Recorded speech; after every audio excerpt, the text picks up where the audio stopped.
第一章，老爹，想要复兴人类，多子多福自己生啊！冰川末世30年，大型幸存者城池星火城，寒风凛冽，一片茫茫。星火城位于地上的一座曜黑房屋被人推开，冷风进入，里面宿醉的陈楚忍不住打了个寒战。哈哈哈哈！儿子，你老子我凯旋归了！推开门的2米络腮胡大汉陈雷豪放大笑，他一把拉起陈楚，将一个覆盖着冰霜的湛蓝色果实塞他怀里。又找到了个寒冰果，快吃下，再来2颗你就可以无视寒冷，在外界自由活动了。非凡果实透心凉的冰冷感让陈楚昏沉沉的大脑立马清醒过来。老爹，关门！你堂堂 A 级强大异能者，但你儿子我可就是个小卡拉米，别给我冻死了。虽然这里是星火城范围内，可外界温度也有零下100摄氏度，身为普通人陈楚还真有点顶不住。老爹陈雷抱歉的挠挠头，大手一挥，一道雷光从指尖射入，将要黑色的石门关上。接着又是一挥手，雷电劈下，屋内的炉火燃起。感受着屋内逐渐升高的温度，陈楚看着自己的老爹，好生羡慕。陈雷 A 级异能者，还是稀有的雷系，在这冰川末世一手建立了万人大型幸存者城池星火城，而开川末世18年的自己却一直没觉醒任何异能，简直是穿越者里失败中的失败。不过好在这些年在自己老爹的光环之下，就算在这冰川末世里也不缺吃不缺穿，甚至每天还能享受稀有物资，生活那叫一个滋润。毕竟末世当中生存困难，而觉醒异能的强者能够主宰一切。陈雷作为星火城的领袖，说直白一点，那就是土皇帝，而陈楚那就是太子，而且作为陈雷的独子，还常常可以享用一些非凡物品，例如现在手中能增加身体御寒能力的寒冰果，若是放在外界，足以换到100人一辈子的生存物资。而算下来，这已经是陈楚已经吃的第3个，只要再吃2个，就能抵御外界平均零下120摄氏度的低温，甚至连一些零下150摄氏度的极地也能存活一段时间。御寒能力，这在冰川末世当中可是绝对的优势。只要再成功吞服2枚寒冰果，那么就算陈楚一辈子不觉醒异能，也能比大部分人强。毕竟只有异能者能够在极寒的外界活动，而且根据实力强弱也有限制。想到这，陈楚对穿越到冰川末世的怨念便消散了大部分。除了活动空间小了，生存物资地位都比前世大大提高。只要他愿意，他甚至能一句话决定星火城内大部分人的生死。囫囵将寒冰果吞下，一股寒气从喉咙顺着食道从那儿外的蔓延至全身。打了个冷颤之后，一股温暖感包裹全身。陈楚脱下身上的特制保暖衣，感受着周围的温度。大概能抵御零下90度，不错不错。陈雷捏着陈楚的手臂，目光满意。这次又成功占领一片寒米田，之后你老子我也能腾出手来多给你找些非凡物品。冰川末世降临，虽然灭绝了大量的生物，带来了丧尸病毒，但同样的也给存活下来的生物们带来了进化契机。人类进化称之为异能者，动物进化称之为怪物，植物进化则变成拥有诸多能力的非凡物品。刚刚陈楚吞下的寒冰果就是定位 C 级的非凡物品。而所谓的寒米田虽然只是不入流，但却是冰川末世中幸存者最重要的物资来源。寒米田能让寒米稻在冰川末世当中存活，虽然其寒米产量远不如末世前的原爷爷稻谷，但却是大部分幸存者营地的重要战略物资。占据了这块寒米田，星火城的实力便再次提升，同时抵御恶劣环境和丧尸攻击的能力也增强。可以这样说，这块寒米田起码给星火城带来了2-3年的安稳。要知道，在末世当中，每活过1天都是幸运，2-3年的安稳是何等的奢侈。寒米田是拿下了，但兄弟们也是死了不少。壮汉陈雷坐在炉火旁叹气。在外界，他是强大的 A 级异能者，是杀伐果决高高在上的星火城领袖，但只有在自己唯一的亲人面前，这头雄狮才会露出自己柔软的一面。幸存者城池之间的竞争越发激烈，这狗日的末世也越来越糟糕。身边的兄弟这些年来死的死，伤的伤，也不知道老子最后还会给你留下多少家底。陈雷对自己的独子陈楚那是绝对的宠溺，从小要什么给什么。就算陈楚这么多年没有觉醒异能，很多人都劝他要重新考虑为星火城培养新的接班人，或者再要一个儿子。毕竟异能者突破了身体极限，寿命也增长。陈雷现在50岁的年纪，再要几个简直是小事，但陈雷却一直没有这个打算，反而全身心的培养陈楚。没有觉醒异能，那就拿钱砸，各种就连异能者也垂怜的非凡物品疯狂砸下去。还是没有觉醒异能，那就练体术，什么鼓舞强者，花大价钱请来做私教，穷文富武，末世练武更是天方夜谭，那就再砸。自己是 A 级雷系异能强者，还没办法给自家小子搞点补充营养的东西。围猎定级怪物，足以换取上百人一辈子生存物资的怪物肉，天天炖给陈楚吃。体能再强，身手再棒，也始终无法和真正的异能者对抗。行，那就上科技和其他城池换取热武器。手枪、手雷、火箭筒，那是陈楚从小到大的玩具。后来陈雷又听说神枪手都是用子弹堆出来的，从此陈楚又过上了每个月不浪费几百颗子弹不准休息的日子。陈雷用炉火点燃香烟，从胸口内兜掏出他们一家人唯一的一张合照，眼神柔和。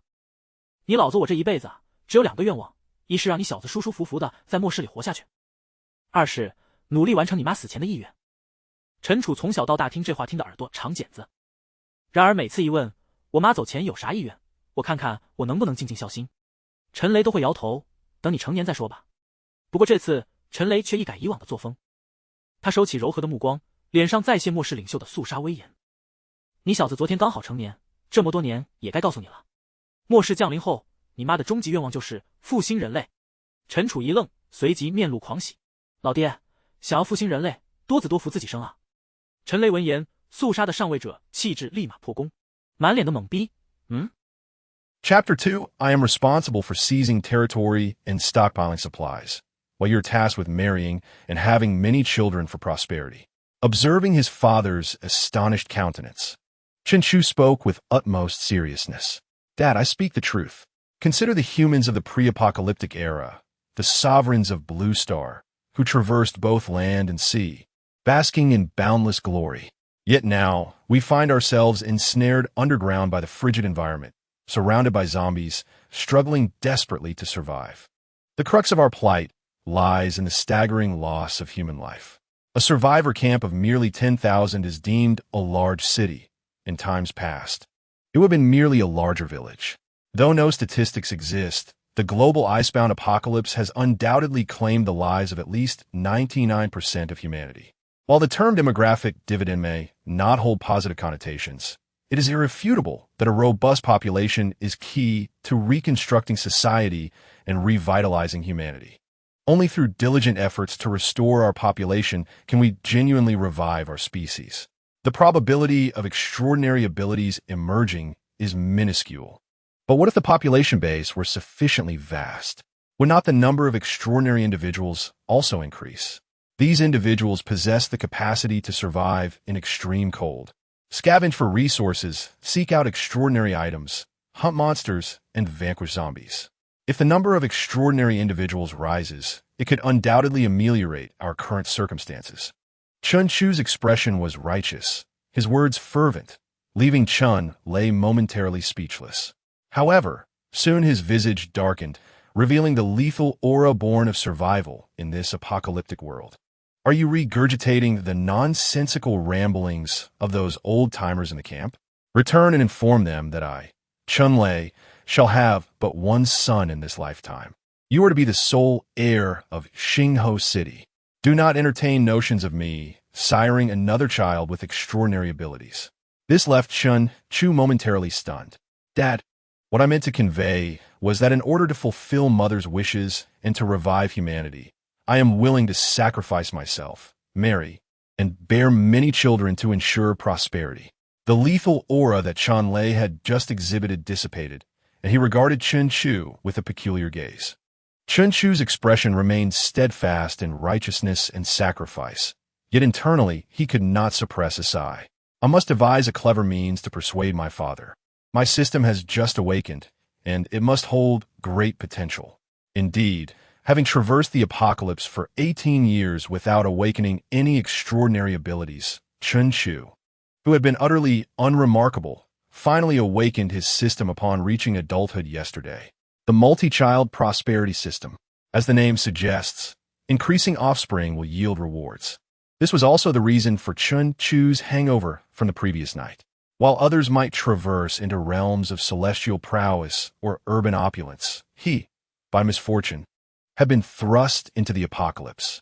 Were it not for his father's protection, he would likely not have survived a single day. After enduring 18 long years, he finally secured the binding of his system, and he could not let this opportunity slip away. Truth be told, Chunchu was exceedingly reluctant about this multi-child prosperity system. The reason was simple. He was a pure-hearted warrior of love. To compel him to marry and bear numerous children would be to obliterate his dignity, stripping him of his identity as a champion of pure love. Regrettably, for the sake of the wishes of his great mother whom he had never met, and for the revival of humanity, he was willing to sacrifice himself and devote himself to this cause. This truly was not his desire. Jianju Sai, preparing to continue persuading his father. Just as he was about to elaborate further, Chunlei, who had appeared dazed moments before, suddenly exhibited a look of enlightenment. You, my son, are absolutely correct.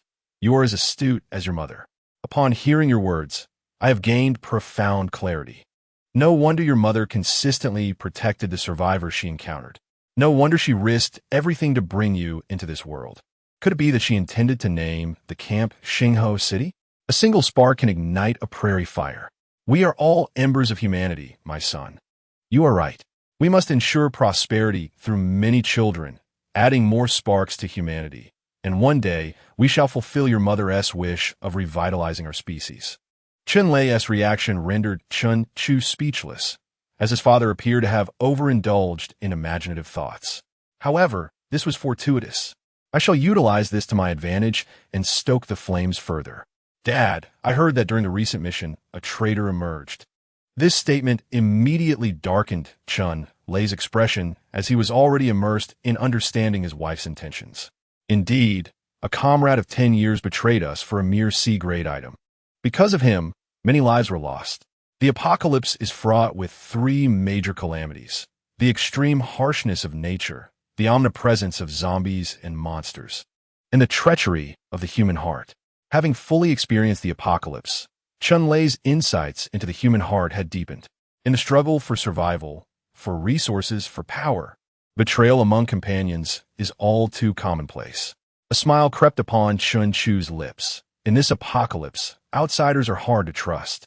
If our companions are all family, the risks diminish significantly, perhaps to none at all.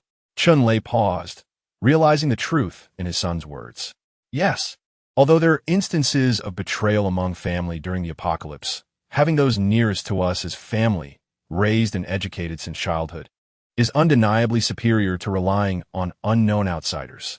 As a leader, Chunlei understood the paramount importance of trust in such dire times. You have indeed inherited your mother's sharp intellect. Were it not for this damned apocalypse, you would undoubtedly become a great scientist like her. In this brief moment, Chunlei felt his worldview transform drastically. He finally comprehended his wife's wishes before her departure. He grasped how to pursue this goal, rather than wandering aimlessly as he had before. Chunlei began to pace excitedly, muttering to himself, "Since we have resolved on this matter, we must treat it with the utmost seriousness. As for my grandchildren, they must be well cared for. Raising children requires considerable resources. With the cold rice fields, we are now adequately prepared to raise several without issue. Yet, we must not become complacent. Children beget children, and the cycle continues indefinitely.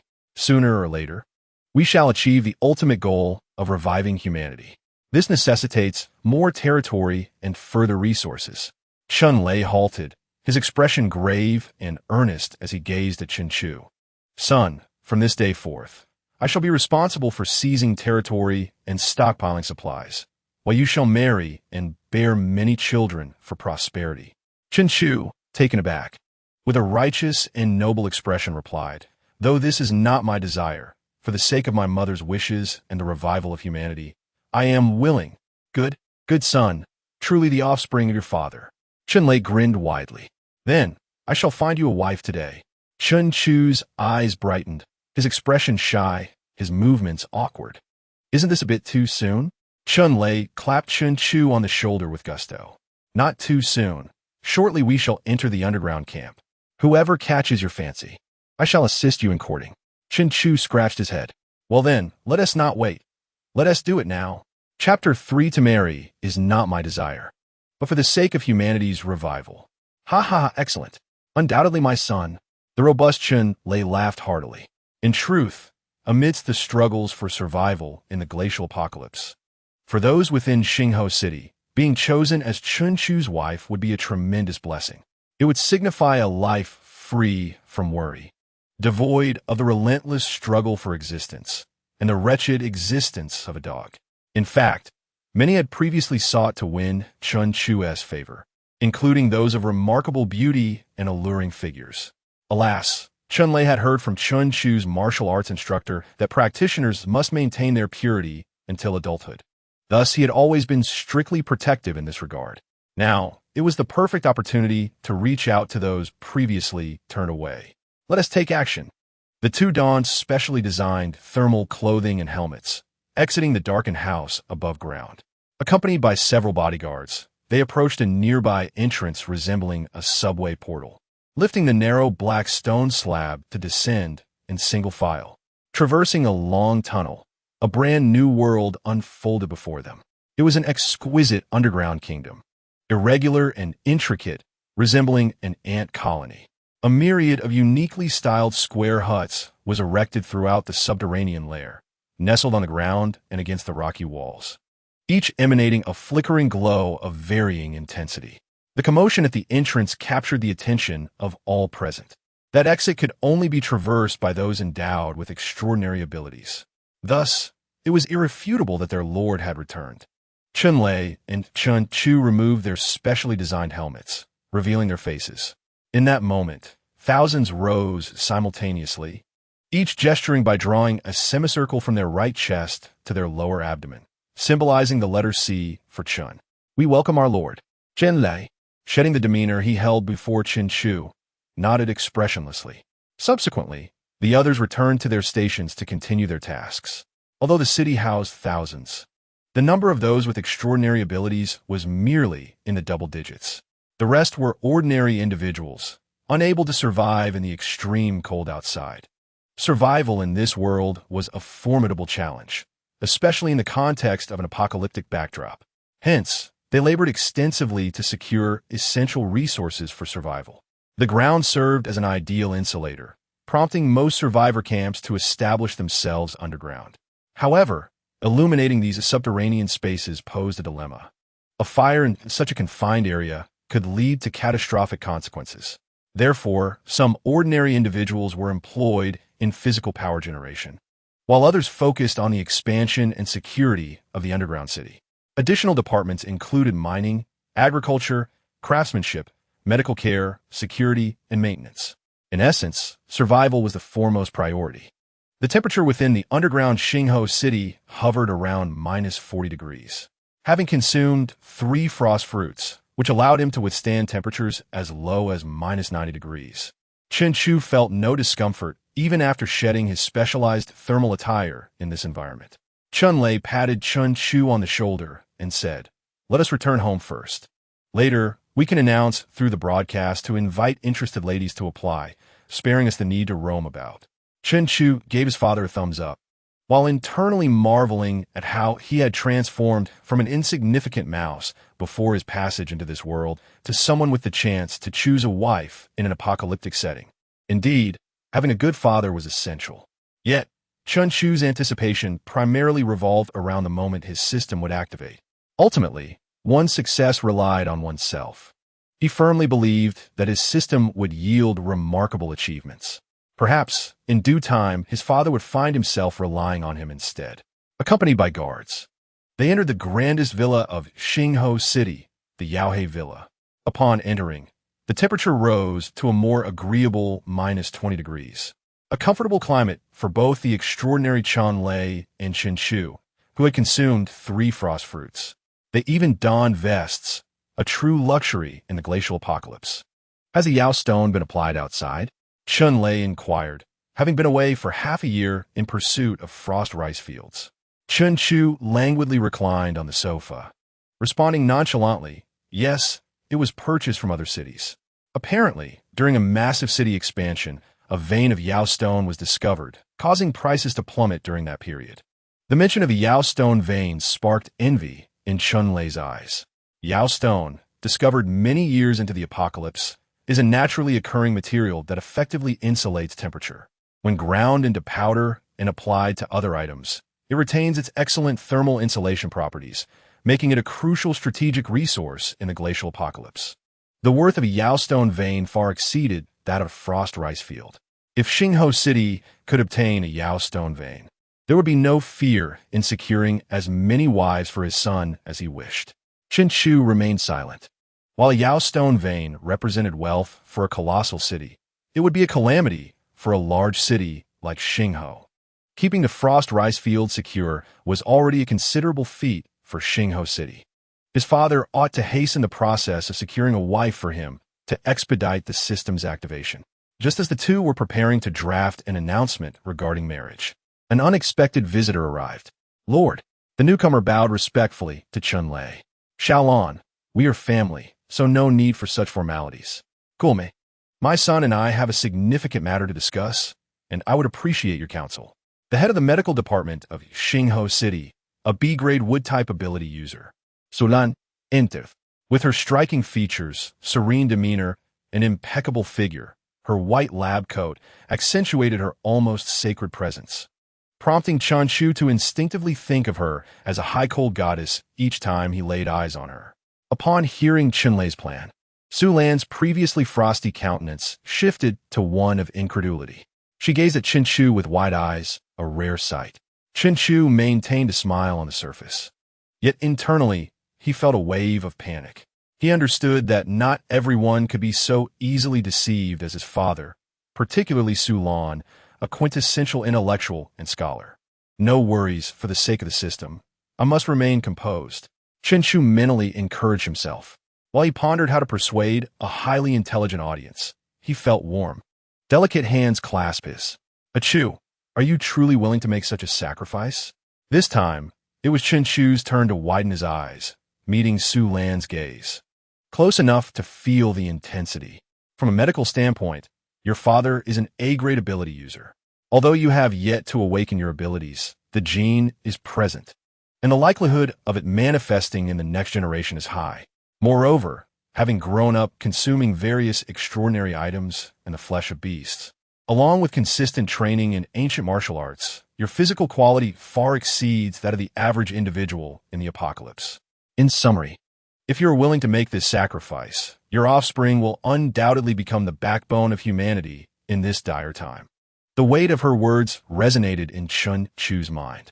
His expression reflected a complex mix of anguish, desolation, and a hint of tragic nobility. Marriage is not my desire, but may humanity thrive.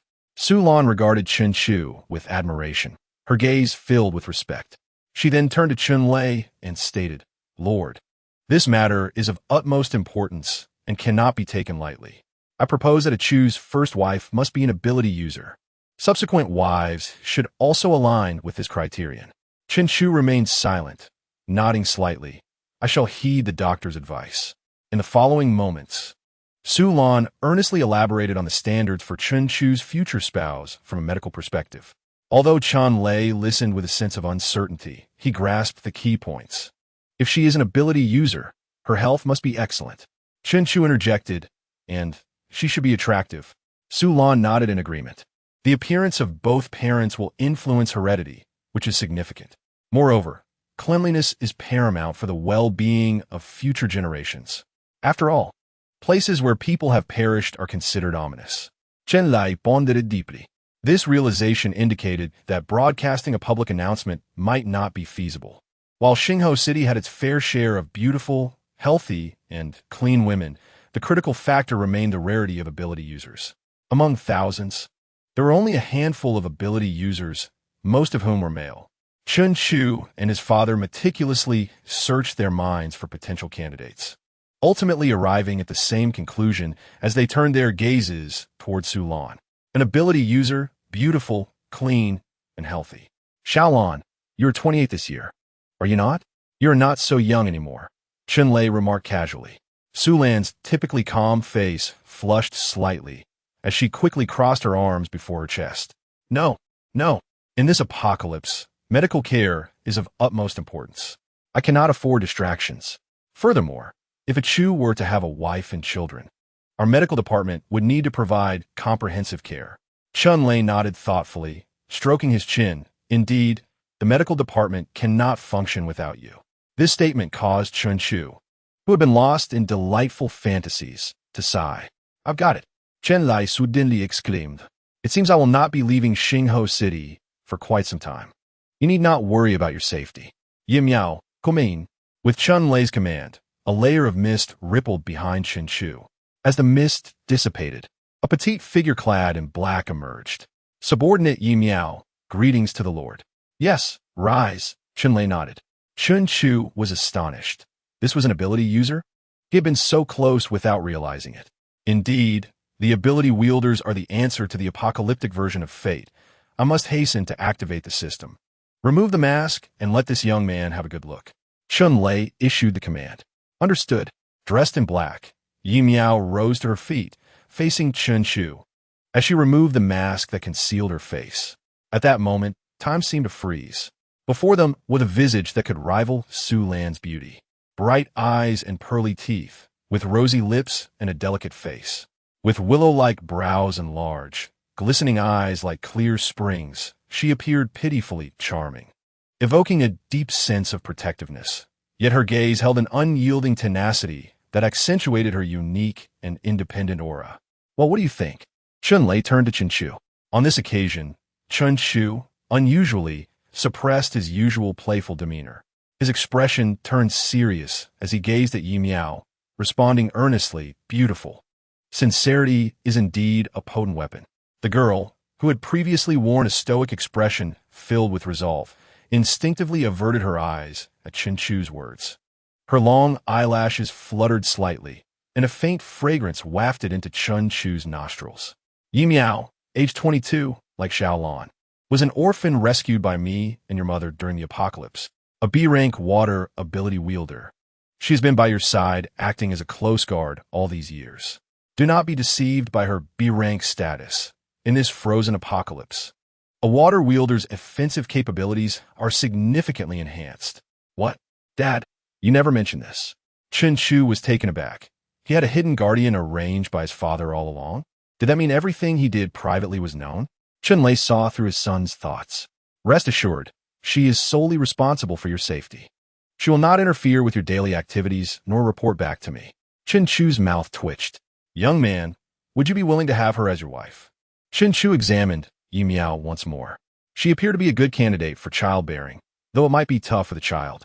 Nevertheless, with such beauty, all else could be disregarded. I am willing. Without a moment's hesitation, Chen Chu blurted out. Who could refuse someone more beautiful than the girls from his previous life? Chen Lei nodded slightly and turned to Yi Miao. And you, Yi Miao? Before she could respond, Chen Chu interjected. You may answer according to your own will. Without concern for my father, rest assured, I will not pressure you. His words earned him a look of approval from Su Lan. This sentiment reflected Chen Chu's true thoughts. Although he was eager to activate the system, he would not resort to coercion. A gentleman appreciates beauty, and marriage should be pursued with propriety. After all, they were to live together, and what merit was there in forcing a decision? Furthermore, without Yi Miao, there would be countless others waiting outside. Why rush? Yi Miao was slightly moved, then softly replied, I am also willing. Hearing this warmed Chen Chu's heart, for she was responding to him, and not simply as a subordinate. Excellent. Today is the wedding, Chen Lei declared exuberantly. Chen Chu, with a gentle smile, took Yi Miao's small hand in his own. Yi Miao's body quivered slightly before she reciprocated the grip. Chen Chu's wedding was a monumental event for Xingho City. The underground city was adorned with decorations, lavishly draping red throughout the entire Xingho City, a luxury in these dire times. Although resources were scarce in the apocalypse, everyone received a portion of food supplies for free. Not nutrient blocks, nutrient liquids, or compressed biscuits, but the extravagant luxury of cold rice and a small piece of meat. This delicacy was akin to a grand feast in the apocalypse. The citizens could not conceal their smiles, offering their congratulations. Naturally, there were abundant discussions hoping Chen Chu would take several wives, which would mean daily feasts. As for the bride, Yi Miao, Chen Chu accorded her the utmost respect. A C-rank extraordinary item served as the betrothal gift, while there was no grand wedding sedan. She was welcomed home with a 100-meter red carpet and the sound of drums and gongs. As night descended, within the festively decorated halls. A slightly inebriated Chen Chu swayed as he turned off the lights. Half a month later, with a noticeably tender gaze, Yi Miao caressed her abdomen and informed Chen Chu. "I think I am with child." Chen Chu was taken aback. "So soon?" Without further ado, he promptly took her to the medical department. After a series of examinations by Su Lan, they received a definitive answer. Yi Miao had been pregnant for half a month, and Chen Chu was to become a father. Simultaneously, a cold system notification suddenly echoed in his mind. "Congratulations, host, you have a descendant. Receive the novice gift package." Novice gift package successfully issued. Host successfully activated personal panel. Host successfully acquired descendant panel. Does the host wish to open the novice gift package? Chapter 5 Talent. Absolute 0. Reward. Space ability. 18 years. A full 18 years. How had Chen Chu endured the apocalypse? Now he was finally about to unlock his golden finger. Chen Chu, wishing to spend time alone with his wife, dismissed the nurses from the medical department and silently murmured, "Activate." "Congratulations, host, successfully obtained a descendant ability talent blind box X1. Huh, that's it. Just a system notification left Chen Chu bewildered. This notion of many children bringing blessings couldn't mean he'd be a tool for his descendants, could it? If that were the case, it would be a disaster. His descendants might be formidable and invincible, while he remained utterly ordinary. In this apocalyptic world, am I merely living off the old and the young? With a self-deprecating thought, Chen Chu chose to open the descendant talent blind box. Having a descendant with abilities in the apocalypse would indeed be a fortuitous event. The moment his words fell, a die covered in question marks appeared before him. The die spun, finally coming to rest. A flash of light illuminated a panel. "Congratulations, host, blind box opened, successfully obtained descendant talent. S rank absolute 0. This. A sharpened take a breath. An S rank ability talent. As a transmigrator and the descendant of an A rank ability wielder, Chen Chu had not awakened any abilities in 18 years. Thus, he understood the rarity of abilities. In a massive city of tens of thousands, only a handful awaken abilities. Moreover, only Chun Lei was A rank. The B ranks numbered in single digits and C ranks were also few, most being D, E, or F rank. Yet a novice blind box had actually granted his offspring an S rank talent. It was rare to find S rank talents, even in gigantic cities with populations in the hundreds of thousands. Without hesitation, Chen Chu immediately chose to exchange it. Instantly, a chill filled Yi Miao's abdomen, causing even her skin to frost over. What was happening? The first-time mother, Yi Miao, panicked upon witnessing this phenomenon. Chen Chu quickly reassured her and called Su Lan to examine her. Moments later, Su Lan emerged holding a test tube filled with azure liquid, displaying a rare look of shock on her usually serene face. "Your child has yet to fully form, but the concentration of ability energy is exceedingly high. It is undoubtedly above B rank, potentially stronger than the City Lord, or even higher." Su Lan's expression was animated, her cheeks slightly flushed. Chen Chu's first child would be a naturally gifted ability wielder. This confirmed her previous theories. With Chen Chu's powerful ability genes, combined with years of consuming extraordinary items and monster meat, along with ancient martial training, his genes had become even more superior. This meant that as long as he fathered offspring with women possessing abilities, there was a high probability of producing outstanding descendants. If Chen Chu could have many children, he could truly revive humanity. "I must communicate with the City Lord to ensure that your future wives are all ability wielders." This remark left Chen Chu momentarily stunned. "My wife just became pregnant, and you already wanted to take more wives? Wouldn't that place me in a position of disloyalty? Chen Chu, have always been upright, a paragon of fidelity in the apocalypse, the foremost champion of pure love. How could I allow this?" Chen Chu's pained expression, however, was seen by Su Lan as an endearing gaze directed at her. She tilted her head, gently tucking a strand of hair behind her ear, her eyes flickering as she whispered softly, No, the medical department cannot be without personnel unless someone can take over." Stunned, Chen Chu's eyes widened as he watched Su Lan turn away, shyly stepping back.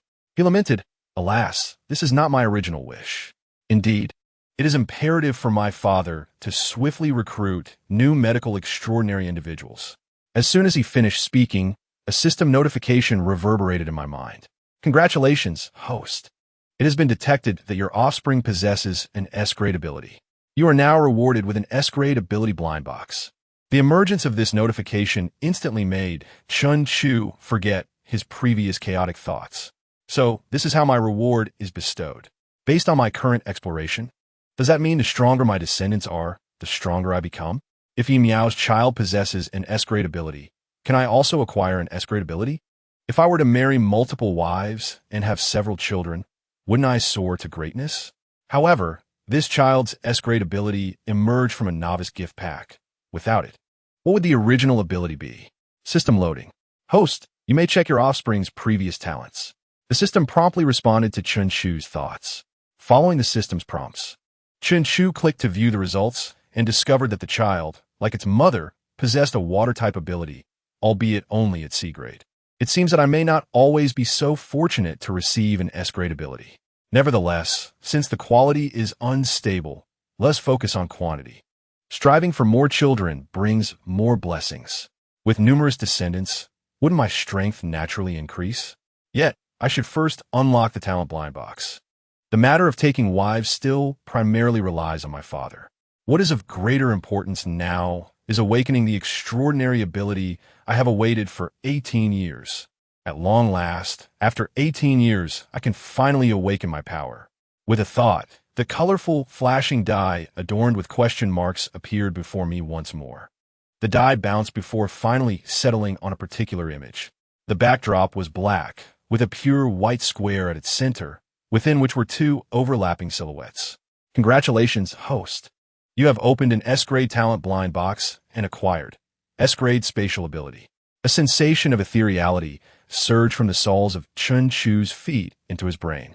In an instant, he transitioned from an ordinary person with above-average physical qualities to an S-grade extraordinary individual. Spatio ability, Chenchu Mumut. In a blink, his figure vanished, only to reappear 2 meters away. What a thrill! Teleportation. This is the first skill I have comprehended. The second skill is storage. With a wave of his hand, the medical department's trash can instantly vanish. Another wave, and the trash can reappear, roughly measuring around 100 cubic units. Feeling the vague spatial awareness in his mind, Chun Chu mused. This space can only store inanimate objects, and time within it is stagnant. Whatever is placed inside remains unchanged upon retrieval, regardless of the duration. A splendid tool for the apocalypse. Such a storage space is invaluable in a world rife with peril, whether for plundering or treasure hunting. After reveling in his newfound abilities for a while, a wave of dizziness suddenly enveloped his mind. What is happening?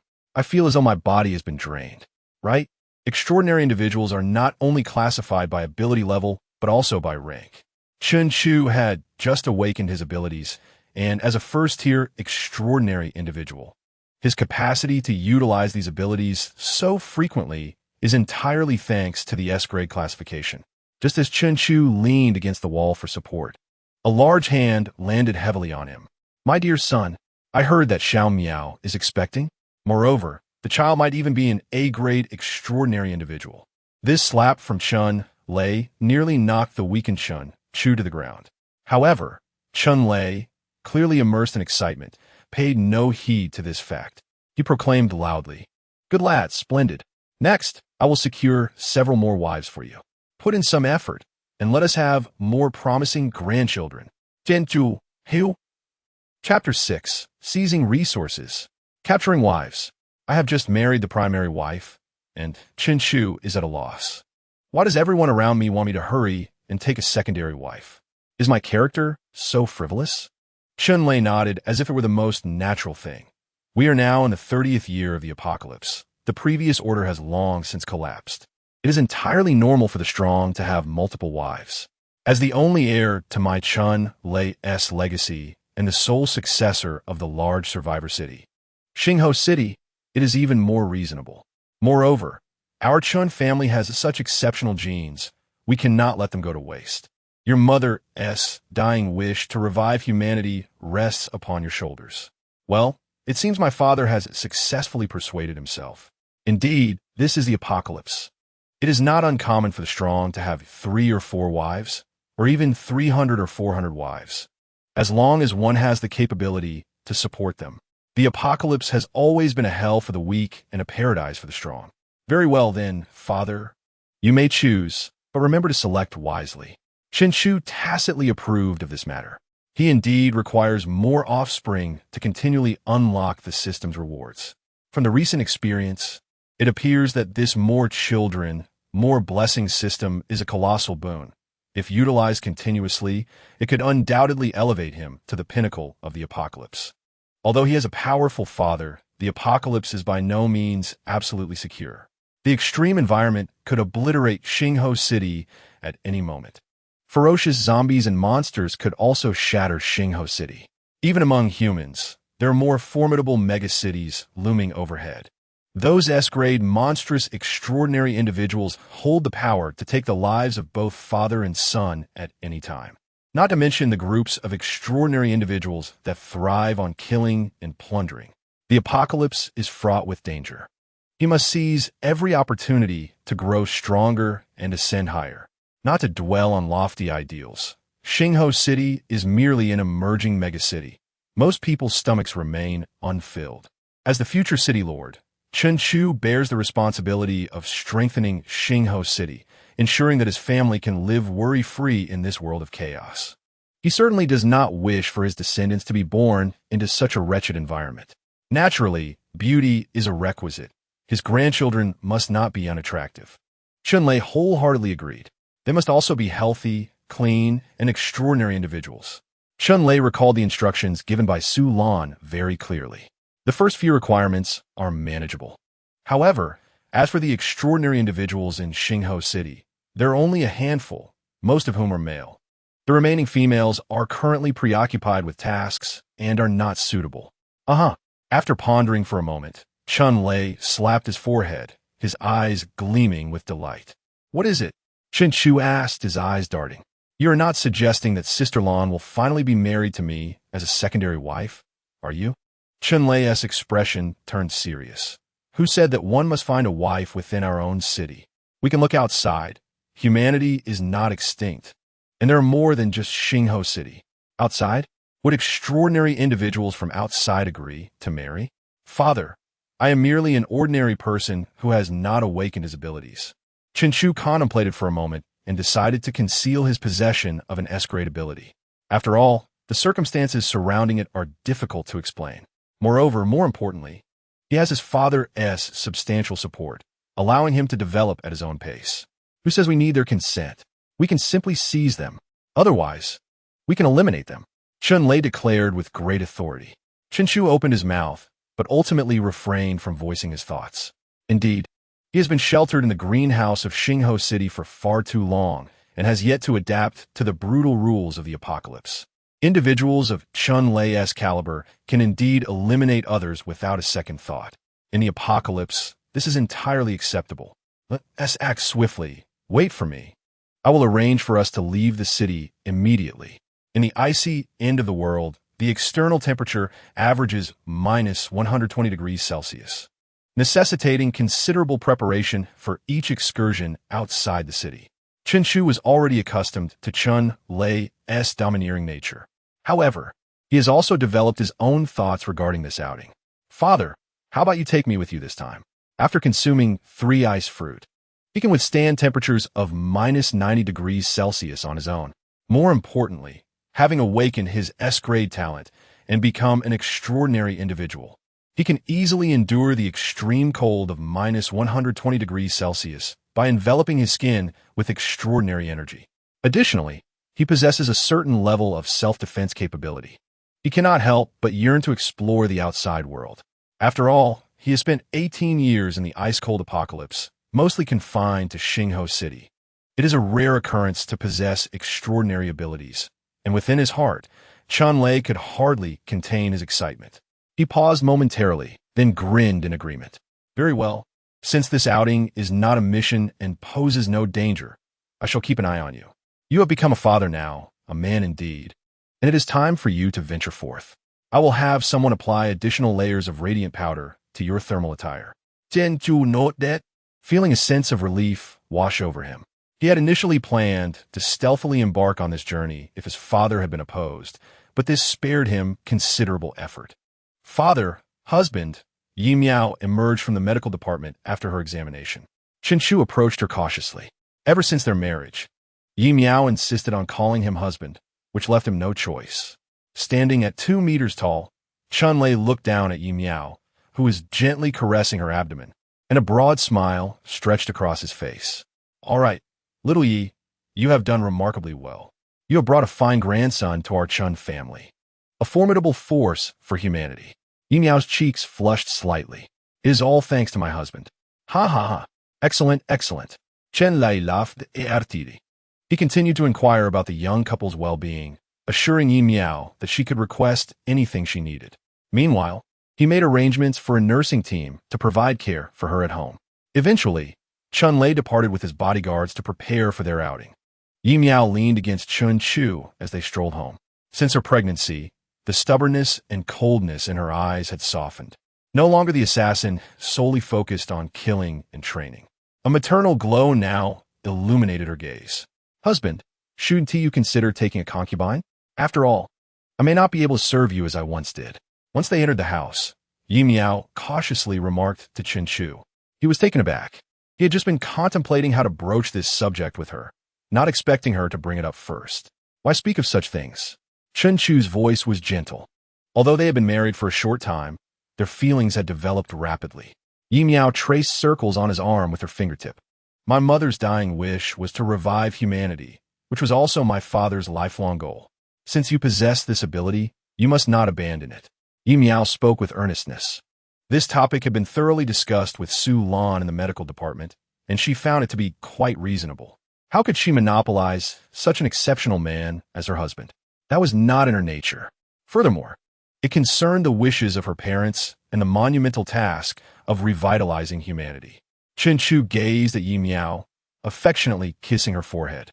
Who would not wish for a reasonable and understanding first wife, ensuring harmony in one's harem? Chapter 7. Treasure, Special Minerals. Lanxing, once a beautiful azure planet. It was now shrouded in a thick layer of white. The temperature plunged sharply, heralding the arrival of a glacial apocalypse. 99% of life was frozen and buried. Along with it lay the remnants of humanity's millennia of civilization. As Chen Chu stepped beyond the confines of Xingho City for the first time, he finally witnessed the brutal reality of the apocalypse. White, white, white. Wherever he looked, there was nothing but white, devoid of any trace of life. For social creatures like humans, merely encountering such an environment was enough to induce a feeling of suffocation. The snow was thick. Even if an ordinary person could withstand the extreme cold, they would struggle to traverse its surface. Chun Lei and his team of extraordinary individuals donned specially designed snow gear and goggles, racing across the snowy expanse. The entire team consisted of 10 members, forming a single line as they advanced through the snow. 2 extraordinary individuals cleared the path ahead, while 3 others directed a snow dog pulling their supplies. In the center, Chen Chu donned a warm helmet and goggles, comfortably seated on a snowmobile designed for one, with A-class lightning ability user Chen Lei at the front, pulling along with a chain. 2 extraordinary individuals flanked them for protection. This was the prestige of the crown prince of Xingho City. Though Chen Chu was entirely capable of maneuvering the snowmobile himself, he found delight in this efficient method that saved him time and energy. As he gradually acclimated to the outside world, Chen Chu began to discreetly experiment with his abilities. The methods for enhancing one's powers included absorbing the crystal cores of zombies and monsters, consuming special extraordinary substances, and frequent usage. With a thought, the snow beneath the snowmobile and the underlying earth entered Chen Chu's mental space. With another thought, he conjured a sizable snowball and fresh soil in another location. After approximately 10 such uses, a refreshing chill penetrated his mind, quite pleasant. This signified an increase in his abilities. Encouraged by this feedback, Chen Chu was even more inclined to utilize his powers during their journey. Moreover, with the glacial apocalypse in full swing, many valuable items lay encased beneath the ice. Perhaps he would unearth something remarkable. He pondered his limits. Delving deeper, he sought to reach a depth of 1.5 meters beneath the snow layer, where dark soil enveloped stones and the remnants of some creature emerged into his mental space. Chen Chu feigned reaching into his backpack, and with a flicker of thought, the remains appeared in his hand. Human bones. With an impassive expression, he casually discarded them.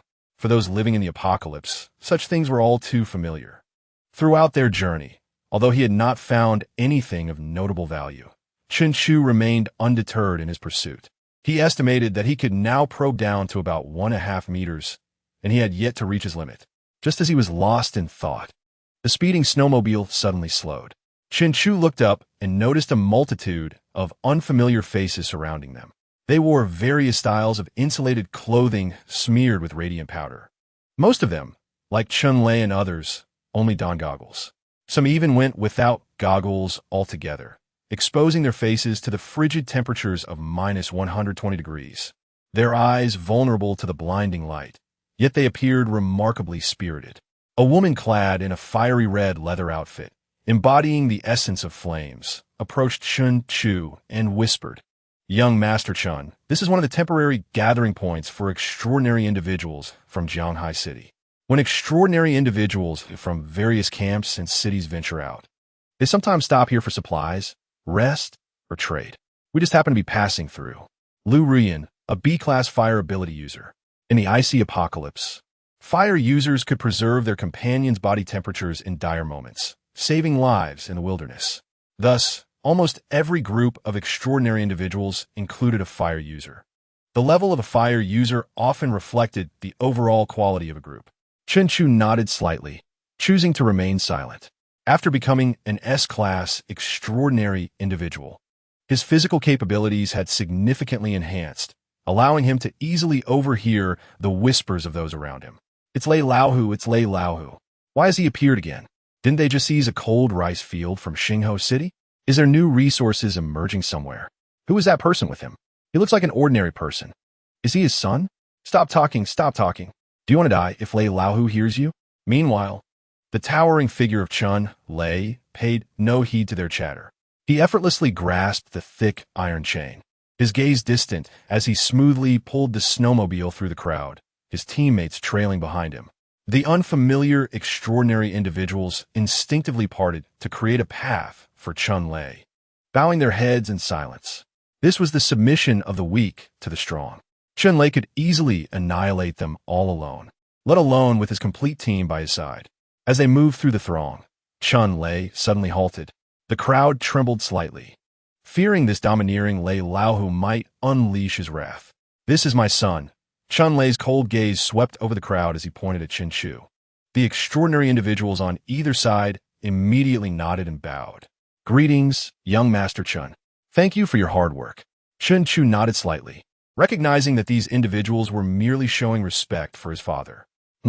Chun Lei emitted a low, rising sound. The extraordinary individuals exchanged glances. Then, a clever one hurried to Chen Chu, pressing a small cloth bag into his hand. "Chen Xiao, here are 20 blue zombie crystal cores, a modest offering for you." With this introduction, the crowd surged towards Chen Chu. "Chen Xiao, pre-apocalypse, the Fu Ron Wong 3-pack. This item is quite aromatic." Chen Xiao, a flashbang. Remarkably effective against certain monsters. Do give it a try. Chen Xiao, a subpar extraordinary item, a bone whistle, capable of controlling some low-level zombies, not of great value. But take it and don't be disdainful. Chen Xiao, an F-grade extraordinary item, the King Kong fruit, which can enhance physical strength. Please accept it. In no time, Chen Chu found himself cradling a plethora of resources. Chen Lei, wide-eyed, nodded in satisfaction after confirming that everyone present had contributed, laughed heartily, and led the team away. With his exceptional hearing, Chen Chu faintly caught the voices behind him. "You scare me. Did you not see? That Lei Laohu had lightning crackling in his hands. Thankfully, we were here for a trade. Otherwise, if we had nothing to offer, it would have been disastrous. This A-grade lightning ability user is terrifying. I felt as if I was targeted just now. My hair stood on end and my scalp tingled. The corner of Chun Chu's mouth twitched, realizing that even his father had placed his skills over them. Is this the nature of strength in the apocalypse? In this brutal world where the weak are preyed upon by the strong, let alone Chun lay robbing them, even if he were to massacre them all, no one would find it amiss. Chun Chu meticulously organized the items in his arms and stowed them in his backpack, many of which would be beneficial to him. For instance, the zombie crystal cores that could enhance his supernatural energy and the F-grade extraordinary King Kong fruit that could bolster his physical strength. He planned to use these items to elevate his abilities upon returning to Xingho City. After tidying up, he resumed his exploration of the ground with his mind, diligently seeking treasures with his powers. Eventually, he reached his limit 3 meters underground. With a thought, a chunk of approximately half a cubic meter of soil ascended into his space. Subsequently, his extraordinary energy enveloped the soil. All the information contained within the soil was transmitted back to Chun Chu's mind. Stones, bones, rusted iron, minerals, plastic. Wait, something seems off. It appears I just glimpsed a special mineral. Chapter 8. The Twin Sisters of Double D. Today's wedding. Stop! Chun Chu called out abruptly. The entire team came to an immediate halt. The robust and meticulous Chun Lei turned his head. What's wrong? Is it too fast? Are you feeling unwell? Chun Chu, suppressing his excitement, shook his head. Utilizing his powers, he maneuvered that special mineral to the snow layer at his feet. Then, he reached down and retrieved an irregular silver-white mineral from the snow. Dad, a mineral! As soon as he grasped the mineral, an uncontrollable surge of extraordinary energy flowed into it. Straining to conceal his powers, Chun Chu tossed the mineral to Chun Lei. Dad, take a look. The moment Chun Lei held it, he sensed something unusual. This was a type of mineral never seen before in the apocalypse. Since the arrival of the apocalypse, Blue Star had seen many previously unseen materials and minerals, such as the cold-resistant Yao stone. They all fell under the category of apocalypse minerals. What functions does it have? Chun Chu inquired curiously. Chun Lei shook his head, not sure. We'll have to wait until we return to the city for someone to study it before we could draw a conclusion. However, I feel this item is significant, likely on par with the Yao stone. You truly are my lucky star. Yet this piece is too small. If only there were more, it could be exchanged for quite a few good items. Chun Chu replied, finding it this easily might suggest there's a special vein nearby. Ha! You really dare to dream. Chun Lei chuckled heartily, but still waved for a crew-cut man to examine the area. The man approached, crossing his arms and reaching towards the ground. The earth surged, exposing everything buried within several meters below. Various stones, bones, and irregular iron pieces emerged. An Earth-type ability user. Chun Chu observed the crew-cut man, narrowing his eyes. However, he found nothing even after sweating profusely. A bit of luck, but not much, Chun Lei joked. Dad, let us have someone note down this location, Chun Chu suggested. Although uncertain whether there would be a vein, noting a special spot wouldn't incur any loss. All right, let us mark it, Chun Lei commanded, directing someone to record the location on the map. Upon returning to the snow vehicle, Chun Lei continued to toy with the silver-white mineral. He jokingly remarked, "You're not thinking of awakening a telepathic ability, are you? Is there such a telepathic ability?" Chun Lei nodded seriously. Yes, your future little wives possess telepathic abilities, but they are of low rank, only D grade. This casual exchange left Chun Chu in shock twice. First, his father was planning to secure him a little wife who was a D-grade telepath. Second, who were they, exactly? Dad, who on earth are they? Chun Chu could not help but ask. The information was overwhelming, and he struggled to digest it. Chun Lei responded nonchalantly. Aren't you called the Prince of Xingho City?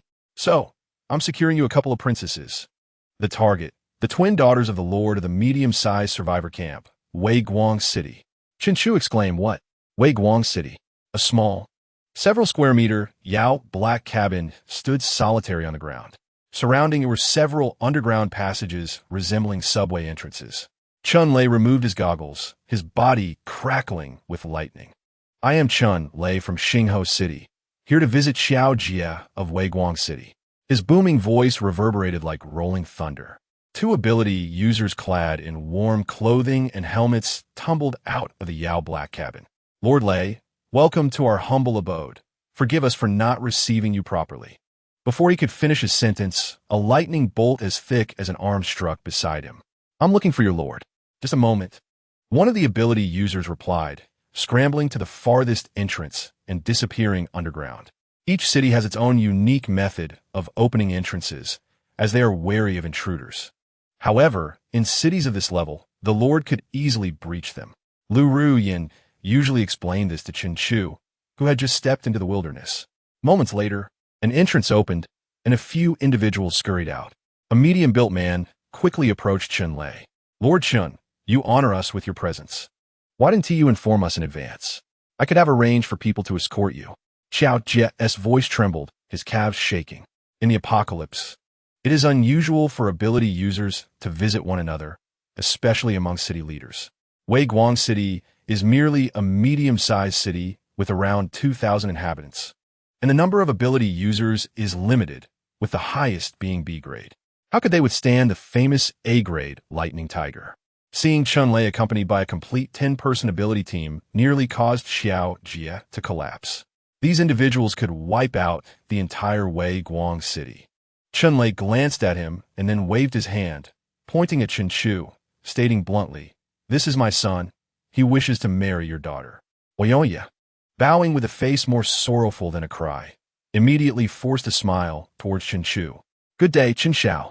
May I inquire if you intend to marry my eldest daughter or my youngest?" While this was an overt abduction, Xiao Jie felt a sense of relief. As long as it wasn't a massacre of the city. Both. Chen Lei proclaimed dominatingly. Huh? Both?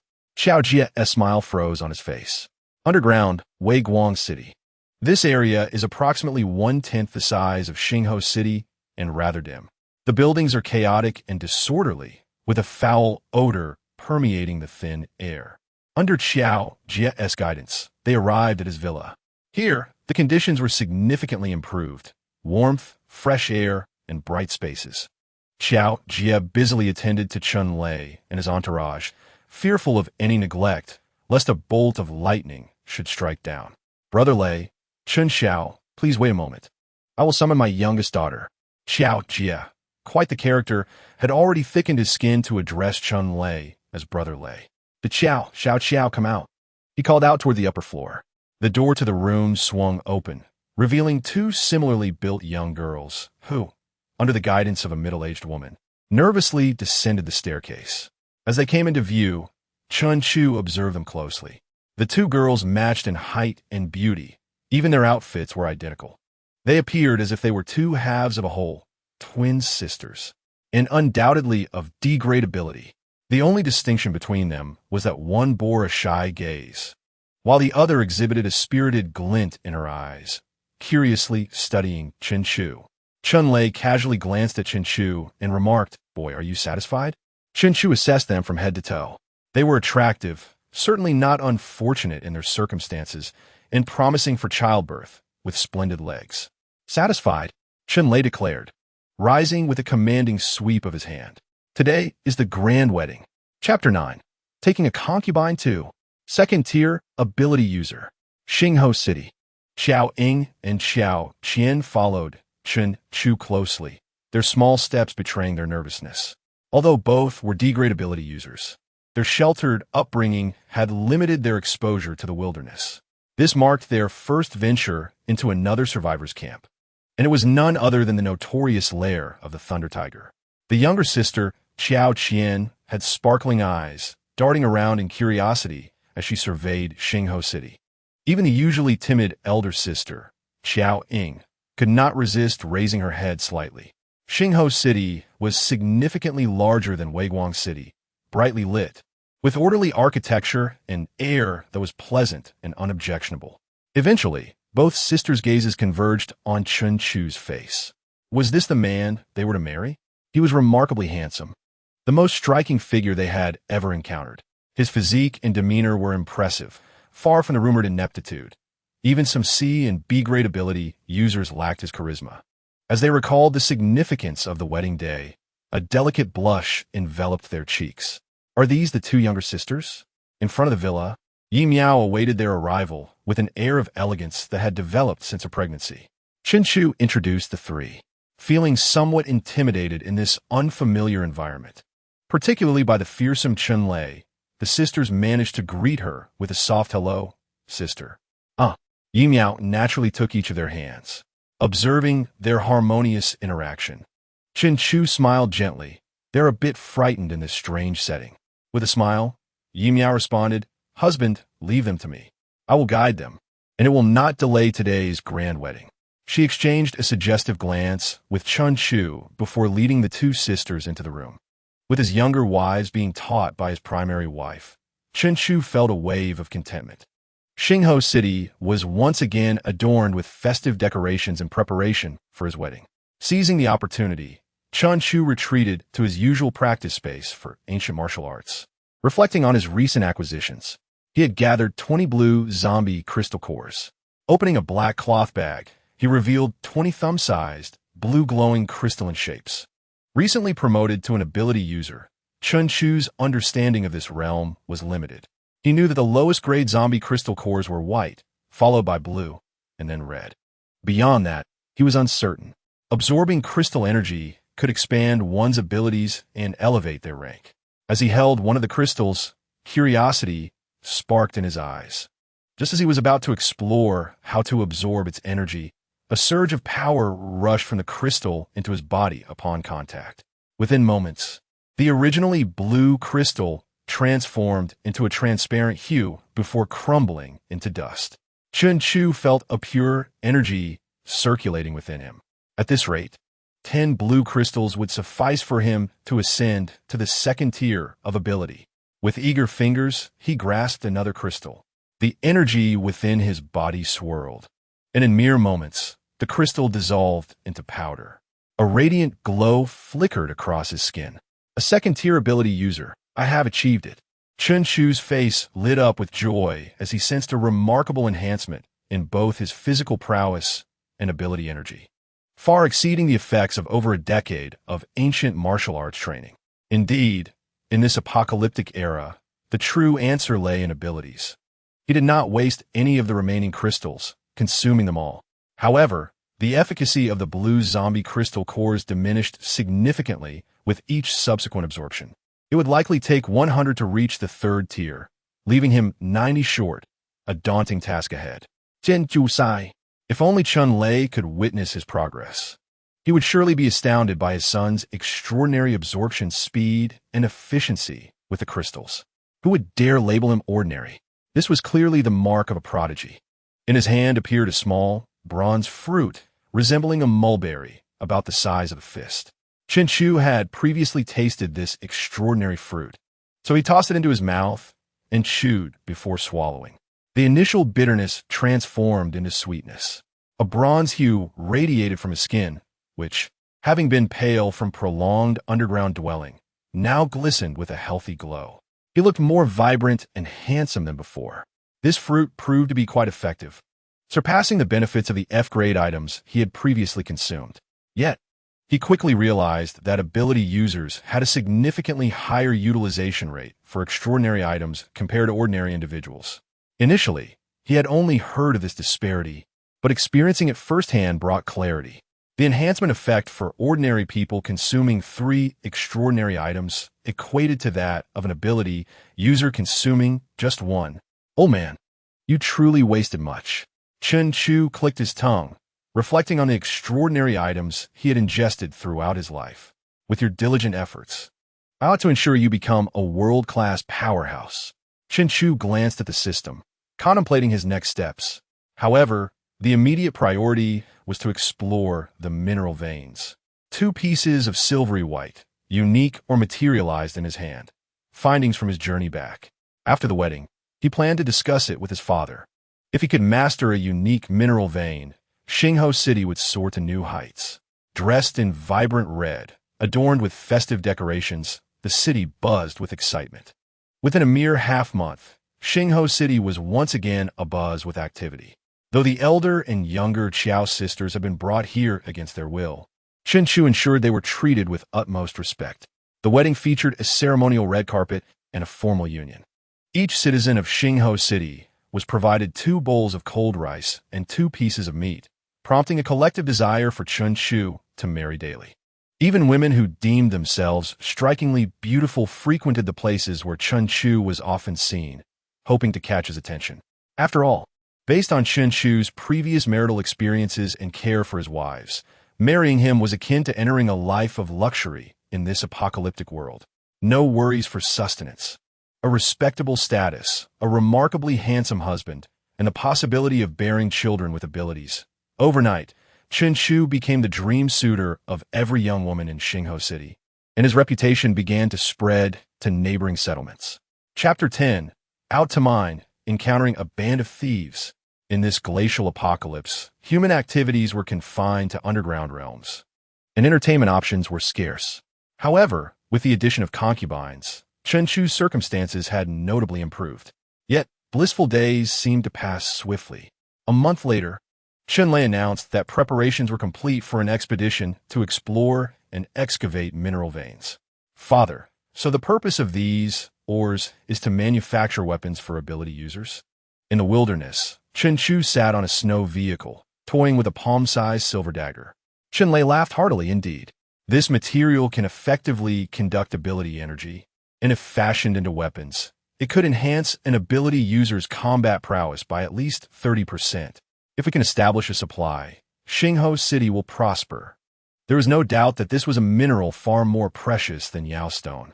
Since the properties of this ore had been discovered, Chen Lei had swiftly sealed the information and only brought trusted associates along on this expedition. Such entities are coveted even by the colossal city-states and S-class supernatural beings. If mishandled, they could lead to catastrophic consequences. Here it is. Chen Lei held the map marked during their previous expedition. City Lord, there is someone, spoke a lean man standing beside Chen Lei. He was Wu Wu, a C-class special supernatural being and a spirit medium. Chen Lei looked up at Wu Wu's spirit eagle circling above and coldly inquired, in which direction and how far? In the snowy terrain, it was easy to lose one's sense of direction and visibility was compromised.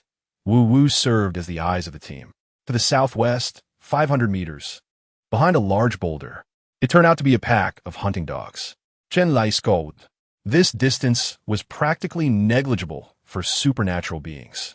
Their concealment clearly indicated a plan to ambush. Suddenly, a thunderous bolt of lightning struck, shattering the boulder and revealing a small team of supernatural beings behind it. The leader, a bald man with a scar running diagonally from his left forehead to the back of his right ear and a white film covering his right eye, appeared extraordinarily menacing. Lei Lao, who long time no see. Upon being discovered, the man showed no embarrassment, laughing heartily as he stepped forward. He was Hu Zhenghe, a notorious bandit. Chen Lei's expression remained impassive, his tone cold. Haha, that's just the chatter of the brothers on the street. What banditry? I'm just a human survivor, like you all.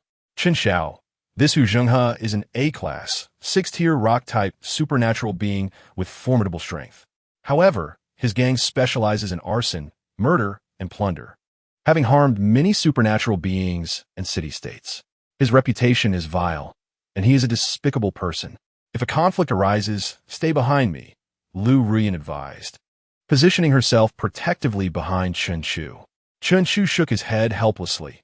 Though he was a 2nd-tier S-class space-type being, he was not entirely useless compared to his father. Meanwhile, Hu Zhenghe, who had been observing, noticed Chen Chu sitting on the snowmobile. Oh, so this is the infamous useless nephew, huh? Come, let Uncle get close to you. Hu Zhenghe grinned as he approached Chen Chu. Suddenly, a flash of lightning and a torrent of flames struck him simultaneously. As the smoke cleared, Hu Zhenghe was revealed. His hands transformed into rocky shields, unharmed. He bellowed with laughter. Ha, Lei Laohu, your temper remains as explosive as ever. I was merely smiling at my dear nephew. His gaze then fell insidiously upon the voluptuous Lu Ruyan. This little girl is quite fiery, he thought, his eyes roaming unrestrainedly. Lu Ruyan furrowed her brow, unleashing a series of flames, all of which Hu Zhenghe effortlessly blocked. Just as he was about to snicker, he suddenly found himself surrounded by arcs of lightning on the snow. In an instant, the lightning flickered, paralyzing his legs. A bolt of lightning, the width of a finger, pierced through his calf. Hu Zhenghe, it seems you harbor a lack of respect for me. Chun Lei, towering at 2 meters, looked down at Hu Zhenghe with a cruel smile. Known as Lei Laohu, his fearsome reputation was well-earned through countless battles in the apocalypse. Don't think you can boast just because you're at the 7th tier. I am also at the 7th tier. Hu Zhenghe shouted, his face contorted in rage as he staggered out of the lightning zone with the aid of his companions. Chun Lei dismissed him with a disdainful glance. You can come and test it if you dare. It was absurd to think that Lei Laohu had ever feared an opponent of the same level. With the support of his auxiliary companions, Hu Zhenghe bandaged his thigh, baring his teeth as he glared at Chun Lei. Lei Laohu, I want to let you have this Starstone mine. If it comes to war, I'm not afraid of you. Starstone? Chun Lei narrowed his eyes. It seemed he would not need to investigate further. A vein of, or was undoubtedly concealed below. This was a genuine opportunity to prosper. How many people are aware of this? Chun Lei inquired. Before the apocalypse, he had been a rugged man. But 30 years of survival had honed him into a meticulous thinker. Those who had lived through the apocalypse were anything but simple. If someone knew of this valuable or vein, then Hu Zhenghe was doomed. However, Hu Zhenghe believed Chun Lei sought to negotiate distribution. After all, as a bandit, he had no fixed base and roamed freely, possessing broad knowledge and information. Upon returning to Jianghai City, he had no idea that the survivors in Jianghai City were still unaware of the newfound uses for starstones. Only we two know. If you, Lei Laohu, wish to negotiate, you must show sincerity. I believe you understand the value of starstones. Chun Lei smiled innocently. Do you know the bounty on your head in Liehua City? Liehua City was the only massive city-state in Jianghai. At this mention, Hu Zhenghe's face displayed a smug grin. That wretched woman is truly something. Isn't it normal to have kidnapped a few hundred women during the apocalypse? Why the relentless pursuit and such a high bounty? It's almost as if I want to report myself. If it weren't for the Starstone mine, I wouldn't want to return to Xingho City at all. Why does Lei Laohu have to work for that wretched woman? Chun Lei fixed his gaze on Hu Zhenghe, licking his lips. His voice was icy. You old scoundrel are quite enticing. The Starstone mine, the lofty bounty, and his own wealth stirred Chun Lei's interest. Yet, more importantly, he could not allow this rogue to lure the mine's location. Despite the information gap between them, Hu Zhenghe sensed the murderous intent in Chun Lei's words. He took 2 steps back, his body tense, his voice hoarse and harsh. Lei Laohu, we are the same level. My supernatural beings outnumber yours. Are you sure to odds? Chun Lei's eyes glinted with blood, and arcs of lightning danced around him. He bellowed, son. Today I shall teach you one of the survival rules in the apocalypse. For troublesome foes, simply eliminate them. Instantly, the area transformed into a sea of lightning. Chapter 11. Father S Showdown with A-Class Rock Type. High bounty in hand. As the sea of lightning formed, Chun Lei, the robust man standing within, resembled a divine being, his beard flowing and his eyes wide with fury. Meanwhile, Hu Zhenghe, clenching his fists, roared to the heavens his one.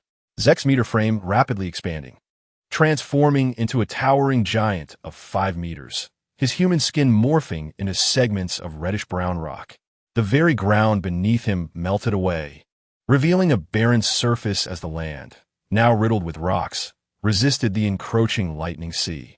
The clash between the rock domain and the lightning sea erupted in a dazzling display of light. Lei Laohu, today marks the end for you and your useless son. Hu Zhenghe's voice was gravelly and ominous as he lumbered towards Chun Lei, dragging his massive form with each step, causing seismic tremors beneath everyone's feet. Chun Lei, already brimming with fighting spirit, felt his rage peak upon hearing Hu Zhenghe threaten his only son. Lightning enveloped him. Even his thick brows and large eyes radiated a blinding light. You old fool, come and meet your demise. Chun Lei shouted. The clash of powerful A-class supernatural beings generated shockwaves that ravaged the surrounding environment. The earth shattered, the snow melted, and ice and snow flew through the air as sonic booms echoed constantly. Chen Chu, seated on the snowmobile, was deeply moved. This was a fierce battle between A-class supernatural beings. It was a confrontation that transcended humanity, deserving of the title of demigod. Chen Chu now understood why supernatural beings feared his father so profoundly. His combat prowess was genuinely formidable. Beyond the two A-class beings, the rest of the teams also engaged in battle. Hu Zhengha's bandit crew consisted of desperate supernatural beings, employing ruthless tactics and lethal maneuvers in combat. Conversely, the remaining supernatural beings from Xingho City were clearly not to be trifled with. The saying held true: those who survive in the apocalypse were anything but ordinary, especially those who can become Chun Lei's trusted confidants. Each of them is a paragon among the extraordinary. Thus, in the heat of battle, despite the bandits outnumbering Xingho City, both sides remained evenly matched. In fact, there was an underlying trend of the bandits being suppressed. Lu Ruyan assumed a combative stance, shielding Chen Chu behind her. She intermittently unleashed some ranged fire attacks to assist her teammates. As a fire element extraordinary, her combat prowess was formidable, making her a pillar of strength within the team. This time, her inability to directly participate in the fight to protect Chen Chu had undoubtedly increased the pressure on her comrades. Unbeknownst to them, a shadow had risen from the snow behind Chen Chu. Shadow Kill, a dark figure, revealing only its shadowy eyes, lunged forward with two daggers aimed at Chen Chu. "Be careful, young master." Lu Ruyan quickly turned, unleashing a fierce flame towards the shadow. Boom! Chen Chu, who had been sitting in the snowmobile, thrust his hands down, propelling his legs like springs, and struck the shadow fiercely across the face. Soon after, a silver-white dagger appeared out of thin air, piercing the shadow's throat. By the time Lu Ruyan rushed forward, all that remained was the shattered corpse on the ground. In the glacial apocalypse, although extraordinary beings could traverse the wilderness upon death, their powers dissipated, and the extreme cold would freeze their bodies into brittle chunks. Thus, the fallen figure had shattered into pieces. "Young master," Lu Ruyan exclaimed in surprise. Although this ambusher was rather incompetent, he was still an extraordinary individual and a ruthless bandit. She never expected that her young master could handle him with such ease. Chen Chu, with his hands clasped behind his back, wore an expression of a seasoned expert.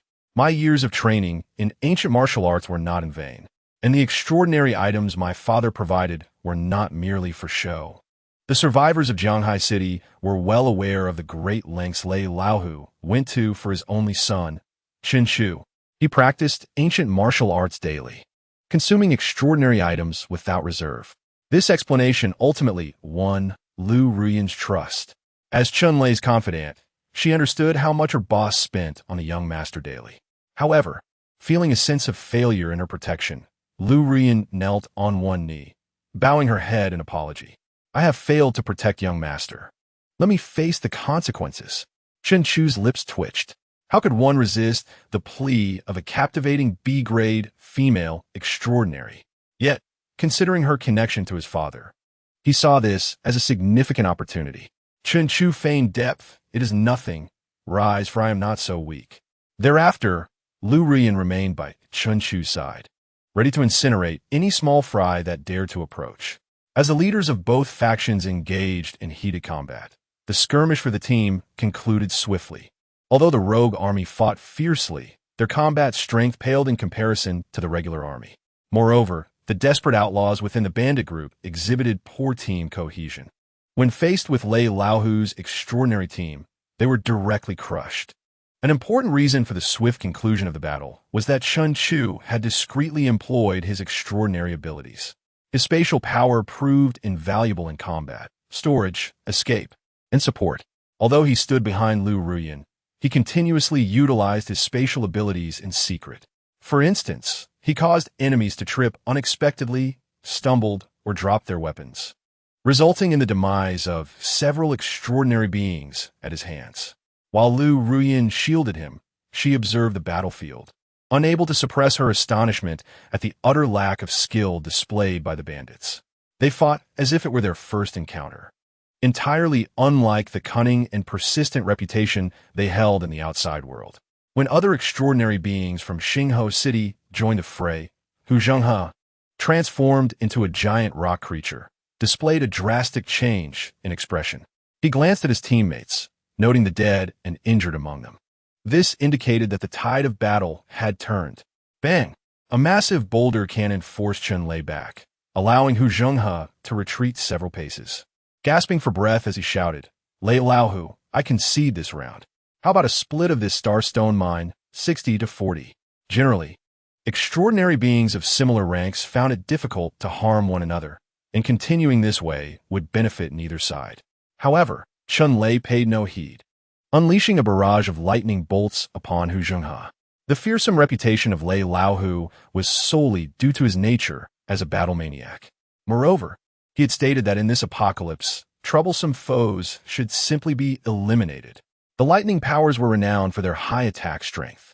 Hu Zhenghe, the rock turtle, cried out in agony, "Stop! I'll take 30, you take 70. I'll take 20, you take 80. Lei Laohu, don't push it. We're the same rank. Can you really kill me?" With fervor coursing through him, Chun-Lei gripped his spear of thunder and thrust it viciously at Hu Zhenghe. The spear met resistance, leaving only a white mark on Hu Zhenghe's rock-like body. "I am known for my defense, even if you besiege me for 3 days and nights. You cannot break my fortifications.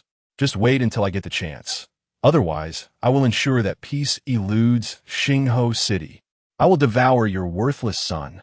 Seeing that appeasement was futile, Hu Zhenghe revealed his true intentions. As a bandit, he had nothing to lose against the powerful Lei Laohu. He aimed to disturb Lei Laohu's peace. Consequently, Hu Zhenghe embedded his feet into the ground, turning his entire body to stone and curling up, allowing Chun-Lei to unleash his relentless attacks.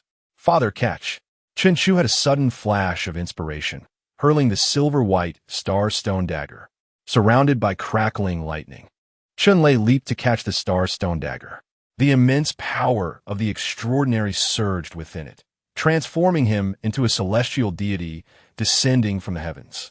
Chun-Lei bellowed, "Your bounty is now mine." Chapter 12. A-Class Mine S-Class Materials, Wealth Awaits. The thunder dissipated.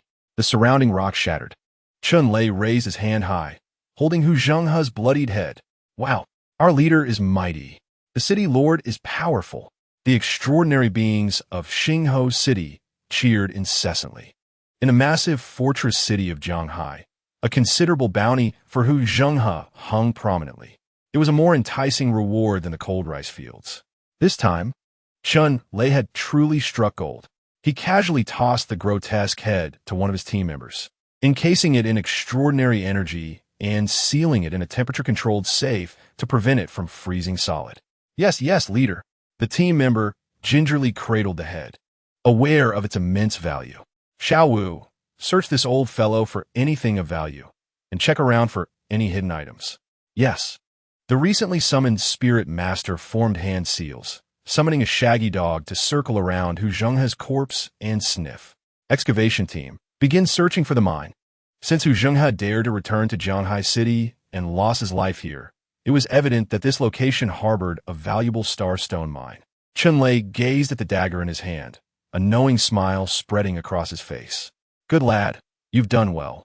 He couldn't help but praise Chen Chu. Shortly thereafter, he learned from Lu Rian about Chen Chu's feat of single-handedly defeating an extraordinary being. Chun-Lei was genuinely astonished, followed by hearty laughter. "Ha ha ha, truly my son. Leader, we've found something," Xiao Wu exclaimed with excitement. The group gathered around. Behind a massive boulder, a large modified snowmobile laden with abundant supplies awaited them. As expected, this was the entirety of Hu Zhenghe's bandit group's wealth. The bandit group thrived on plunder, lacking a fixed base, so most of their resources were transported wherever they went. Chun-Lei extended his hand to pat the heavily modified snowmobile, unable to suppress his grin. "Ha ha! With this, you won't have to ride a sled every day. Safety is greatly assured now." Hu Zhenghe's modified vehicle featured 3 large, sealed compartments, employing ample insulation materials. It was practically a mobile camp. "Leader, we found a map on the corpse." The diviner, Xiao Wu, presented a piece of yellowed parchment, inscribed with the locations of Hu Zheng's various supply caches and the precise site of the Xingshi mine. Hu Zheng was a formidable A-grade ability wielder commanding a band of supernatural practitioners who thrived through plunder. It was evident that his wealth was substantial. Should they manage to acquire all the resources marked on the map, Xinghua City would undoubtedly double its size, taking a significant stride toward becoming a colossal metropolis. Prosperity was upon them. Xinghua City was truly on the path to flourishing. In just 5 years, or perhaps 10, there would be no worries for Xinghua City. Recently transformed into a large city, it was already sprinting towards becoming a giant city. The young master was indeed a magnificent harbinger of fortune. Those around him were consistently filled with joy. As the backbone of Xinghua City, they understood all too well what such immense wealth meant for their settlement. Beyond the riches of an A-grade bandit group, the true prize was the Xingshi mine. Following Hu Zheng's map, Chunlei pinpointed the mine's exact location. Soon after, 2 Earth-type ability users unleashed their powers, causing the ground to tremble and crack, revealing an expanse 5 meters below. There lay a glimmering silver-white, or quietly nestled within. A lean man with a mechanical eye excitedly leapt into the mine, extracting a device to assess the vein. Boss, it's an A-grade mine. Xingshi is an A-grade material. We are set for life. The bespectacled man grinned widely. Chunlei patted his head, beaming with delight. Ha! Xinghua City will never have to worry about sustenance again.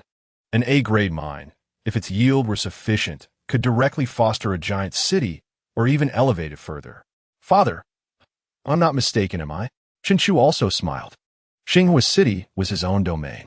The city's strength would enhance his own future prosperity. He could linger longer under his father's protective wing. Good lad. Who would have thought your father's camp, built over 30 years, would be expanded multiple times by you in an instant? Now you could take more concubines. If this batch of goods was consumed, he would certainly arrange for his son to have an A-grade ability concubine. A-grade ability users were the elite of the apocalypse. Akin to his father truly dared to dream. Each A-grade ability wielder was a formidable figure. Yet, Chun Chu held a tiny flicker of hope. As long as he helped his father grow stronger and Xinghua City flourish, nothing would be impossible. Moreover, as an S-grade ability wielder, how could he not marry an A-grade ability user? Even an S-grade would dare to wed. Speaking of S-grade, the image of the Lord of Laihui City surfaced in Chun Chu's mind. She seemed to be the only S-grade ability wielder in Jianghai City. Boss, the mine essence, the leader of the excavation team exclaimed excitedly. Soon after, an irregular rectangular prism, radiating a golden glow akin to gold, was extracted from the mine. The bespectacled man measured it with his instrument, gasping in astonishment. S-grade material. They have spent decades in the apocalypse, having only heard of it but never seen it. If this Xingshi mine essence were forged into a weapon, it could enhance the wielder's strength by at least 50%. If precious materials were added, the enhancement could reach 60%. Everyone was astounded, their mouths agape. An A-grade wielder's wealth, an A-grade mine, and now S-grade mine essence. In the realm of abilities, there's an old saying, below S-grade, all are but ants. Now they had truly struck gold. Chunlei seized the heavy mine essence, and immediately, his body crackled with electricity, transforming the essence's form. Subsequently, a long staff, slightly shorter than Chunlei, materialized. With a casual swing, he shattered a boulder the size of a small mountain into dust. This probably boosts my power by 70%. It's truly a fine weapon. The astonishing destructive force left everyone wide-eyed. The notorious Lei Laohu had increased his strength by 70%. This was genuine prosperity. Son, you are truly my lucky star. When we return to the city, ask for whatever you desire, Chunlei said, in high spirits. Firstly, he had acquired the most suitable weapon for himself, significantly enhancing his power, allowing him to contend with the Lord of Laihui City. Secondly, the immense wealth garnered would facilitate both territorial expansion and the enhancement of the city's overall strength. Most importantly, he could provide his son with more high-quality wives and concubines. Many children bring great fortune. The revival of humanity is just around the corner. Chapter 13. A bountiful harvest. Once again, a father with twins. Chunlei's increased strength signified a boost for Xinghua City. This also meant that Xinghua City could acquire more resources, greatly elevating the standard of living for its citizens. In the apocalypse, seizing such a significant opportunity, the best way to celebrate was to distribute resources to the citizens for free. Each person received a small bag of cold rice porridge, a piece of meat, and several fresh cherry tomatoes. Fresh vegetables were a rare delight in the apocalypse. That day, the entire Xinghua City was enveloped in laughter and joy, a rare sight in the harsh reality of the apocalypse. The citizens held Chunlei in even greater esteem. After all, it was unheard of for a city to distribute resources for free, especially fresh vegetables. The Lord was truly the best leader in the apocalypse. Indeed, in other cities, citizens were treated as livestock, exploited by the upper echelons. It was rumored that there was a city where the citizens subsisted on nutrient blocks, dark and made from cockroaches. They were truly fortunate to join Xinghua City amidst the apocalypse. How many people had never seen a cherry tomato in this dire time? They were indeed blessed. In recent days, Chun Shao had been marrying and taking concubines, while the Lord returned triumphantly, causing everyone to feast heartily. Life quality had improved so much that they no longer wished to return to the days of gnawing on compressed biscuits. Your daughter is so charming. Why not marry her off to Chun Shao? We could benefit from the association. Great idea. I'll send her seek out Chun Shao right away. At the Lord's residence, Chun Lei and the other ability users of Xinghua City reveled in merriment. The table was laden with fresh fruits, succulent meats, hardly resembling survival in the apocalypse. Hu Zheng's wealth was indeed substantial. 3 large trucks filled with supplies, 1 truck of fruits and vegetables, another of fresh meats, and the last brimming with fine wines and cigarettes. One ability user gulped down strong liquor and spoke with a scowl. They had toiled relentlessly in the apocalypse, managing to develop their city into a large one, yet their lives remained tight. Meanwhile, Hu Zheng's gang thrived on plundering, amassing such a fortune. Truly, a case of killing and looting for riches. But that was not all. Hu Zheng had several storage bases for supplies. If they could clear them out, Xinghua City's wealth would double. What do you mean by ordinary supplies? You lack vision. Just wait until the boss trades heads for bounties in Lihua City. That will be the true windfall. The crowd chattered excitedly, creating a lively atmosphere. Today's harvest was immense, even surpassing the savings accumulated over more than 20 years of development in Xinghua City. Chun Lei, seated at the head of the table, laughed heartily. Ha, eat and drink to your heart's content. Having taken down Hu Zheng, we need not hold back at all. Furthermore, his younger brother was right. These supplies were trivial. The real prizes were Hu Zheng's head and the Xing Shi mine. One could fetch a hefty bounty in Lihua City, while the other was an A-grade mine. With these 2 assets, Xinghua City could undoubtedly stabilize its growth, emerging as the second giant city in Jianghai City. Moreover, there was an even more significant advantage. With the acquisition of a suitable weapon, Chun Lei experienced a direct increase in strength of 70%. On the surface, he had leaped to become the second most formidable expert in Jianghai City. This was truly a cause for celebration. Kid, on your first outing, you've brought your father such a delightful surprise. You are indeed my lucky star. Chun Lei's gaze fell upon Chen Chu. If it were not for Chen Chu's discovery of the Xingshi mine, if it were not for Chen Chu providing the coordinates, if it were not for Chen Chu's insistence on venturing beyond the city walls, how could Xinghua City have acquired the resources of an A-level bandit group? The heads of Hu Zheng and his associates, the A-level or veins, and the S-level or essence? Chun Lei unabashedly reveled in his pride. How could his son be inferior to the ability users? They are merely ability users. His own son has even slain one.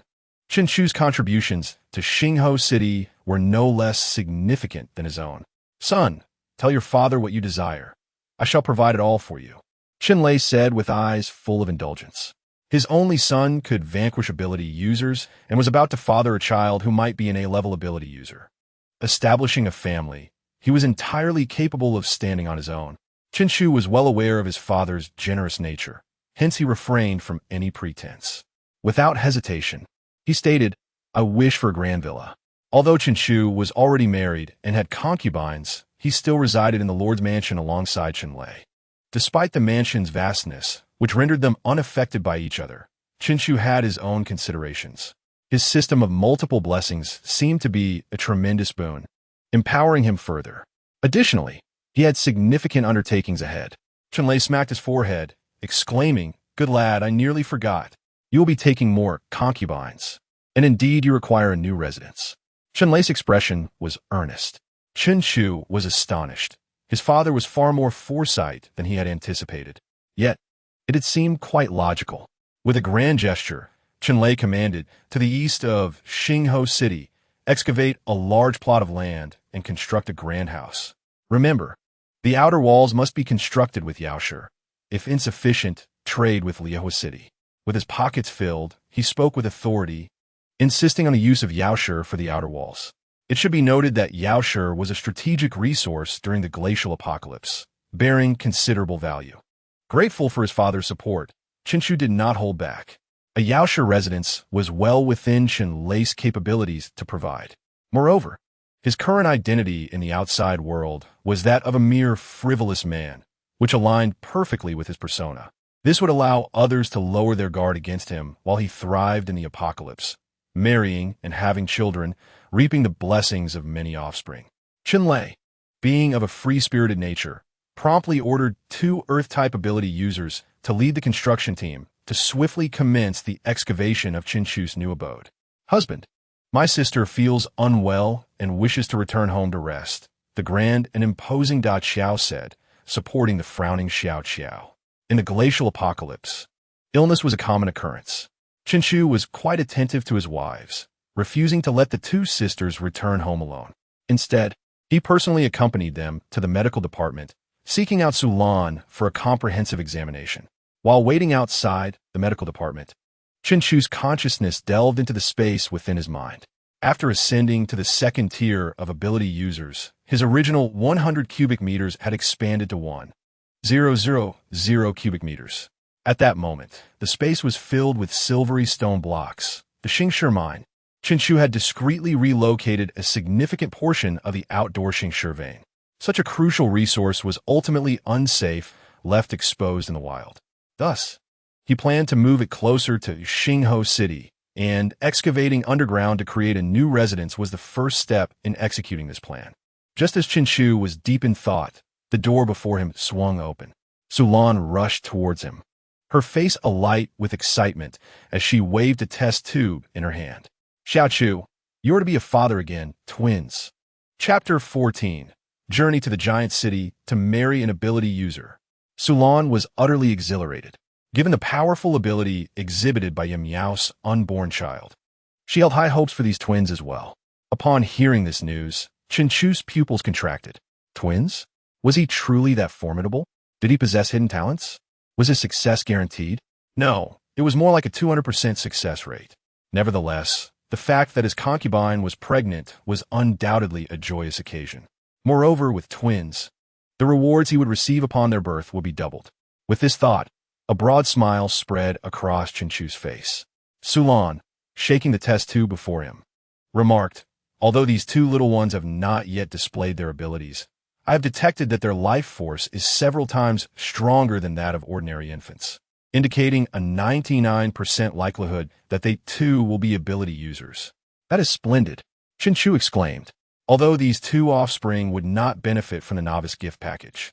He had already attained the status of an S-level ability user when marrying Da Qiao and Xiao Qiao, both of whom were D-level ability users.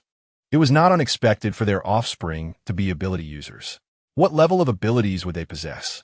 Chinchu pondered, stroking his chin in curiosity. After all, the higher the ability level of his offspring, the greater his rewards would be. However, even if the twins did not have high levels, Chinchu could fully accept it. Furthermore, even those without talents could live a life of luxury and wealth in Xingho City given its current strength. If they were boys, they could be raised until 18, arranged to marry and have children. After all, as long as offspring with his bloodline were born, he would receive rewards from the system. If they were girls, they would live in splendor, free to pursue their desires. Despite the apocalypse, strength was everything. Achoo! A pair of soft, fair hands clasped Chinchu's. Sulan gazed at him with starry eyes. All your offspring will be ability users, so your plan to revive humanity through multiple offspring is indeed feasible. Although it is truly arduous for you, Achu, both your wives are already pregnant, and it is essential for you to consider taking more concubines. Chinchu had fully accepted the rhythm of his life. With Yin Miao and Xiao Qiao both expecting, he indeed needed to take more concubines. However, it seemed challenging to find suitable female ability users in Xingho City. Chinchu cast a charming glance at Solon. Her cheeks flushed, and despite her usual cold demeanor, she could not help but avert her gaze. After clearing her throat twice, she said, "I just remembered there is a procedure I must attend to. As for your concubine situation, I will discuss it with the city lord." As she brushed past Chinchu, her voice, delicate as a whisper, reached him. "The medical department of Xingho City still requires my expertise." With his experience from 2 lifetimes, Chinchu understood the implications of her words. Watching Solon's retreating figure, a smile crept onto his lips. He must ensure that his father quickly recruits powerful medical ability users. Husband, not long after, Da Qiao assisted Xiao Qiao out of the infirmary. Chinchu stepped forward, taking hold of both their hands. "Husband, are the children truly ability users?" Xiao Qiao looked up at Chinchu, her eyes sparkling with joy. She was aware that Yin Miao was carrying a child who might be an A-level ability user. The prospect that her own children could also be ability users filled her with excitement. In the glacial apocalypse, ability users were the pinnacle of humanity. A maternal lineage elevated one's status. If both children in her womb were ability users, her standing in Xingho City would rise significantly. Chinchu gently patted her head. Indeed, they are ability users. Their life forces are much stronger than those of ordinary infants. Upon receiving confirmation, Xiao Qiao's face instantly lit up with a smile. She tenderly caressed her abdomen. "Hurry and be born, grow strong, and become great like Grandpa." Da Qiao, watching her sister's happiness, couldn't help but feel a twinge of envy. Stealing glances at Chinchu's handsome profile, she mused, "With Yajijia and my sister both pregnant, it seems I shall have to work hard to win your favor." "Ha ha ha. Little one, I hear I have 2 more grandchildren on the way, and both are ability users." Early the next morning, upon receiving the news, Chenlei promptly sought out Chinchu. Chinchu nodded. The happenings in Xingho City could not escape his father's notice. Chenlei laughed heartily, clapping Chinchu on the shoulder. "Ha ha ha, what a fine lad. With this, we have 4 ability users in our family alone. The development into a colossal city. The revival of humanity is imminent. The presence of individuals with extraordinary abilities in this apocalyptic world is exceedingly rare. It is astonishing that Chinchu's offspring are all endowed with such abilities. If this continues, the prosperity of Xingho City is inevitable. Since your concubine has swiftly become pregnant, you must consider taking another wife," Chenlei suggested. Observing the familiar expression mirrored in his father and Sulan, Chinchu's lips twitched, though he ultimately acquiesced. Indeed, the pool of suitable candidates appears rather limited. There are only a handful of extraordinary individuals in Xingho City, predominantly male. The most fitting female, Yi Miao, has already become his first wife. As for Sulan, the head of the medical department, she is currently unable to step away to marry. Regarding another potential candidate, Lu Rian, as a fire element ability user within the team, she too cannot afford to marry amidst Xingho City's rapid expansion. "Haha, leave this trivial matter to my father," Chenlei said with a beaming smile. "Father, you won't attempt to snatch someone else's daughter again, will you?" Recalling how Da Qiao and Xiao Qiao came to be, Chenlei waved his hand dismissively. "No, the old fellows in the nearby medium-sized cities have no daughters. Besides, it's merely a matter of marrying an extraordinary wife. I'll take you to Liuhua City and acquire dozens." Chinchu's eyelids twitched at the thought. Dozens of extraordinary wives. Subsequently, Chenlei introduced Chinchu, who had never visited a colossal city, to Liuhua City. Thus, it is true that extraordinary ability users are sometimes sold as slaves in colossal cities. Chinchu was taken aback. Aren't extraordinary individuals the answer to the apocalyptic dilemma? Indeed, this is the apocalypse, where human life is worth less than a can of food. Even extraordinary individuals are subject to the oppression of more powerful ones. Through Chen Lei's explanation, Chen Chu understood that some rogue extraordinary users could be captured by stronger ones and sold as slaves. Due to their abilities, they command high prices. Moreover, extraordinary individuals in cities that have been attacked by enemies are often sold at exorbitant prices. The harsh realities of the apocalypse unfolded before Chen Chu once more. However, having lived 2 lives, his mindset was not so dismal. In fact, he found it somewhat reasonable. In an apocalypse, the survival of the fittest reigns supreme. I shall exchange Hu Zhenghe's head for a bounty. Once prepared, I will take you to Liuhua City to marry and acquire concubines. Chapter 15, Offspring 1. Arrival at the underground trading market. After discussing with his father, Chen Lei proceeded to plan the route and make necessary preparations for the journey. The 2 most crucial tasks for this trip to Liuhua City were to collect the bounty on Hu Zhenghe and to acquire an extraordinary concubine for Chen Chu. Additionally, they aimed to scavenge supplies hidden by Hu Zhenghe in the wilderness and to establish a market for starstones. The yield from this starstone vein was greater than anticipated. After equipping all the extraordinary individuals of Xingho City and stockpiling a considerable amount, they continued to unearth more. Chen Lei intended to seize the opportunity of traveling to Liuhua City to sell these stones for other scarce resources, thereby enhancing the strength of Xingho City. After settling to Xiao and Xiao, Chen Chu made his way to the residence he was constructing. Selecting a suitable location, he utilized his abilities to transfer 1,000 cubic meters of starstones from his space. This was his plan. The original vein of starstones was situated at a considerable distance from Xingho City, making extraction costly and perilous. It easily attracted the attention of other factions, posing unnecessary risks to Xingho City. Therefore, he utilized his spatial abilities to relocate the majority of the starstones and bury them near Xingho City. Subsequently, during the city's expansion, they could be discovered in a reasonable manner, thus mitigating the greatest risks for Xingho City. After completing this, Chen Chu leisurely returned to the city lord's residence to enjoy a joyful life with his wives and concubines.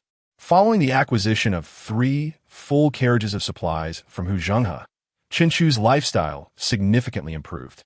After years of plundering, Hu Zhenghe had accumulated many valuable items, even managing to procure top-grade Wagyu beef. A serving of this exquisite beef, a lavish green salad, a platter of fresh fruits, and a bowl of fish soup comprised his daily meals. To encounter fish in the glacial apocalypse was truly an eye-opening experience. As he savored the sweet fish meat, Chen Chu marveled at the situation. In the glacial apocalypse, even vast oceans had frozen over, yet fish had managed to survive. Yi Miao smiled as she looked up, "Husband, although the glacial apocalypse is approaching, some fish species originally from the land have indeed been preserved, such as those protected by visionary extraordinary users in fish markets, supermarkets, and the shelters built by the wealthy before the apocalypse. However, in the glacial apocalypse, fresh fish is an absolute luxury, diminishing with each serving." Yi Miao delicately sipped the fish soup, her expression endearing. She was an orphan saved by Chen Lei during the apocalypse, later becoming a dark guard. She clearly understood the significance of such food in the apocalypse. The piece of fish she had just consumed could purchase 10 beautiful women in chaotic regions. This is the nature of the apocalypse. As Yi Miao gently sipped the fish soup, she cherished this way of life. Fully aware that it was her husband who provided her with it, she silently vowed to become a good helper to him. Chen Chu casually tossed a plump grape into his mouth. "Thankfully, I have a good father." Suddenly, Qiao, dining alongside them, emitted a light retch and covered her chest with her hand. "Sister, what's wrong?" Xiao Qiao hastily supported her. "What happened?" Chen Chu turned his gaze toward the chef standing nearby, his eyes filled with a hint of menace. He would not allow any harm to befall his family. The chef's eyes widened in panic. He always exercised great caution while cooking and was particularly attentive to hygiene. There could be no issue. "Young Master Chen, it wasn't me. Truly." The chef immediately knelt down. "Quick, call a doctor." Yi Miao commanded kindly. After her pregnancy, Chen Lei had assigned a resident doctor to her.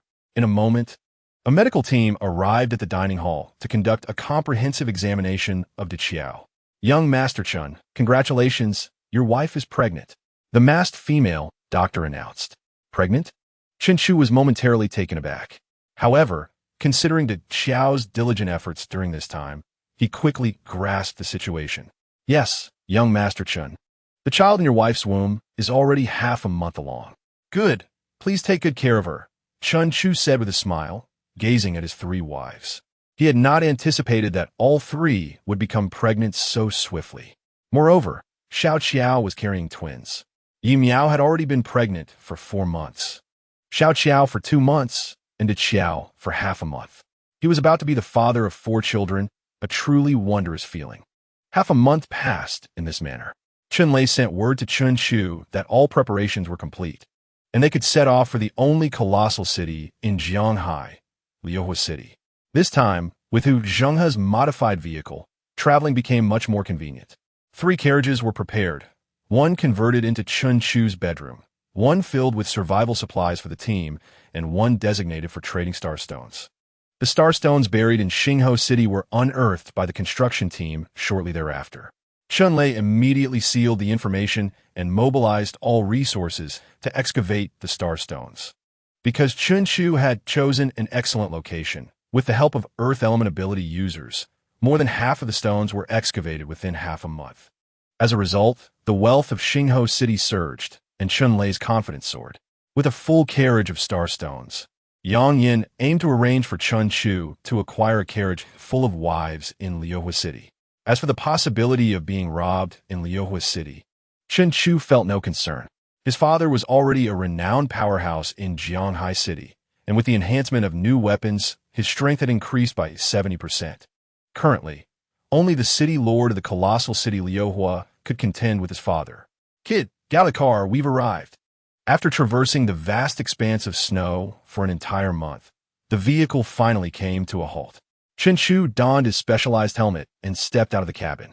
Before him stood dozens of imposing black 3-story buildings, reminiscent of several quaint towns from a bygone era.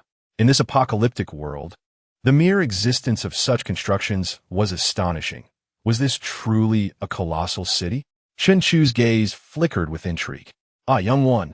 The true essence of a colossal city lies beneath the ground, Chun Lei chuckled, leading Chun Chu towards the subway entrance.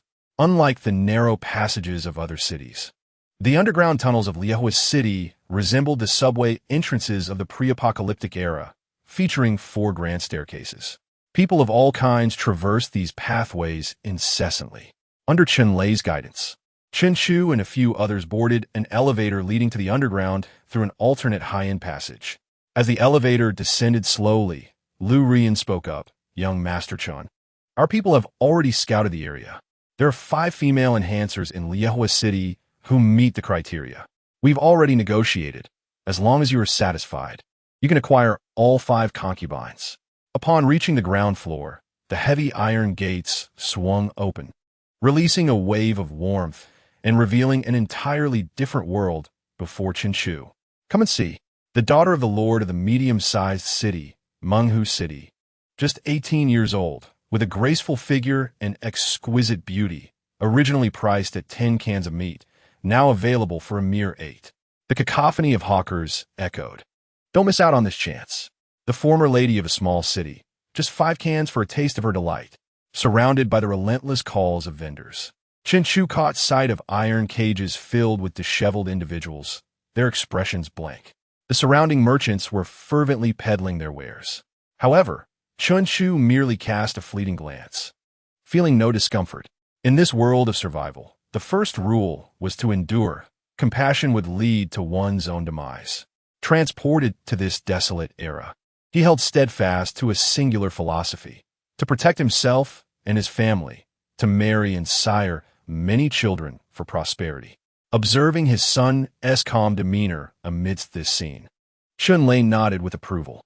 In truth, Chun Lei had brought Chun Chu to Liuhua City, directly into this underground marketplace, with ulterior motives to train him.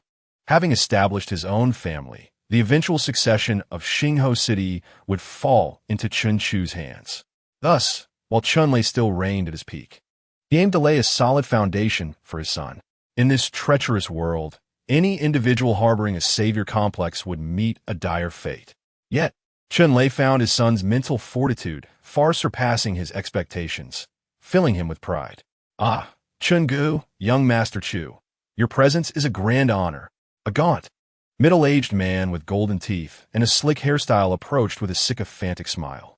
Ha, Zhang Yazai, you assured me my son would be pleased. If not, I shall have your skin. Chunlei laughed heartily, shaking Zhang Yazai's hand. Lu Ruyan leaned closer to Chen Chu, whispering sweetly. Zhang Yazai is not only the largest meat trafficker in Jianghai City, but also in several surrounding cities. He can procure anyone. Feeling the warmth of her breath, Chen Chu nodded slightly. Individuals engaged in such trades undoubtedly possessed significant influence. He might find himself collaborating with him multiple times in the future. Zhang Yazai bowing grinned. Rest assured, Brother Chun, this batch is premium quality, guaranteed to satisfy young Master Chu. Chunlei chuckled even louder indeed. In this apocalyptic realm, there is no such thing as brotherly affection. It is all business. A starstone discreetly exchanged hands. Zhang Yazai's eyes lit up, his smile becoming more genuine as he approached Chen Chu. This must be young Master Chu, renowned for your talents. Today, I see you are indeed a fine young man. After exchanging pleasantries and flattery, they followed Zhang Yazai into a dimly lit chamber within the underground market. Despite Chunlei's robust physique, he was astute. The display of a starstone was not mere bravado. It was a signal to Liehua City that he had a significant deal, with the highest bidder winning. As for the risk of being robbed, that was a question for the hefty club in his possession. An A-grade special lightning ability, level 7, wielding a starstone weapon that enhanced his strength by 70%, accompanied by a fully equipped team of enhancers. Even if the Lord of Liehua City himself appeared, he would face the consequences. Such was the nature of the apocalypse. Strength reigned supreme. Young Master Chu, behold. Upon entering the warm, yet somewhat odorous room, Zhang Yazai proudly unveiled a black cloth. Beneath lay a small iron cage housing 5 stunning women adorned with distinctive bracelets and anklets. Curled up with expressions of either numbness or terror, Zhang Yazai, with his neck craned and head held high, resembled a rooster flaunting its feathers. What do you think? Are you satisfied? This batch required immense effort to gather from several cities. They are not only enhancers, but also possess remarkable beauty. Pausing for dramatic effect, his expression turned lewd. Most importantly, they are all quite clean. Chunlei, with an impassive expression, turned to Chen Chu, seeking his opinion. Beyond his late wife, he held little interest in women. Chen Chu nodded in approval. Although Zhang Yazai appeared untrustworthy, the reality matched his claims. The women in the cage were indeed exquisite in both beauty and form. Seeing his son's satisfaction, Chunlei hesitated no longer. With a sweeping gesture, he commanded, "Take them." Upon hearing this, Zhang Yazai's face lit up with joy. He had prepared a plethora of price-inflating dialogues, but now it seemed unnecessary. 3 F-grade, 1 E-grade, and 1 D-grade. Zhang Yazai grinned, revealing his teeth. Enhancers were exceedingly rare in the apocalypse, especially of this caliber, thus commanding high prices. Chunlei offered a subtle smile, extending his hand to present his price. He was no fool. Prior to his arrival, he had discreetly gathered intelligence on market prices. His offer was slightly below market value, allowing room for negotiation. Perhaps due to Chunlei's formidable presence or his possession of starstones, the notoriously stingy Zhang Yazai surprisingly acquiesced. The 5 timid beauties were led away by Zhang Yazai as muscular enforcers, tethered by unique iron chains. Zhang Yazai, with a lewd smile, handed a dark key to Chen Chu. Young Master Chu, enjoy thoroughly. During the payment process, Chunlei furrowed his brow, double-checking, are they all clean? Zhang Yazai thumped his frail chest. I guarantee they are clean. If not, you can come find me. With this assurance, Chunlei generously waved his hand, placing 500 pounds of starstones before Zhang Yazai. Upon inspecting the bag, Zhang Yazai's eyes transformed into symbols of currency. Brother Chun, young Master Chu, do visit often. I have a steady supply of clean enhancers. After settling the 5 beauties into the transformation vehicle, Chunlei, puffing on a lit cigar, gazed at Chen Chu with satisfaction. "Son, exert yourself to bring us more delightful grandchildren." Chen Chu's lips twitched. Perhaps it was better to wait until after the wedding. Although these 5 concubines were acquired through trade, they would ultimately become his wives, destined to share his bed. He will also marry openly and respectfully. Chunlei gave him a thumbs up in approval. "Your mother used to say I was a rough man, and indeed, she was not mistaken. I will have to learn more from you in the future. Now, take a moment to gather yourself. We will head to Liehua City, soon to collect Hu Zhenghe's bounty." Chapter 17, S Rank. Jiang Fanju, Jiang Qingshui, the 2 sisters. They were the extraordinary beauties with abilities purchased from Zhang Yazi. Due to the considerable fright they had endured recently, Chen Chu arranged for Lu Ruyan to stay in the modification vehicle to care for and guide them. Lu Ruyan confidently declared that she would surely complete the task successfully. Subsequently, Chunlei led Chen Chu and several team members back to the expansive entrance of Liehua City. As the rolling stairs descended, a massive black iron gate came into view. Above the gate, a fiery red plaque bore the words Liehua City in an elegant script. After the fully armed guards recorded the identities of the group, they opened the grand gates of Liehua City. "Welcome to Liehua City." As they stepped inside, the heavy sound of the door closing echoed behind them. A wave of heat, surpassing that of the underground trading markets, swept over the group. Chen Chu removed his specialized helmet, absorbing the sights before him. This was the only colossal city in Jianghai City, its area 20 times larger than Xinghuo City. The resident population was tenfold that of Xinghuo City. In addition, there was a substantial transient population. A glance revealed dazzling lights, throngs of pedestrians resembling mountains and seas, and bustling shops. The temperature was a chilling -20 degrees. Even ordinary people were bundled in thick cotton coats as they strolled about. Were it not for the rock layer above, Chen Chu would have thought he had traversed into a post-apocalyptic dream. For this Liehua City bore no distinction from cities before the cataclysm. Seeing Chen Chu lost in thought, Chunlei laughed heartily. "Huh? Do you think every city is as splendid as this? That is because the city lord of Liehua City, Jiang Fanju, is an S-rank fire-type ability user." Chen Chu understood the rarity of fire-type ability users in this ice-capped apocalypse. This was evident from the necessity for every ability team to be equipped with at least 1 fire-type user.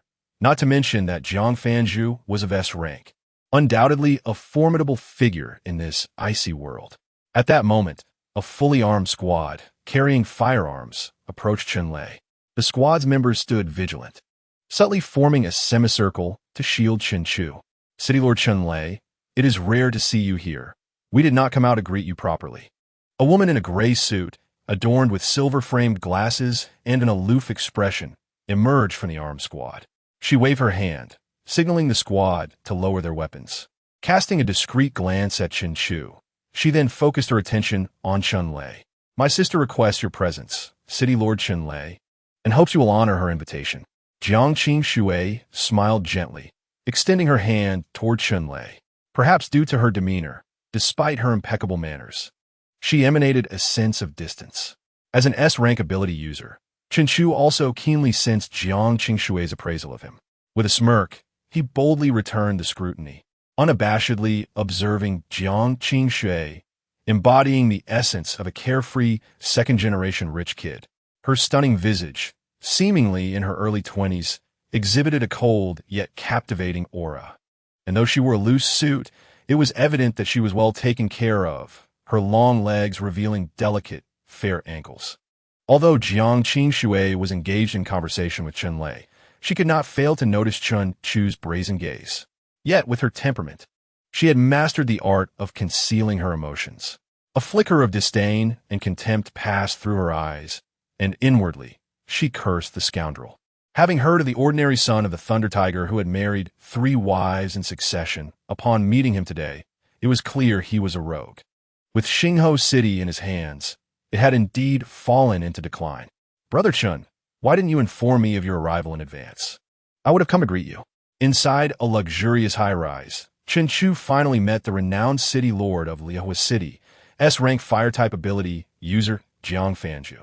Initially, Chen Chu assumed that with her strength and stature, she would be at least 40 years old, fierce and formidable. However, upon seeing her, he realized she could not be much older than Jiang Qingxue, likely in her early 20s, certainly not exceeding 30. Once again, Chen Chu portrayed the persona of a carefree, rich heir. Since Jiang Qingxue regarded him as such, he would embrace it wholeheartedly. He casually plopped onto a nearby leather sofa, took a bite of fresh fruit from the table, and boldly surveyed Jiang Fanju.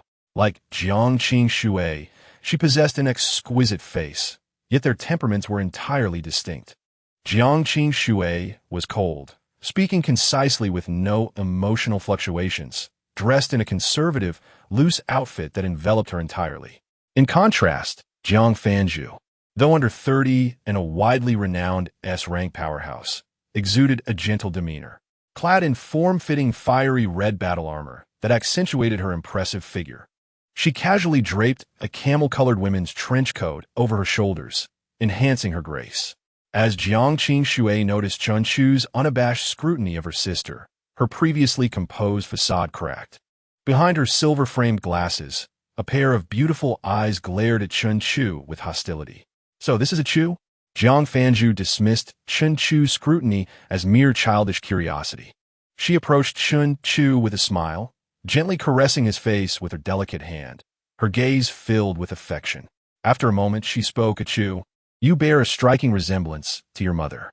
Then, with a light laugh, she added, "When you were young, I held you in my arms. By rights, you should address me as Aunt Jiang." Subsequently, she withdrew her fragrant, delicate hand and instructed her secretary behind her, "Bring a serving of all the fresh fruits available in Liehua City for a Chu." What? Three voices of confusion echoed simultaneously.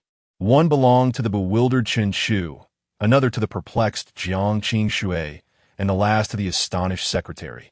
However, Chen Chu's reaction was swift. He grinned and stood up, grasping Jiang Fanju's hand, his face alight with joy. "Thank you, Sister Fanju." "Sister Fanju?" Jiang Fanju was taken aback by Chen Chu's boldness, her lips parting in surprise. After regaining her composure, she smiled slightly. Such sweet words. Then, she turned her cold gaze to her secretary. "Secretary Li, why aren't you hurrying up? Can't you understand human speech?" Secretary Li trembled, hurriedly affirming before dashing out. Jiang Fanju turned back, resuming her cheerful demeanor. "Achoo! Don't be formal. Treat this as your own home. If it weren't for your mother, your sister and I would have perished long ago, and there would be no today. Moreover, when Liehua City was established, Xingho City assisted us significantly." "Oh, there is this connection?" Chen Chu raised an eyebrow. "Then I must thank you, Sister Fanju." He held Jiang Fanju's delicate hand, casting a provocative glance at the glaring Jiang Qingxue. "With this connection in place, surely she would become my wife one day." Chapter 18. Astonishing. SS rank, hidden physique, angelic body. After Jiang Fanju's admonition, her subordinates worked swiftly. Plates of fresh fruits, which the outside world could hardly imagine, were brought to the table, filling the space around Chen Chu. Jiang Fanju affectionately ruffled Chen Chu's hair. "Eat more. These were freshly picked from the agricultural zone today. If you need more, just let me know." As time passed, Chen Chu continued to call her sister, and Jiang Fanju gradually warmed to the idea. Deep down, she couldn't help but think that being just a few years older than a Chu, she indeed should be called sister. If Jiang Qingxue were to hear this inner thought, her worldview would undoubtedly shatter. Isn't my sister a decisive S-rank ability user? Is my elder sister not the formidable lord of a towering city? Is she not the cold-hearted overlord of the apocalypse? As I witnessed Chen Chu tossing fresh, succulent grapes into his mouth while casting a provocative glance in my direction, I feel a surge of frustration. Jiang Qingxue clenches her fists, her silver teeth biting down lightly. After much inner turmoil, she resolutely strides over to the sofa beside Chen Chu, rolls up her sleeves, and begins to indulge in the fruit, almost as if to provoke him in return. Whatever Chen Chu eats, she follows suit. Li's secretary, standing quietly to the side, is astonished by this unexpected scene. My goodness, Jiang Zhongwan has always been an ice-cold beauty, never engaging in any outlandish behavior. How could she act this way today? It is not just her who is surprised. Even Jiang Fenju is taken aback. His lips slightly parted in astonishment. Haha, the two children are having a playful spat. Chun-Lei laughs heartily. However, once the astonishment fades, Jiang Fenju gazes at Chen-Chu, her beautiful eyes sparkling. For years, Qing-Shui has kept herself closed off, and I believed it was due to her childhood experiences that she locked away her heart. Yet now, Chen-Chu seems to have unlocked her. They must truly be fated. Jiang Fenju is genuinely happy. Jiang Qing-Shui is her only family in this world, and her greatest wish is to see her sister regain the innocent charm of her childhood. But for all these years, her sister has remained distant and inscrutable, rarely showing emotion, let alone engaging in such uncharacteristic behavior. Perhaps Chen-Chu is the key to transforming Qing-Shui. Jiang Fenju looks at Chen-Chu in astonishment. Meanwhile, Jiang Qing-Shui, fully engrossed in her playful rivalry with Chen-Chu, remains oblivious to her own embarrassing display, completely unaware of the opinions surrounding her. If Jiang Qing-Shui were to learn of Jiang Fenju's thoughts, she would likely faint from anger. She cannot stand that Chen-Chu, a spoiled second-generation heir, dares to gaze at her sister with such inappropriate eyes. Holding her sister's hand and calling her sister, that title can only belong to her. Jiang Fenju gazes with a smile at the seemingly mismatched pair of Chen-Chu and Jiang Qing-Shui, unable to tear her eyes away. It is only when Chun-Lei lightly taps the table to resume business that she snaps back to reality. Fire Phoenix, I am here to discuss a transaction. Chun-Lei states expressionlessly. Fire Phoenix is Jiang Fenju's nickname within their circle. Brothers must keep accounts clear, even if there are some connections between the two families. It is business in the apocalypse. How can Chun-Degu and Jiang may call each other in such an informal manner? Jiang Fenju retracts her gaze, amused at Chun-Lei's serious demeanor. She thinks to herself, how could such a rigid person like Chun-Lei have produced someone as humorous and interesting as Chen-Chu? It must be a trait inherited from his mother. Indeed, Sister Fang's genes are the finest in the world. Nonetheless, she maintains a serious facade. Very well, Lei Laohu. We are discussing the transaction concerning the Xingshi, correct? Chun-Lei's lips curve into a smile. Everyone is aware of it, not just me, but several large cities in the vicinity have received the news as well. Jiang Fenju's expression turns grave. However, the now significantly stronger Chun-Lei is entirely unafraid of the so-called large cities. He grins broadly. What price are they offering? Jiang Fenju sighs. They have come to understand that the mineral vein occupied by your Xinghua city is small and devoid of mineral essence. Otherwise, Xinghua city would have already been surrounded. This revelation leaves Chun-Lei momentarily stunned. That mineral vein clearly contains mineral essence, and in considerable quantity. However, he keeps this information to himself. He is not foolish enough to sabotage his own interests. It must be an internal error on their part leading to this misjudgment. Chun-Lei lowers his head in contemplation, keeping this matter in mind, but not overly concerned. With a 70% increase in strength, he no longer fears the once mighty large cities. We will discuss the Xingshi later. I am primarily here for this. Chun-Lei places a temperature control box on the table and then slowly opens it. Inside stands a grotesque head of Hu Zheng and a human head. Due to the icy apocalypse and the temperature control box, the head retains its original color, as if it has just perished. Hu Zheng, he, boom! A burst of flame erupts, and the temperature in the room soars to 60 degrees. The scorching heat causes the hair of those present to curl slightly. Sister, calm down. Jiang Qingshui's face flushes, beads of sweat forming as she weakly leans against the table. As the flames recede, the temperature in the room drops to 0. Phew! Jiang Qingshui exhales deeply, adjusting her dark suit. You are an ordinary person? Shen Chu expressed surprise. Jiang Qingshui's earlier display was certainly not that of an ability user. Jiang Qingshui's expression turns icy as she retorts, aren't you just an ordinary person too? A completely inept one at that. Suddenly realizing her advantageous position, Jiang Qingshui feels a surge of pride. Humph, I can help my sister manage the Lihua city. Can you? She glances at Chen-Chu, feeling quite pleased with herself. Meanwhile, Chu is engulfed in deep self-doubt. No way. How can this girl with such spirit possibly be an ordinary person? My instincts cannot be wrong. System. Since you are so capable, can you tell me about Jiang Qingshui's physical condition? Chu silently pleads in frustration. Jiang Qingshui, 23 years old, SS-level gifted physique. Hidden state, not activated. Attribute, pure body. Indeed, Tianju Zai. This proud little lady is not only not an ordinary person, but also possesses an SS-level ability that surpasses common understanding. I must make her my wife. Chu gazes at Jiang Qingshui with satisfaction. Unbeknownst to her, a sudden chill runs down Jiang Qingshui's spine, as if she is being watched by a demon. Apologies for my lack of decorum. Jiang Finju fixes her icy gaze on Hu Zheng, and, at this moment, her demeanor is colder than ever. Simultaneously, she comprehends the true intentions of Lei Laohu and his party. 1. 10 acres of B-grade cold spirit fields. 2. A B-grade medium-sized mineral vein. 3. A vial of gene serum effective against A-grade and lower ability users. 4. A starstone weapon forged by an A-grade blacksmith that can enhance the user's strength by 40. What is your choice? These are the rewards Hu Zheng has in Lihua City. Any single item would make the apocalypse as powerful coveted. A substance that could incite fierce competition. This is also why Hu Zheng has not dared to return to Jiang Haishu for so many years.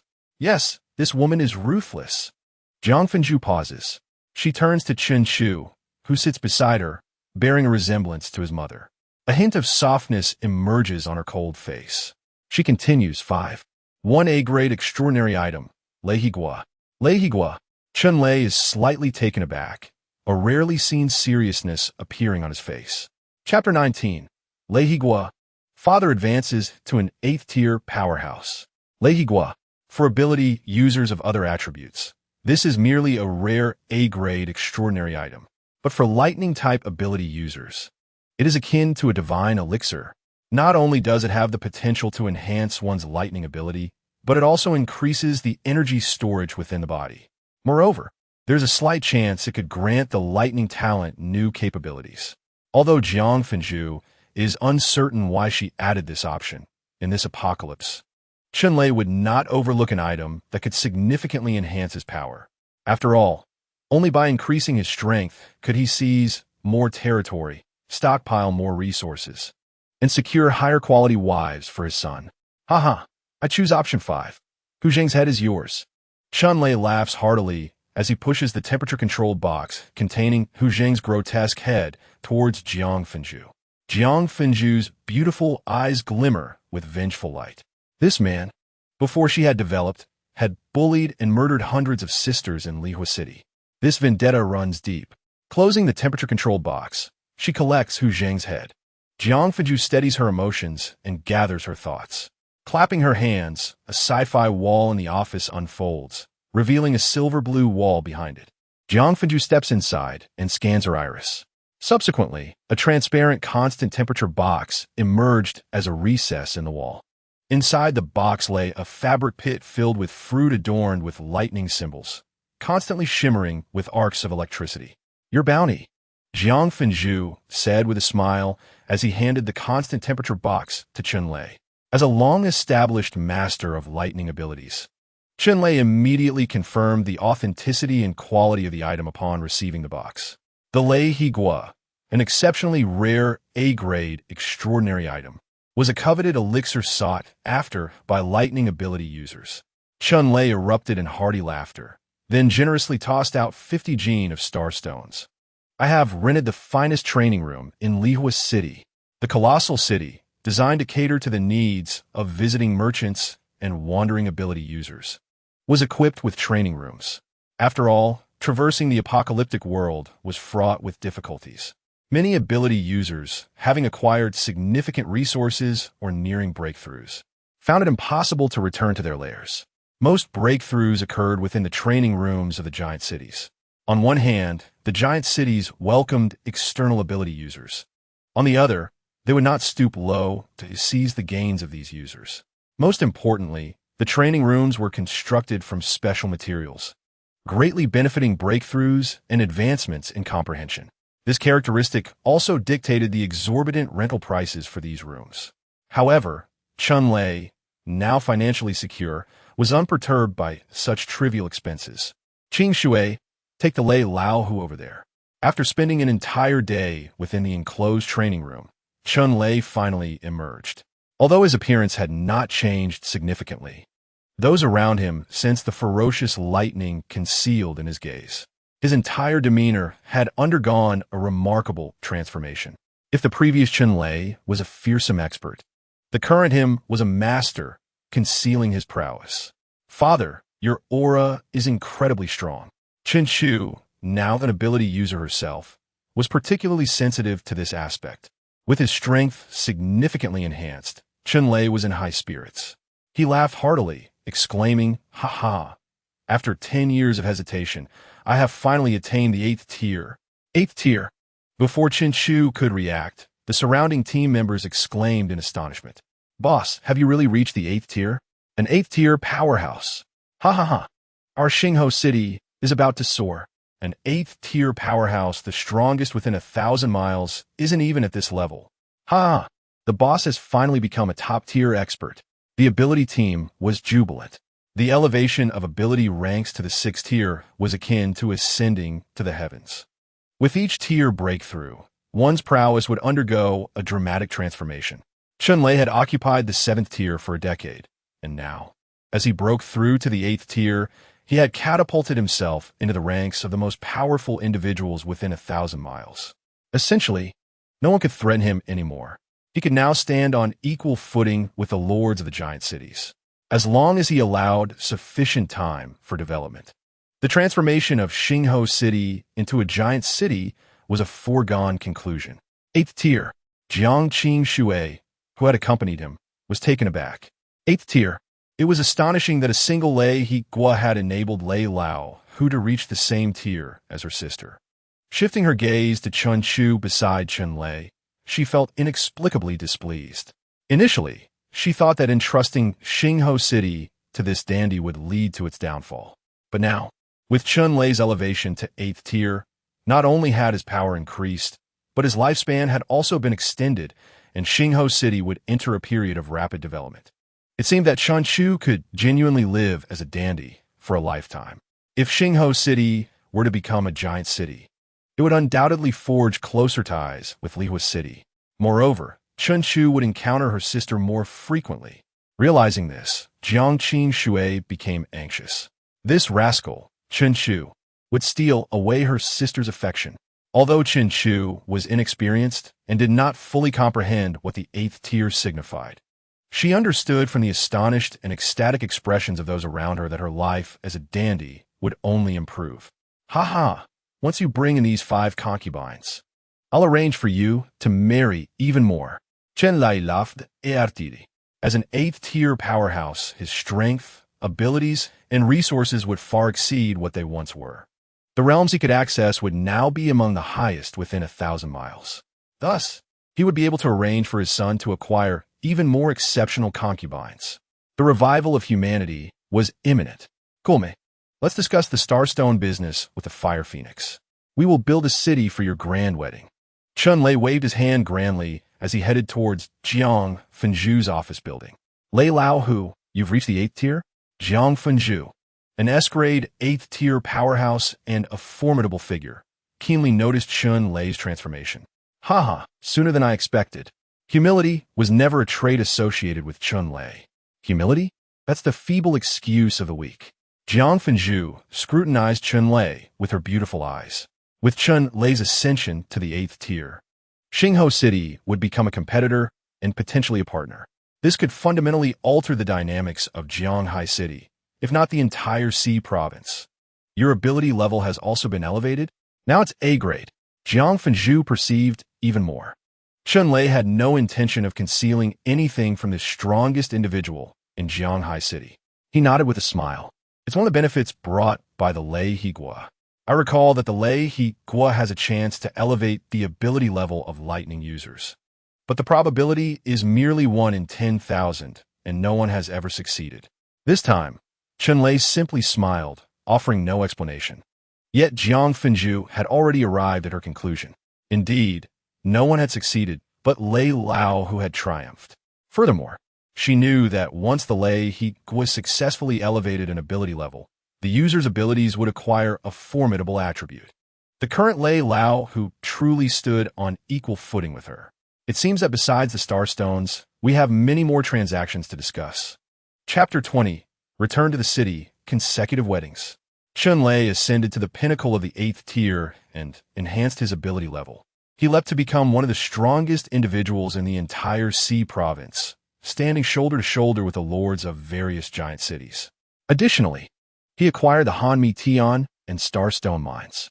Undoubtedly, Xingho City was on the brink of entering a rapid development phase, swiftly advancing towards becoming a giant city.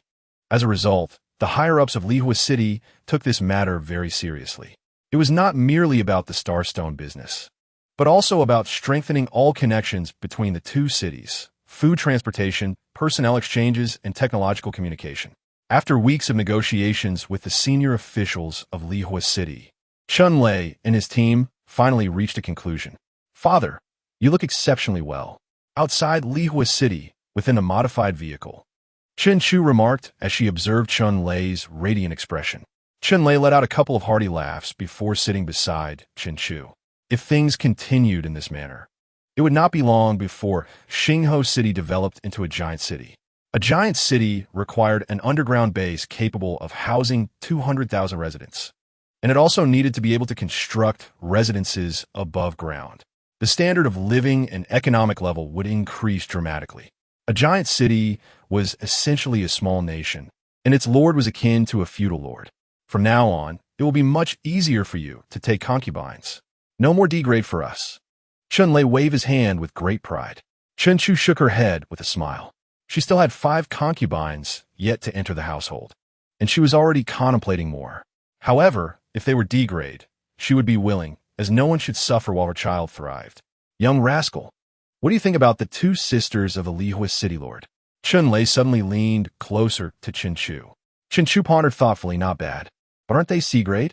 She recalled the distinctive traits of the 2 sisters. Chun Lei playfully tapped him on the head. What do you mean by C? Jiang Fenju is an S-grade powerhouse, and even I must tread carefully around her. Chen Chu was taken aback, then enlightened. Ah, father, are you referring to them? The Jiang sisters are quite impressive, especially Jiang Qing Shui.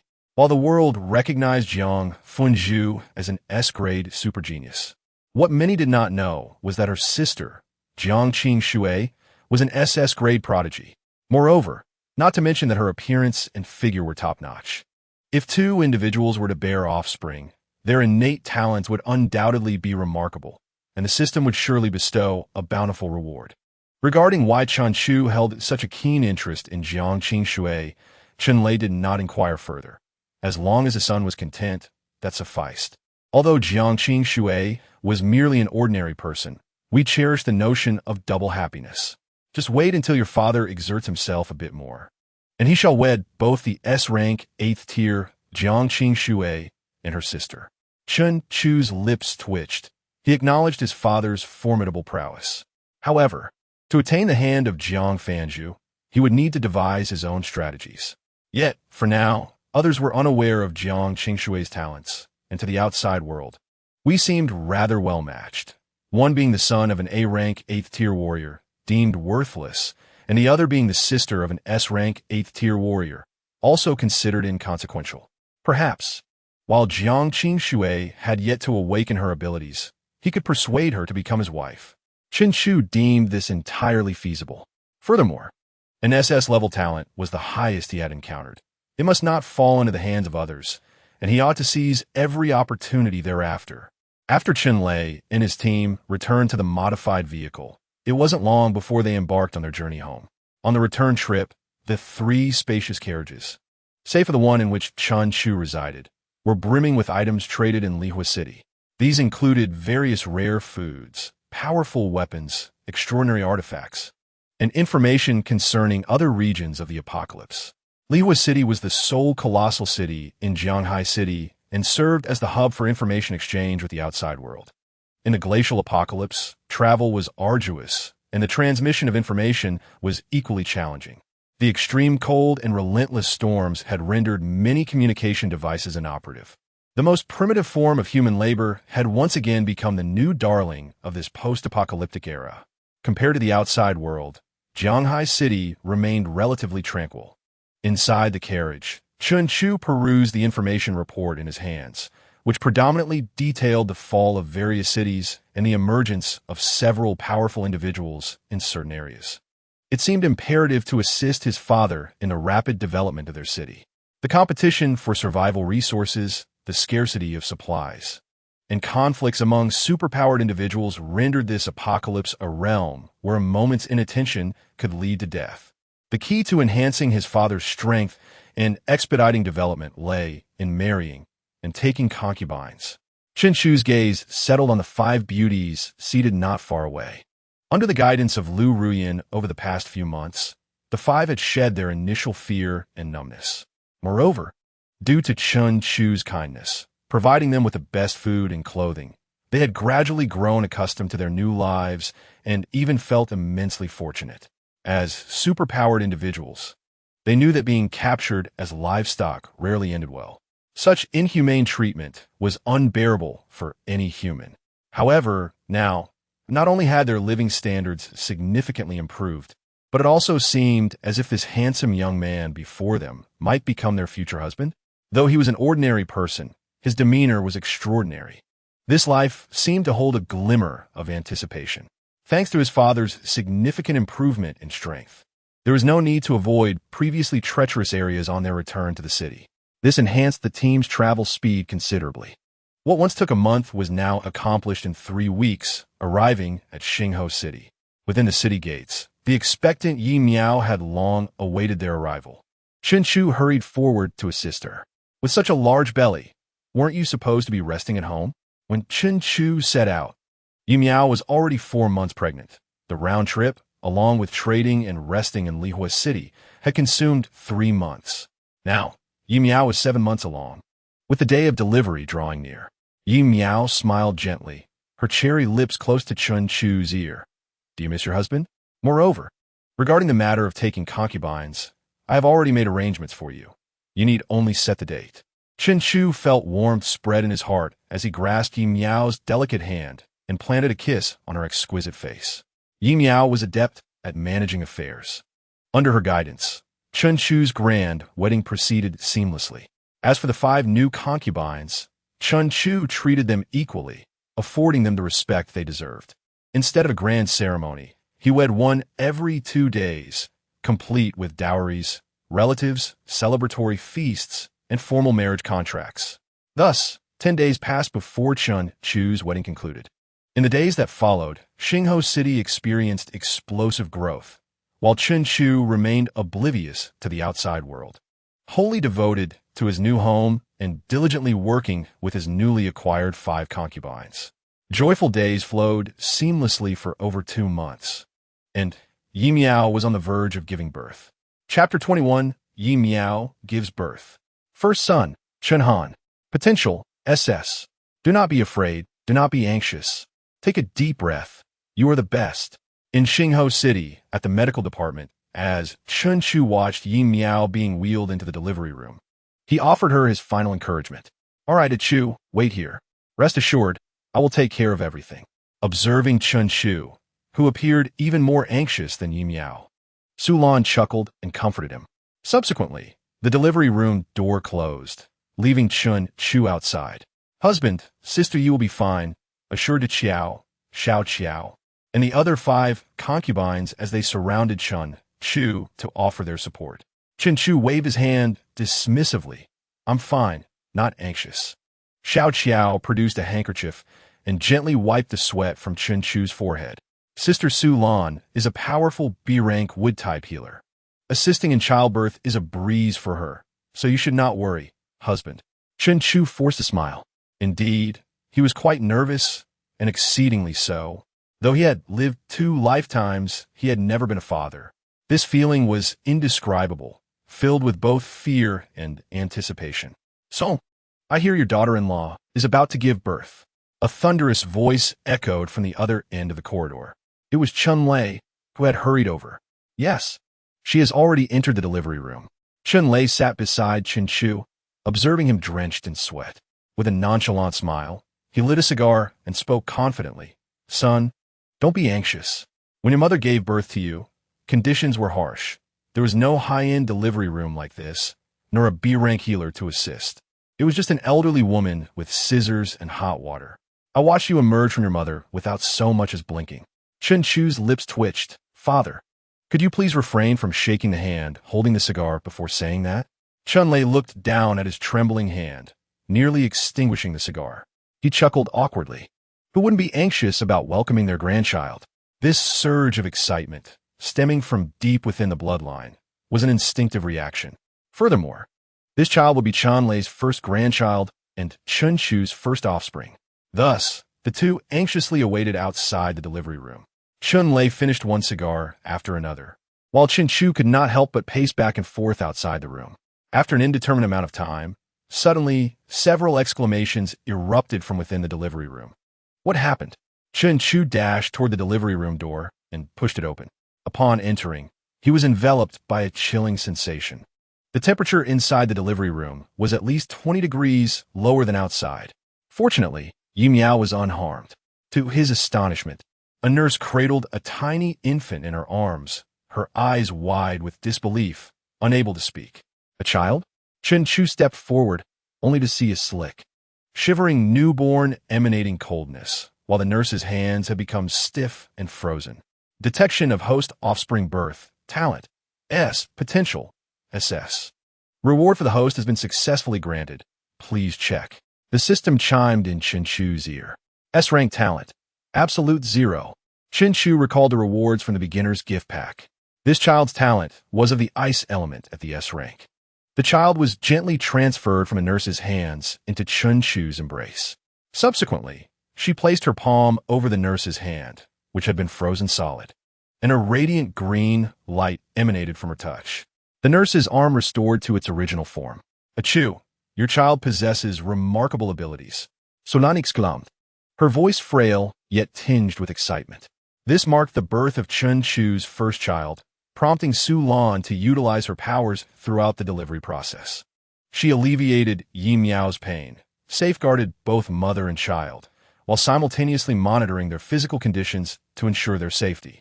This endeavor drained a considerable amount of her energy, and the recent healing of the nurse's arm had left her utterly depleted. Yet, she felt an overwhelming astonishment. Despite her dwindling energy, it was astonishing to witness an infant capable of consuming it entirely. An S-rank talent and ice abilities. Gazing at the child in her arms, Chen-Chu smiled. An S-rank. An ice-based. Su Lan gasped, her eyes wide with awe. In a post-apocalyptic world, an S-rank ability user was akin to a colossal fortress, and ice power users were undeniably favored in a world dominated by glaciers. Achoo truly has the potential to revive humanity, Su Lan thought, her eyes sparkling as she looked at Chen-Chu. It was imperative for him to strive to take multiple wives and concubines. Is my little grandson doing well? Chun-Lei approached, and upon seeing the infant, he was momentarily taken aback before bursting into laughter. Haha, it's a boy. But why are his eyes so wide open? I recall you were born with your eyes closed. Everyone turned to look at the newly born infant, who was curiously observing the world with two round, wide-open eyes. Upon seeing Chen-Chu and Chun-Lei, he even let out a delightful giggle. Chun-Lei, a man of simple nature, was not perturbed by this peculiarity. His hearty laughter declared, without a doubt, my grandson is a genius, to be born with open eyes and a smile. Beside them, Su Lan's expression turned serious. Yes, Achoo, your child's life force is several times stronger than that of an ordinary infant. Several times? Chen-Chu was astonished. He then recalled the system's recent evaluation. Potential, SS. Undoubtedly, this child was a prodigy, surpassing even his father and Jiang Fenju. Husband, let me take a look, came Yi Miao's weak voice from behind. Chen-Chu squatted beside her, cradling the child, looking adoringly at the two. What a beautiful child, just like his father, Yi Miao remarked, her eyes filled with joy. Husband, you should name the child. A name? Chen-Chu paused. He glanced at the nurse, whose hands had just been frozen, at the frost cascading through the air and felt the noticeably lower temperature surrounding them. Let's call him Chenhan. Yi Miao gently played with the baby in her arms. Han, litelan. Chenhan giggled cutely.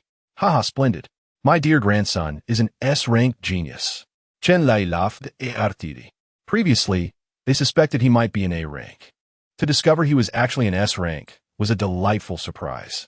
With such a wonderful grandson, Xingho City could thrive for another century.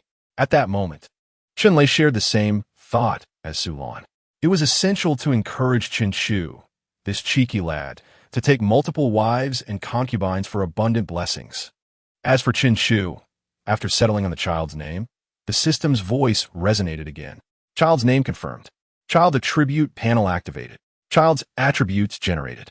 Chapter 22. Ascending to the third tier. Enhanced physique. Increased longevity. Child panel name. Chenhan. Identity. Eldest son. Talent. S-rank ice system absolute 0.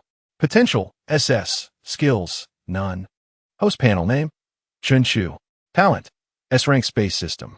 Potential. D. Skills. Teleportation. Storage cutting. The system now displayed 2 panels. The newly born eldest son, Chenhan, and Chen Chu himself. Comparing the 2 panels, Chen Chu couldn't help but let out a sound of discontent. Everything looked fine until he noticed his potential was merely D. Chen Chu had come to understand the distinction between talent and potential. Talent, in simple terms, referred to the level of awakening and the type of abilities one possessed. Meanwhile, potential represented an individual's physical caliber. Eldest son Chenhan, with an SS-level potential, possessed a life force density several times that of his peers, and upon birth, he opened his eyes, smiled, and exhibited abilities.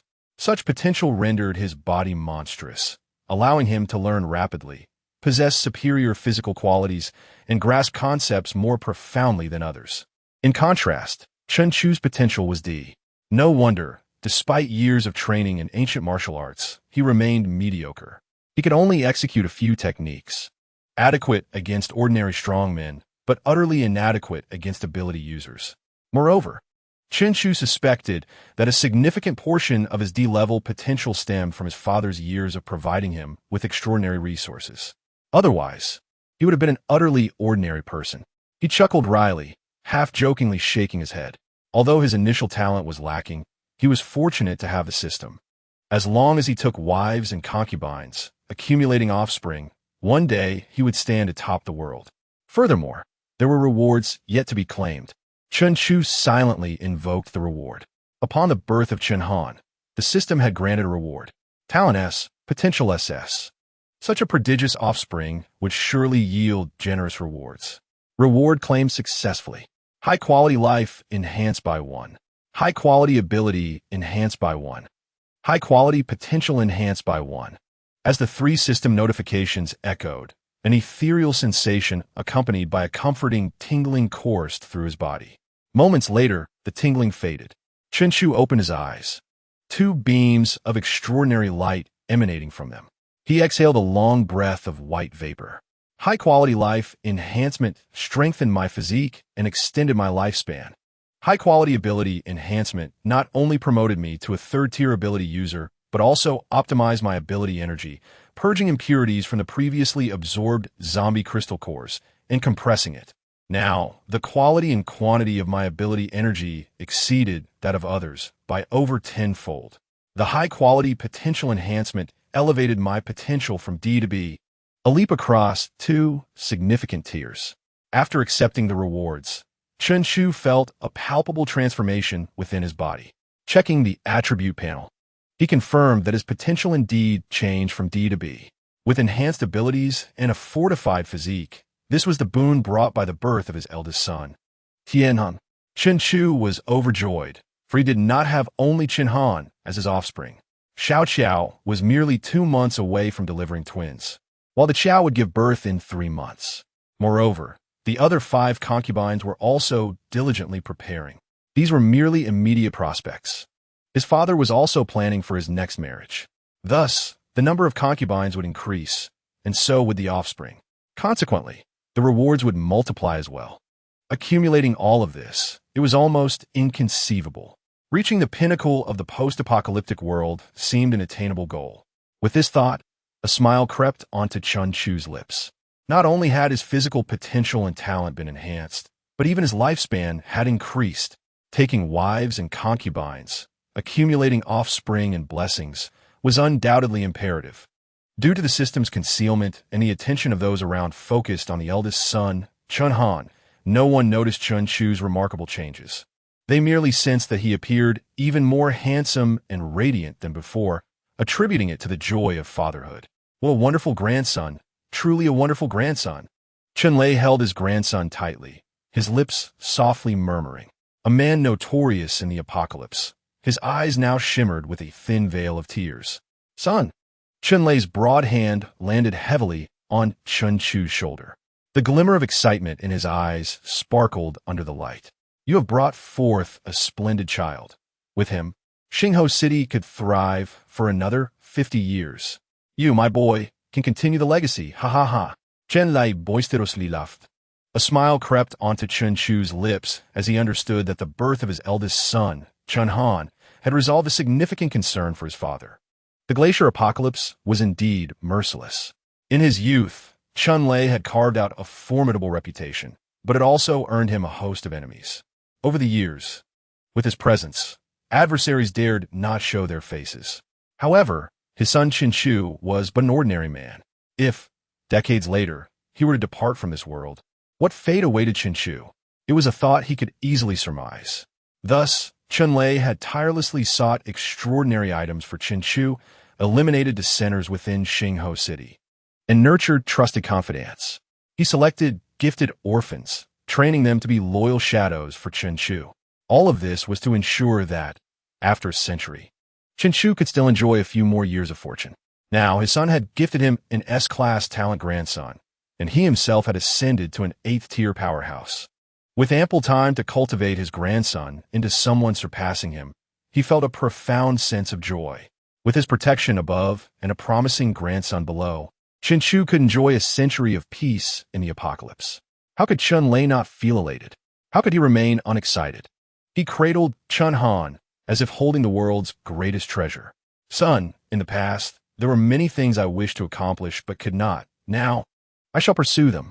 I will seize territories, stockpile resources, find you a wife, and ensure you have many children to revive humanity. Chun-Lei laughed heartily. Chun Chu joined in the laughter, aware that his father had been paving the way for him all these years. With his path now established, it was time to forge ahead. His mother harbored lofty ambitions for the revival of humanity. Could his father, Lei Laohu, settle for mediocrity? Chun Chu knew that Zhonghai City was on the brink of tumultuous change.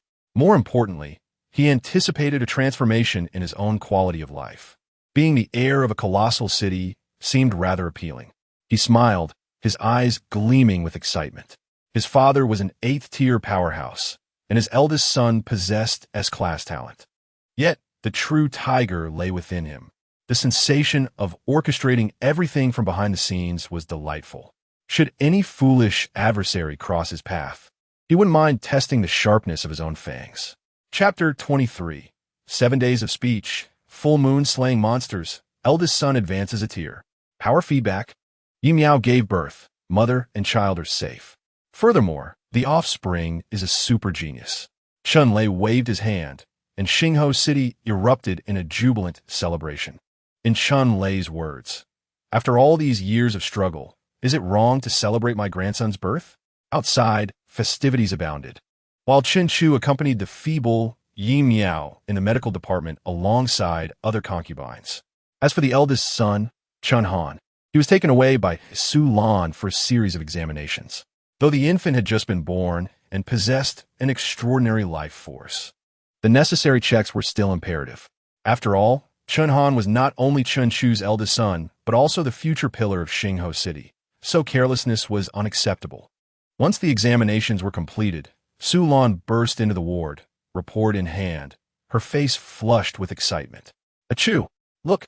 she exclaimed, waving the report, breathless. His life force is 50 times stronger than that of other infants. An S-class talent. Little Han's talent is genuinely S-class, and it's a mutated ice type, absolute 0. In every other metric, he is a genius among geniuses. Gazing at the panting Sulan, Chen Chu smiled as he took Shenhan from her hands and placed him in Yi Miao's embrace. With the existence of an attribute panel, he was acutely aware of his eldest son's condition. Moreover, he knew something Sulan had not discovered. Shenhan had SS-level potential, far surpassing the typical S-class ability users. Although Chen Chu was not overly concerned, the other concubines surrounding him were captivated by the report for an extended period. Subsequently, they gazed at Yi Miao with envy. The primary wife of Yi Miao's husband was a B-class talent, yet she had given birth to a son who was S-class, capable of utilizing abilities right for birth. Furthermore, being praised by the elder Chun Lei as someone who could ensure Xingho City's prosperity for another 50 years solidified Yi Miao's unassailable status. While all the concubines envied her, they simultaneously cast glances at their own bellies, hoping for good fortune. Especially the soon-to-give birth to Qiao and Xiao Qiao. The other 5 concubines, not yet pregnant, looked at Chen Chu with fervent eyes, determined to strive harder to bear their husband's child. Meanwhile, Yi Miao on the hospital bed gasped in surprise. "Husband, look at our little Han's hair. It seems to have grown longer. I remember it wasn't this long just now."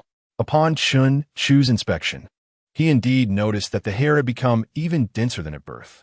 Was this one of the effects of 50 times the life force? "Good grandson, can you tell Grandpa what you were up to?" In Xingho City, within Chen Chu's residence, Chun Lei beamed as he cradled the 1-month-old Shenhan, his smile causing wrinkles to gather on his face. "Grandpa, I'm practicing." To everyone's astonishment, the 1-month-old Chunhan surprisingly spoke. Moreover, he appeared anything but the frail infant typical of his age. With a head full of jet-black hair, fair skin, and round, sparkling eyes, he looked remarkably robust. More astonishingly, the 1-month-old Chunhan stood at an impressive 90 centimeters tall, comparable to children of 2 years old. If presented to others, they would certainly assume he was 2 or 3. Yet, he just turned 1 month old. He could articulate words after just 7 days, and upon reaching 1 month, could converse like a little adult. With his hands pressed together, his expression serious, he was engaging in what he called practicing. The earnest demeanor of the young child amused Chun Lei, now an 8th-tier powerhouse. He chuckled, "Lil Han, you're remarkable. Hurry and practice, and when you grow up, we will seize territories together, all right?" The 1-month-old Chun Han nodded solemnly, a serious expression on his face. "Yes, we will seize territories together." Chun Lei burst into laughter. "Gulme, Grandpa will take you for a stroll." He lifted him onto his shoulders and stepped outside. Thanks to the assistance of Earth-type ability users, the construction of Chun Chu's residence had progressed swiftly. Upon returning from Yehua City, they could move indirectly. Chun Lei and his grandson walked along the earthen path, their laughter and the child's innocent babbling resonating in the air. Suddenly, a dirt wall before them cracked open, revealing an ugly, little beast baring its fangs and claws. Letting out a high-pitched roar, Chun Lei was taken aback. "Oh, a non-tier underground beast dares to frighten my grandson? Do you seek death?" The glacier apocalypse was exceedingly cruel. The world was frozen, zombies erupted, and monsters roamed freely. Even when humanity sought refuge underground, they occasionally encountered underground beasts capable of traversing through the earth. Chun Lei had heard a massive city that was annihilated overnight by an incredibly powerful underground beast. During that time, all survivor camps were engulfed in fear. Fortunately, underground beasts typically had a strong territorial instinct and rarely ventured beyond their domains. The mindless underground beast before him had likely lost its way. Such small creatures could be easily handled by any brave adult, possessing minimal combat prowess. For an 8th-tier powerhouse like Chun Lei, it was no more formidable than a slightly larger ant. As he prepared to extinguish the creature that had frightened his little grandson, the audacious little one, Chun Han, perched upon his neck, exclaimed, "Grandfather, flee quickly. Allow me to vanquish it." Although the child had acquired the ability to communicate, his vocabulary remained limited to simple phrases. Chun Lei chuckled and turned his head, intending to tease his grandson. Yet, as he did so, he felt the temperature around him plummet by 10 degrees. The previously cheerful child now bore a serious expression, his eyes radiating a blinding white light. "I must protect grandfather," a tenor voice declared. Instantly, 3 sharp ice spikes materialized behind Chenhan. With a swift motion of his small hand, the ice spikes were thrust forth, accompanied by a chilling scream. The diminutive creature was pierced through by the icy projectiles. Astoundingly, Chunlei witnessed his barely 1-month-old grandson slay a monster, and a radiant glow enveloped him. Could it be that he had become a level 1 supernatural being? This glow was a sign of ascension for supernatural beings. His grandson, just a month old, had killed a monster with his bare hands and ascended to become a level 1 supernatural being? Chunlei, a formidable level 8 expert, was utterly bewildered. He had a 1-month-old grandson who was a level 1 supernatural being, and his aptitude was rated S-class. The realization left him astounded, soon followed by overwhelming joy. His rugged face continuously drew closer to Chunhan's. Grandfather's stab. Little Chunhan attempted to evade, but to no avail. "Ha ha ha. This is no genius. This is clearly a monstrous prodigy." He laughed heartily. Meanwhile, Chun Chu, still lost in slumber, stirred. "What is it, my husband?" asked his 2 concerned concubines, drawing nearer. Their complexions were flushed, and their eyes held a hint of regret. Had their activities the previous night exhausted him too much? However, upon awakening, Chun Chu wore a bewildered expression, as he had just received a system notification. Detected that the host's eldest son, Chun Han, has ascended to a level 1 supernatural being. Feedback reward for the host's supernatural enhancement. Host current supernatural level, mid-level 3. Chapter 24. Transformation of power and the expansion plans of the patriarch. In the training room, Chen Chu stood proudly, radiating vitality. In recent days, while the number of concubines had increased, ever since the birth of Chun Han and the acquisition of the system's supernatural rewards in life, potential, and power, he had undergone a remarkable transformation. Particularly in terms of masculinity, managing relationships with 8 wives was no longer an issue. The enhancement of his progeny's strength even reflected back upon him. Chun Chu mused, feeling the space in his mind expand once more. His wife, Yi Miao, had given birth to Chen Han, and as a result, Chun Chu was rewarded, becoming a mid-level 3 supernatural being, with the quality and quantity of his supernatural energy exceeding that of his peers by more than 10-fold, greatly enhancing his strength. After his eldest son, Chun Han, ascended to a level 1 supernatural being, Chen Chu received further feedback rewards, elevating his strength once again to mid-level 3. Although the feedback rewards were modest, the substantial rewards came from marrying and having children. While the feedback from a single offspring was limited, what if there were 10 or 100? The cumulative effect would yield an unimaginable scenario. With each additional progeny, enhancements in life, potential, and supernatural power would ensue. Coupled with the feedback from the offspring's strength, the prospect was not merely one of reaching the pinnacle of the apocalypse. It could even lead to godhood. What might a mid-level 3 supernatural being's power entail? Chen Chu pondered, observing his increasingly formidable physique. With a mere thought, he activated teleportation. In an instant, he found himself at the edge of the training room. When he attempted to teleport again, the environment behind the walls of the training room vividly appeared in his mind. This was a new skill, perception. He could now transform his surroundings within a 10-meter radius into a mental model, facilitating better combat strategies. The synergy of this new skill with teleportation rendered him virtually invincible. In an apocalyptic world blanketed by snow, where visibility was hindered, survival in caves could lead to treasures or the lairs of underground beasts. With the skill of perception, Chun Chu could navigate such dangers. With a surge of inspiration, he visualized the circumstances beyond the thick walls of the training room. Teleportation. As his supernatural ability activated, he found himself outside the training room in the blink of an eye. Teleportation. In an instant, he returned to the training room. With just these 2 skills combined, it was evident that even a level 4 supernatural being would not stand a chance against him, and he could hold his ground against several level 6 opponents. A wave of profound confidence washed over Chun Chu's eyes. His supernatural energy concentration and quantity were 10-fold that of his peers. This alone enabled him to contend against higher level 4 supernatural beings. His ability was of a rare spatial nature, rated S-class: perception, teleportation, and cutting. A sequence of skills that would make even level 6 supernatural beings wary. Next, Chen Chu experimented with several other skills, all of which exhibited significant enhancements. His cutting ability could sever zombie cores harder than diamonds. Yet there was more. Chen Chu carefully contemplated the state of his body following the enhancement of his supernatural abilities. I can conceal myself within the storage space. A flash of insight struck him. The storage space, now expanded to 10,000 cubic units, was filled with various supplies and firearms. Previously, the storage space could only contain inanimate objects, incapable of holding living beings. Items placed within would experience a halt in time, remaining unspoiled.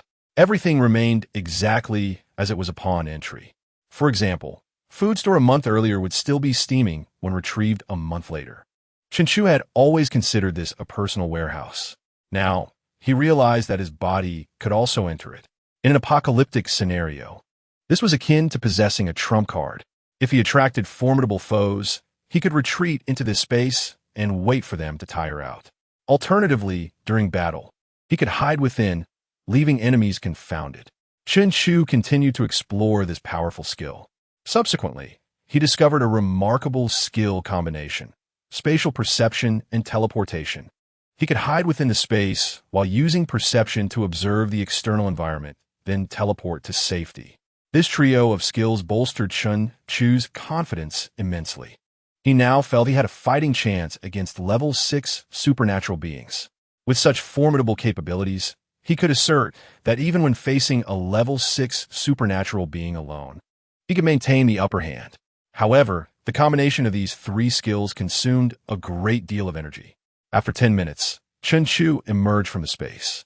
The reason was simple. The energy consumption of such powerful skills was immense. Moreover, Chen Chu had been utilizing all 3 formidable skills in tandem. Sustaining this for 10 minutes was only possible due to the superior quality and quantity of his supernatural energy.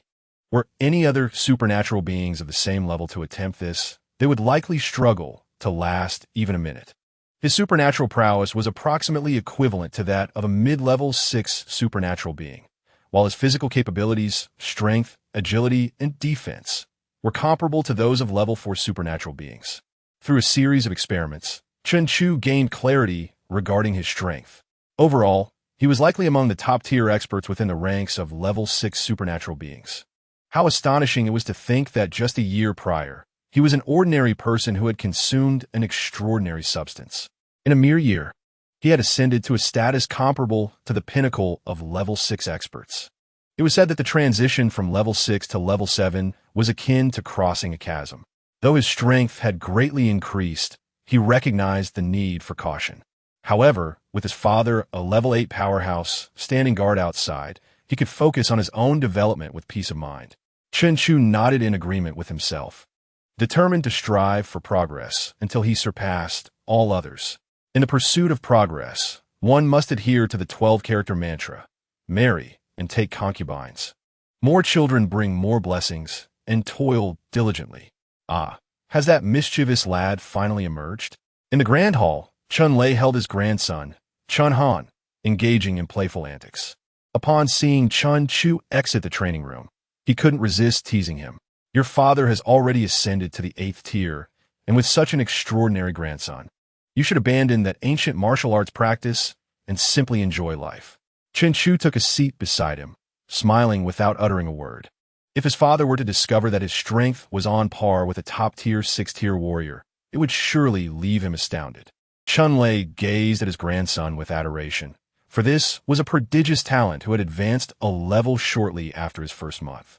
Are the other 2 daughters-in-law about to give birth as well? Chen Lei inquired. Chen Chu casually stuffed a banana into his mouth, responding with a mouthful: yes. Xiao next month, and to Xiao the month after. I heard from Xiaolon that all 3 soon-to-be-born children are endowed with special abilities. Chen Chu affirmed, indeed. Sister Lan mentioned so. Wonderful. 4 delightful grandsons all at once. Chen Lei's eyes squinted with joy. Originally planning a gradual expansion, he realized that with so many grandsons, they could no longer be confined to this limited territory. Chunlei cautiously placed his grandson into Chun Chu's hands. "You wait here. I shall go out and conquer territories, claim wives and concubines." With that, he rushed out the door, leaving a bewildered Chun Chu in his wake. What was that all about? Meanwhile, little Chun Han revealed his tiny sharp teeth, giggling and waving his delicate hand, calling out to Chunlei's retreating figure, "Grandpa fights. Grandpa fights. Seize the territory. Seize the territory." Chapter 25. Xiao Qiao gives birth, twins of dragon and phoenix, since leaving Chun Chu's residence last time. Chunlei commenced an ambitious consolidation of all combat forces within Xingho City, mobilizing equipment and organizing logistics. It was evident that he was preparing for a significant undertaking. "Father, I thought you would keep your advancement to the 8th tier a secret for a surprise attack, but unexpectedly, you revealed it early," Chen Chu remarked at the dining table, glancing at his father. Ever since his father decided to expand Xingho City to secure extraordinary wives and concubines for him, their time together had diminished considerably. Now, they could only steal moments to gather during meals. "Ha ha ha." Chunlei laughed heartily. "You rascal, that's called strategy. The locations we plan to attack are medium-sized and small cities, with a couple of larger ones. There's no need for subterfuge against such opponents. By announcing my advancement, all the cities will be thrown into disarray. I remember reading before the apocalypse that this is known as conquering without battle." Chunlei heartily devoured food and wine. Chen Chu chewed thoughtfully. "That's true. What is most vital in the apocalypse? Talents. Those capable of establishing cities are, after all, endowed with some abilities. Moreover, those who have survived for so long in the apocalypse tend to cherish their lives. Once the news of your advancement spreads, these ability users will think, 'Oh, an 8th tier power wants to attack our small city,' and will hastily reveal their secrets and kneel at the city gates, begging for mercy." And indeed, that was the case. Even before Chunlei could set out, he received a multitude of surrender letters. Trucks filled with supplies were sent into Xingho City. Nevertheless, Chunlei still planned to embark on a journey. After all, could such a grand gesture be satisfied with just a few trucks of supplies? Furthermore, who could guarantee that these cities were genuinely surrendering? What if it was a delaying tactic? In addition to resolving some pressing issues, winning over ability users, and enhancing the combat strength of Xingho City, he also needed to assess the actual conditions of these cities. The cities targeted for attack were all in the vicinity of Xingho City. If Xingho City aimed to develop into a colossal city, it required more than mere supplies. It needed the number of ability users, the size of the encampments, and the population. This outing was crucial for those matters. "Didn't you take 5 concubines last time? Why is it no news at all? You knucklehead, step up your game." After a hearty meal, his father suddenly urged him to procreate. "As my territory expands and my power grows, I expect you to give me more grandchildren to inherit the family legacy. Moreover, during this expansion, I also plan to secure a few more concubines for you." Of those 5 concubines, 3 were already pregnant, and the other 2 had gone to find Sister Lan that very morning. It was likely that they were expecting 2. For Chun Chu, marrying and taking concubines, and having many children were of utmost importance. His father's expedition to expand the city presented an excellent opportunity, especially now that all his concubines were pregnant. It was indeed time to take more concubines. "Ha ha ha. Good lad. You truly are a worthy descendant of the Chun family. Just wait. I will definitely secure a few more beautiful, clean, healthy, and capable concubines for you." Chunlei laughed heartily, rising to leave. He playfully pinched Chun Han's tender little face before bursting out the door. Chun Han's fair little face immediately flushed and swelled slightly, from grinning with 2 little front teeth. He now pouted in distress and wailed. Chunlei's hearty laughter echoed from outside the dining hall. Since their last gathering, Chunlei had led his team on an impressive expedition. Throughout Xingho City, Chen Chu took charge. He maintained the persona of a carefree, second-generation heir. As those remaining in Xingho City were primarily ordinary people, incapable of venturing outside, they could only labor daily to develop the city underground in exchange for rewards. Xingho City was developing in an orderly manner. Before leaving, Chunlei provided general guidance on the city's operations, requiring no decisions from Chenchu. Moreover, ordinary people were utterly powerless against ability users and did not instigate any violent rebellions. More importantly, the lives of the citizens in Xingho City were steadily improving. With Chunlei's ascension to the 8th tier and the subjugation of surrounding cities, the encampment continued to expand, and supplies flowed in. Their wages gradually increased, naturally enhancing their quality of life. Everyone reminisced about the days when Chenchu took in concubines, free supplies, luxurious fresh vegetables. That lifestyle was akin to paradise. As for Chenchu, he was indeed in paradise, passing his days in leisure, frolicking with his wives and concubines. However, since the other concubines were all expecting, he could only enjoy time with Yi Miao, who had already given birth. Being a B-grade 4th-tier ability user and receiving comprehensive care from Su Lan, Yi Miao's body had recovered swiftly after childbirth. Moreover, having not been intimate with Chenchu for a year, she was particularly affectionate now. This idyllic existence did not last long before the day of Xiao's delivery arrived. "Don't worry, sister. You'll be just fine. Sister Su Lan is a remarkably powerful healer." Outside the delivery room, the Xiao, cradling her belly, held Xiao's hand, offering her comfort. Chenchu also grasped her hand, gently patting it. "Everything will be all right. I'm here for you." Carrying twins, Xiao understandably felt nervous. However, with Chenchu's prior experience, he was much calmer this time, confident in Su Lan's medical skills. "Yes, my husband," Xiao replied, feeling reassured by Chenchu's encouragement. He kissed her forehead before Su Lan guided her into the delivery room. A red light illuminated above the door, followed by a lengthy wait. This time, the waiting period was longer than it had been for Yi Miao.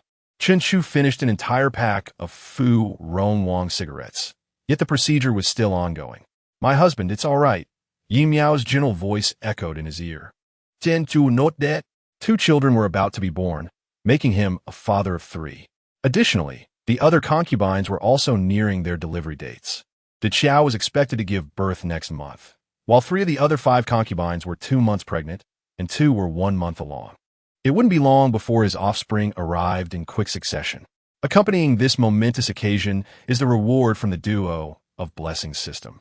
As the strength of the patriarch rises and Xingho Cheng expands rapidly, I indeed feel the urgency to enhance my own abilities. With this thought, Chenchu's mood lightens considerably, and he finds himself subtly anticipating the potential talents of the twins that Xiao will bear, as well as the rewards that the system will bestow. Suddenly, the light outside the delivery room turns green and the door swings open. Su Lan emerges, removing her mask, her exhausted gaze infused with excitement. "Aju, both mother and children are safe. We have a pair of twins." Chapter 26, B-Grade Psychic Master, B-Grade Zombie Immunity. Twins, with both a son and a daughter. I have directly achieved the status of a patriarch. 2 nurses emerge from the delivery room, cradling 2 adorable infants. Chenchu hurriedly takes one in each arm, overwhelmed with joy. Although these children do not exhibit the same extraordinary traits as his firstborn, Chanhan, whose birth was marked by a flurry of snowflakes and joyous awakening, they still possess their own unique qualities, the most notable being their abundant hair, surpassing that of typical infants. With his current 3-dimensional attributes, Chenchu acutely senses a faint aura of extraordinary abilities emanating from the twins. While not as pronounced as that of his eldest son, it is certainly not negligible. What extraordinary abilities might they possess? As this thought crosses his mind, the melodious voice of the system chimes in. Detection of 2 new offspring for the host. Rewards distributed. Detection of offspring talents. B-Grade Psychic Master. B-Grade Zombie Immunity. 3-dimensional rewards issued. Rewards have arrived. Chenchu's eyes brighten, and his already jubilant expression widens further. After 10 long months, the moment has finally come to reap the benefits. B-Grade and B-Grade, quite commendable indeed. A B-Grade talent is truly remarkable in this apocalyptic era. Not everyone possesses the monstrous abilities of the Jiang sisters. B-Grade extraordinary beings are regarded as the backbone of society during these tumultuous times. Even within colossal cities, they can hold positions of considerable influence. If not for the beginner's gift pack from the system, his eldest son Shenhan would also be a B grade. Xiao Qiao is a D grade extraordinary being, while I am an S grade. Thus, producing 2 B grade offspring validates Sisterland's assertion that selecting wives with higher abilities is indeed crucial. Simultaneously, he notes that one child is B grade and the other is B grade as well. It becomes clear that the extraordinary abilities of offspring born from the same wives are not fixed, but exhibit a certain degree of variability. Xiao Qiao is due to give birth next month. He wonders what level her child will be. Will also be B grade, or perhaps reach A grade. Chenchu feels a sense of anticipation. The other 5 wives mostly possess E and F grades, with the highest being D, so he does not harbor great expectations. Furthermore, as the births of the 5 wives are still some time away, it seems futile to speculate at this moment. However, the more offspring I have, the stronger my abilities will become, making the acquisition of additional wives quite necessary. Yet, in this icebound apocalyptic world, human activities are severely restricted, making it challenging to encounter individuals of higher standing. Among his current wives, Yi Miao possesses the highest extraordinary ability at B grade. Meanwhile, Su Lan and Lu Ruyen, who have the potential to become his concubines, are also at B grade. This is already the highest caliber of women he can currently engage with. As he contemplates this, the image of Jiang Qing suddenly surfaces in his mind. SS grade hidden talent, the body of an angel. This is undoubtedly the highest level he has encountered in this apocalypse. Moreover, her beauty, physique, and demeanor are all exceptional. If she were to become a concubine, not only would he enjoy the benefits of such a union, but her talents would also serve as a tremendous asset, elevating Xingho Cheng to new heights. Moreover, should they conceive offspring together, he is certain a super reward package would follow. Chenchu cannot help but feel excited. Once the patriarch has expanded and Xingho Cheng has transformed into a colossal city, it should be only natural for him to claim her. Xingho Cheng and Liehua Cheng have always shared a degree of collaboration. However, previously, Xingho Cheng's slow development limited their cooperation. Now that Patriarch Chun Lei has ascended to an 8th-tier powerhouse, strengthening his extraordinary abilities to A grade and acquiring new extraordinary effects, he has become a top-tier force in C province. Thus, both sides finally stand on equal footing, significantly enhancing their collaboration. The 2 cities are even contemplating constructing a rapid transit route between them, as large cities must remain open to the outside world, facilitating better cooperation. However, concrete matters must await Xingho Cheng's further development, allowing formidable beings to dispel any petty threats before opening the city. At that time, Chen Chu and Jiang Qingshui would be the most fitting couple in plain sight, according to the customary practices of their upper echelons. A union would undoubtedly be a reasonable choice. He must expedite the patriarch's development. Otherwise, should Jiang Qingshui awaken her talents midway, it would create even more complications. An SS-grade extraordinary talent would undoubtedly provoke Liehua Cheng to develop vigorously, preventing any opportunities for alliances. Although, by that time, Chen Chu could also reveal his strength externally. The union of 2 powerful families would be formidable. Yet, managing such a situation would undoubtedly be troublesome.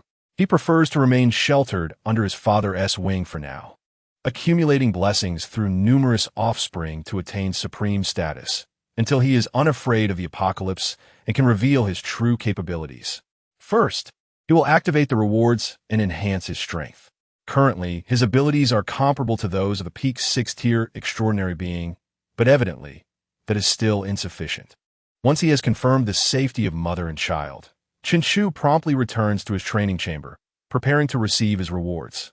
Activate offspring enhancement rewards, he silently intones. Instantly, 2 swirling vortices materialize before him. At the center of the black vortex lies a card adorned with a question mark. As the card flips, it settles into a final image, a stack of square boxes. Another card reveals a faceless figure in a horse stance. Congratulations, host. You have received the reward. Resource Warehouse X1. Congratulations, host. You have acquired the reward. elite-level body technique comprehension. As the two melodious notifications resonate, Chen Chu's mind fills with a staggering array of resources, flooding his previously empty space of 10,000 square units. Furthermore, the muscles in his body undergo rapid transformation, initially swelling to the brink of tearing his clothing, only to retract immediately.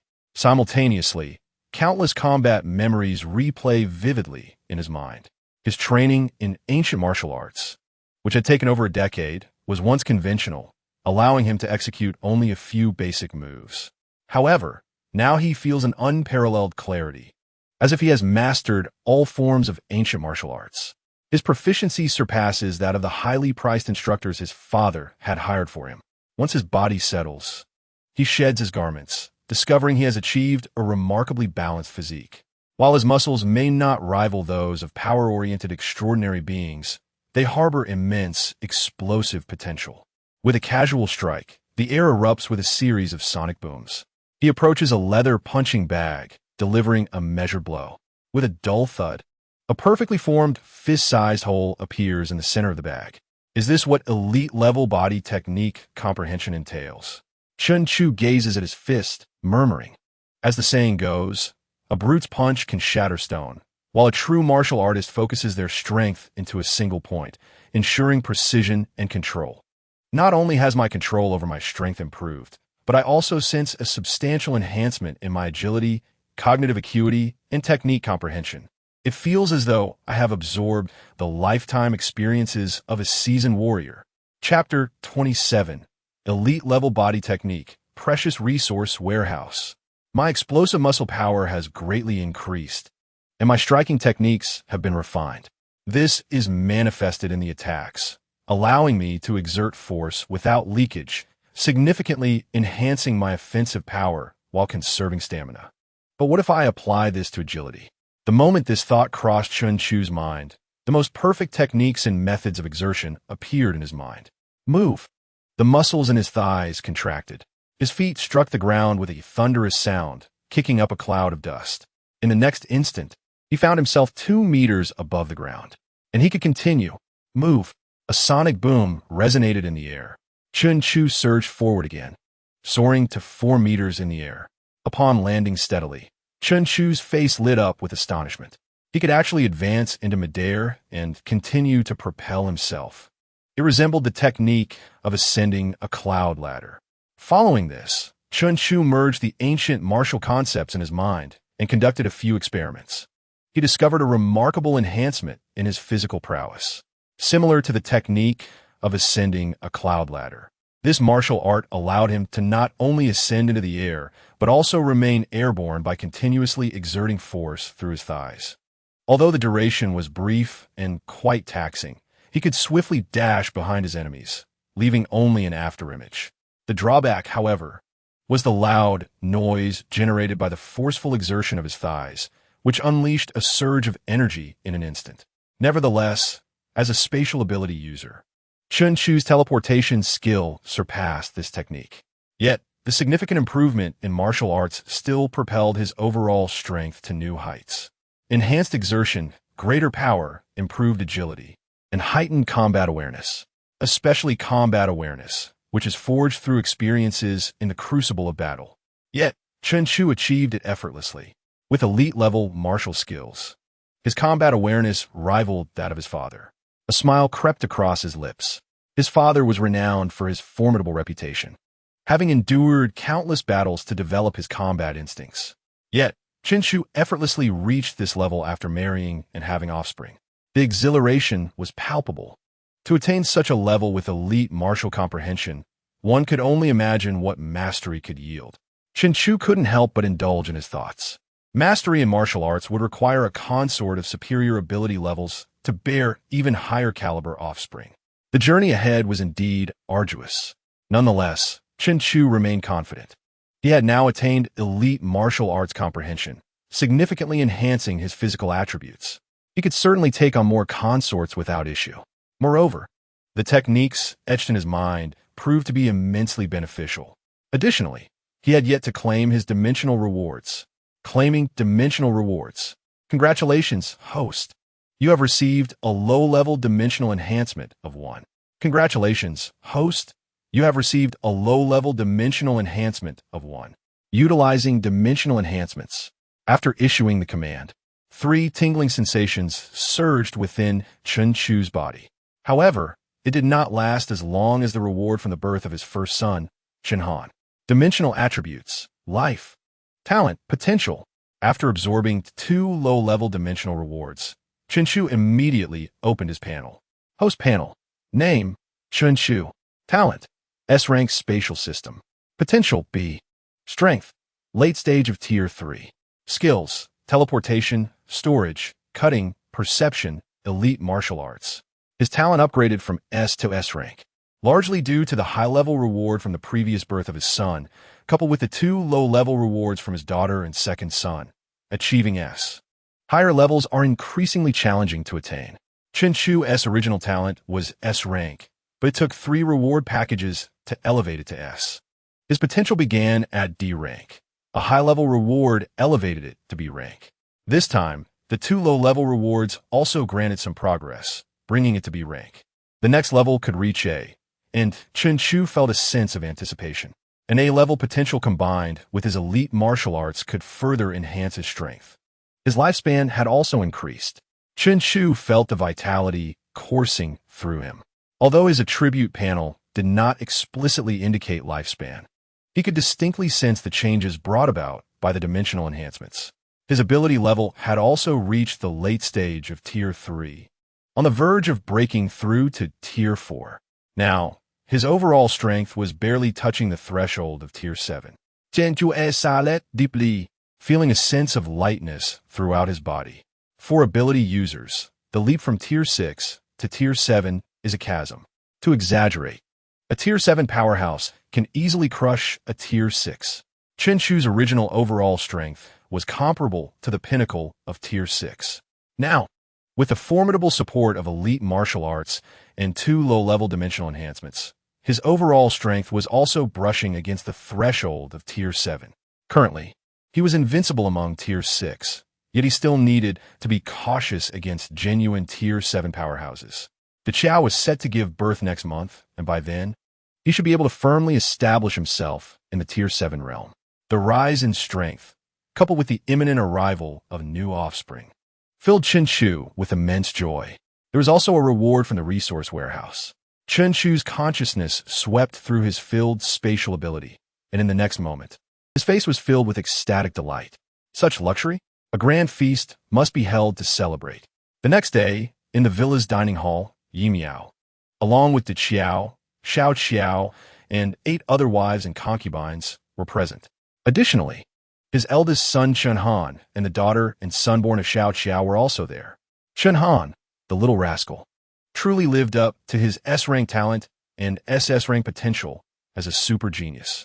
Not even half a year old, he was not only able to speak, but could also run around. He was currently staring wide-eyed at his siblings in the cradle. Naturally, for this family banquet, Su Lan was also in attendance. This was partly because Xiao Qiao was in confinement, the Qiao was about to give birth, and the other 5 concubines were also successively pregnant. As the head of the medical department, she brought a medical team to reside at the house for immediate care. On the other hand, Chen Chu had grown up with Su Lan, considering her family, and thus she was indispensable at the family banquet. Once everyone had gathered, Chen Chu clapped his hands and announced, "Serve the dishes."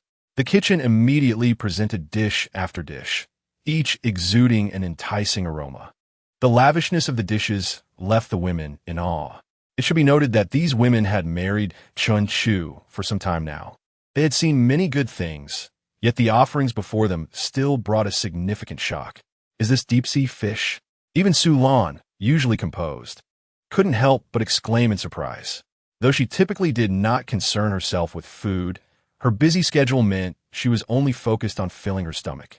Yet, she could not suppress her astonishment now. Deep-sea fish, wasn't this species already extinct? Snowflakekod, cold-water fish, fresh highland wild mushrooms, matsutake, is this free-range wild chicken? My goodness, weren't these all long extinct? Chapter 28, A Luxurious Family Banquet. Eldest daughter, Chen Yin, and second son, Chen Mian. Sulan's astenits mata hung open. As a member of the upper echelon of Xingho City, and having been adopted by Chun Chu's mother and grown up alongside him, her status was unquestionable. With a high status, her experiences were naturally vast. In the post-apocalyptic world, she had forsaken many things that others could only dream of. Yet, the ingredients for this family banquet genuinely shocked her. The reason was simple. These were all creatures that had become extinct in the apocalypse. For instance, that deep-sea fish. During the frozen apocalypse, even several oceans had been frozen over. Although humanity could still consume some fish, they were all freshwater varieties preserved from before the apocalypse. Moreover, these were absolute luxuries, not something even the lords of large cities could indulge in at will. Yet now, the deep-sea fish was glaringly displayed before her. And the shock from the various types of deep-sea fish did not end there. Chen Chu immediately had the other dishes unveiled. Highland wild mushrooms stewed with free-range chickens. Solanis pupils constricted. In the glacial apocalypse, the entire world was covered in ice and snow.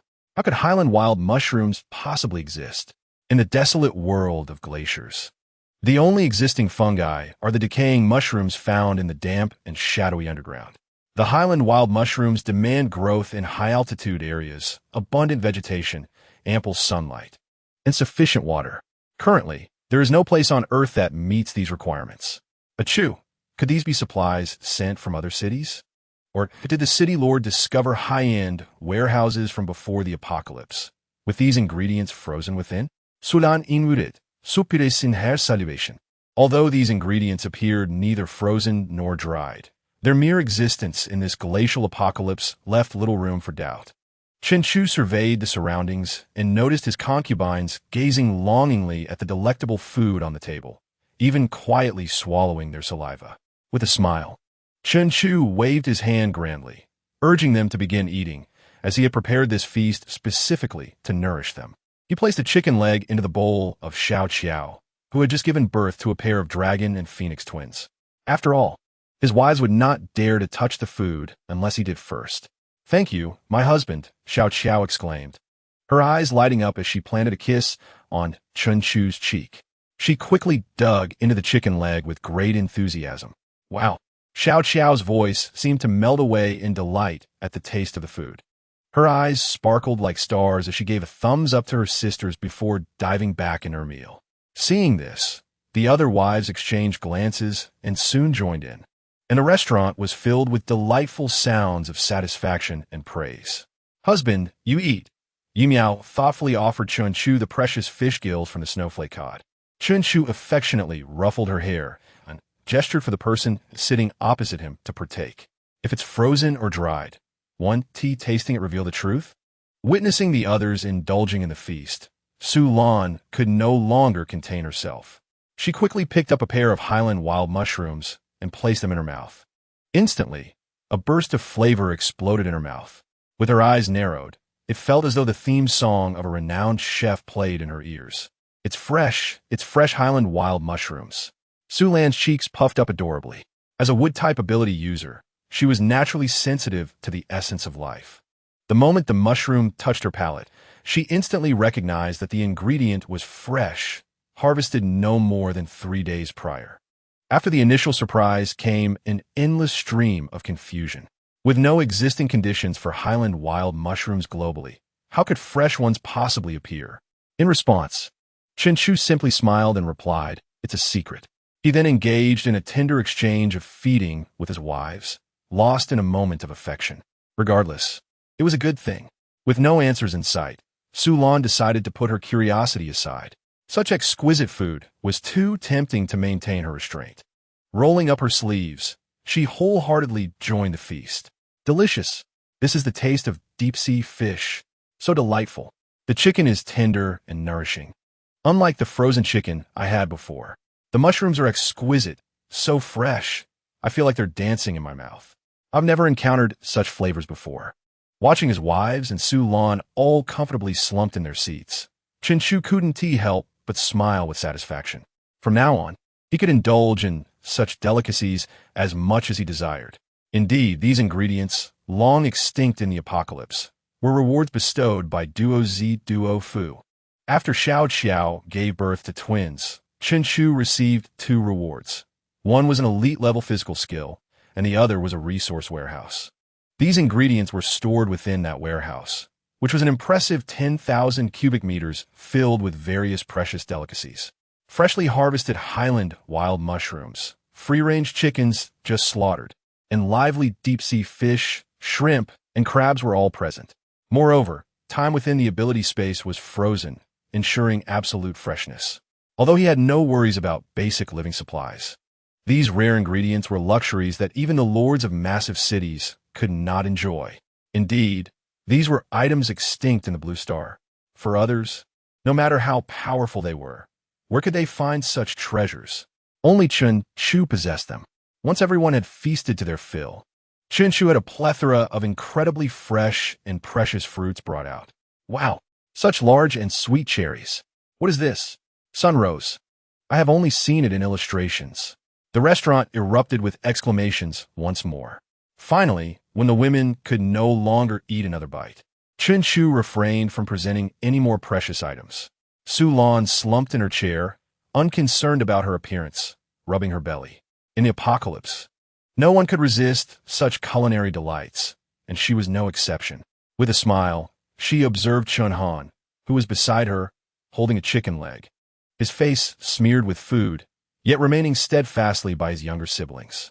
She turned to Chu and asked, "Have the twins yet been named?" After a moment of contemplation, Chu decided to name the eldest daughter Yin and the second son Mian. Sulan nodded. "I have assessed them. Both possess abilities. However, they're still too young for me to determine their levels.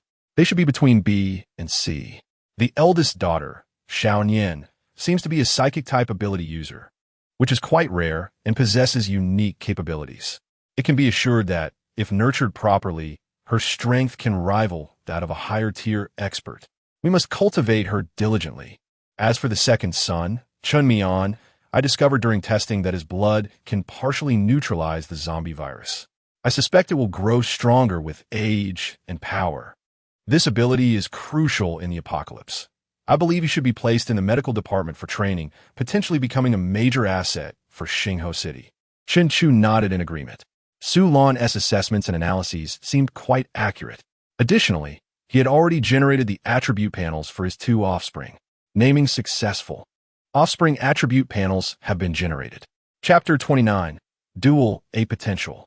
Xiao Qiao gives birth. Name: Yin. Identity: eldest daughter. Age: 0 years. Talent: B-level psychic master. Potential: name: Mian. Identity: second son. Age: 0 years. Talent: B-level zombie immunity. Potential: initially, Chu intended to merely take a cursory glance, but this casual observation left him astounded. He had thought his daughter and son possessed only B-level talents, destined to grow into foundational pillars for Xingho City. Yet, how could their potential be rated as A? The eldest daughter, Yin, with her talent as a psychic master, according to Sulan, had an exceptionally unique ability, far surpassing her peers and rivaling higher tiers.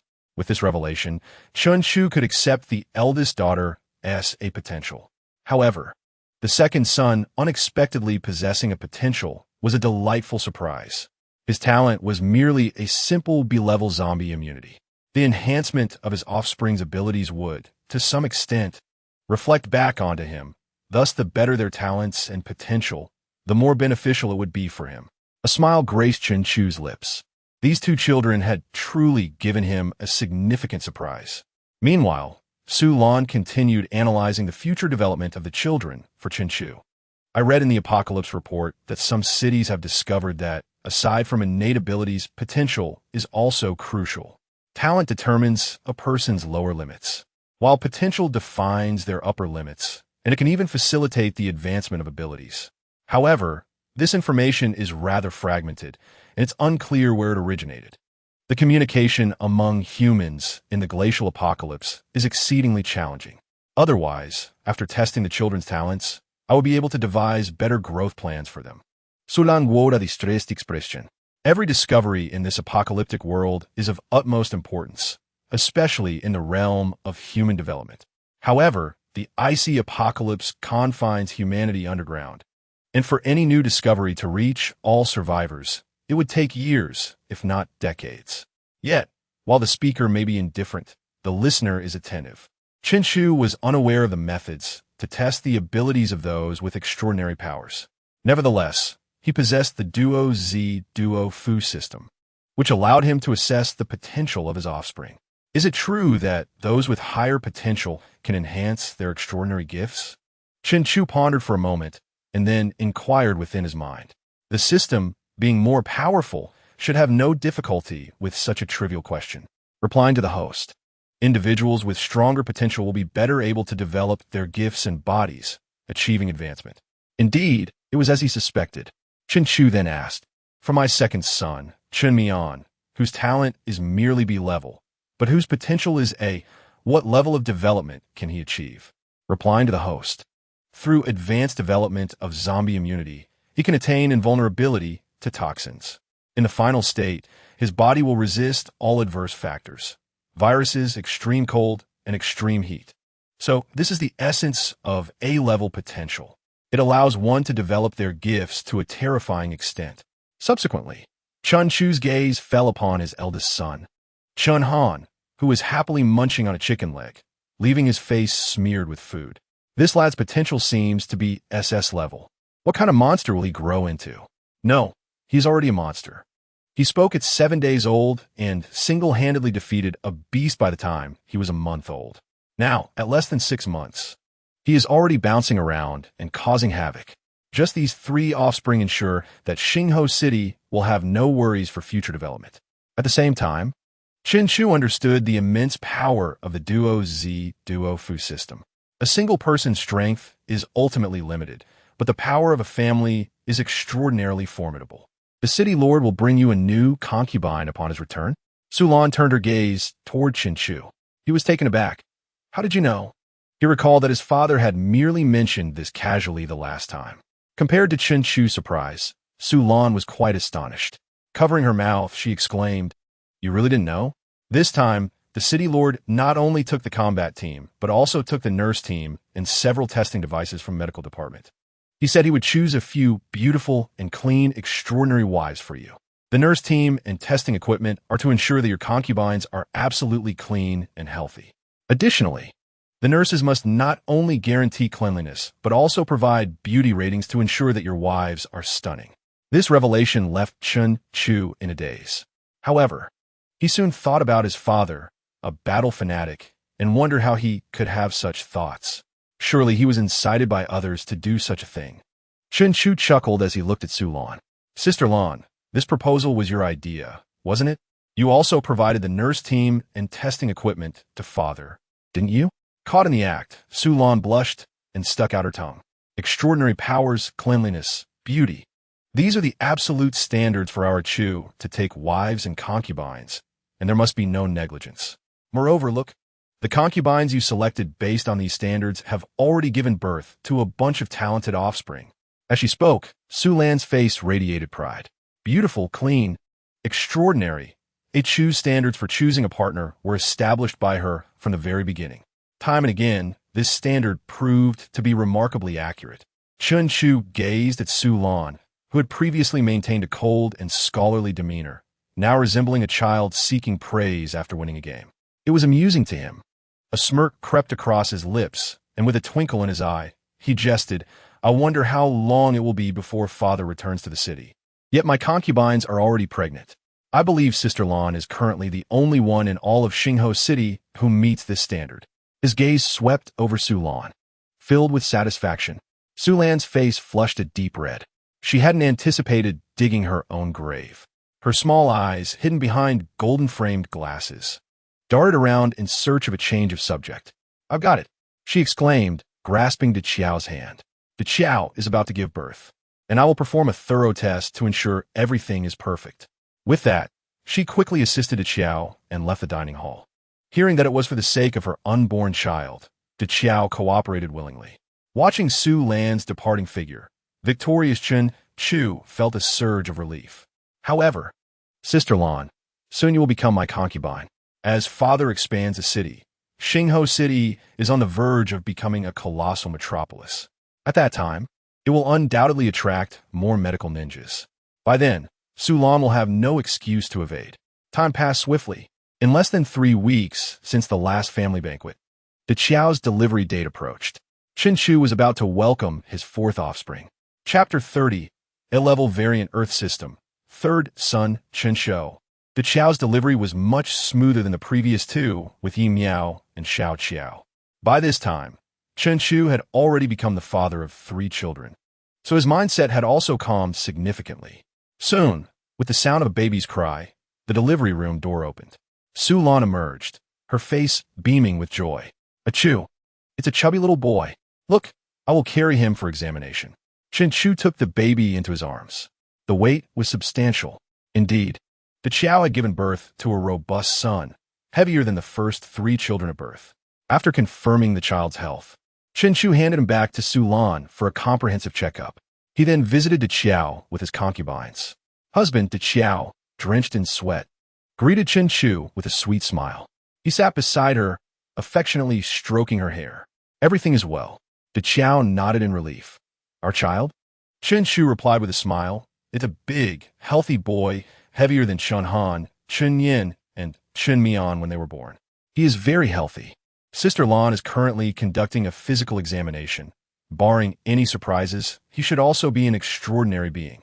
With the assurance of a healthy, extraordinary boy, Deqiao's previously anxious expression transformed into a radiant smile. She had been quite nervous these past few days, worried that she would give birth to an ordinary child and lose Chun Chu's affection, especially since his first 3 children all had considerable gifts. Chen Chu, who spent every day and night with her, could not have been oblivious to her worries. He planted a gentle kiss on her forehead and whispered, "Silly girl. Are you at ease now?" Deqiao Syl nodded. Chen Chu spoke softly. Even if the child is not extraordinary, I will always take good care of both of you. This statement was not just for Deqiao, but also for his other concubines. His system was one of many children bringing fortune, not one that required extraordinary offspring. As long as the number of children increased, rewards would follow. However, if the offspring possessed exceptional talents, the rewards might differ in magnitude. Yet, he would not pressure his wives and concubines to bear extraordinary children. As the saying goes, it takes 100 years of cultivation to share a boat and 1,000 years to share a bed. Although taking multiple concubines was motivated by the Duo Z Duo Fu system to enhance strength, Chen Chu could confidently say that he loved each of his concubines. Moreover, as an S-level extraordinary being, the likelihood of his offspring also being extraordinary was high. Furthermore, his powers would continue to grow stronger, alleviating any concerns. More importantly, Chen Chu believed that the journey was far more joyous than the destination. Each day spent laboring alongside these beautiful wives and concubines was already the most blissful experience in this apocalyptic world. As for the harvest that would follow their efforts, he was certain that the fruits of their labor would be bountiful. Achoo, the results are in. To confirm the evolution from B to A-level extraordinary abilities, the child needs to grow a bit more. The door to the ward was suddenly pushed open. In one arm, Su Lan cradled the child, while the other waved the report excitedly.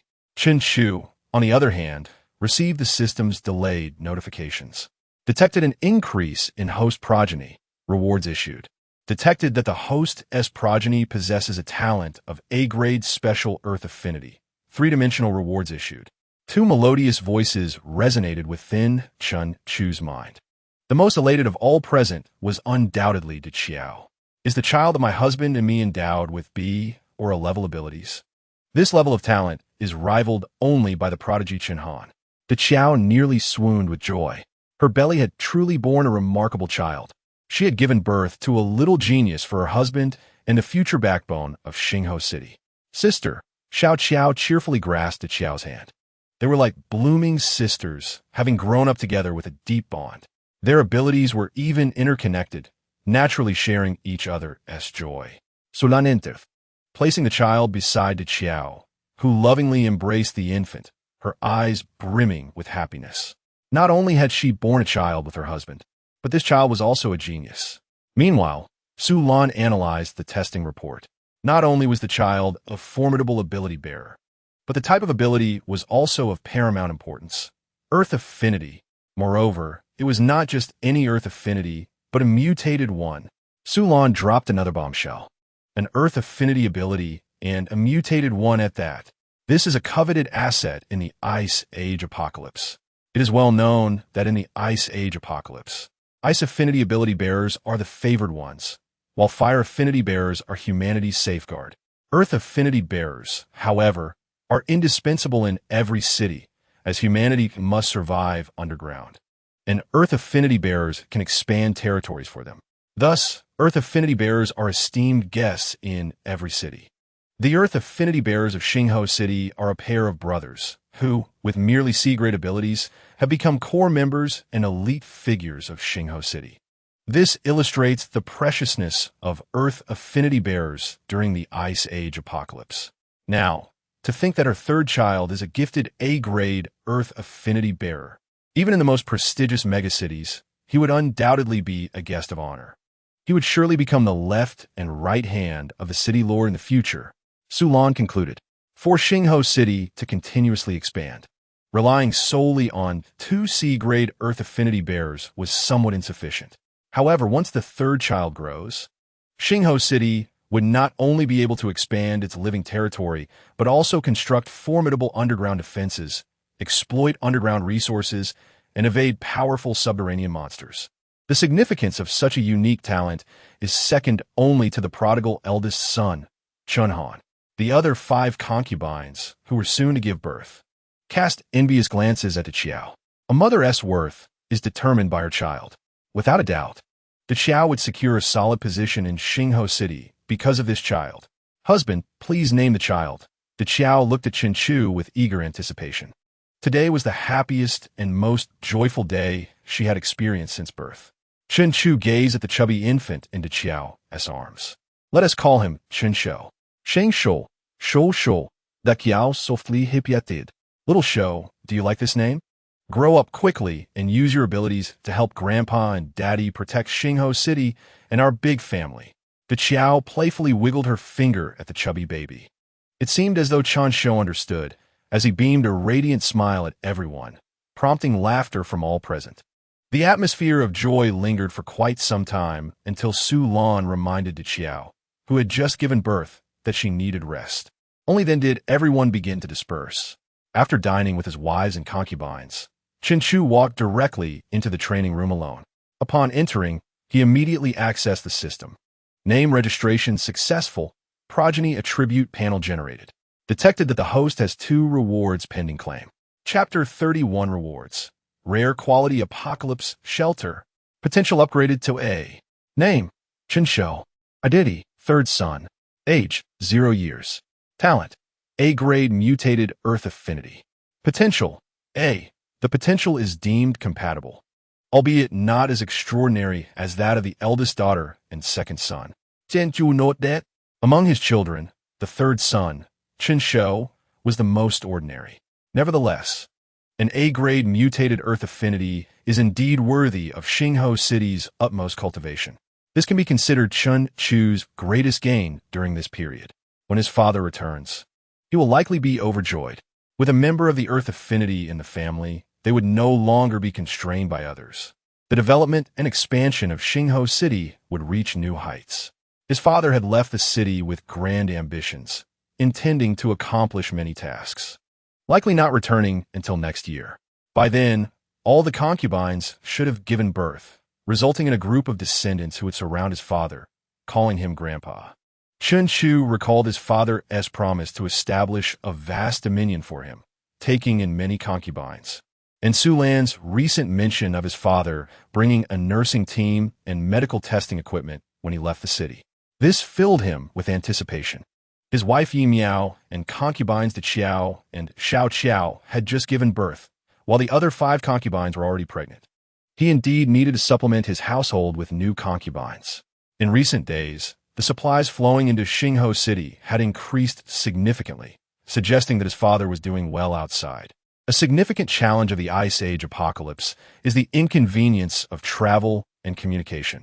Chen Chu could not receive real-time updates about his father's circumstances in the outside world. Once the family grows, the situation should improve. Each of his progeny possessed unique abilities, and as they began to mature, Xingho City's strength would soar. By then, it was likely that his own abilities would also reach a new height, allowing him to assist his father's development more effectively. Closing the progeny panel, Chen Chu set these thoughts aside. The most pressing matter now was to enhance his own strength. While his father was conquering the world outside, he could not afford to lag behind. System, claim rewards. Congratulations, host, for successfully claiming the reward. Rare quality apocalypse shelter. Congratulations, host, for successfully claiming the reward. Intermediate three-dimensional enhancement. Rare quality apocalypse shelter?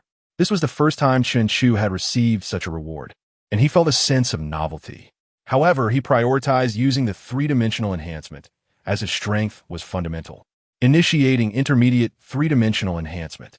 Intermediate life enhancement, 1 intermediate talent enhancement, 1 intermediate potential enhancement, 1 a familiar and delightful tingling sensation surged from his soles to the top of his head.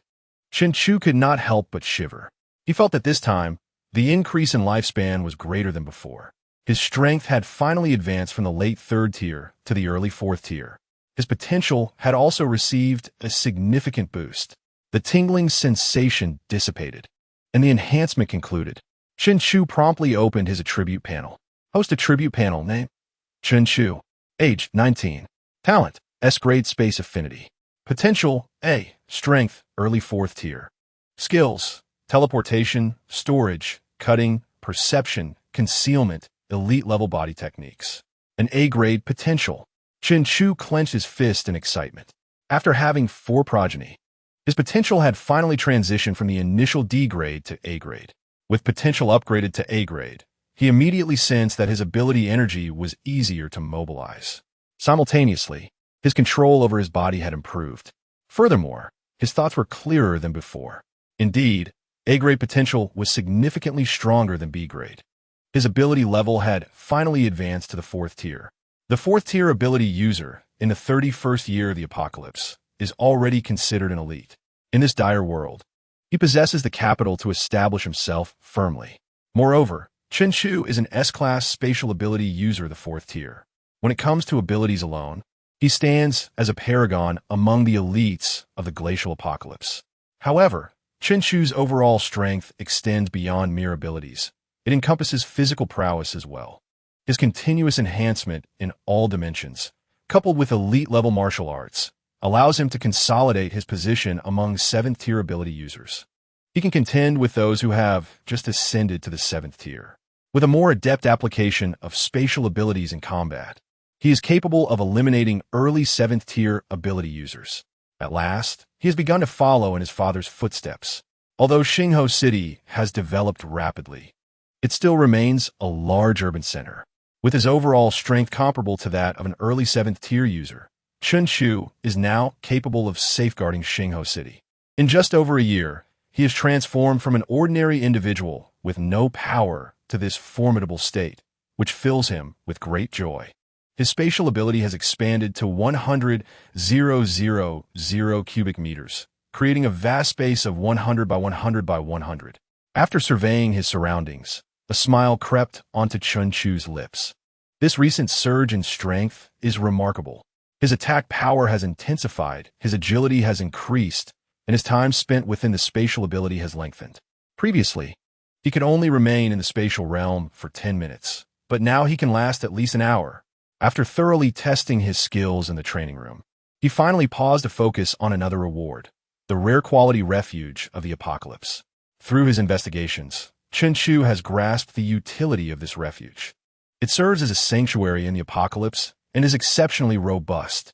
Its overall size is comparable to the 2,000 square meter villa he currently resides in, yet it is constructed entirely from special metals. According to the system's description, it can withstand attacks from 10th-tier ability users. However, Chen Chu harbors doubts about the existence of 10th-tier ability users in this world. He has never heard of one. In the entirety of C province, not even 9th-tier ability users are present. Furthermore, this so-called rare quality refuge is equipped with a surveillance system, an enemy extermination system, and a biological system. The system indicates that even if a 10th tier ability user were to enter, they would face defeat. After thoroughly reviewing the manual for the refuge, an enigmatic smile appeared on Chun Chu's face. He is unaware of the external circumstances due to the challenges of information dissemination, but he comprehends that the pinnacle of combat power in C province remains at the late 8th tier. This implies that Chun Chu possesses the safest refuge within the entire province. Consequently, the safety of his wives is assured. Although his wives are all exceptionally talented ability users, their strength is somewhat lacking. Now, with a refuge capable of withstanding 10th tier ability users, Chun Chu can finally ease his mind. After all, in this apocalypse, conflicts often lead to annihilation. Now, the safety of his family is perfectly secured. However, how should he arrange this refuge? Chun Chu furrowed his brows in thought. Materializing a massive refuge within the city would undoubtedly be astonishing. At this moment, the system interjected. The host can choose to integrate the refuge with the host's residence. The system will facilitate the transformation. Chapter 32. The Indestructible Refuge. Is such a maneuver possible? Chun Chu's eyes gleamed with excitement. Truly, his system is formidable. Without hesitation, he opted for the transformation of his current residence. As night fell, and with his wives resting early due to their pregnancies, the system masked the sounds of the transformation process, ensuring that no one was disturbed. The transformation was swift. Within an hour, his residence had morphed into the safest location in C province. Now, even if all the top-tier powers in C province were to converge in an assault, they would be unable to breach it, for this rare quality refuge can withstand attacks from 10th tier ability users. Currently, not even 9th tier ability users exist within C province. Additionally, the system revealed to Chun Chu that this rare quality refuge can be upgraded to an epic quality. Beyond epic quality lies legendary quality. Each upgrade significantly enhances various aspects, especially in terms of defense. This revelation sparked another notion in Chun Chu's mind. Is there something even stronger than a 10th tier ability user?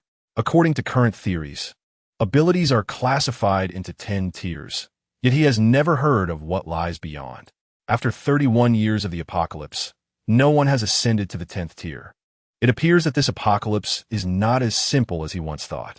With the world locked in a glacial freeze, humanity's actions are severely constrained, forcing them to hide in underground corners, struggling to survive, completely unaware of the distant outside world. He initially believed that ascending to the 10th tier, coupled with immense martial prowess, would grant him dominance in the apocalypse. However, it seems the reality is more complex. Nevertheless, Chun Chu remains undeterred. Rather, he is filled with anticipation. His father, a formidable 8th tier ability user, fights like a demigod. What might a 10th tier user be capable of? And what lies beyond that? It is almost beyond imagination. With a powerful system at his disposal, the higher the world's limit, the stronger he can become. He must marry multiple wives and bear many children to fortify his strength. Clenching his fists, Chun Chu resolves that only by continuously marrying and having children will he grow ever more powerful. Thus, he eagerly awaits his father's triumphant return when he will have new, suitable concubines. By then, the 5 other concubines will likely have given birth, augmenting his strength, allowing him to accompany his father in seizing territory and resources in the wild. Chun Chu's current overall strength places him among the elite in this apocalypse, second only to his father, Chun Lei, within Xingho City. It will not be long before, in a few months, when the 5 concubines successively give birth, his strength will surely ascend to new heights. At that point, following his father into the field will make him a formidable ally. Moreover, his spatial abilities can play a powerful role, whether in direct combat or as support. For the next 6 months, he will await the births of his concubines and his father's return. Chun Chu has devised a plan for the future trajectory. He then, in a relaxed state, began to inspect the residence that has been transformed into a rare quality refuge. The primary control console of the refuge was strategically placed in his training room, his personal sanctuary, ensuring greater safety and secrecy. Such high technology, Chun Chu sat before the control console. Much like scenes from various science fiction films, An entire wall had been transformed into a screen. Every corner of the villa was under surveillance, leaving no blind spots. Moreover, the console allows the release of weapons to eliminate enemies and enables the entire residence to enter a defensive mechanism.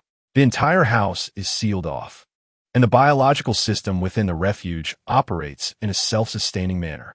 The refuge functions as a complete ecosystem capable of self-sufficiency, allowing survivors to live out their days until death. It can even regulate temperature. Chinchu observed the red and green buttons on the control console. What is the greatest challenge in the glacial apocalypse? It is indeed temperature. The ground temperature consistently remains below minus 120 degrees Celsius, with some perilous locales reaching minus 150 degrees. No living organism can survive in such extreme cold. Humanity has been compelled to burrow underground. Yet, even with the assistance of Earth-type ability users, constructing refuge camps deep underground can only achieve temperatures of minus 40 degrees. Ability users must constantly expend their internal energy, while ordinary people are bundled up like bloated barrels. Is it possible to regulate the temperature to above 40 degrees? Chinchu was taken aback. Above 40 degrees. In such temperatures, even in a world before the advent of the glacial apocalypse, it would certainly be considered an extreme heat. Although Chu harbored a desire to experience the sweltering 40 degrees, he was prudent, especially with a pregnant woman at home. He set the temperature to minus 10 degrees. His residence was already enveloped by a layer of radiant stone insulation, maintaining an indoor temperature of minus 20 degrees. Thus, adjusting it to minus 10 degrees did not present much discomfort. At 0 degrees, Chu adjusted it once more, and a wave of warmth immediately enveloped him. Ultimately, he settled on a comfortable 18 degrees Celsius, the optimal temperature he had discovered through repeated adjustments. After familiarizing himself with the control panel, he stepped out of the training room. The air was refreshingly crisp. Chu inhaled deeply, feeling an immense sense of tranquility wash over him. At this moment, his residence had already developed an ecological self-circulating system, with oxygen levels and freshness surpassing that of the surface. Furthermore, the additional plants indoors enhanced the villa's environment. Feeling unburdened, Chu strolled into the master bedroom, shared with his lawful wife Yi Miao. Currently, however, the 5 concubines were all pregnant. Inda Qiao and Xiao Qiao had recently given birth, leaving only Yi Miao in the bedroom. Having spent too long arranging the shelter, it was now deep into the night. Yi Miao, who had been reading at the desk waiting for Chu, had dozed off against her chair. He tiptoed over and gently cradled the petite Yi Miao in his arms. Drowsily, Yi Miao opened her eyes. "Husband, you're back. Let me fetch you some hot water so you can relax." Rubbing her eyes, she gazed at her husband's charming visage, prompting a subtle smile from Chu. Chapter 33. Offspring 5. In the villa's living room, the concubines who had risen early were pleasantly surprised by the indoor environment. While Chu and Yi Miao had not slept a wink all night, they had just emerged from the bathroom, feeling rejuvenated. "Wow, it feels so warm. I've never experienced such warmth since my birth. I haven't even had to activate my powers. The air is so fresh, far better than the surface air. Wow, are these trees? The leaves are so vibrant." The Xiao Qiao, and the other 5 concubines marveled at the transformed villa, eagerly exploring every corner. Leaning against the bathroom door, Chu wore a gentle smile. His wives were astonished by nothing more than a simple biological system in their shelter, unaware that their villa had become the safest place in C Province, capable of withstanding and countering attacks from 10th level ability users. "Husband, did you do this?" Xiao Qiao, now fully recovered, rushed to embrace Chu's arm, her eyes sparkling with excitement. "Did you note that?" Using the excuse of relocating all the good supplies his father had brought back home, his wives were unconcerned about how the transformation occurred. They simply understood that their husband had significantly elevated their standard of living. As they caressed their gently rounded bellies, the concubines rejoiced, feeling fortunate to have married well, believing their husband to be the best in the world. Having witnessed the grim realities of the glacial apocalypse, they felt their current lives were almost surreal. They sighed. acknowledging themselves as the happiest women in this post-apocalyptic world. Xiao Qiao, fully recovered, cast a sidelong glance at Chen Chu, contemplating how blissful it would be to rest in his embrace in such a warm environment. The other 5 pregnant concubines gazed at her enviously, yearning for their own children with their husband, desiring moments of intimacy in this warm setting. After indulging in their envy, they caressed their bellies, filled with joy and anticipation, knowing that in just a few months, they too would bear children. Soon, they would also enjoy solitude with their husband in this warm environment. However, they were soon captivated by the villa's other new features, the underground gym, the gaming room, and the small oceanarium, along with a spacious room filled with lush grass and artificial sunlight, furnished with comfortable lounge chairs. Having lived in a world of ice and snow, the concubines were astonished by such luxuries. Eventually, the 5 concubines, along with Yi Miao, were reluctant to leave until afternoon when Su Lan arrived with a medical team for routine checks on the pregnant concubines. As a B-level 5th-tier ability user, Su Lan had a heightened sensitivity to her living environment. Upon entering the villa, she immediately exclaimed in surprise, "How warm it is! The oxygen content in the air has increased. The subtle life energy is so much richer." She gazed in awe at the transformed villa. At that moment, Chen Chu emerged from the side. After several enhancements to his abilities and improvements to his physical attributes, he now possessed a physique capable of accommodating several more concubines without issue. "Xiao Chu, has the city lord returned?" Su Lan approached Chen Chu with a look of excitement, speculating that such significant changes must have resulted from the city lord's fruitful endeavors.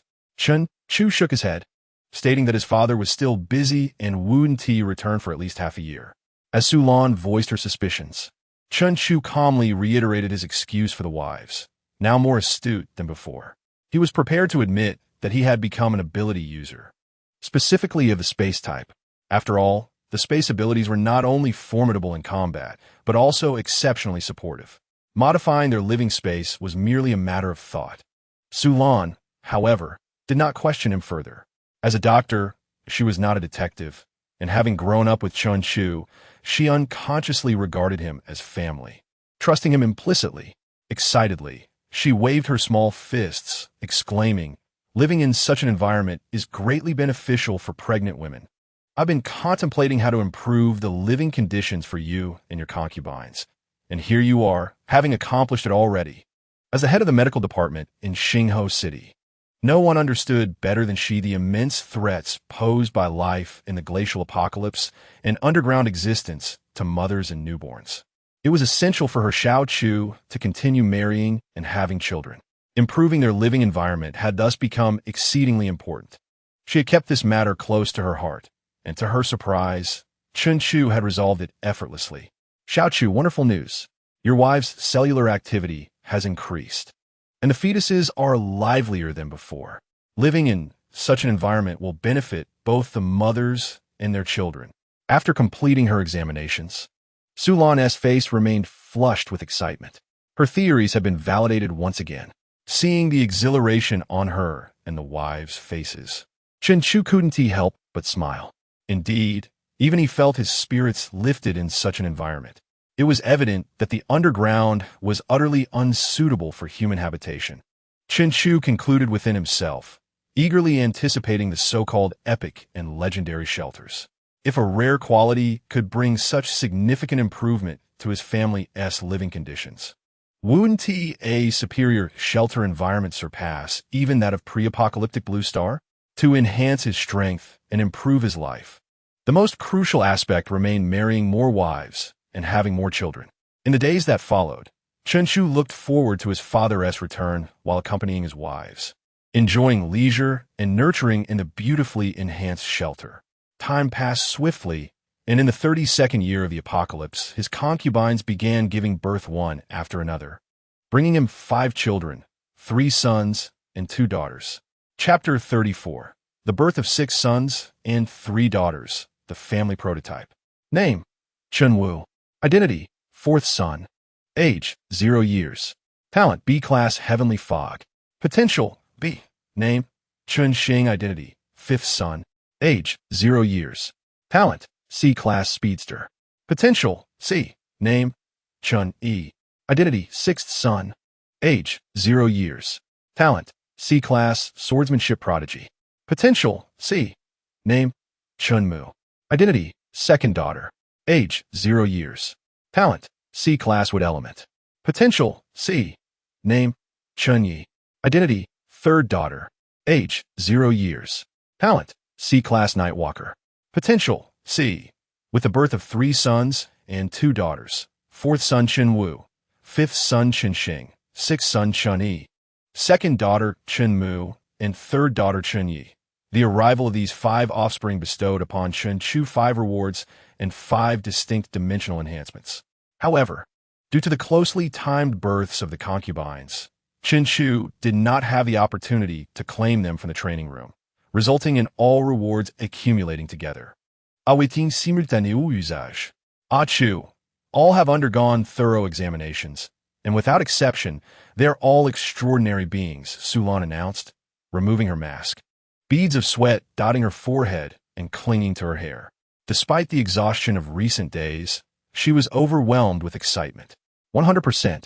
The probability of my Chu's offspring possessing extraordinary abilities is 100%. If before there was 1 as a coincidence, 3 or 4 could also be coincidences. But now, Chun-Chu has 9 offspring, 6 sons and 3 daughters.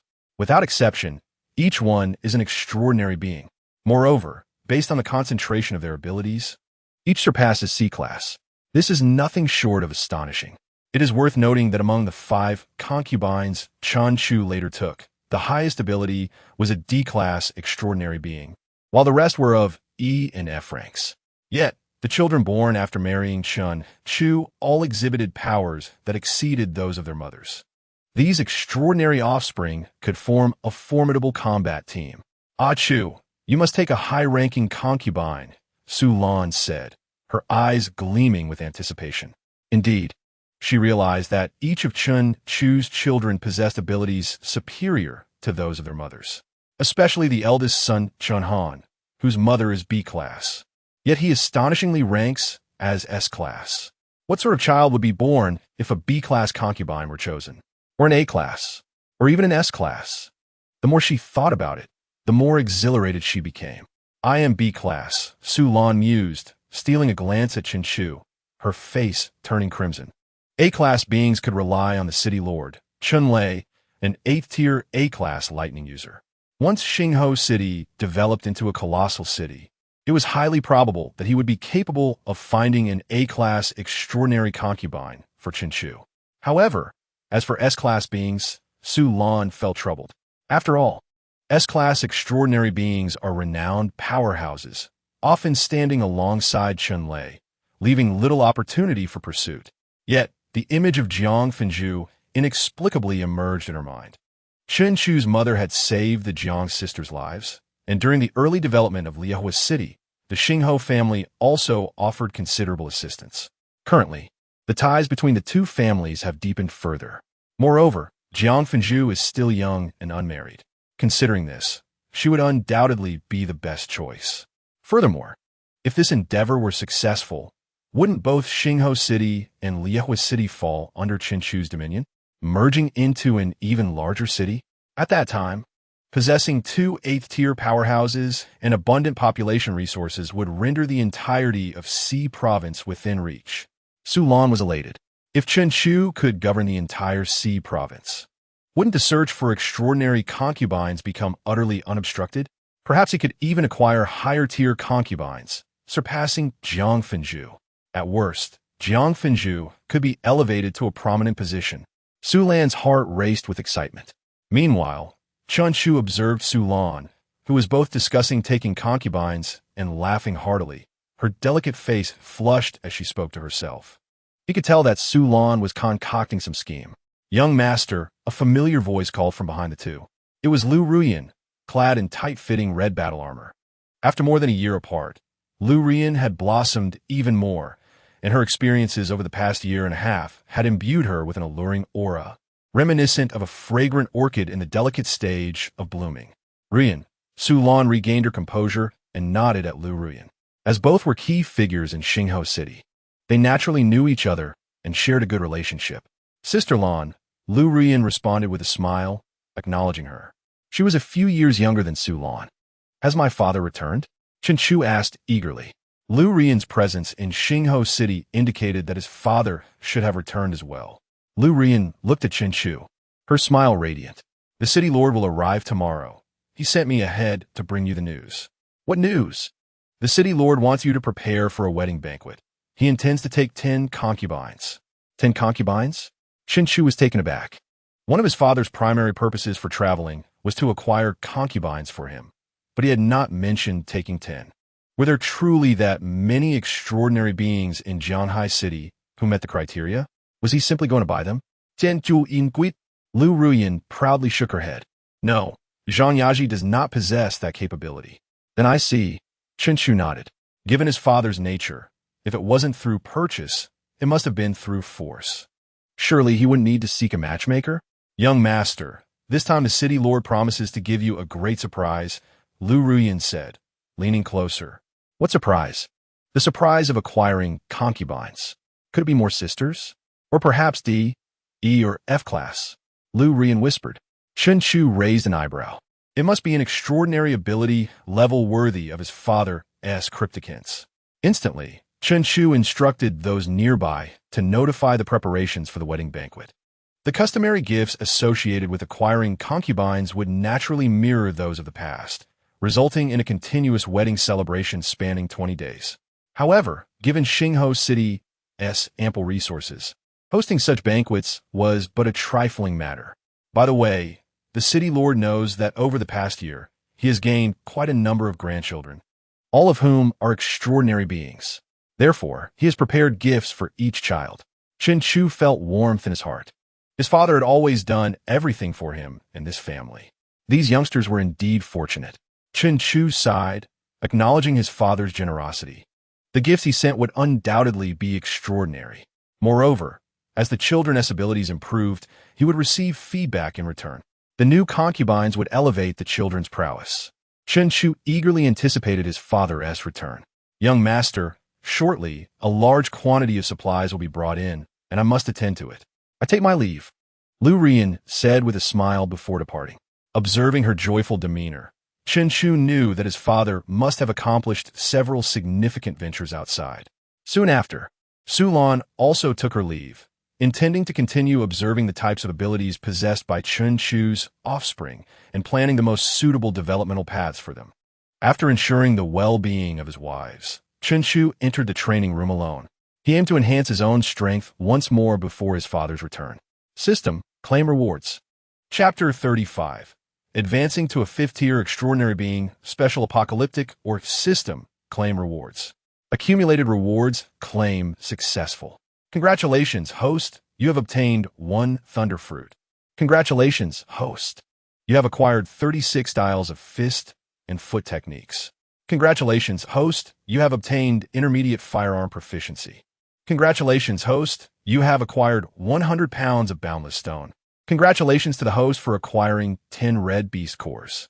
Congratulations to the host for obtaining a mid-level dimensional enhancement X1. Congratulations to the host for receiving 4 low-level dimensional enhancements.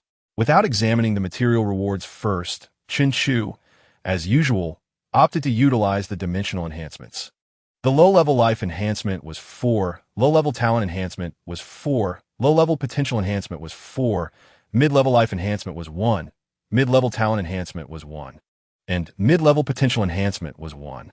A wave of tingling sensation surged through his consciousness, prompting Chen Chu to immediately access his attribute panel. Host attribute panel. Name, Chen Chu. Age, 19 talent. S-level spatial system, potential. A, strength. Late stage of 4th order skills, teleportation, storage, cutting, perception, concealment, elite level body art. Intermediate firearm proficiency, 36 styles of fist and foot. His potential had once again broken through, reaching A. His strength had also ascended to the late stage of the 4th order, brushing against the edge of the 5th order.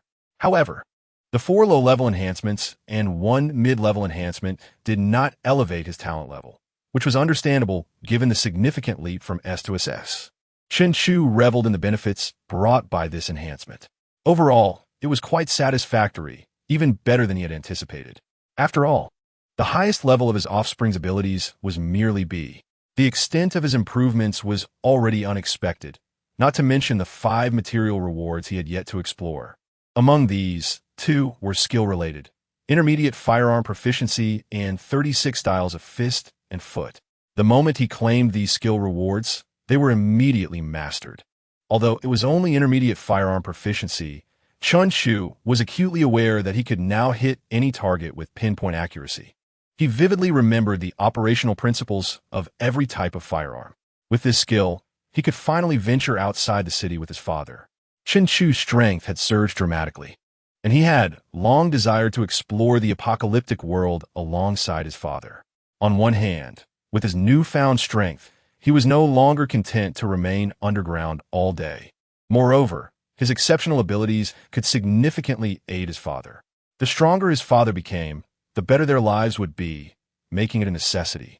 On the other hand, it was unreasonable to expect his father to always choose wives for him. He should select his own partner. Furthermore, if he encountered a genius like Jiang Qingxue, who had hidden talents, having him around would ensure that no opportunities were missed. Having consumed an abundance of ice fruits, he had no issues with cold resistance. And now, with his impressive firearm skills, he could easily join an ability team elsewhere. Currently, Chen Chu had no intention of directly revealing his strength. On one hand, he was not invincible enough, revealing that he had transformed from an ordinary second-generation individual, merely surviving 2 years ago, to someone with power comparable to a 7th-order ability user would undoubtedly raise suspicions in this perilous world. The hearts of people in the apocalypse were treacherous, and he could not afford to test them. After casually drawing his sidearm and firing a few shots, Chen Chu shifted his gaze to another skill, 36 styles of fist and foot. He then turned his attention to the other 3 rewards, 10 red beast cores. Red beast cores were items meant for individuals of his father's caliber. Chen Chu contemplated the energy contained within them. If he absorbed all 10, he could step into the 5th order. Beast cores were far more precious than zombie crystal cores, containing significantly more energy. Chen Chu's ability energy was already 10 times greater and purer than that of others of the same level, allowing him to directly utilize the red beast cores. Without hesitation, he clenched his fist, activated his abilities, and began to absorb the energy from the red beast cores. An hour later, Chen Chu opened his eyes. He had finally broken through to the mid-stage of the 5th order. He casually discarded the now powdered beast cores to the ground and began extracting the other rewards. He received 100 pounds of Wuyin stone. Wuyin stone prevents the energy flow of ability users. Is there such a thing? According to the system's explanation, this substance not only halts the energy flow of ability users, but also possesses properties similar to iron, being a malleable and fusible metal. If crafted into bracelets for ability users, wouldn't they revert to ordinary humans? Chen Chu immediately envisioned the optimal use for Wuyin stone. However, he quickly received a system notification indicating that due to the quality of this batch of Wuyin stone, it could only hinder ability users of B grade and below at the 6th order. After contemplating for a moment, he devised a plan. He would use 1/10 of it to create handcuffs and other tools, while the remainder would be fashioned into bullet heads. The unique properties of Wuyin stone, when made into bullets, could easily eliminate ability users. With his intermediate firearm proficiency skill, Chen Chu could kill B grade 6th order ability users even without using any powers. Even against higher tier ability users, he could inflict damage. This was excellent. He can now reasonably venture outside the city with his father while wielding a degree of combat power. Content: Chen Chu placed the Wuyin stone into his ability space. Xingho City had a dedicated mechanical department, so crafting the bullets would pose no problem. Then, Chen Chu focused on the final reward, Legua. Legua can enhance the energy of lightning-type ability users and has a 1 in 100,000 chance of elevating the lightning-type ability user's talent by 1 minor stage. Chen Chu scanned it and extracted it directly. Of course, this item was meant as a gift for his father. Although it could potentially upgrade a lightning-type ability user's talent by a minor stage, Chen Chu did not think much of it. After all, His father's talent was already at a grade. Elevating it by a minor stage would place it at S grade. Achieving such an upgrade was no simple feat, and a 1 in 100,000 chance was hardly reliable. He placed a palm-sized legua into his pocket and carried the Wuyin stone out of the training room, heading to the mechanical department to have the engineers begin crafting the bullets. Shortly thereafter, he returned home, spending a sleepless night. Early the next morning, Chen Chu was already at the city gate, eagerly awaiting the return of his father, Chun Lei. It had been 2 years since their last parting. Chapter 36. The Return of Father, Feedback on Offspring as Strength. As the city gate passage swung open, Chen Chu heard that familiar voice. The gate opened, and a large hand immediately rested on his shoulder. I'm back. His father's robust figure emerged from the passage. Chen Chu looked up and saw that his father still exuded a commanding presence, his eyes shimmering with vitality. However, his beard had grown denser, and his strength had evidently increased as well. "Father, you have grown stronger," Chen Chu exclaimed with a smile. Chun Lei draped his arm over Chen Chu's shoulder. "Is it so simple for a father to grow stronger? I have broken through to the mid-stage of the 8th order. As one advances in ability levels, it becomes increasingly challenging to ascend. It can be said that each step is akin to reaching the heavens." Chen Chu was astonished to learn that his father had achieved mid-stage advancement in just 2 years. "Come here." Like a conjurer, Chun Lei produced an ice-blue fruit from his robe, presenting it to Chen Chu. "Eat it quickly." Chen Chu paused, his shoulders tensing. Ice fruit. His father had once again procured an ice fruit for him. Indeed, he still appeared as an ordinary person in front of his father, always considering him. Chen Chu felt warmth swell in his heart, breaking into a grin as he swallowed the ice fruit whole. His father's good intentions were evident. Family is not to be divided by formalities. As the fruit settled in his stomach, a wave of cold surged through his body, followed by intense heat. Chen Chu exhaled a long breath of white vapor. From this moment on, he could finally walk freely on the ground using his physical form. Wait, this effect is even better than the ice fruit. I can now traverse perilous terrain with just my body. Chen Chu quickly sensed something was amiss. "It's Bing Pugwa." Lu Ruyan, who had accompanied him, smiled as she spoke. "It's an A-grade extraordinary item, Bing Pugwa. The boss spent half a year in the field for this fruit. To give an ordinary person an A-grade extraordinary item? This would be an extraordinary occurrence, even in the entire apocalypse. An A-grade extraordinary item, even for an S-rank powerhouse, the lord of a colossal city. Such treasures are exceedingly precious. If placed among large cities, it would certainly incite a bloodbath." However, Chun Lei paid little mind to these matters.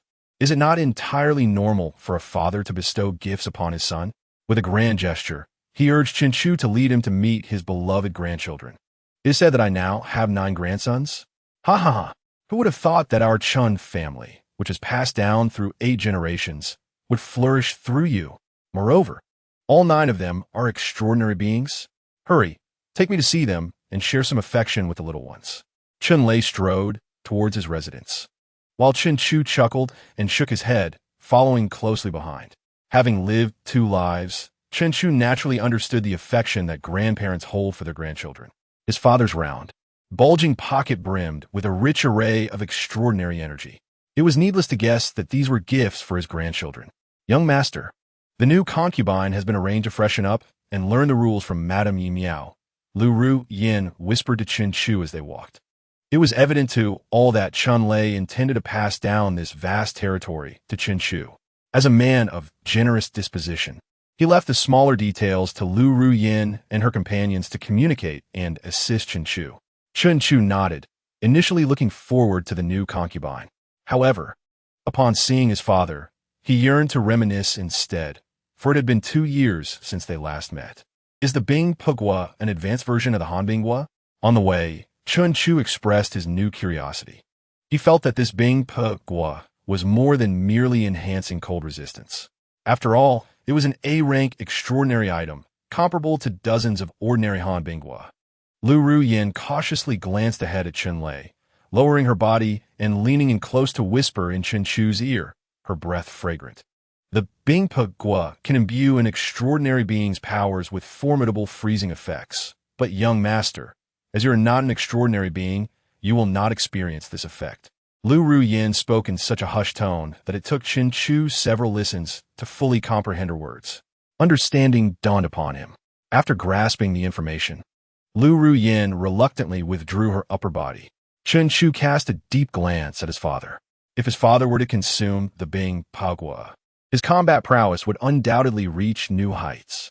Yet, for the sake of his own better existence in this apocalyptic world, he had selflessly chosen to let his son consume it without uttering a word. Chen Chu gently caressed the leg when nestled in his arms. Although it did not match the Bing Pagua, it was nonetheless a token of his affection. He resolved to find a suitable moment to present it to his father. Subsequently, Chen Chu examined his attribute panel. He had already become an S-rank, extraordinary being. The unique effects of the Bing Pagua would naturally augment his talents. His father had not wasted the fruit. A smile crept upon Chen Chu's lips. He was now only second to his father among the strong. Talent. S-rank spatial system ability, freezing. As anticipated, the effects of the Bing Pagua successfully enchanted his extraordinary attributes.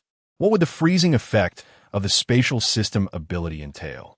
Chen Chu felt a tinge of curiosity. He planned to experiment in the training room later that evening. Upon arriving at the villa, both Chen Lei and Lu Ruyin expressed their astonishment. Chen Chu reiterated the words he had prepared earlier.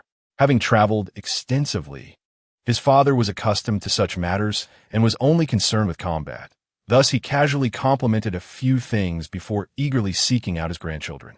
Lu Ruyin, on the other hand, wore a curious expression, her gaze drifting. The underground level 3 is filled with various simulated environments and entertainment rooms. Feel free to enjoy yourself. My father will not be leaving anytime soon. Is it really all right? Lu Ruyin's face lit up with delight. Chen Chu nodded with a smile, fully aware of her intentions. Sooner or later, she would be his. Lu Ruyin sweetly thanked him and cautiously made her way towards the basement, while Chen Chu headed towards the hall where his father was entertaining the children. "Ha! My good grandson, look what Grandpa has brought you." Chen Lei presented a silver-blue fruit emanating cold mist before Chen Han. Now over 2 years old, Chen Han had grown remarkably, standing an astonishing height of 1.4 meters. Upon seeing the silver-blue fruit, his eyes gleamed with excitement. He cast aside his toy and spat out his lollipop, rushing forward to gulp down the silver-blue fruit in one bite. Boom! Instantly, countless ice crystals erupted around Chen Han. A wave of cold spread from him, causing the room, which was at 20 degrees, to plummet to a chilling -10 degrees, an impressive temperature drop of 30 degrees. Detected host's eldest son, Chen Han, has advanced to a second-tier extraordinary being. Feedback reward received. Detected host's eldest son, Chen Han's physique has enhanced. Feedback reward received. Warm currents surged through Chen Chu's body. Chapter 37. Taking a concubine. Grand wedding. Chen Chu felt the changes within himself. His abilities had improved somewhat, though not enough to achieve a breakthrough. His physique had become more resilient to cold. Being a mid-tier, 8th-level powerhouse, Chen Lei naturally sensed the changes in his grandson. He scooped Chen Han into his arms. "Ha! My dear grandson, at just 2 years old, you've already become a second-tier extraordinary being." After achieving his advancement, Chen Han retracted the energy surrounding him, behaving like a little adult as he thanked his grandfather. Chen Lei playfully ruffled his beard against him. "You truly are my good grandson. Now what else do you desire? Grandpa will reward you." A prodigy like Chen Han would be cultivated without hesitation by any major force. After all, he was the esteemed grandson of the renowned Lei Lao Hu Chen Lei. Even if it meant hunting down 8th-tier monsters, Chen Lei would do so to provide for him. Chen Han's eyes sparkled with determination. "I want to hunt monsters. I want to hunt monsters." Chen Lei paused for a moment before bursting into laughter. "All right, in a couple of days, Grandpa will take you out to hunt monsters and personally teach you how to fight." Chen Han had already achieved remarkable feats of defeating small monsters barehanded, while Chen Lei was one of the most formidable figures in Xi Province. Hunting a few monsters would pose no problem at all. Moreover, Chen Lei planned to begin training his eldest grandson, Chen Han. After setting Chen Han down, Chen Lei turned his gaze to the other 3 children. his eldest daughter, Chen Yin, second son, Chen Mian, and third son, Chen Shou. The remaining 5 children had only recently been born, with the eldest barely a month old, and none possessed the extraordinary talents of Chen Han, still swaddled in their cradles. Only these 3 children, now over a year old, could walk and speak.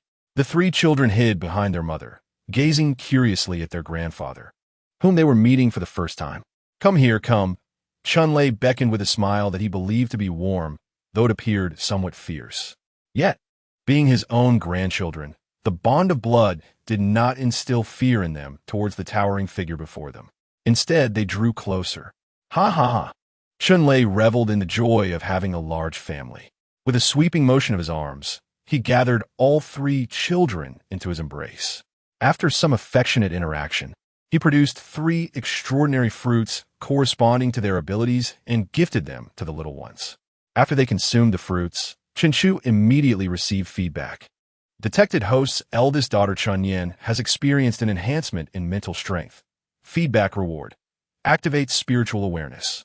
Detected host's second son, Chun Mian's blood has evolved. Feedback reward. 5 resistance to the zombie virus. Detected host's third son, Chen Shou, has advanced to a first-tier extraordinary being. Feedback reward.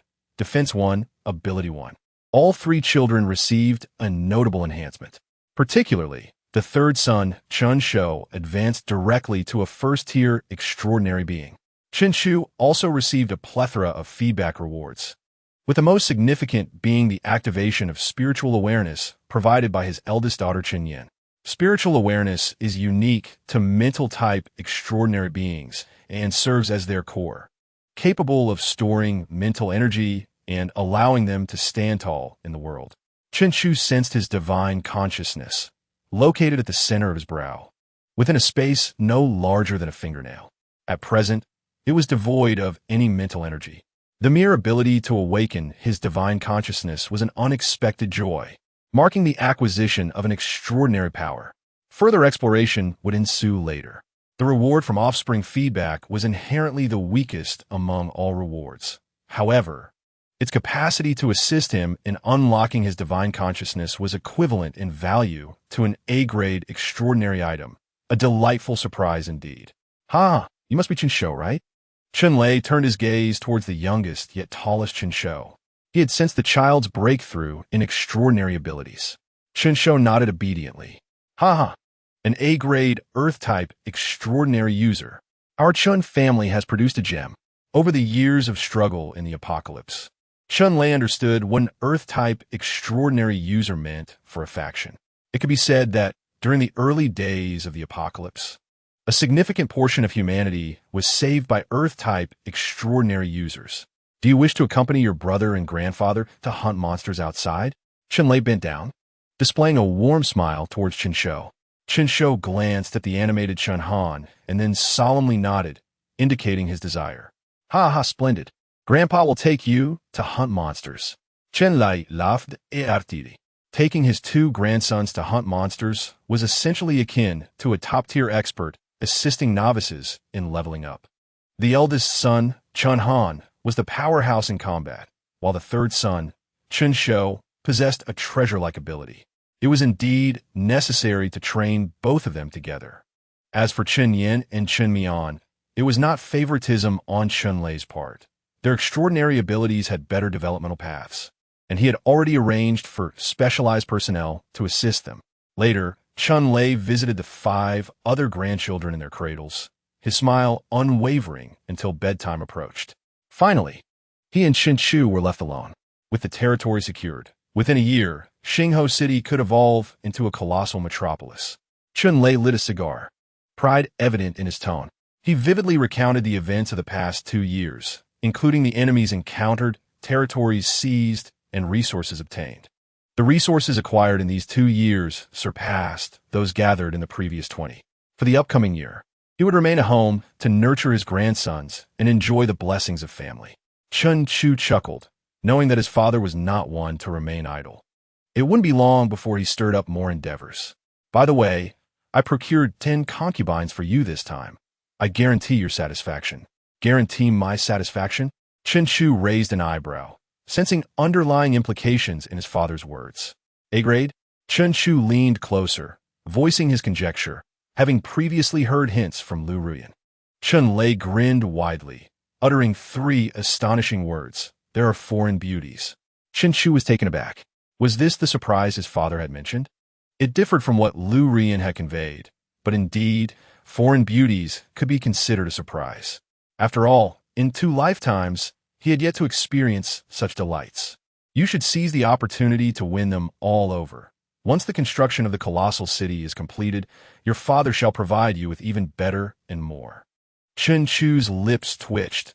He hadn't even welcomed the 10 concubines yet, and his father was already contemplating additional ones. With the current 10, he would have 18 wives. Fortunately, with each offspring's birth, his body underwent comprehensive enhancement. Otherwise, even a robust man like him would find it somewhat taxing. Your father has high hopes for you, Chen Lei praised, recognizing his son's abilities over the years. He even suspected that Chen Chu had awakened extraordinary powers, which were immensely formidable. After a leisurely conversation, Chen Lei prepared to take his leave, for the entire Xingho city awaited his leadership, and Chen Chu's grand wedding was approaching in a month. Father, this is for you. Chen Chu pulled out a lei guo from his pocket. Chen Lei grasped it and immediately sensed something amiss. You rascal! How did you manage to acquire such a thing? Chen Chu chuckled, just good fortune. Chen Lei took the lei guo, patting his son's shoulder. Prepare well. Starting tomorrow, the entire month will be dedicated to your grand wedding. Chapter 38. The most powerful concubine, A-grade charm magic.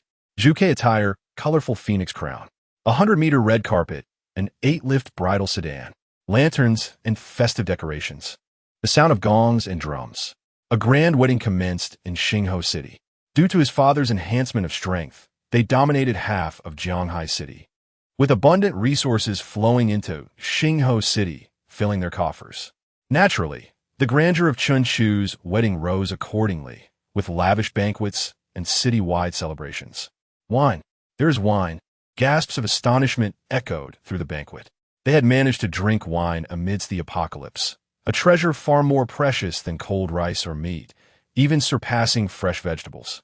You rascal, sip slowly. Each person has a quota. Indeed, like this. Who would have thought that I, Zhang, could survive the apocalypse for over 30 years and still enjoy wine? My life has been worth it. I would even be content to die now. Enough of such foolishness. Chen Xiao still has 9 concubines to marry. Dying now would be a loss. I heard the final concubine is an A-grade. By then, there may even be tobacco instead of just wine. A-grade concubines for our Chen Xiao. Xingho City has truly grown strong. Old Wang, didn't he, your youngest daughter, just awaken her extraordinary ability? Hurry and marry her off to Chen Xiao, or else he may set his sights higher and you'll lose your chance. My youngest daughter awakened an F-grade ability. She may not be to Chen Xiao's liking. No, I will inquire. Even being a maid would suffice. To avoid suspicion, Lu Ruyan shed her red armor and donned a deep blue form-fitting dress, accentuating her figure like a ripe peach. With envy, she gazed at Chen Chu and the bride entering the bridal chamber amidst the bustling Xingho City. She secretly touched her face, reflecting, I am already 25 this year. In a few years, I won't be young anymore. I must find an opportunity to express my feelings to Chen Xiao. Another with a similar thought was Su Lan. Beneath her shimmering, silver-rimmed glasses were large, water-like eyes filled with worry. I'm already 30. Will Chu despise me? She lowered her head, feeling inexplicably self-conscious. Although still fit, Chen Chu's brides were all youthful and stunning. Once past 30, she felt her competitiveness dwindling. Though Chen Chu often remarked about marrying her as a secondary wife, it couldn't continue indefinitely. She stole a glance at Chen Lei, who was drinking heartily, intending to later inquire about any new medical extraordinary users recruited. At the entrance of the bridal chamber, surrounded by friends and family, Chen Chu led the bride inside. As the door locked, cheers erupted from outside. Lifting the bride's red veil, revealing golden hair, fair skin, and shy blue eyes. Was this the surprise his father spoke of? Indeed, it was quite astonishing. Although this concubine was foreign, she possessed an exquisite charm. Aside from her high nose and blue eyes, she exhibited the beauty typical of Eastern women. It is known that Westerners with Eastern features are invariably stunning. What is your name? Chen Chu lifted her chin with his finger. Xingyu, she replied timidly, her eyes gazing shyly at Chen Chu. This expression stirred a wave of compassion within him. Xingyu, 23 years old, B-grade special ability, Starlight Flicker, mid-level tier 4 in strength, with abilities in both attack and healing. Chen Chu leaned closer. From now on, you shall be my concubine. A blush surged across Xingyu's fair face as she timidly nodded, softly uttering an "Emma."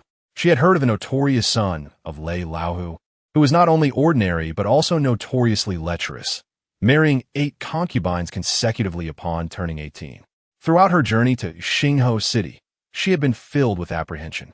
She was inherently timid, fearful of a notorious Chen Chu's peculiarities. However, upon entering Xingho City, she discovered that his legitimate wife, Yi Miao, was gracious and poised.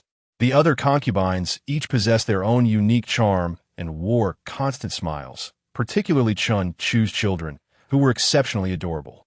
She herself had not endured any mistreatment, leading her to believe that the rumors circulating outside were somewhat skewed.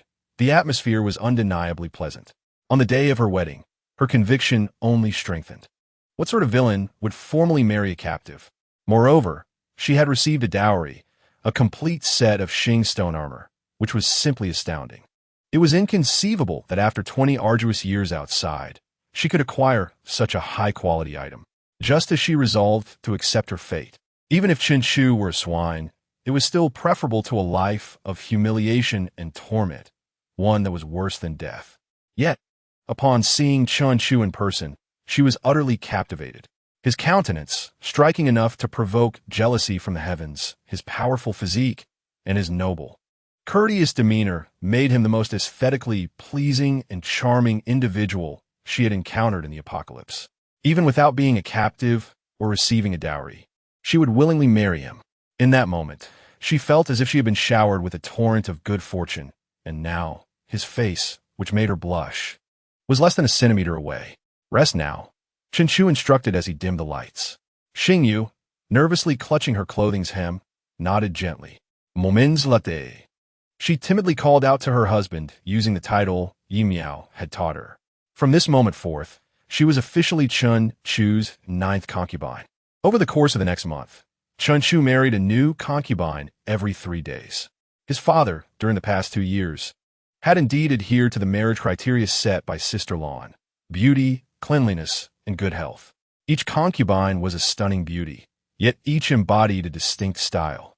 For instance, Xingyu was a cute little girl with tiger teeth, while others exuded youthful vigor, mature allure, athletic beauty, and forest girl aesthetics. In essence, Chen Chu was indulging in both meat and vegetables, living blissfully like a deity. Finally, the day had arrived for Chen Chu to wed his 10th concubine. Numerous rumors circulated about her. Some claimed she was an A-level ability user. Others asserted she had once been the lord of a large city. And yet others believed she had reached the late stage of the 6th tier in her abilities.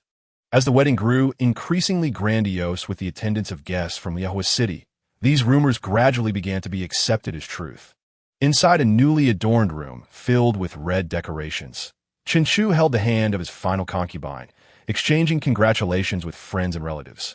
On this occasion, Jiang Qingxue had also arrived in Xingho City, sent by her sister Jiang Fanzhu to represent Liahua City in offering well wishes.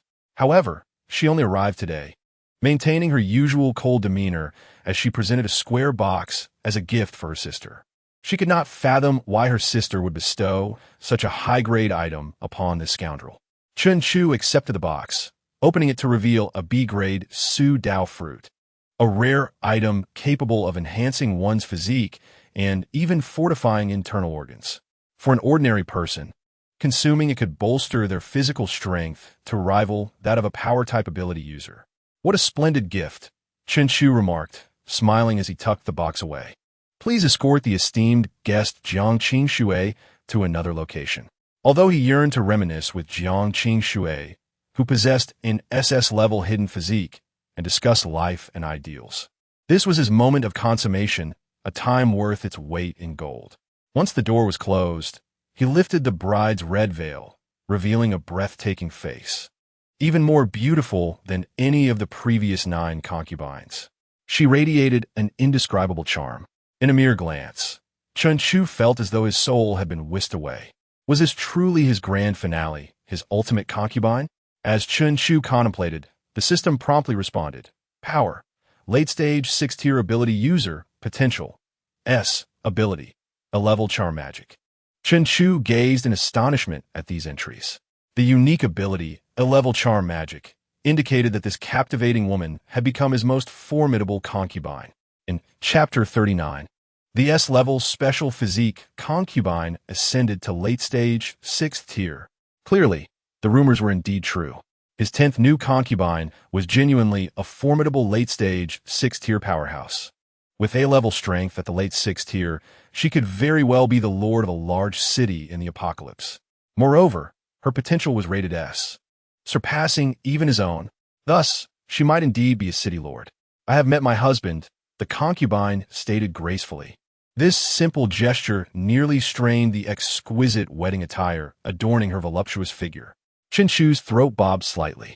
He had a total of 18 concubines, each a rare beauty of exceptional caliber. Logically, no other individual should be able to elicit such a reaction from him. Yet, this woman before him achieved the impossible. Merely standing there, she seemed to caress his heart with countless invisible hands. Every smile and frown exuded allure. What is your name? Tian Chu In Guit? Oi Welling, she replied, her crimson lips parting slightly. Chen Chu's throat tightened again. He could hardly withstand such a bewitching presence. No man could resist such charm. The aura of her every expression revealed a depth that could not be attained without having borne several children. Chen Chu even questioned whether his father had mistaken her for a maiden, as the enchanting woman before him seemed far too captivating. After a moment of contemplation, he extended his finger to dim the lights. After all, she was his concubine. There was no need to make it overly strenuous.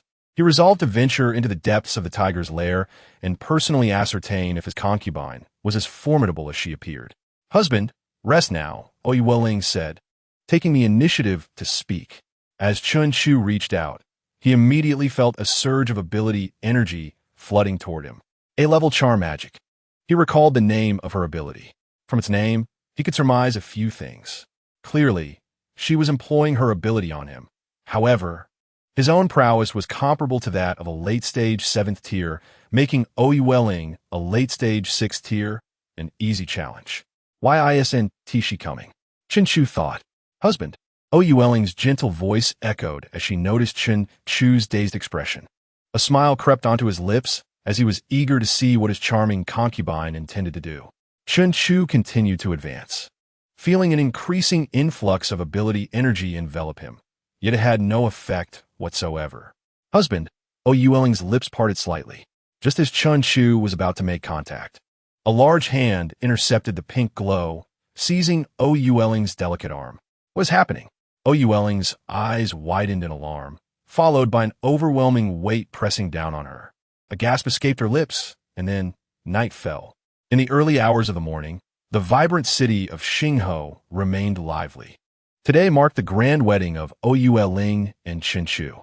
The following day, Oi Weling, with her disheveled hair, clutched the crimson quilt with her alabaster arms. She cast a helpless glance at the slumbering Chen Chu, her heart heavy with despair. Alas, she had truly become the 18th concubine of this notorious scoundrel. It was a disheartening realization that she was no longer a maiden. The rapidity of her capitulation stemmed not only from her inability to contend with Lei Laohu, but also from her ambition to dominate Chen Chu, and, consequently, the entire city of Xinghe. Now, it seemed she had unwittingly fed the tiger. As Oi Ling's mind spiraled into chaos, a large hand approached her. Startled, she gasped. 2 hours later, she gazed at the impeccably dressed Chen Chu with a mournful expression. This little rascal, where had he learned such techniques? He had utterly exhausted her. Meanwhile, Chen Chu wore a smile, radiating warmth. He had just received a notification from the system, detected that the host concubine possesses a special constitution, breakthrough successful. Current strength, late 6th stage. To his astonishment, Oi Ling had, alongside the celebratory festivities, achieved a significant breakthrough. Her extraordinary abilities had leaped across a major tier and a minor tier, advancing from the mid-5th stage to the late 6th stage. His overall strength now reached the pinnacle of the 7th stage. As long as he was not confronted by an 8th-stage powerhouse, he was invincible. After all, the chasm between the 8th and 7th stages was immense, with a disparity in power exceeding tenfold. Once his emotions settled, Chen Chu turned his gaze towards Ouyue Ling. He now understood that Ouyue Ling had inadvertently suffered a setback. A hint of amusement flickered in his eyes as he observed her flushed cheeks and despondent expression. "You are now my 18th concubine," he declared deliberately. Ouyue Ling's body jolted as if struck by an invisible arrow. She looked up at Chen Chu, managing a forced smile. It was a tremendous loss. Her resources, mines, and fields had all been appropriated. Now, she had even become a liability. However, she dared not retaliate against Chen Chu, for should she unleash her offensive powers, she would be swiftly annihilated by Chun Lei, the 8th stage adept, in this very stronghold of his. Last night, she had only dared to employ her bewildering abilities discreetly. After calming herself, Ouyue Ling fixed her gaze on Chen Chu. "You're not an ordinary person. No common individual could have unraveled her power. Not only was he extraordinary, but his strength surpassed hers." It was unexpected that the formidable Lei Laohu would resort to such tactics. Ouyue Ling clenched her small fists, her teeth grinding in frustration. She had truly lost. To become the 18th concubine was a bitter fate. She nearly spat blood in exasperation. Chen Chu sat beside her. "Thanks to my 18th concubine, I have just achieved another breakthrough." Ouyue Ling was bewildered. "Thanks to me? How did I contribute to your breakthrough?" Feeling a twinge of discomfort in her lower regions, she suddenly looked at Chen Chu in panic. Could it be that he had awakened some outrageous abilities that Lei Laohu had concealed for so many years? Was this why Chen Chu had feverishly taken so many concubines? Ouyue Ling shrieked. Was it possible that the ability to seize the moon's shadow could lead to such breakthroughs? How tragic. Having just lost, did that mean she was nearing her end? Chen Chu swiftly covered her mouth. "Do not shout so loudly in broad daylight. If people outside hear you, they will think we are up to something. Try using your powers," he suddenly suggested. "Wait, I've advanced to the 7th stage?" Ouyue Ling was taken aback. How had she managed to break through? She had been stuck at the 6th stage for nearly 5 years. How could she suddenly ascend? "You possess a special constitution that not only allows me to surge in strength, but enables you to break through as well." After several attempts, she realized the energy increase was not as significant as the first time, yet it was still superior to her previous arduous training. "From now on, do not scream again. Do you understand?" Ouyue Ling blinked her tear-streaked eyes, nodding fervently. Chapter 40. Extraordinary Transformation of Materials, Stamina, Enhancement. Chen Chu gradually released his grip. Ouyue Ling, once drained of tears, now gazed at Chen Chu with sparkling eyes. She continually activated her powers, emitting waves of pink light that blossomed around her. It was real. She had genuinely ascended to the 7th stage, achieving the coveted position of a 7th stage powerhouse. With a mischievous glint in her eye, she clasped her hands and formed a heart shape towards Chen Chu. "Husband, please watch me." A pink heart flew from Ouyue Ling's hands towards Chen Chu. With a seductive voice, she proclaimed, "Petrify." She cast her ability upon herself, showcasing her foolishness as the 18th concubine, devoid of any sense. "Jian Ju's my," effortlessly dispelling her powers. He was prepared to teach his 18th concubine a lesson. To his surprise, following the heart, Ouyue Ling was right beside him. Her eyes filled with adoration. "Husband, it's true. My powers have genuinely increased." Faced with her enchanting gaze, even the stalwart Chen Chu could not help but shiver. His 18th concubine was indeed formidable. Observing Ouyue Ling's sudden exuberance, Chen Chu turned his head, lit a cigarette, and a single tear rolled down his cheek. They had just wed, and this was already the predicament? He hastily extinguished the cigarette butt and rose, opening the door. It was already noon. He needed to step out for a while. Finding a casual excuse, he swiftly made his exit. His true wife, Yi Miao, was gentle, and his 9th wife, Xing Yu, was irresistibly charming. Ouyue Ling clenched her small fists, triumph evident in her demeanor as she watched Chen Chu's retreating figure. A victory was still a victory. She buried her head in the quilt, reveling in the thought that her husband was not only handsome and dashing, but also a true man of strength, surpassing even her at just 20 years of age. She had just attempted to use her petrifying skill to test Chen Chu's strength against her own newfound 7th-stage prowess. To her satisfaction, he had effortlessly neutralized her attack. Dashing, wealthy, young, and gifted with abilities that transcended the 7th stage, he was undeniably Ouyue Ling's ideal partner. Moreover, she was already his. With all these factors, her heart was irrevocably committed. Yet, being the 18th concubine gnawed at her. Where had she ever heard of an A-level 7th-stage powerhouse serving as an 18th concubine? She was destined for greatness. Ouyue Ling had set her sights high, determined to secure more of her husband's affection. Husband, you must be exhausted. Here is a nourishing ginseng and deer antler chicken soup I prepared for you. Please replenish your strength. Yi Miao smiled as she presented a bowl of restorative soup to Chen Chu, then stood behind him, gently massaging his head. In the past, Chen Chu would have dismissed such gestures. However, now he eagerly accepted the bowl and drank it down in one go. This special constitution was indeed remarkable. He could not help but marvel. As an A-level enchantress, Ouyue Ling inherently possessed some alluring attributes, and her unique constitution was even more powerful. Not even someone as formidable as Chen Chu could resist it. When he first observed her S-level potential, he should have suspected her remarkable constitution. It was evident that the S-level potential was entirely a reflection of her innate qualities. Ouyue Ling's unique constitution surpassed even her talents. Fortunately, her strength had increased significantly. Chen Chu sighed in relief.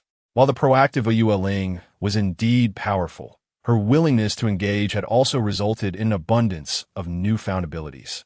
This marked the beginning of a steady source of power augmentation. Previously, Chen Chu had relied on offspring rewards to ascend levels, but bearing children was a lengthy process requiring 9 months. Now, with Ouyue Ling at his side, he could augment his powers daily. At this rate, he would break through to the 7th stage within 6 months. A confident smile spread across Chen Chu's face. Ouyue Ling's exceptional constitution was truly a catalyst for his breakthroughs. However, the thought of his 18 little wives left Chen Chu feeling somewhat helpless. Despite having enhanced his physique multiple times, he found himself unable to gain any advantage against Ouyue Ling. If only his physical attributes were even stronger, he could train with Ouyue Ling more frequently, thus accelerating his growth and strength. The path to reinforcing his body lay in having more offspring. He turned his gaze towards his wives. For the revival of humanity. As evening fell, the entire villa fell silent. Chen Chu entered the training room, supporting his waist. In his hand appeared the congratulatory gift sent by Jiang Qing Shui, the B-class extraordinary item, Su Daogua. Indeed, Sister Fenju knew me well. The Su Daogua could enhance the strength of every part of his body, even his internal organs. His 5 viscera and 6 bowels would receive reinforcement. He swallowed the palm-sized Su Daogua whole. The flesh and juice flowed down his throat into his stomach, and in an instant, Chen Chu felt as if his belly had become a small furnace. A scorching pain enveloped every internal organ, erupting from within. Blood, flesh, tendons, bones, and skin. An hour later, drenched in sweat, Chen Chu opened his eyes. His overall strength now rivaled the 7th-tier limit, and he was acutely aware of his physical condition. Clenching his fist, he felt a surge of joy in his eyes. The strength of his body had increased by 40, the strength of his internal organs by 20, and his endurance by 30. Now, it was time to seek out his 18 little wife, Ouyue Ling. Chapter 41. The Restlessness of Shi Wang City. Father's Grand Plan in the Depths of Night. Ouyue Ling suddenly awoke from her dream. The long night stretched on as Chen Chu lit a Furong Wang cigarette. The white smoke enveloped his handsome face, casting a hint of melancholy upon him. Husband, you seem to be slightly more formidable than during the day, Ouyue Ling remarked, pinching her thumb and index finger together to convey a small gesture. Chen Chu turned his head through the smoke, a tear trickling from the corner of his eye. Despite having consumed the Su Dao Gua and significantly enhanced his physical strength, even his endurance had increased by 30, yet he found the situation utterly unreasonable. He meticulously replayed the battle in his mind. It wasn't that he had grown weaker. Rather, his opponent had become stronger. What kind of physique was this? It was too brutal. Was this the power of an S-class physique? Uncertain of Wai Yuling's specific abilities, he simply named her unique talents based on her extraordinary gifts. The enhancements to her abilities had also increased compared to before, as Wai Yuling's physique matured and evolved. The benefits he reaped became ever more substantial. Resolutely, Chun Chu extinguished the cigarette butt and waved his hand. "Come on, I'm ready to spar." 10 minutes later, in the newly adorned wedding chamber, Chun Chu lit another Furong Wong cigarette. Though his time was limited, the enhancement of his abilities was even greater. Moreover, the sensations were more profound. He felt that in just a month, he would break through to the mid-7th tier. Wai Yuling's eyes sparkled with admiration. Her husband was truly formidable. The cigarette he held fell heavily to the ground. Surely, it was due to his exhaustion from the day. Chun Chu consoled himself internally. "Husband, shall we practice once more?" Wai Yuling leaned closer to Chun Chu's ear, her breath fragrant. Chun Chu sprang to his feet. His current state was subpar. He would surely turn the tables another day. With that, he burst through the door, leaving Wai Yuling to muse, "My husband is becoming ever more delectable." Watching Chun Chu leave, Wai Yuling could not resist licking her lips. With a refreshed spirit, Chun Chu exhaled deeply, experiencing a sense of clarity. Indeed, this was the true self, a man standing tall. The repeated enhancements to his body, the constant breakthroughs in his abilities, and the consumption of the Su Dao Gua all contributed to this version of himself. 3 hours of this was his normal state. That enchantress. The mere thought of Wai Yuling filled Chun Chu with indignation. Sooner or later, he would make her understand the meaning of a true man standing tall. "Chen Xiao, the city lord has summoned you." Upon reaching the living room, Chun Chu discovered Lu Ruyan had been waiting for quite some time. "Father is looking for me?" Chen Chu Bonda. Knowing that his father typically did not summon him without reason, something significant must be at hand. Without delay, he headed out toward the city lord's mansion. With Lu Ruyan following closely behind, her ears flushed. After waiting for so long in the living room, her ears felt as if they were about to burst. Stealing a glance at Chun Chu's broad shoulders and the confident stride he carried, her cheeks turned crimson. Could it really last this long? The books had not suggested such. It was frightening. Could she endure? She resolved to inquire with Sister Lan later. At the city lord's mansion. "Ha ha ha, you brat. You finally decided to step out of your house." As soon as Chun Chu crossed the threshold, he heard Chun Lei's boisterous voice.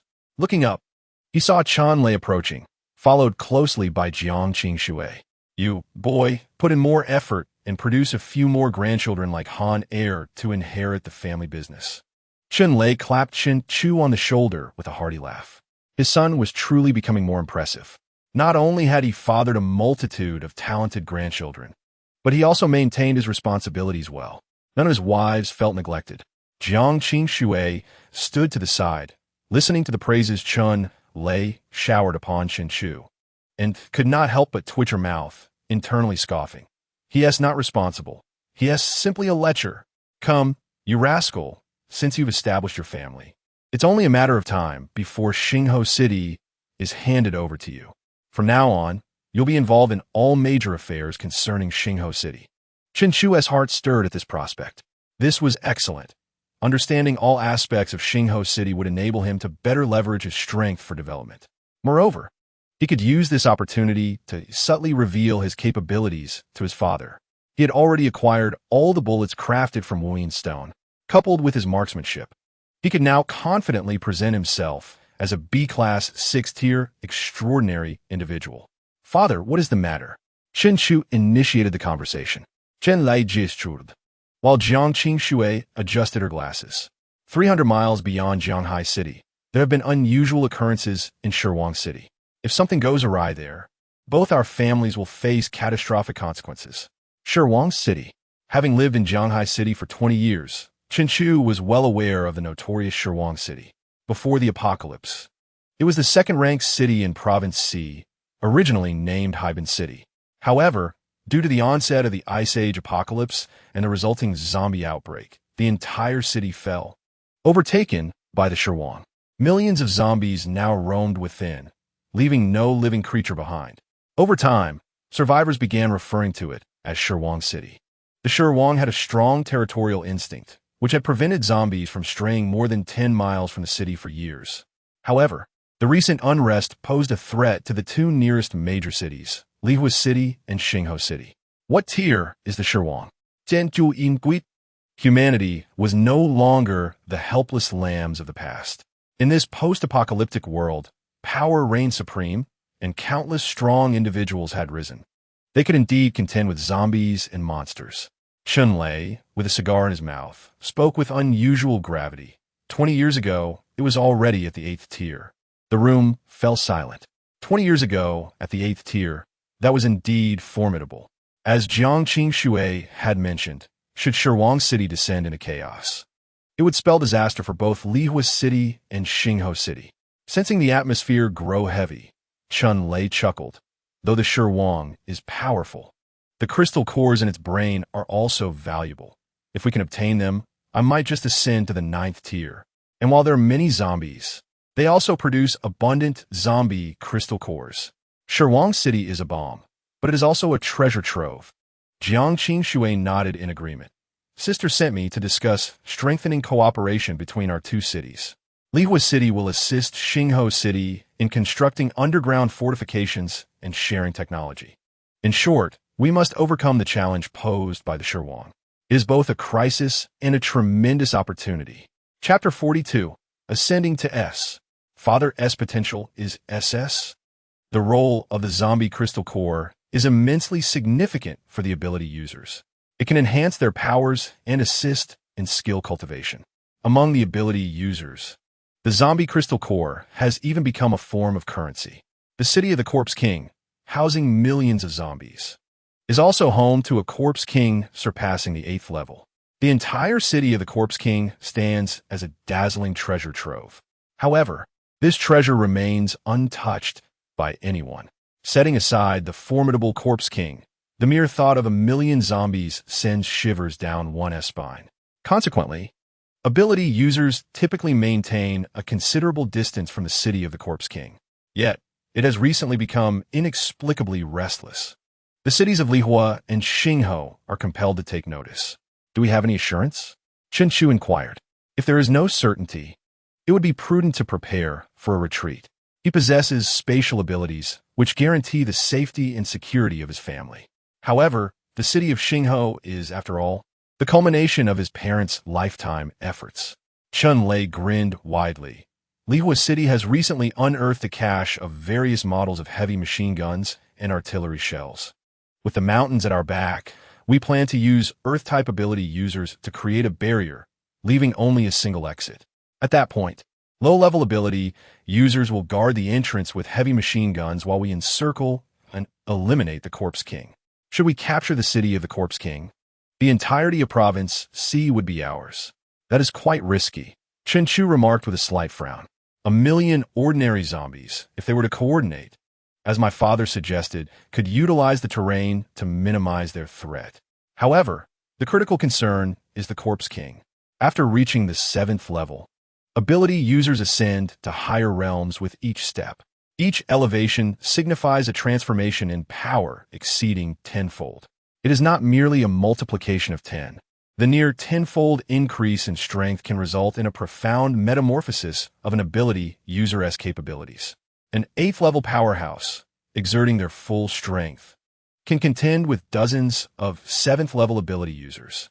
The subsequent disparities in levels can be inferred similarly. If that Corpse King truly advances to the 9th level, the challenges to our plan will escalate dramatically. Is the situation in the city of the Corpse King truly urgent? Perhaps we should flee immediately.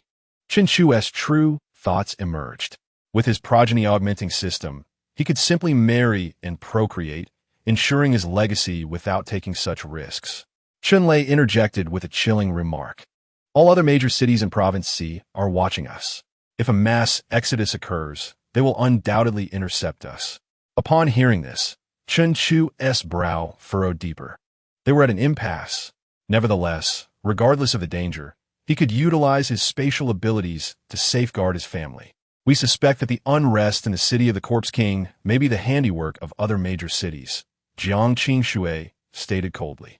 Why would the other major cities take action against Lihua City and Xingho City? Jiang Qingshui cast a penetrating glance at Chen Chu. Our families have collaborated too frequently of late. My sister and your father are both renowned powerhouses. Should our cooperation deepen further, there would be no room for them in all of Province C. Reflecting on Jiang Qingshui's demeanor, Chen Chu recalled some recent rumors. Once Xingho City officially develops into a major city, he and Jiang Qingshui are expected to unite through marriage. Chen Lei scratched his head and laughed heartily. It could also be for another reason. The unrest in the city of the Corpse King might be due to the Corpse King on the verge of breaking through to the 9th level. It likely requires a massive amount of flesh and blood. Chen Lei revealed his fangs. If this were indeed the case, it would suggest that the Corpse King had not yet ascended to the 9th level. Thus, he and Jiang Fanju, both 8th level powerhouses, would undoubtedly prevail. As for the time remaining, there should still be at least a year, but this would require personal reconnaissance near the city of the Corpse King. Chen Lei stroked his chin, contemplating. At least a year. Chen Chu grasped the crux of the matter. Unless unforeseen circumstances arose, a year from now, he would welcome a new offspring, significantly enhancing his own strength. Even if the Corpse King were to break through to the 9th level, it would not incite fear. Moreover, with his spatial abilities as a safeguard, if things turned dire, he could simply retreat with his family. The imminent upheaval in the city of the Corpse King posed a dilemma. If they were to flee en masse, it would play directly into the hands of the other major cities. Chen Chu carefully weighed the pros and cons of the two options. To gamble on the city of the Corpse King. If they emerged victorious, they could acquire a vast quantity of zombie crystal cores, including the Corpse King crystal core, thus claiming all of Province C as their own and seeking retribution against the currently aggressive major cities. If they lost the gamble, Chen Chu would still utilize his spatial abilities to retreat with his family. He calculated that the risk was worth it. Additionally, time was on his side, and his strength could advance significantly during this period. Within this year, we shall establish a subterranean passage between Lihua City and Xingho City. Furthermore, both cities will focus on constructing underground fortifications. Jiang Qingshui adjusted her glasses. Fortifications? Upon hearing this term, Chen Chu's eyes immediately brightened. Indeed, his villa is a rare quality refuge capable of withstanding 10th level creatures. The issue of his family's safety would be resolved. Let us do it. Chen Chu raised his hand in agreement, feeling unburdened. Even if the Corpse King were to break through to the 9th level and breach Xingho City, as long as he entered the confines of his refuge, it would be annihilated. Fortunately, he had a trump card. Chen Lei took his son's words very seriously. He laughed heartily. Rest assured, my son, I have a premonition of another breakthrough. Perhaps I will surpass the Corpse King. Chen Chu turned to his father. I want to join this plan. Without waiting for Chen Lei's refusal, he immediately disclosed his acquisition of the Wuyin Stone and his intention to fashion it into a projectile. You mean you're now equivalent to a B-level, 6th-level ability user? Chen Lei's expression transformed with surprise. He held an unwavering trust in his son's words.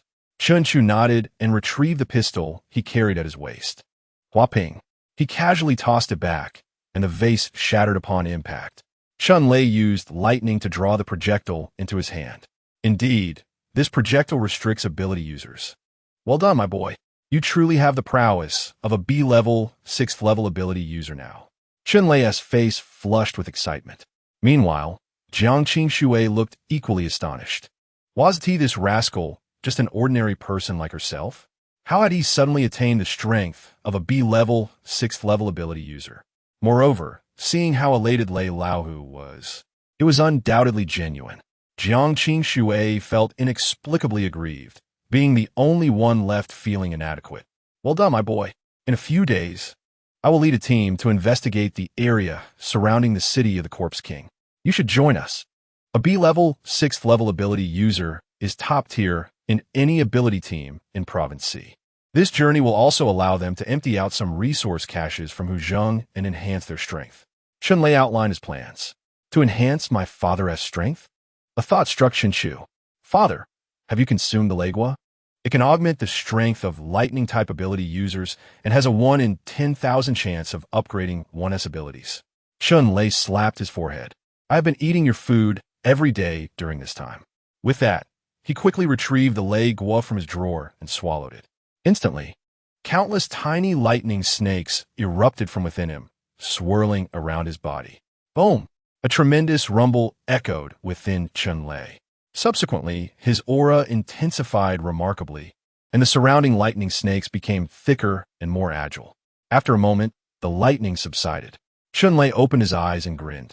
It seems my abilities have broken through to S level. Jiang Qingxue exclaimed. Chunlei responded. ISNT the Legua, supposed to have only a 1 in 10,000 chance of enhancement? Could his father actually achieve such a feat? Perhaps the system had heard Chun Chu's doubts, as a series of prompts illuminated before his eyes. Chunlei, 52 years old, ability, S-level potential, SS, strength, mid-8th level. His father S potential is SS. Chapter 43. Xingyue is pregnant, the 10th ability offspring. No wonder. Last time my father consumed the Lai Hugwo, elevating his extraordinary ability from grade A to an upgraded A, while also bestowing a unique effect upon his powers. Now, he has once again triggered a 1 in 100,000 chance. His A-level ability has successfully transcended to S. All of this makes perfect sense under my father's SS potential. It is no wonder that he once garnered a fearsome reputation as the Thunder Tiger with merely an A-level ability. At this moment, Jiang Qingxue has shed her long-maintained aloof demeanor. Her eyes widen, and her cherry lips part in astonishment, large enough to fit a fist. Although there is a cooperative relationship between Liehua City and Xingho City, Jiang Qingxue has always believed it to be a result of her sister's past affection for Chinchu, viewing it as assistance rather than true collaboration. Subconsciously, she has always held a slight sense of superiority over Xingho City. However, with Chunlei's extraordinary ability now promoted to S, he is merely one small level away from her sister. But let us not forget that Chunlei's lightning ability comes with special effects. This alone compensates for that minor level difference. Chunlei now stands on equal footing with her sister in every meaningful sense. With great difficulty, she casts a glance at Chinchu. Chinchu's impeccable archery skills, combined with the limitless stone projectile, render his power equivalent to a B-grade 6-tier extraordinary being. Yet she remains an ordinary person. Once she looked down on Chinchu, now, in the eyes of the world, it seems she is the one reaching for the stars. Jiang Qingxue struggles to suppress her dismay as she offers her congratulations to Chunlei, seeking an excuse to depart. Just as she is about to step across the threshold, a figure clad in a white coat bursts in, waving a piece of paper. Ah, Sister Su, take a breath before you speak. Chunchu steadies the breathless Sulan. Ah Chu, the city lord, Xingyu is pregnant. Ah Chu, you are about to have your 10th child. Sulan regains her composure. Moreover, I can sense the fluctuation of the fetus's extraordinary energy. The 10th child will also be an extraordinary being. Sulan stands tall, presenting the test results to Chinchu. The 9th wife, the foreign beauty Xingyu, is pregnant. Chinchu reflects on recent events. The one he spends the most time with is indeed Xingyu, so it is quite normal. According to the report, she has been pregnant for over half a month, indicating that the conception occurred on their wedding night. What a stroke of luck. Ha ha ha, splendid. I am about to have 10 extraordinary grandchildren. Chunlei bursts into hearty laughter. Good fortune seems to come in waves. Chinchu has acquired strength comparable to a B-grade 6-tier extraordinary being. His extraordinary ability has ascended to S, and now he is about to welcome his 10th extraordinary grandchild. Truly, ever since that brat began marrying, everything has become incredibly smooth. Chunlei gazes contentedly at his son. Having recently married 18 wives, He is greeted with such delightful news. He must strive to expand his territory and his influence. He will ensure that the brat enjoys a life of luxury, free from worries. Meanwhile, Jiang Qingxue stands at the entrance, nearly losing her balance upon hearing the jubilant trio. What did she just hear? Chen Chu has 10 extraordinary offspring. How can that be?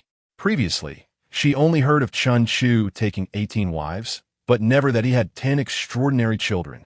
The succession of 3 pieces of news shatters the remnants of her pride. She casts a deep glance at Chen Chu, forcing a smile as she steps out alone. Chen Chu watches her departing figure, a subtle smile playing at the corners of his mouth. In 2 lifetimes, he can discern Jiang Qingshue's desolation at a glance. Jiang Qingxue is beautiful, possesses an excellent figure, comes from a distinguished family, and harbors an SS-level hidden talent, the body of an angel. She is undoubtedly the prime candidate for his wives and concubines. Yet, her pride is insurmountable. From their very first encounter, Chen Chu understood that in her eyes, he is merely a debauched scoundrel, forever met with condescension. Following the script, given his status as the Prince of Xingho City and the connections between their families, if he were to show interest in Jiang Qingxue and make advances, there would be a 99% chance of success. However, Chen Chu is not a mere fool, nor a two-faced trickster.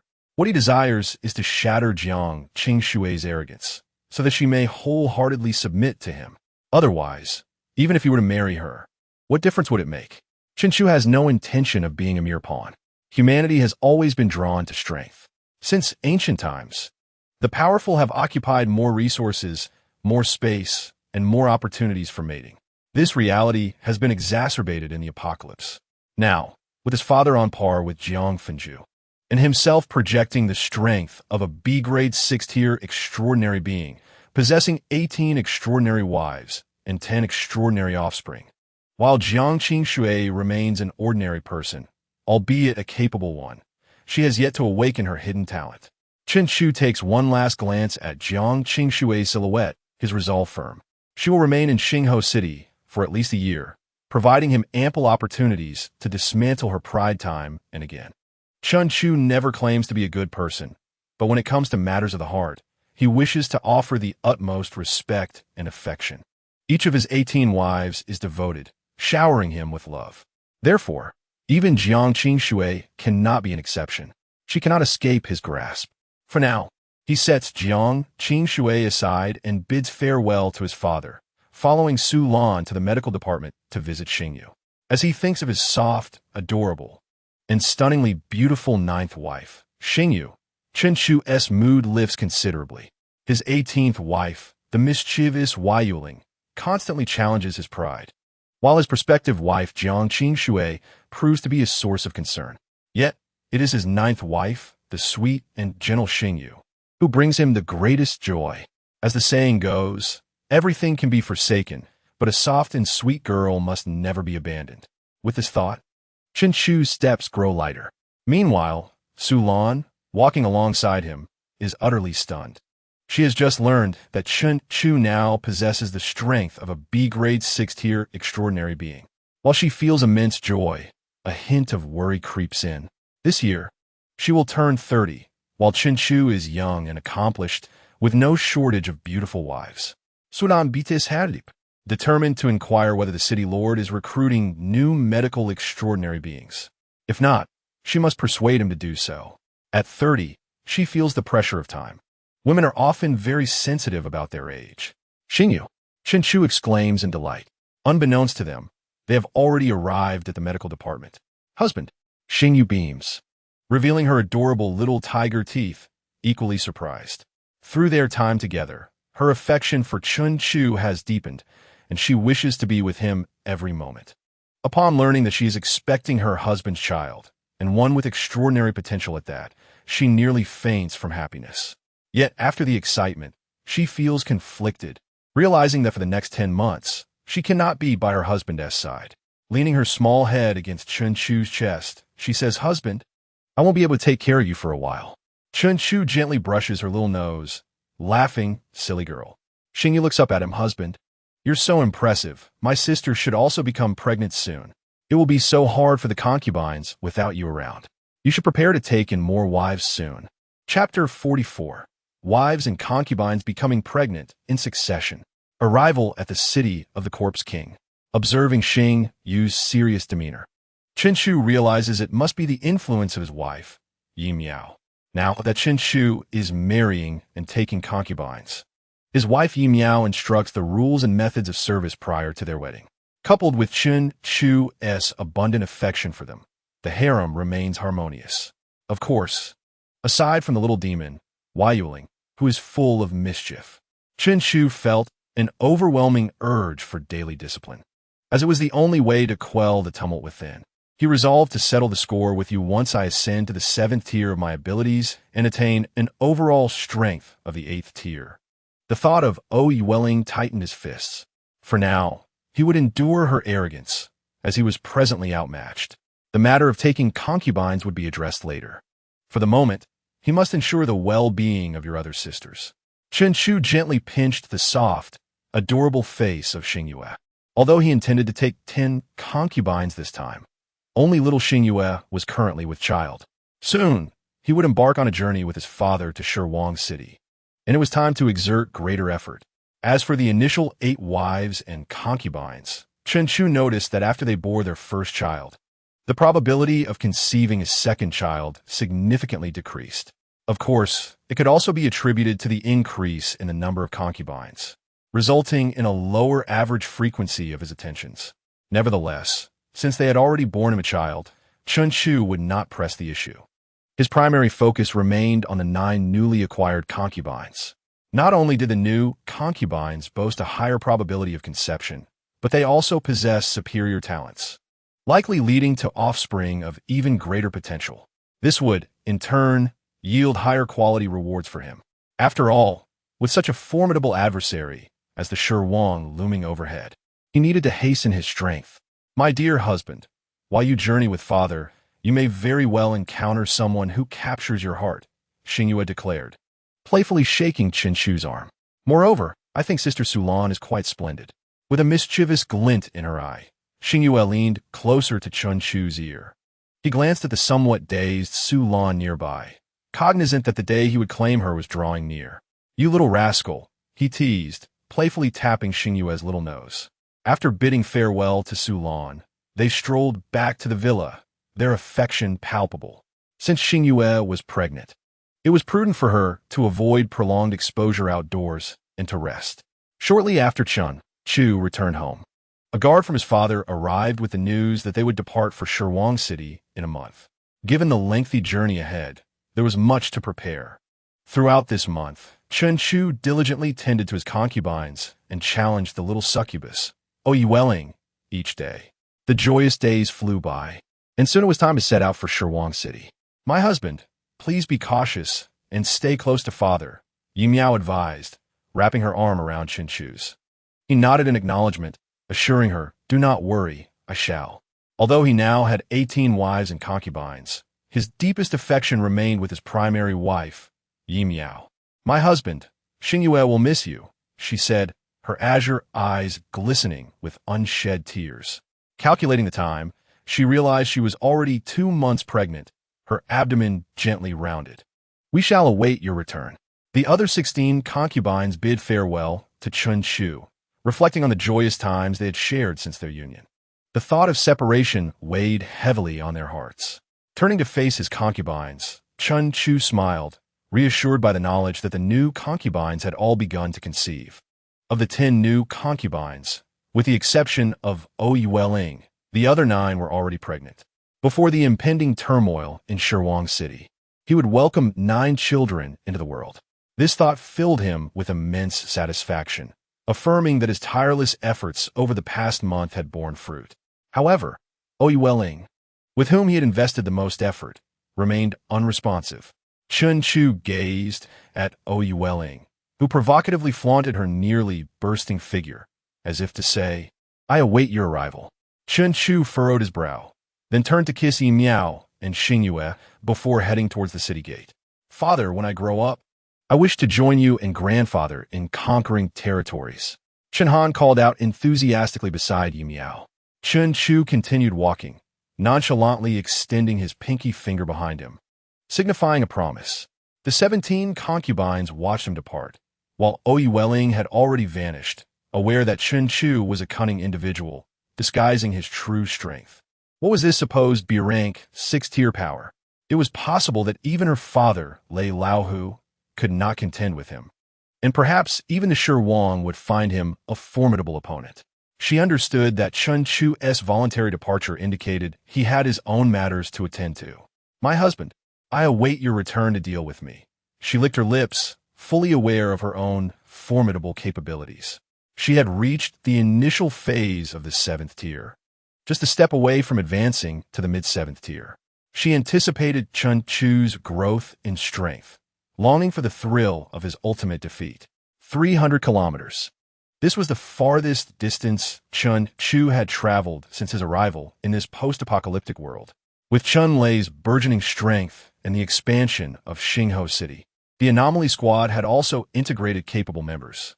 Furthermore, Liehua City aided in the refurbishment of Hu Zhenghe's vehicle. Thus, their journey was remarkably swift. Within a month, the entire Anomaly Squad had set up camp just 30 miles from Shirwang City. This was an unimaginable feat for Xingho City 3 years prior. Hey kid, let's take a break and I'll show you Shirwang City while also honing our skills, his father said, approaching with a cigar in hand. Chen Chu's body could withstand extreme cold temperatures of up to 150 degrees, and coupled with his lethal marksmanship capable of vanquishing B-rank, 6-tier anomalies, he felt no need to exercise the same caution as before. All right, Chen Chu replied, eager to witness the legendary Shirwang and perhaps discover some treasures along the way. Chen Xiaofu, Lu Rian called out, swiftly gliding towards them on a snowboard with supplies in tow. Throughout this journey, she remained Chen Chu's devoted bodyguard. Although he was immensely powerful, his persona was that of a mere ADC. His father had thoughtfully assigned Lu Ruyan, a fire element anomaly user skilled in both offense and defense, to accompany him. Suddenly, 5 meters ahead of Lu Ruyan, a towering gray figure emerged from the pristine snow, lunging towards her with alarming speed. An elite zombie. Lu Ruyan's pupils dilated. Elite zombies were roughly equivalent to 5th to 6th tier anomalies. The one before her appeared to be a massive elite zombie with formidable defense and attack capabilities, boasting 6th tier strength. Panic surged within Lu Ruyan, as her own abilities only reached the late 5th tier. Evade. Years of combat experience prompted her to make a quick decision. If she could dodge the initial strike, the 8th tier powerhouse would swiftly arrive to eliminate the threat. Bang!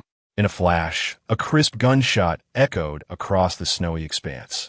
The giant elite zombie, known for its strength and defense, suddenly bore a black hole in its forehead before collapsing to the ground. Was it slain? Lu Ruyan stood frozen, clutching the supplies. She raised her gaze, only to witness Chen Chu collecting his spoils. What just happened? Her young master had dispatched a giant elite zombie with a single shot? Chapter 45, Astonishment. This is an entire arms factory. Lu Ruyan was not alone in her shock. After the giant elite zombie fell, the entire Anomaly Squad, comprising 20 Anomaly users, stood with mouths agape. Chen Xiao had effortlessly taken down a giant elite zombie with a single shot. A newly joined mid-6th tier water element anomaly user struggled to swallow the food lodged in his throat, eyes wide with disbelief. He ranked among the top 5 attackers within the squad. He had been aware of Chen Chu's unique abilities, but had not given them much thought. He had previously believed that, while Chen Chu could kill B-rank 6-tier anomalies, his physicality, intellect, and agility could not possibly match that of an anomaly user. At most, he could rely on Chen Lei's protection to achieve a meager victory through range attacks. However, the scene that had just unfolded was utterly astonishing. Chen Chu had drawn his weapon and fired within half a second, or perhaps even less. He was acutely aware that even he would struggle to evade such an assault. Yet, what truly astonished everyone was Chen Chu's sheer firepower. Not only he, but all the extraordinary beings in Xingho City believed that Chen Chu's so-called B-class level 6 strength was merely the result of long-range shooting to whittle down his opponents. It was certainly not a one-hit kill as witnessed just now. to slay a level 6 extraordinary being with a single blow. Such a feat could scarcely be achieved even by a handful of level 7 powerhouses. Was he truly an ordinary person? Every team member simultaneously pondered this question in their minds. Initially, they thought their leader, Chun-Lei, was merely boasting about Chun-Chu's capabilities. However, upon witnessing the demonstration, it was evident that he was indeed a low-profile powerhouse. Within the entire team, Chun-Chu's abilities likely ranked among the top 3. The gazes directed at Chun-Chu transformed. Now filled with respect for the strong. They introspected and acknowledged that, faced with a gigantic elite zombie, they could never exhibit the same ease as Chun-Chu had. Ha ha ha! Quite the remarkable lad. Chun-Lei approached with strides. He held immense trust in Chun-Chu. Since Chun-Chu claimed to possess B-class level 6 strength, he would wholeheartedly believe in his capabilities. Yet, witnessing the lethal strike firsthand left even him astounded. You little rascal, you've kept even me in the dark. A one-hit kill? To call you a level 7 powerhouse would not be an exaggeration. Chun-Lei laughed heartily, patting Chun-Chu's shoulder, his tone brimming with pride. For all these years, he had tirelessly sought extraordinary items to ensure his son could possess the means of self-preservation in this apocalypse. And now, with the ability to slay a gigantic elite zombie in a single blow, such prowess could indeed be deemed formidable in the entirety of the apocalypse. Once we gather the data from the Corpse King City, I shall procure some extraordinary items to enhance your physical strength. In Chun-Lei's eyes, the current Chun-Chu could no longer be harmed by extreme cold. His attack power rivaled that of a level 7 powerhouse. Yet his physical strength and agility still resembled that of an ordinary person, which was indeed concerning. Observing his father's contemplative expression, Chun-Chu could only smile wryly. He could already surmise that his father would undoubtedly gather a plethora of extraordinary items to bolster his physical condition. After all, his father had once expressed intentions to render him impervious to cold. Subsequently, he had consumed 5 ice fruits, 1 ice soul fruit, and countless items to fortify his skin. Young master, here as the crystal core, in red. The recovered Lu Ruyan, regaining her composure, extracted a prism-shaped crystal core radiating a crimson glow from the zombie's brain. You lucky rascal. The probability of an elite zombie yielding a crystal core is 1 in 10. Keep it as a memento. Chun-Chu accepted it without further ado. The red zombie crystal core still held some value, although he presented himself as an ordinary individual and had no real use for the core. He was in fact an S-class level 6 peak powerhouse. While a single red crystal core could not elevate his strength, it would nonetheless enhance his capabilities. Young master, your bullet tip. Lu Ruyan opened her palm, revealing a deformed bullet head. She understood that a significant portion of her young master's strength derived from these special projectiles that could inhibit energy. Each bullet used was 1 less in his arsenal. Chun-Chu accepted the bullet tip. The metal from the limitless stone was of high quality and could be remade. Thank you, Lu Ruyan murmured, her cheeks flushed, expressing her gratitude softly. Without Chun-Chu's shot, she would have undoubtedly found herself in a rather precarious situation. Thereafter, Lu Ruyan exhibited even more attentiveness, bustling about to tend to Chun-Chu.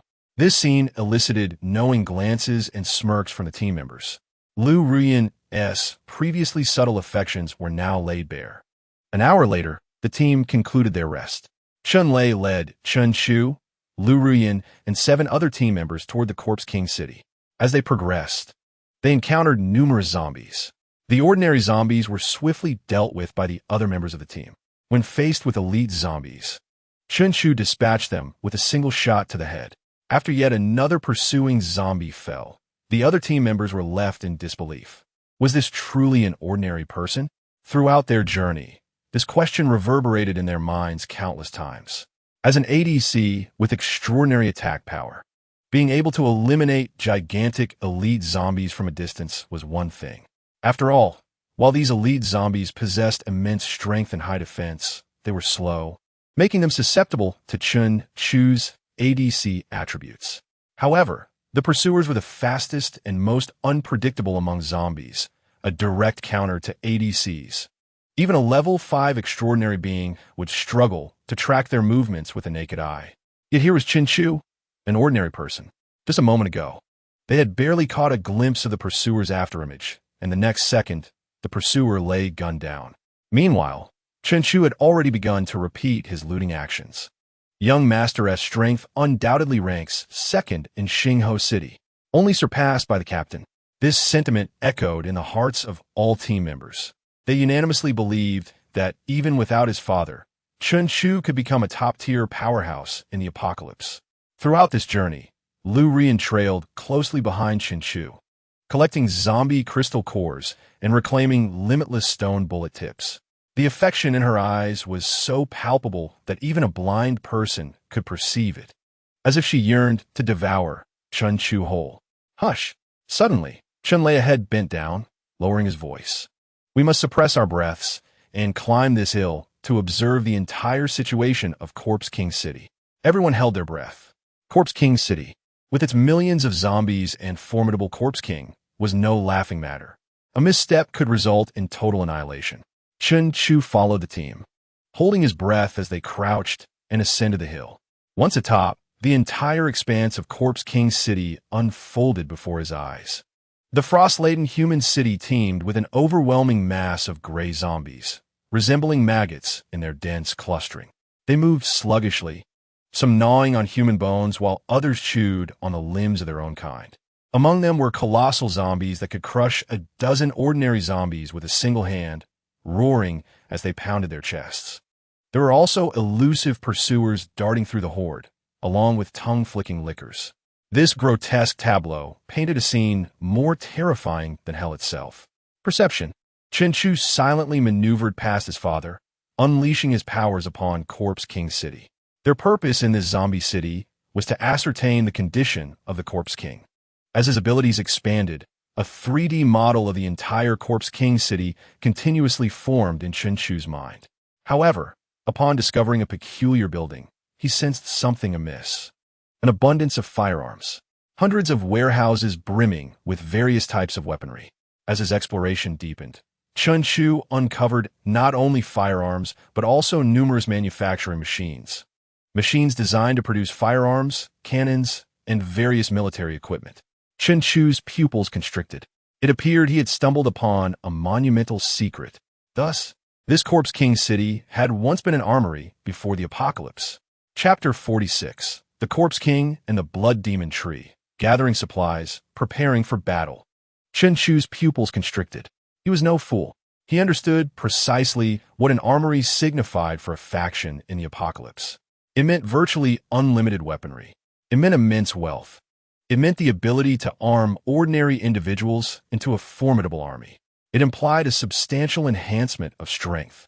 Chinchu's thoughts coalesced as he began to contemplate how to make his father aware of this discovery.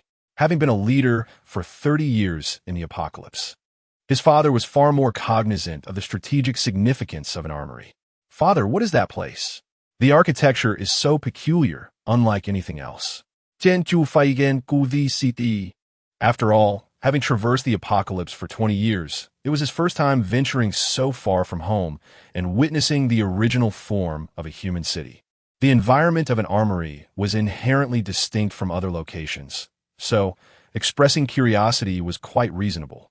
Chun-Lei glanced over, his brow slightly furrowed, a hint of perplexity in his eyes.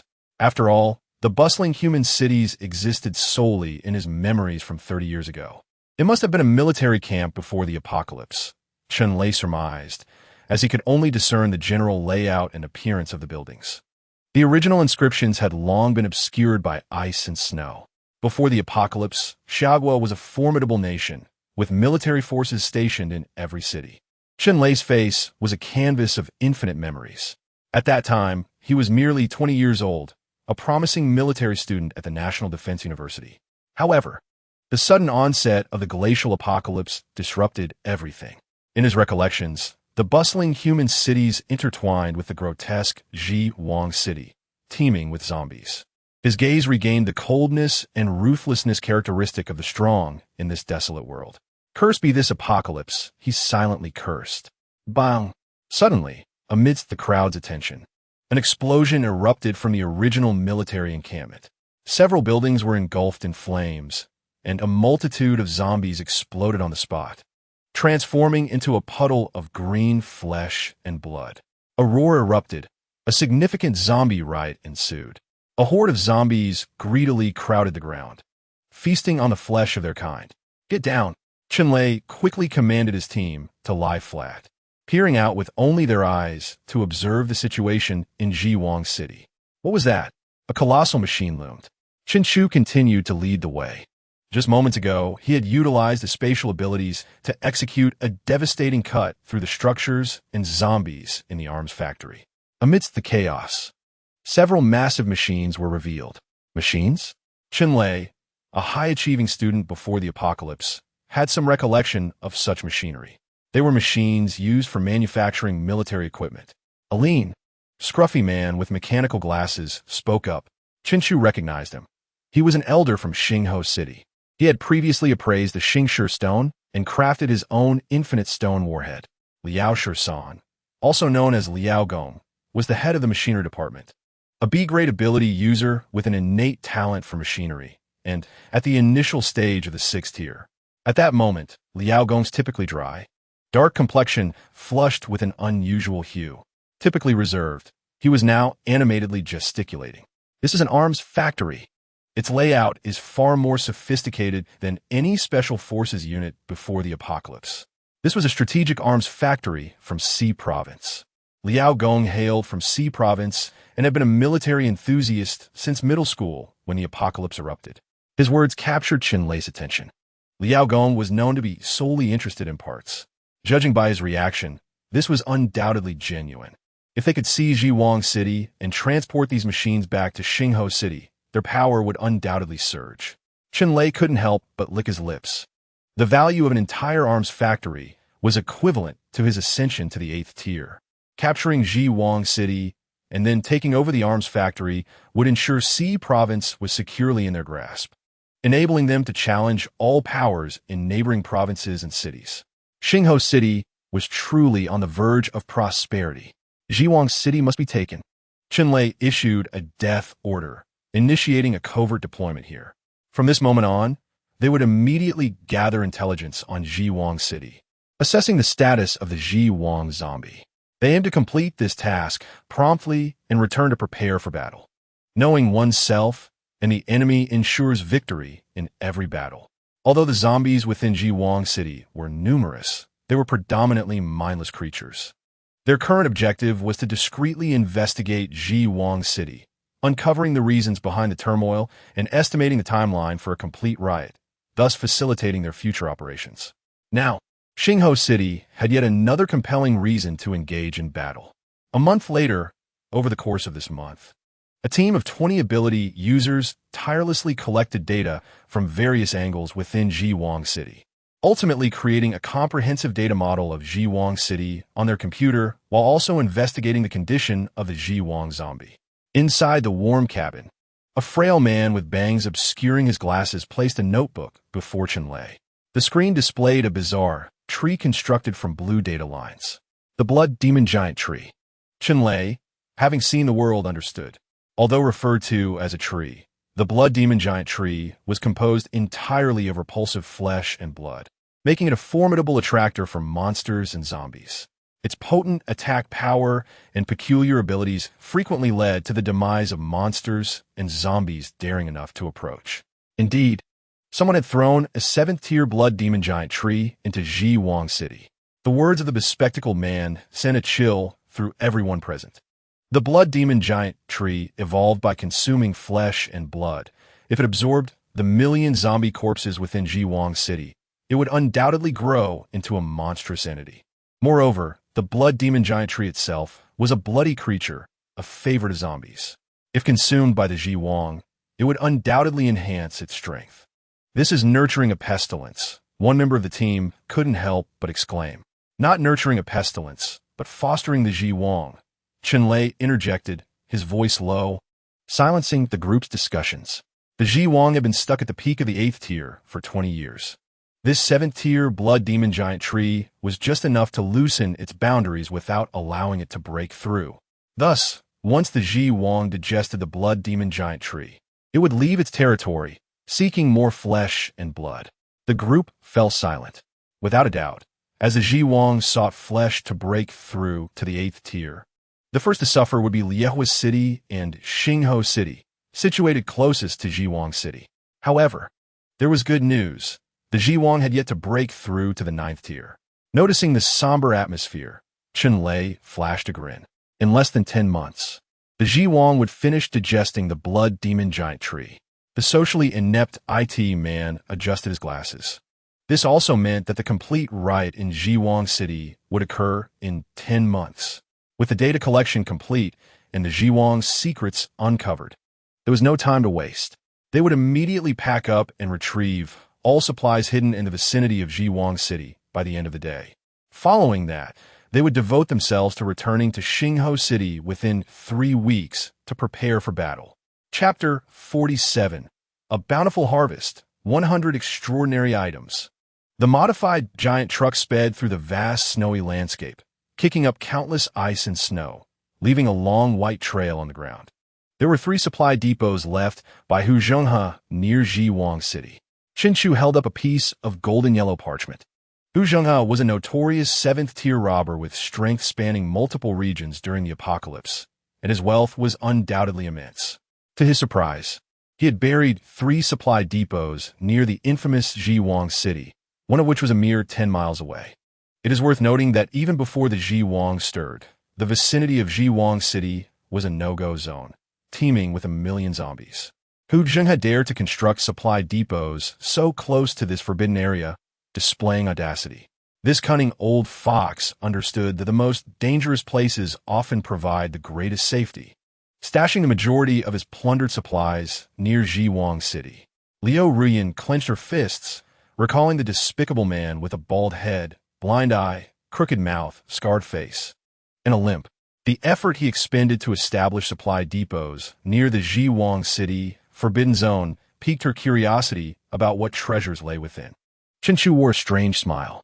In the apocalypse, what could possibly warrant such concealment, such risk? The answer could only be one: extraordinary items. Hu Zhenghe, an A-grade 7th-tier rock-type ability user, believed that no one else in C province possessed the ability to access these supply depots. However, he underestimated Chinchu, an S-grade spatial ability user. The ability to obtain items from a distance was child's play for him. The supplies Hu Zhenghe painstakingly hid would soon be his. A brief separation could feel like a reunion. Just in time to bring gifts for his wives, Chinchu's smile broadened. Stop! The voice of the medium, Wu, echoed from outside. They had successfully arrived at the first supply depot, the farthest from Ji Wang City among the 3. A few team members disembarked, and shortly after, they began loading supplies onto the truck. Hiss! Huazi, this is great stuff. Goodness! Red Star Erguo 2. I never thought I would see this in my lifetime. Not to mention fine spirits like Remy Martin. Boxes of rare supplies were loaded onto the truck. These items, due to their scarcity, were considered absolute luxuries in the apocalypse. Many individuals of higher status were willing to pay exorbitant prices for them, or even exchange extraordinary items. The substantial cargo, occupying more than half of the vehicle's compartment, undoubtedly represents a considerable fortune. After loading the supplies onto the vehicle, the team hastily proceeded to the next location. Within the second warehouse lay an assortment of heavy weaponry, including artillery shells and machine guns. The collective mood was somewhat lackluster. After all, a munitions factory awaited collection in Xingho City, rendering these heavy armaments less enticing to the inhabitants of Xingho City. Nevertheless, selling them to other cities remained a viable option. After swiftly packaging the weapons, the group eagerly made their way to the final warehouse, which was situated adjacent to the forbidden area of Shirwang City. Stop! Chun Lei commanded the team when they were still 10 kilometers away from the last warehouse. Following the unrest in Shirwang City, the range of zombie activity had expanded. I need 10 people to accompany me over there and bring it back. The noise from the modified vehicle was deafening. Drawing nearer could potentially provoke a massive zombie assault. Subsequently, Chun Lei left Chen Chu and 8 others behind, taking 10 supernatural beings with him to swiftly reach the location marked on the parchment. Since Chen Chu was not a genuine supernatural being, Chun-Lei did not include him. However, seated within the vehicle, Chun-Chu wore an almost imperceptible smile. With a sudden surge of perception, an invisible wave emanated from Chun-Chu's mind, synchronizing every detail within a 10-mile radius into his consciousness. His peak 6-tier prowess enabled him to sense this entire area. In an instant, Chun-Chu identified Hu Zheng and the most deeply concealed supply warehouse at the edge of his perception. Indeed, it was an extraordinary find. The buried supply warehouse contained hundreds of exquisite boxes of various sizes, each housing different extraordinary items. I shall not be modest, he thought. With a mere thought, more than half of the extraordinary items from the supply warehouse materialized into Chun-Chu's supernatural space. If they were to wait for his father and the others to discover and excavate it, it would be an utter waste of time. A smile crept onto Chun-Chu's lips as he utilized his powers to shift the entire supply warehouse, strategically placing it along his father's path. In a matter of minutes, they would encounter a minor mishap that would lead them into the warehouse, thus discovering dozens of extraordinary items, such as the might of a supernatural being. After completing his task within the vehicle, Chun-Chu leisurely brewed himself a cup of black tea, awaiting his father's return. 10 minutes later, a familiar voice echoed from outside the vehicle. Strange, Hu Zheng must have marked the wrong location.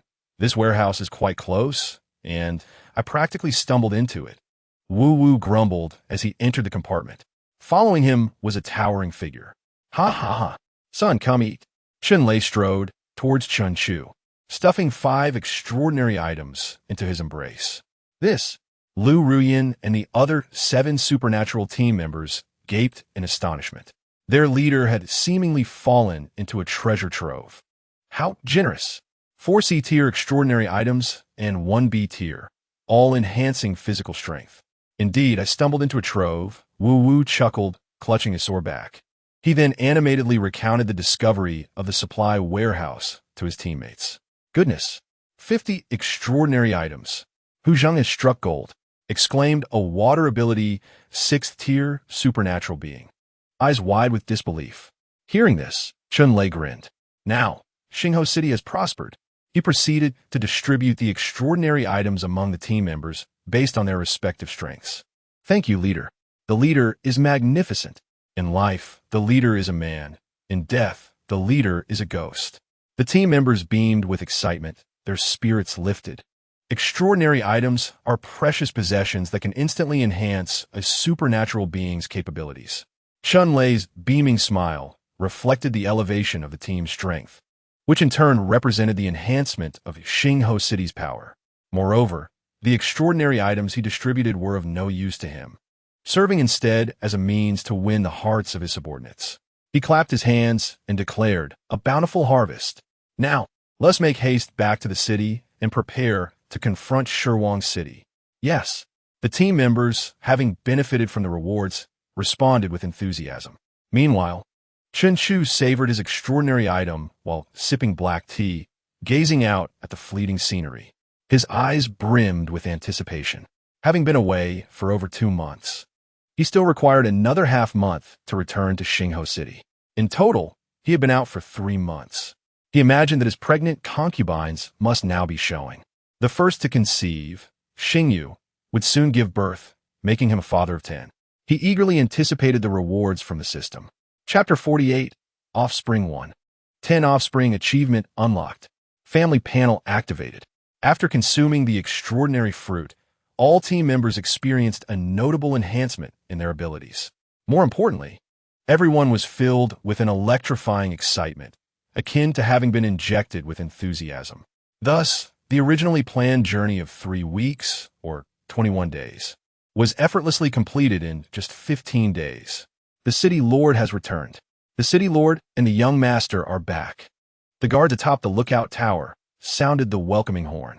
Instantly, personnel from the city emerged to greet them. While Chun-Lei was surrounded by a throng of people arranging battle preparations, Chun-Chu swiftly made his way into the city. He was eager to see his wives. Before the villa, his 18 wives stood together, joyfully watching the approaching Chun-Chu. He strode forward, taking the hands of his primary wife, Yi Miao, and his 9th wife, Xingyu, kissing them affectionately. At this moment, Xingyu was 5 months pregnant, her belly quite pronounced. Chen Chu gazed at her with tender affection. Xingyu, her cheeks flushed, buried her face in his shoulder. As the saying goes, separation makes the heart grow fonder. Though they had been apart for 3 months, Xingyu felt that her husband had become even more handsome and captivating. Alas, she was currently with child. With a teasing grin, she whispered into Chen Chu's ear, "Husband, hurry and find the sisters. They miss you dearly." Chen Chu turned to glance at Yi Miao, who gazed at him with a subtly flickering affection in her eyes.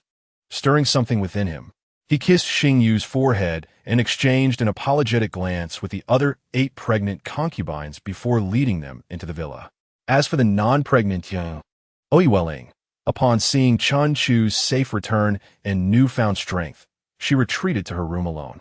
Possessing a unique constitution, she was the only one among the 18 wives capable of restraining Chen Chu, hence she preferred solitude. Her special constitution made her endure more than the other concubines. Throughout these 3 months, her thoughts were consumed by Chen Chu's handsome face, along with his strong physique. At 2 a.m., Chen Chu descended to the first floor, quietly carrying an extraordinary item towards Ouyueling's bedroom. He had arrived in Xingho City that morning, initially believing he would spend no more than a few hours with his wives. To his surprise, 3 months had flown by, and his wives yearned for him immensely. Time had slipped away, and it was now 2 a.m. Surely, the young should be resting. Chen Chu placed his hand on the doorknob, gently turning it. With a soft click, the door cracked open, revealing a darkened room, and Chen Chu sighed in relief. She was indeed resting. He intended to place the extraordinary item beside the Yaonir and leave. Holding a banana-shaped extraordinary fruit, he quietly opened the door without turning on the lights. Suddenly, as he stepped into the room, a warm breeze enveloped him. Subsequently, it was a long-awaited reunion after many months apart. 2 hours later, the lights illuminated the room as Chen Chu lit a cigarette, his face aglow with a saintly light. He contemplated literature and the cosmos. He had undeniably grown stronger during this time, having consumed numerous extraordinary substances to enhance his physique.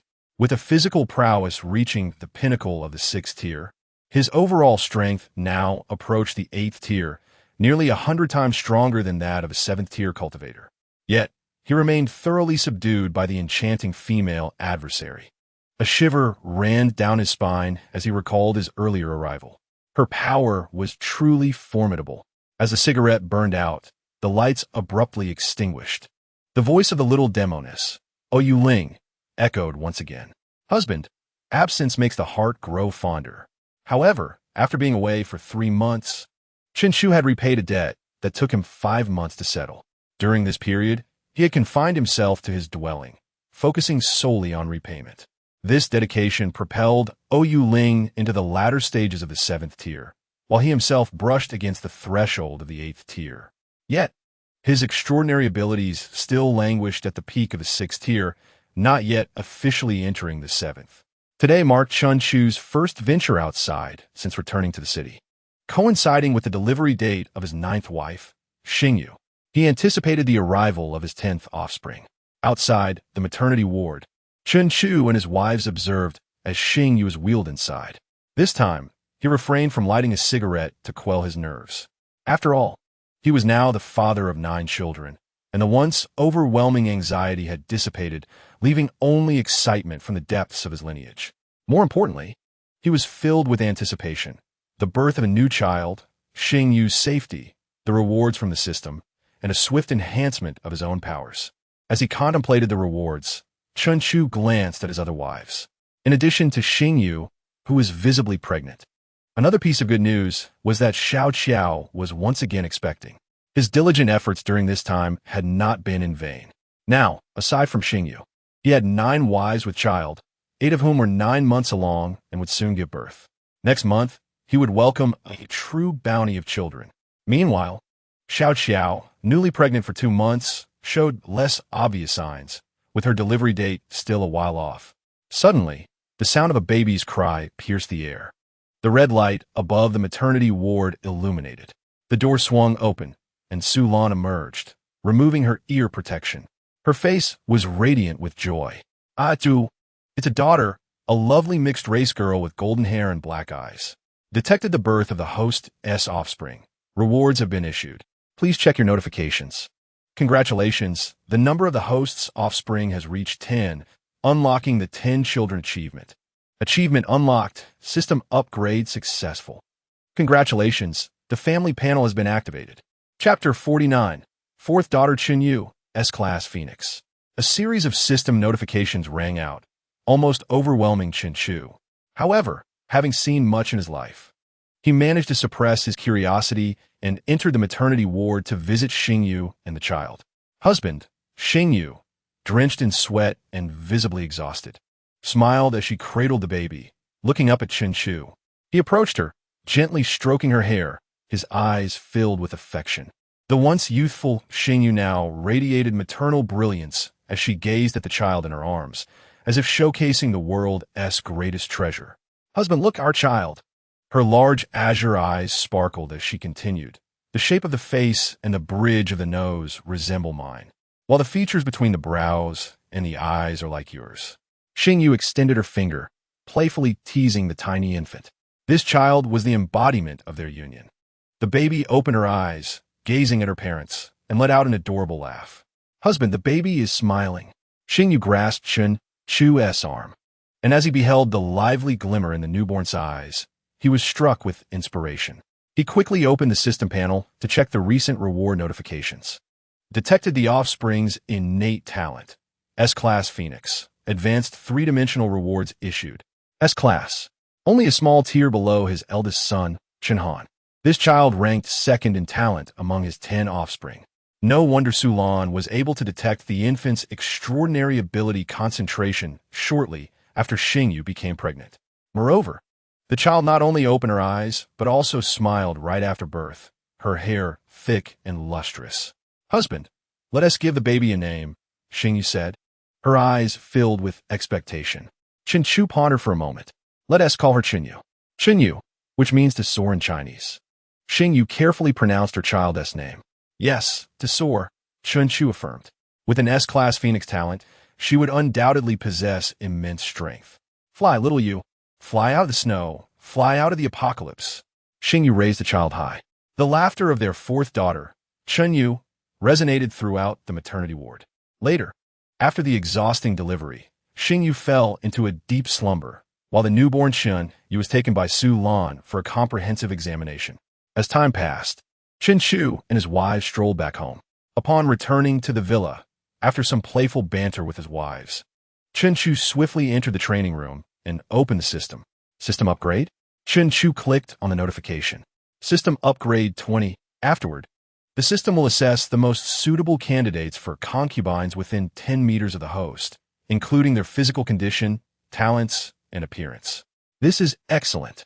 Chenchu's eyes sparkled.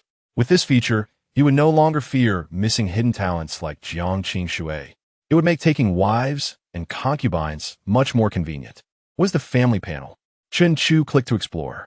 Family panel activated. Within this panel, the host can query information and status regarding all individuals with blood ties.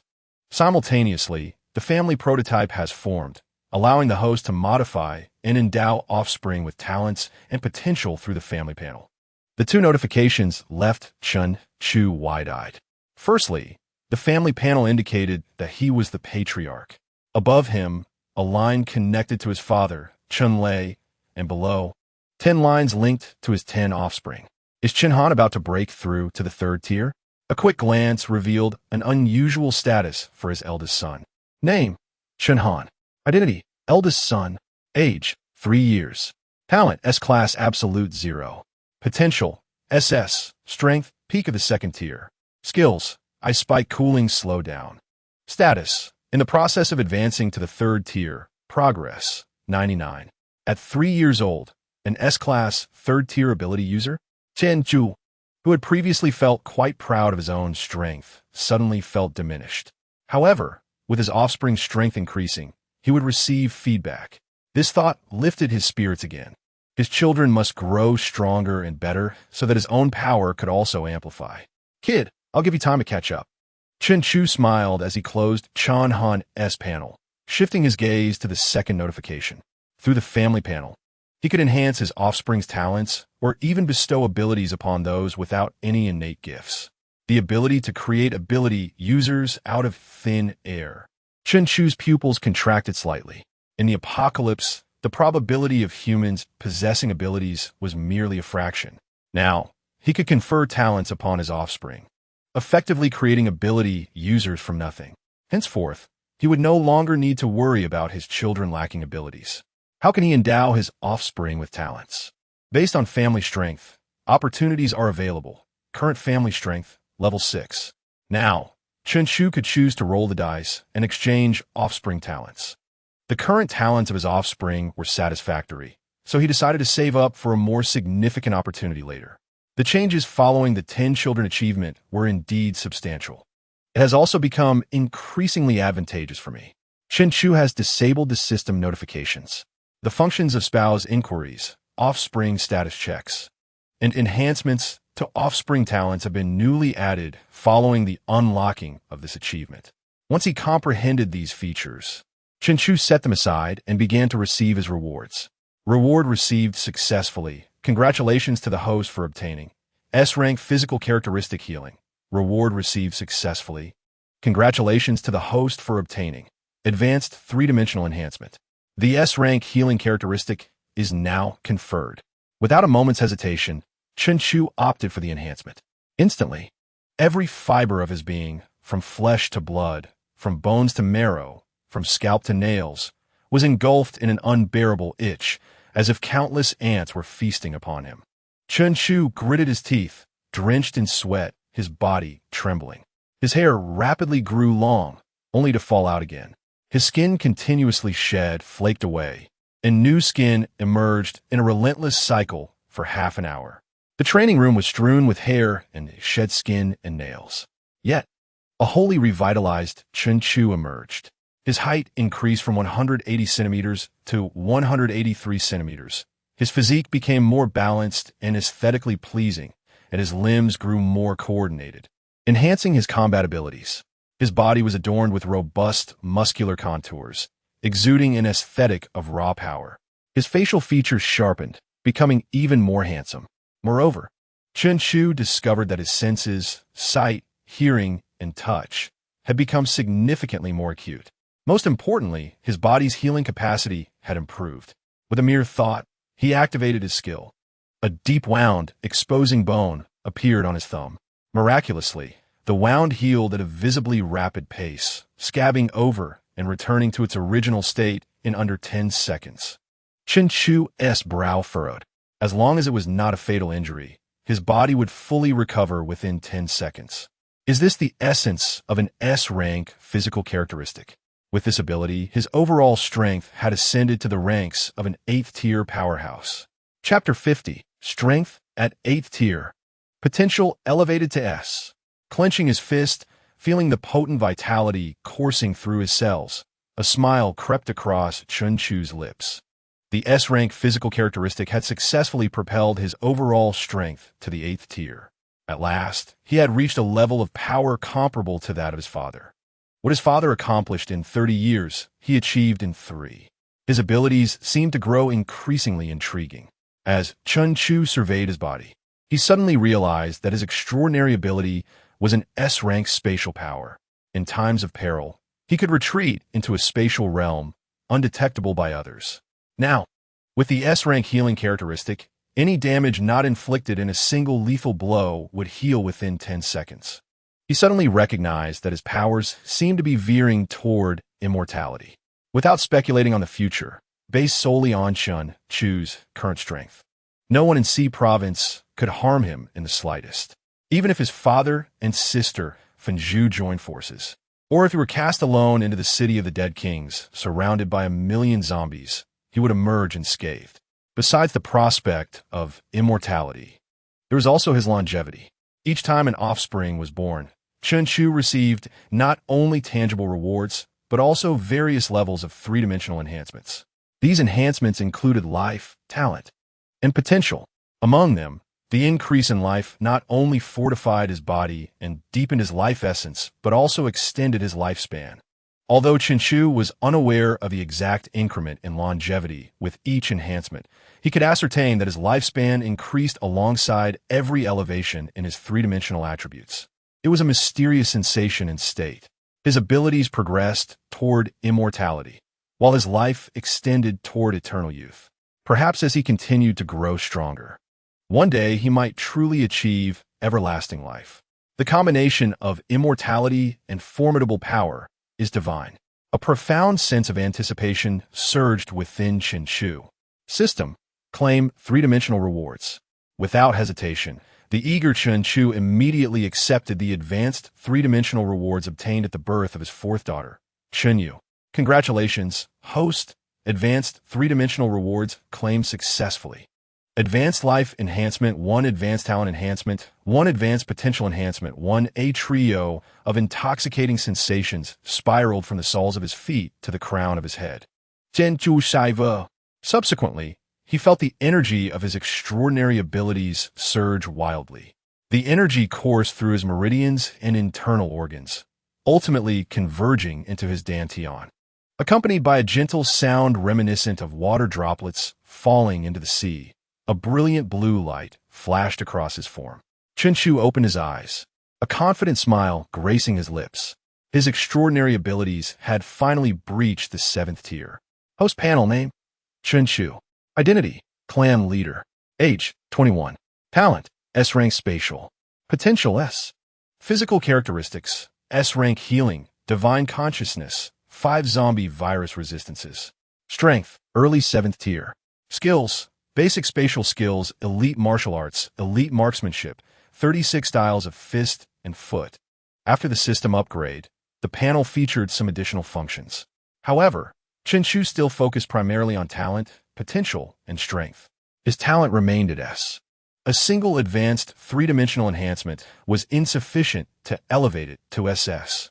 Having traversed the apocalyptic world for 21 years, wielding considerable power and influence, Chenchu had never encountered an SS-tier extraordinary individual. This highlights the rarity of such a level. While he had not met an SS extraordinary being, he was familiar with an SS hidden talent. Chenchu thought of Jiangqing Shui, the only SS talent holder in the entirety of C province, who was still troubled by his perceived inadequacies. It had been long enough. He would engage with her in a few days, ready to initiate a flirtation. A mischievous grin spread across Chenchu's face. He possessed ample means to deal with Jiangqing Shui, the proud ice elemental. Although his talent had not advanced, his potential had finally reached S, an S-rank potential. Chenchu distinctly recalled that his previous talent was A. He had leaped across 2 minor tiers. Chenchu felt a surge of elation. His extraordinary abilities had finally breached the 7th tier. He had been stuck at the pinnacle of the 6th tier for far too long.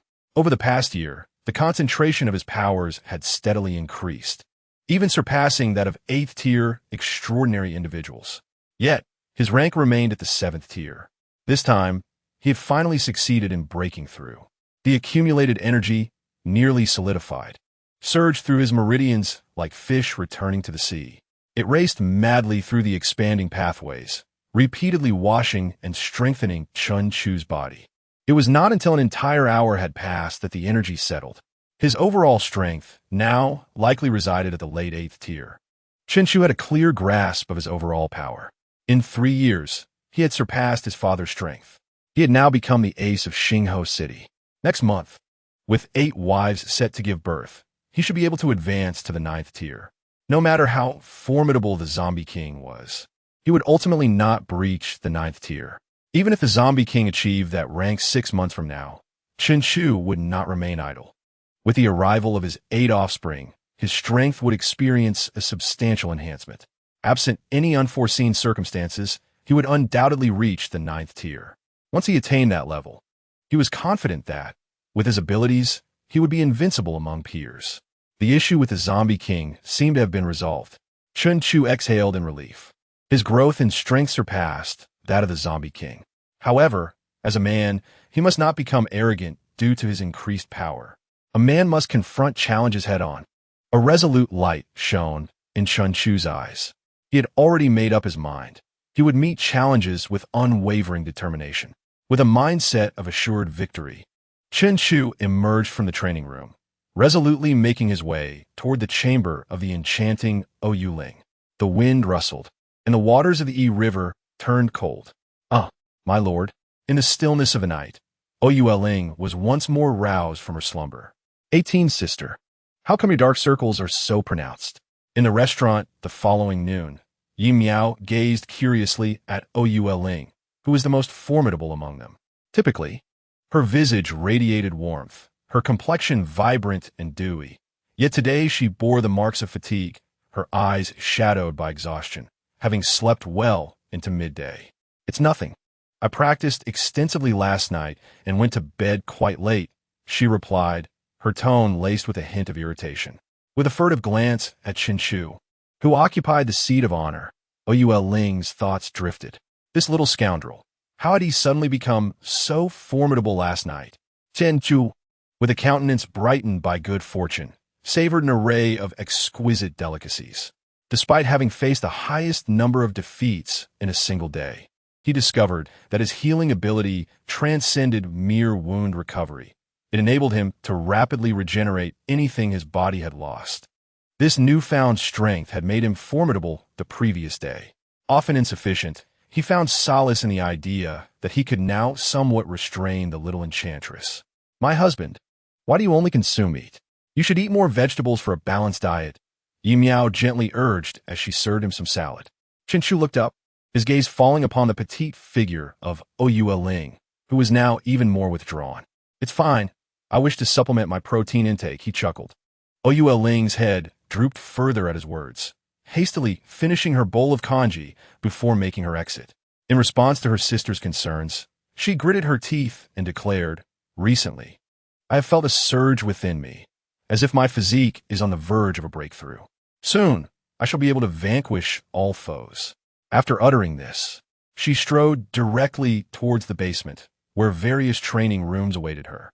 18 Sister, even as a 6-tier powerhouse, she works so diligently, Yi Miao marveled in admiration.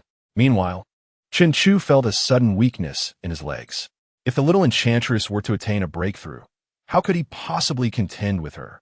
Even now, he barely managed to prevail through sheer numbers.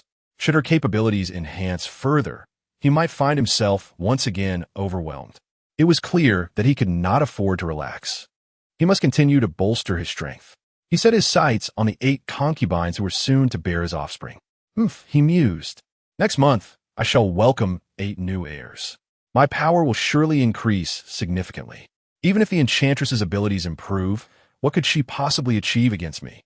With that thought, he turned his attention back to the sumptuous feast before him. Having leveled up and evolved physically alongside the subsequent battles with the enchantress, he had expended a considerable amount of energy and was in dire need of sustenance. As he dined, he sensed multiple gazes trained upon him. Looking up, he found his wives and concubines intently observing him, particularly Yi Miao, who seemed almost to be leaning into him. With sparkling eyes, Yi Miao softly remarked, "Husband, you seem to have grown more handsome." The quirky Xiao chimed in, her eyes glimmering with excitement. "Indeed, you look even more attractive. And when you walked in just now, you seemed taller. Earlier, I could barely reach your chest, but now," she gestured animatedly, her enthusiasm palpable. "And most importantly, husband, you seem to have become much more muscular. I just felt your hard muscles." The elder sister, Xiao, covered her face in embarrassment, helplessly wiping Xiao's drool from the corner of her mouth. Xiao glanced between Chen Chu and her noticeably rounded belly, her expression suddenly despondent. "Sister, you must help me tonight," she implored earnestly. The Xiao, one hand shielding her face, attempted to stifle her sister's exuberance. Yi Miao poked Chen Chu gently. "Husband, have you been working out? You seem to have gained muscle." Chen Chu's physique was not akin to the hulking forms of strength-type superhumans. Rather, it was a sculpted musculature that exuded both power and agility, lending him an air of elegance both in and out of clothing. He understood that the enhancements stemmed from receiving the S-level physique traits and the subsequent evolution, which had subtly altered his appearance. His muscles more defined, limbs more harmonious, and overall demeanor transformed. Perhaps it's just growth, he offered nonchalantly, unwilling to disclose the truth of his newfound strength. He finished his meal, feeling utterly at ease. In the post-apocalyptic world, food was the greatest source of comfort. After wiping his mouth clean, he surveyed the table, noting the eager gazes of his wives and concubines, akin to hungry wolves eyeing sheep. "Shall we indulge in an afternoon rest?" he proposed, to which they all nodded enthusiastically, especially the pregnant Xiao Qiao, whose eyes sparkled with delight. However, he playfully tapped her on the head. "Not for you." He then departed with the others, leaving Xiao Qiao in tears at the table. In the evening, after dining, Chen Chu strolled towards the city lord's mansion, taking a leisurely walk to aid digestion. He was to attend a meeting with his father, the current city lord. "Ah, Chu," a cheerful voice called from behind. Wearing gold-rimmed glasses and a white coat, Su Lan hurried towards him. "Sister Lan." Chen Chu greeted with a smile, but Su Lan, her face alight with joy, suddenly froze. She approached him closely, measuring him with her gaze. "Chu, you seem taller." As the head of the medical department, Su Lan had always been particularly attentive to Chen Chu's health. Any small change in him was immediately noticeable to her. She circled around him, observing not only his height, but also his posture, which had become more upright, his facial features now more defined and handsome. She extended a delicate finger, gently poking his abdomen, 8-pack abs. "Chu, you've matured again. You're only 21. It's perfectly normal," she declared, her excitement unabated as she linked her arm with his. "Our Chu has truly become a man now." "Indeed, a true man," Chen Chu replied with a playful tone, though Su Lan remained blissfully unaware of the underlying meaning. "Chu, your potential is remarkable. Look at your father, a powerful S-level 8th-tier superhuman, and your offspring all possess abilities. You are undergoing a second maturation. Perhaps one day, you will awaken your own powers. Maybe your abilities are too potent for your body to handle, hence they remain dormant. You are still young, the opportunities are abundant. Just as with this second maturation, if there are any changes in your body, you must inform me. Do you understand?" Chen Chu, caught in her enthusiastic embrace, found himself drifting in thought. "You wouldn't know about the state of other aspects," he muttered absent-mindedly. "Ah," Sulan suddenly froze, her expression turning grave. "Is the situation with your body serious?" she inquired earnestly. "If there are any changes, you must tell me, and I will check on you." "Where exactly did you say the changes were? Please tell me." Her concern was palpable, for Chen Chu was the only person she cared for in this tumultuous world. To her surprise, her casual remarks had struck a chord with him. A smile of unexpected depth graced Chen Chu's lips as he feigned trepidation. "Sister Lan, my body has undergone significant changes." Seeing his demeanor, Su Lan immediately panicked. Where's the problem, Chu?" She extended her delicate hand, eager to examine him. "Not here. Not here either. Definitely not here." "Yes, it's right here." "What is wrong?" Su Lan asked, her palm glowing with green light, readying herself to administer treatment. However, upon realizing that the place Chen Chu mentioned was remarkably healthful, and after catching a glimpse of the smirk at the corner of his mouth, her face instantly flushed crimson, and she became acutely aware that she had been played. With a dismissive huff, she muttered, "Little rascal," before swiftly turning on her heel and departing. Observing Su Lan's retreating figure, Chen Chu's smile widened further. "Sister Lan, you cannot escape." Chapter 52, Constructing the Underground Passage. Launching an assault on Jiangqing Shui. "Brat, come quickly." As soon as Chen Chu stepped into the Lord's manor, his father waved him over from the main hall. "Father," Chen Chu greeted as he approached. With the unrest in the Corpse King city becoming increasingly palpable, his father's outings had also become more frequent. It had been several months since the two had last seen each other. "Eat this," his father said as he handed him a fruit.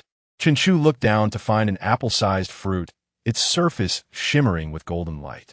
B-class extraordinary item, having successfully broken through. Chen Chu's perception of energy had become remarkably acute. This extraordinary item enhances physical constitution. Consume it quickly. We need to ensure you give your father more grandchildren. Chen Chu swallowed the fruit whole, satisfied with the enhancement it provided. However, his father's comment caused his mouth to twitch. He already had 10 offspring, with 8 more expected next month, and Xiao Qiao was pregnant again. That made 19 in total. Was that not enough for his father? His father scoffed. Brat, that is hardly sufficient for the revival of humanity. Once we resolve the issues in Corpse King City, I will arrange for you to take several concubines. At that point, you can focus on having more children and the revival of humanity. Chen Chu sighed, realizing how resolutely his father spoke, as if it were a foregone conclusion. Fortunately, his strength and constitution were continually improving. Otherwise, he would have long since succumbed to the overwhelming burden of having numerous concubines. Thankfully, he had acquired the healing trait, which alleviated his concerns. With the existence of the S-class healing trait, he would never need to worry about exhaustion leading to his demise. He even discovered a method to counter the little demoness. He hoped that one of the 8 system rewards next month would be something similar. Raising an eyebrow, Chen Chu asked, "Father, did you summon me for something significant?" Chun Lei chuckled heartily, "Of course. Didn't you have your eye on Jiangqing Shui?" His father continued. "With the matters concerning Corpse King City demanding my attention, I cannot arrange for you to take a concubine at the moment.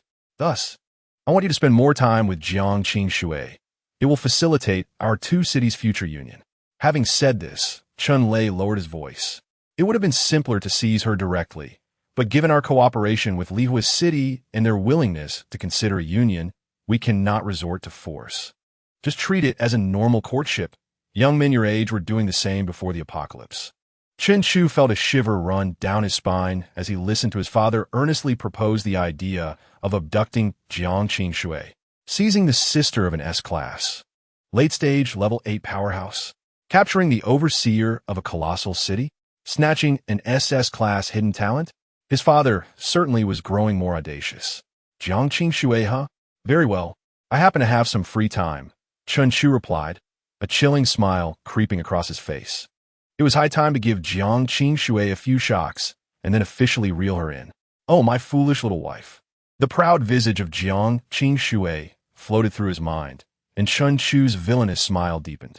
But rest assured, my dear son, once you marry Jiangqing Shui, I will ensure you capture Jiang Fenju after resolving the issues in Corpse King City.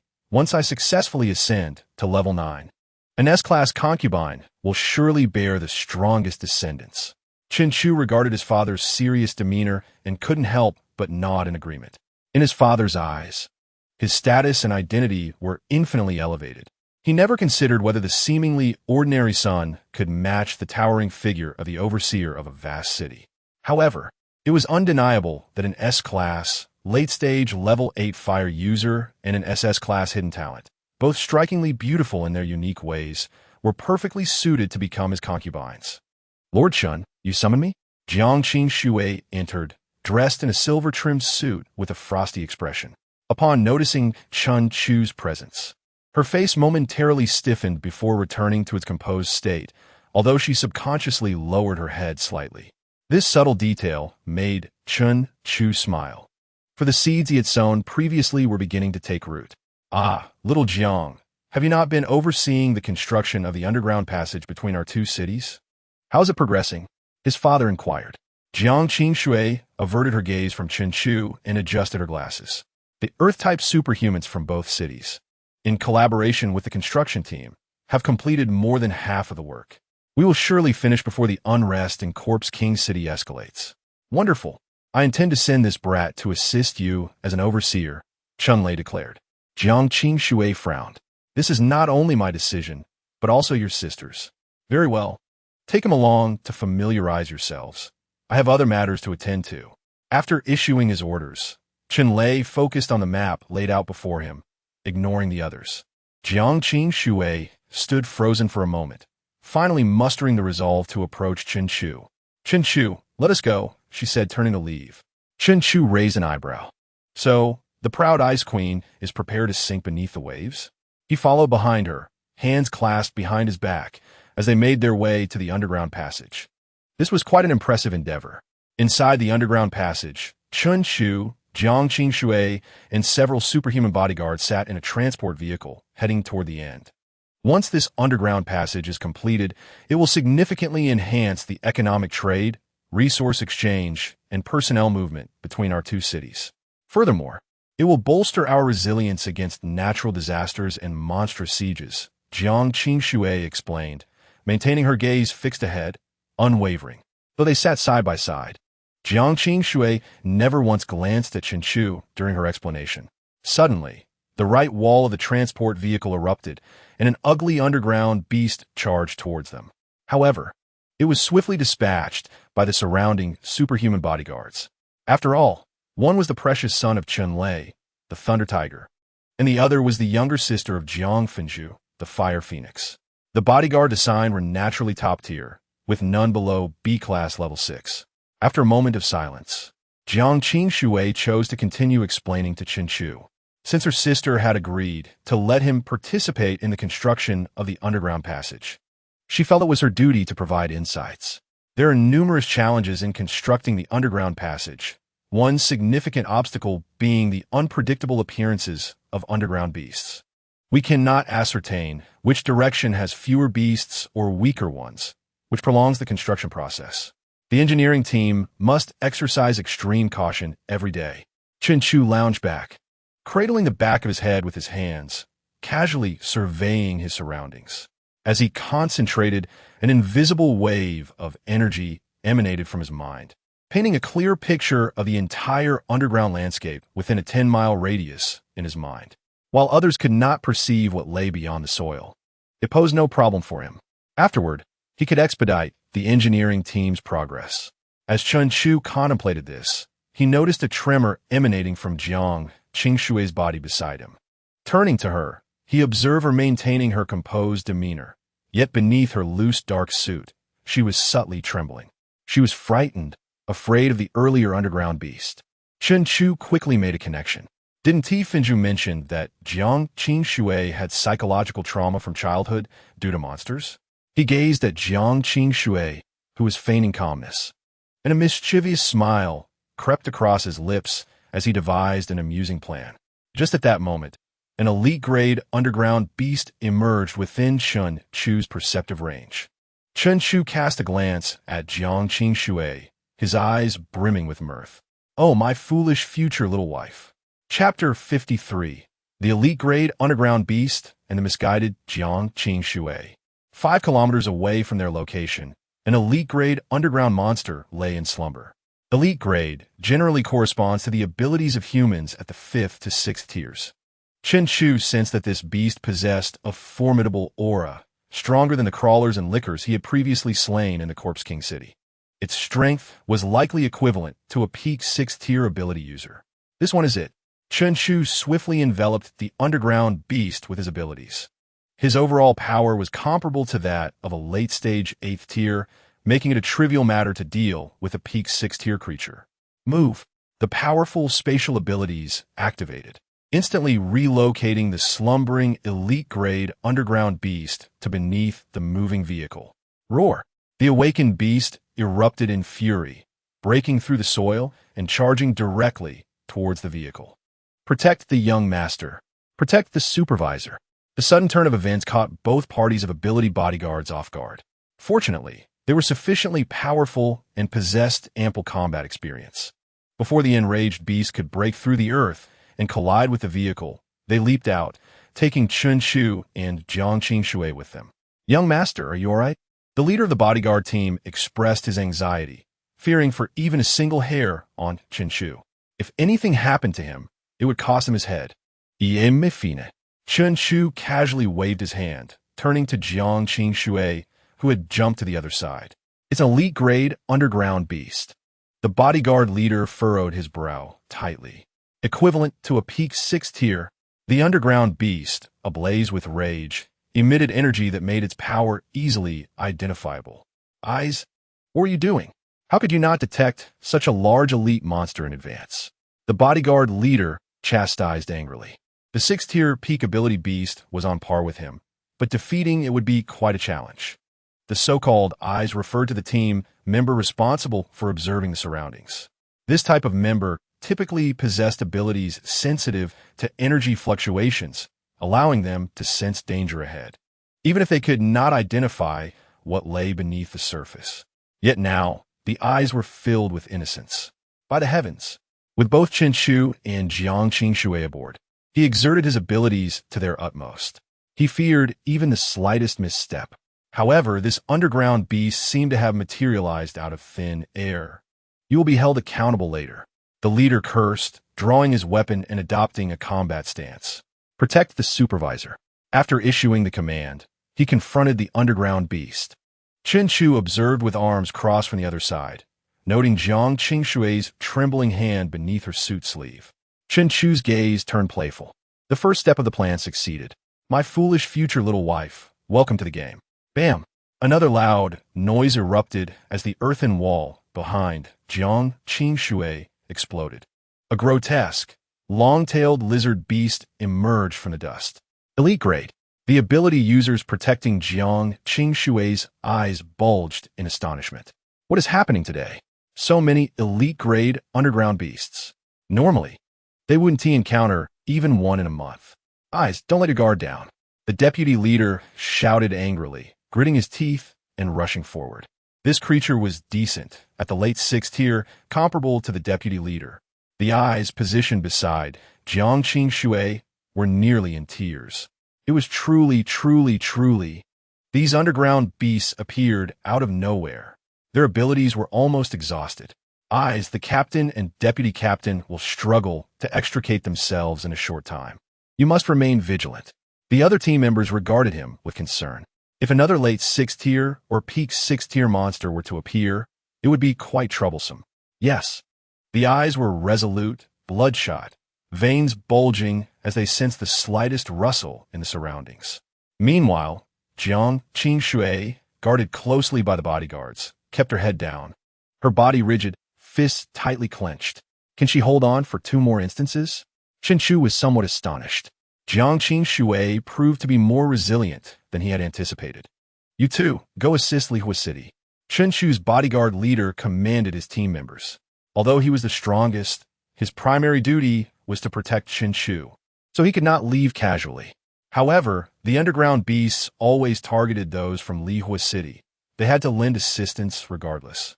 Chen Chu crossed his arms, observing the battle while searching for more elite-grade underground beasts in the vicinity. As for why the underground beasts did not approach him, that was naturally due to his presence. With the aura of a late-stage 8th tier emanating, how could several 6th tier beasts dare to approach? A mid-6th tier? Fine, I can manage that. Move. Another elite-grade underground beast was detected by Chen Chu. Bam! The beast fell from the sky, landing a mere meter away from Jiang Qingshui. Thud, thud, thud. Jiang Qingshui's eyes widened as she stumbled backward, collapsing onto the ground. The visible tremors of her body were alarming. Damn it, eyes, pay attention. 2 ability users roared as they charged forward. 2 early 6th tier members could handle a mid-6th tier beast. Jiang Qingshui sat on the ground, her hair disheveled, her glasses askew, trembling uncontrollably and gasping for breath. Supervisor. The remaining eyes and another female team member grasped Jiang Qingshui's arm. Just as Jiang Qingshui stood up, she beheld her bodyguards fiercely engaged in combat with 3 hideous elite beasts not far away. In the dimly lit, thin-air underground environment, the grotesque features of the underground beasts, coupled with their monstrous roars and the continuous thunderous sounds of battle, overwhelmed Jiang Qingshui, leaving her dizzy and breathless. Terrifying images surged forth in her memory. Bang! She collapsed on the ground again, curling up and cradling her head, trembling uncontrollably. This time, no matter how the 2 ability users pulled her, she could not rise. Bang! Bang! Bang! At that moment, 3 gunshots rang out. Jiang Qingshui's body jolted, and she shakily lifted her head, witnessing Chen Chu's action of reholstering his weapon. Her eyes widened as if she had been struck by 3 arrows. Supervisor. The female team member immediately employed her healing abilities. Moments later, Jiang Qingshui regained her senses, picked up her glasses, and lowered her once proud head entirely. After the underground beasts were subdued, both sides would reconcile. Jiang Qingshui, head down, whispered to Chen Chu, "Thank you." She clutched her sleeves tightly. In her current state, she was covered in dirt, her hair a tangled mess. In contrast, Chen Chu appeared immaculate, standing tall and handsome. I'm glad you're all right. Chen Chu flashed a radiant, sunny smile. Then his eyes sparkled with excitement. Ha ha ha, look at what I discovered. An underground beast so hideous and terrifying. Marvelous. Hee hee hee. My foolish future little wife. Do you think this is the end? I'm afraid not. Apologies. Due to the heat, updates will be at night for the next few days.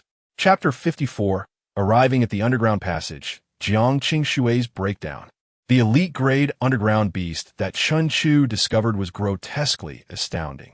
Its corpulent body resembled a mountain of flesh, its wide face crammed with facial features that could barely be distinguished, and its filthy, patchy fur coupled with crooked, yellowed teeth formed a nightmarish visage.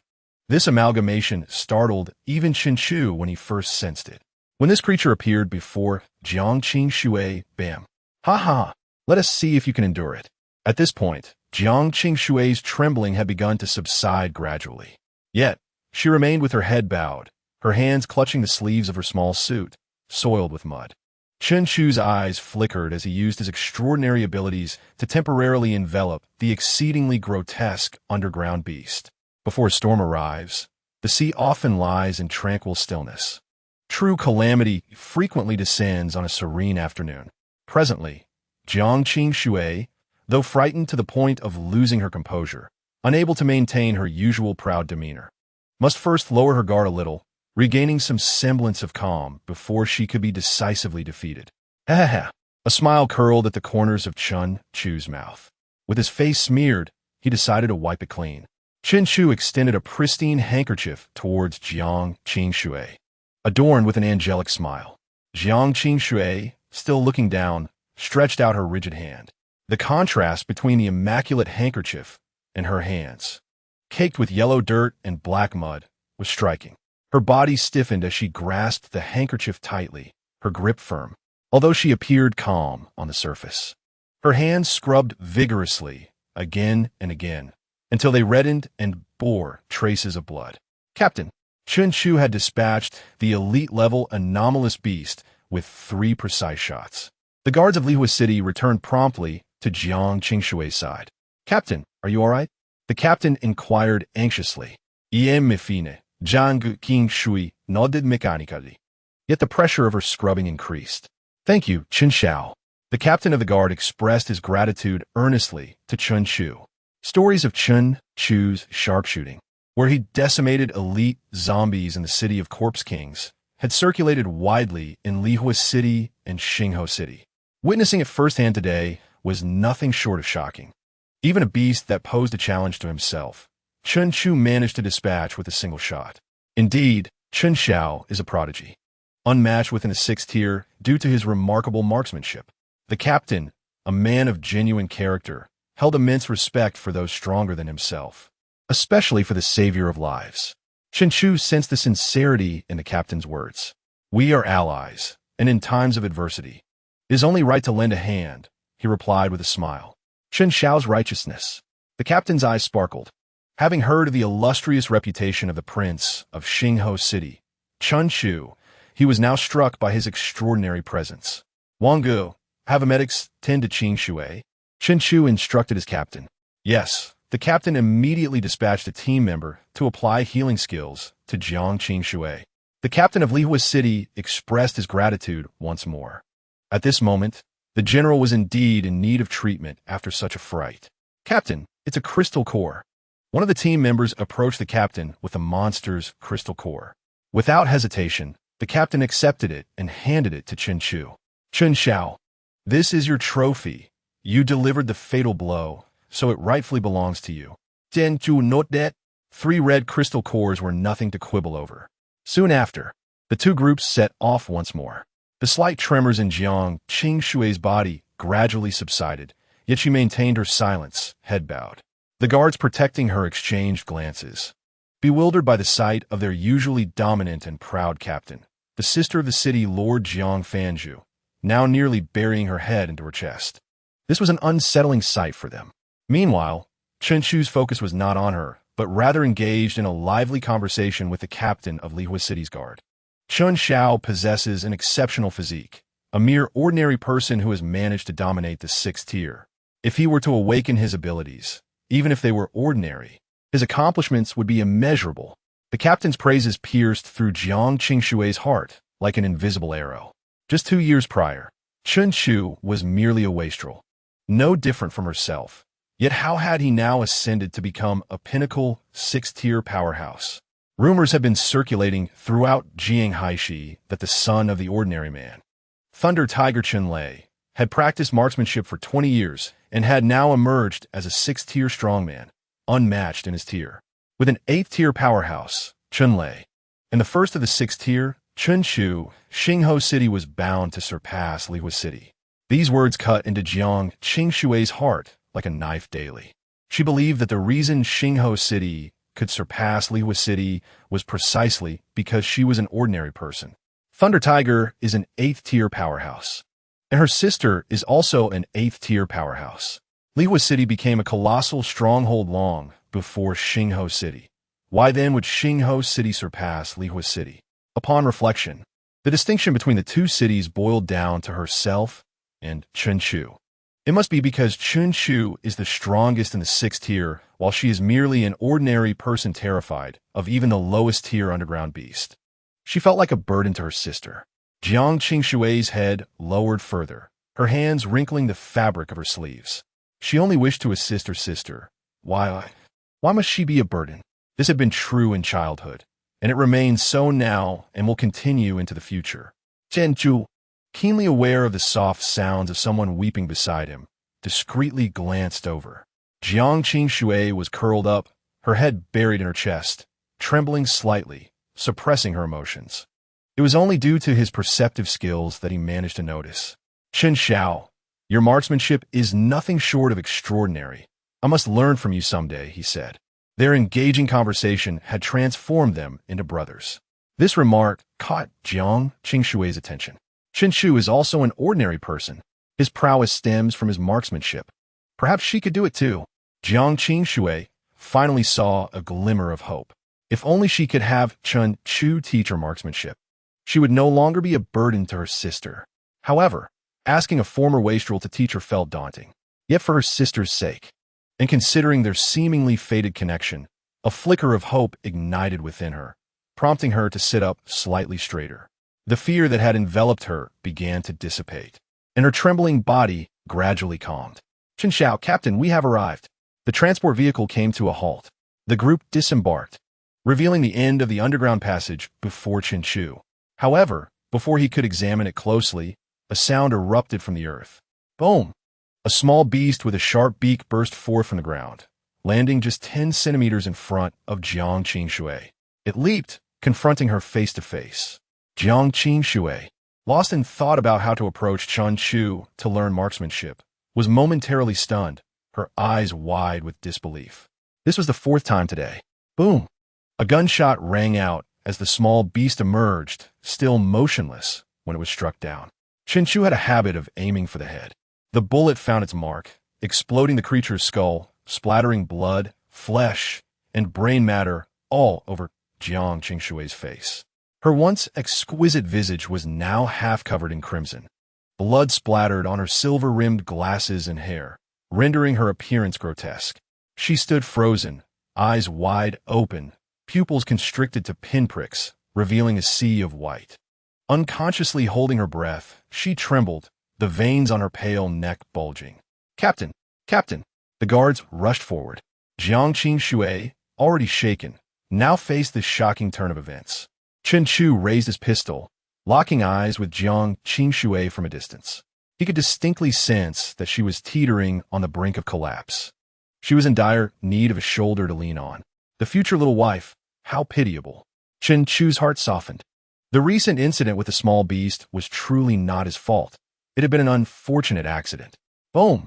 Another resounding impact echoed as an exceedingly hideous underground beast, resembling a mountain of flesh, crashed down from above. Its terrifying force sent the advancing guard sprawling.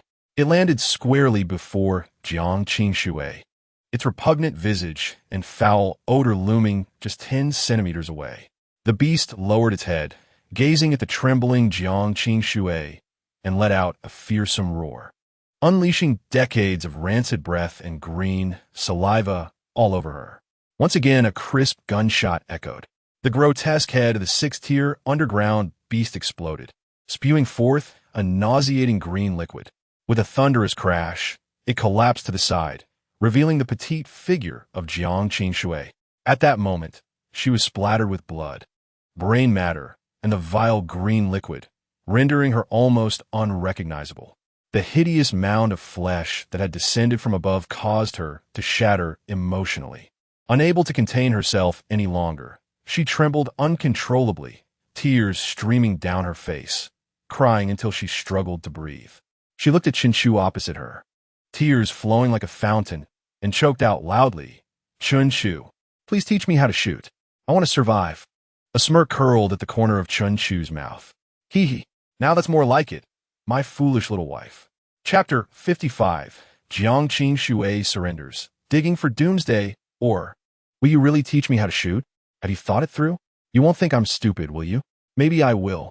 You won't blame me for being too timid, will you? I will blame you."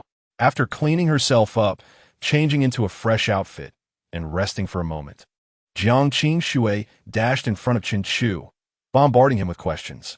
Chenchu sat relaxed in a chair, resting his head on his hands, barely glancing at her. Yet, Jiang Qingxue continued to chatter incessantly, speaking more in that short time than she had in the entire past year. Was she perhaps overstimulated? Chenchu furrowed his brow at the thought. Even though Jiang Qingxue, with her face smeared in the blood of the beast and on the brink of emotional collapse, appeared pitiful, Chenchu had dragged the grotesque underground beast here with his abilities. He couldn't abandon his plan now, could he? He tossed the beast remains into the soil above Jiang Qingxue. As for feeling sorry for the beautiful girl, that was the work of those infatuated fools like Fei Yangyang, Shuangmian Gue, Tom, and He Xiao Hu. Chenchu's mission was to transform the beautiful girl into his little wife. Jiang Qingxue was an aloof and icy beauty. Would flattery be effective? Shattering her pride and rebuilding it was the true path. Furthermore, it seemed the approach was yielding results. "What must I do for you to teach me how to shoot?" Jiang Qingxue gazed at Chenchu with her big, watery eyes, resting her chin in her hands. This scene startled the security team. What was their supervisor doing? Was that a display of affection? All team members tacitly turned their heads, fearing Jiang Qingxue might silence them later. Chenchu turned his head. Jiang Qingxue, freshly cleaned, had a slight blush on her cheeks, and her nose was slightly red from crying. Her eyes shimmered with tears, and her lips were translucent. Glancing down, Jiang Qingxue gestured with her hands in front of her chest. "Dumb." Chenchu rolled his eyes and turned away. "Forget it. You should go propose to your sister first. We could talk later." A warm breath brushed against Chenchu's ear. He looked at Jiang Qingxue incredulously. Did this little one possess such hidden strength? He had never anticipated this. Observing the formerly proud Jiang Qingxue now wearing a pleading expression, he couldn't help but smile. Shooting requires a steady hand. Jiang Qingxue immediately straightened up like a primary school student, even pulling out a notebook she carried with her.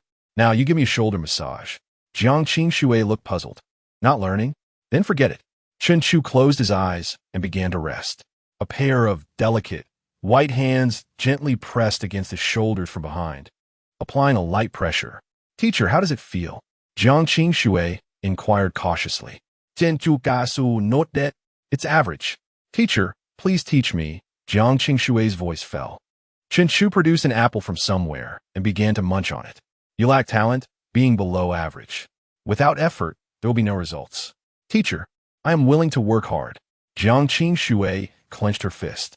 "Good, a teachable child. Now massage my legs." "Yes, teacher. What is the captain doing?" Finally, a team member could no longer hold back.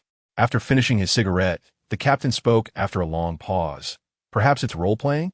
I just heard the supervisor say that Chun Xiao should go propose to the city lord.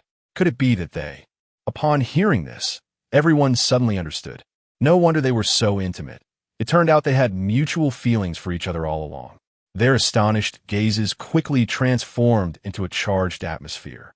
Chen Xiao's marksmanship made him invincible at the 6th tier, and Lei Laohu's strength had also advanced by leaps and bounds over the past 2 years. The rapid development of Xinghe City, surpassing Lihua City, was merely a matter of time. If the supervisor could form a connection with Chen Xiao, it would benefit both Lihua City and them. The captain spoke softly. While chatting with Chen Chu along the way, he felt Chen Chu was a person of character. In this apocalypse, having such a master was truly rare. Moreover, since they had just formed a friendship, it seemed he could also facilitate some conveniences in the future. Though Chen Xiao was already at the pinnacle of the 6th tier, with no further advancement possible, the supervisor was merely an ordinary person. Overall, it was a gain. Listening to the captain's analysis, the other team members found it very reasonable. Besides, look, it was clearly the supervisor pursuing Chen Xiao. The team members exchanged knowing smiles. However, in Xinghe City, the supervisor had not shown any kindness towards Chen Xiao. Indeed, they had barely spoken to each other. 2 team members raised doubts. The captain immediately shot them a disdainful look. What do you know? Was the supervisor? A proud, icy beauty. She's shy, surrounded by so many people in Xinghe City. And with Chen Xiao having so many wives and concubines. Now that only we, the trusted few, are present, she can naturally let her guard down. The team members displayed expressions of realization. Moreover, the supervisor had stated that Chen Xiao should go propose to the city lord, clearly intending to surprise the city lord. You all keep your mouths shut, understood? The team members nodded in agreement. The union of heirs from 2 colossal cities would be beneficial for resource integration. Advantageous for them as well. Teacher, is the pressure okay?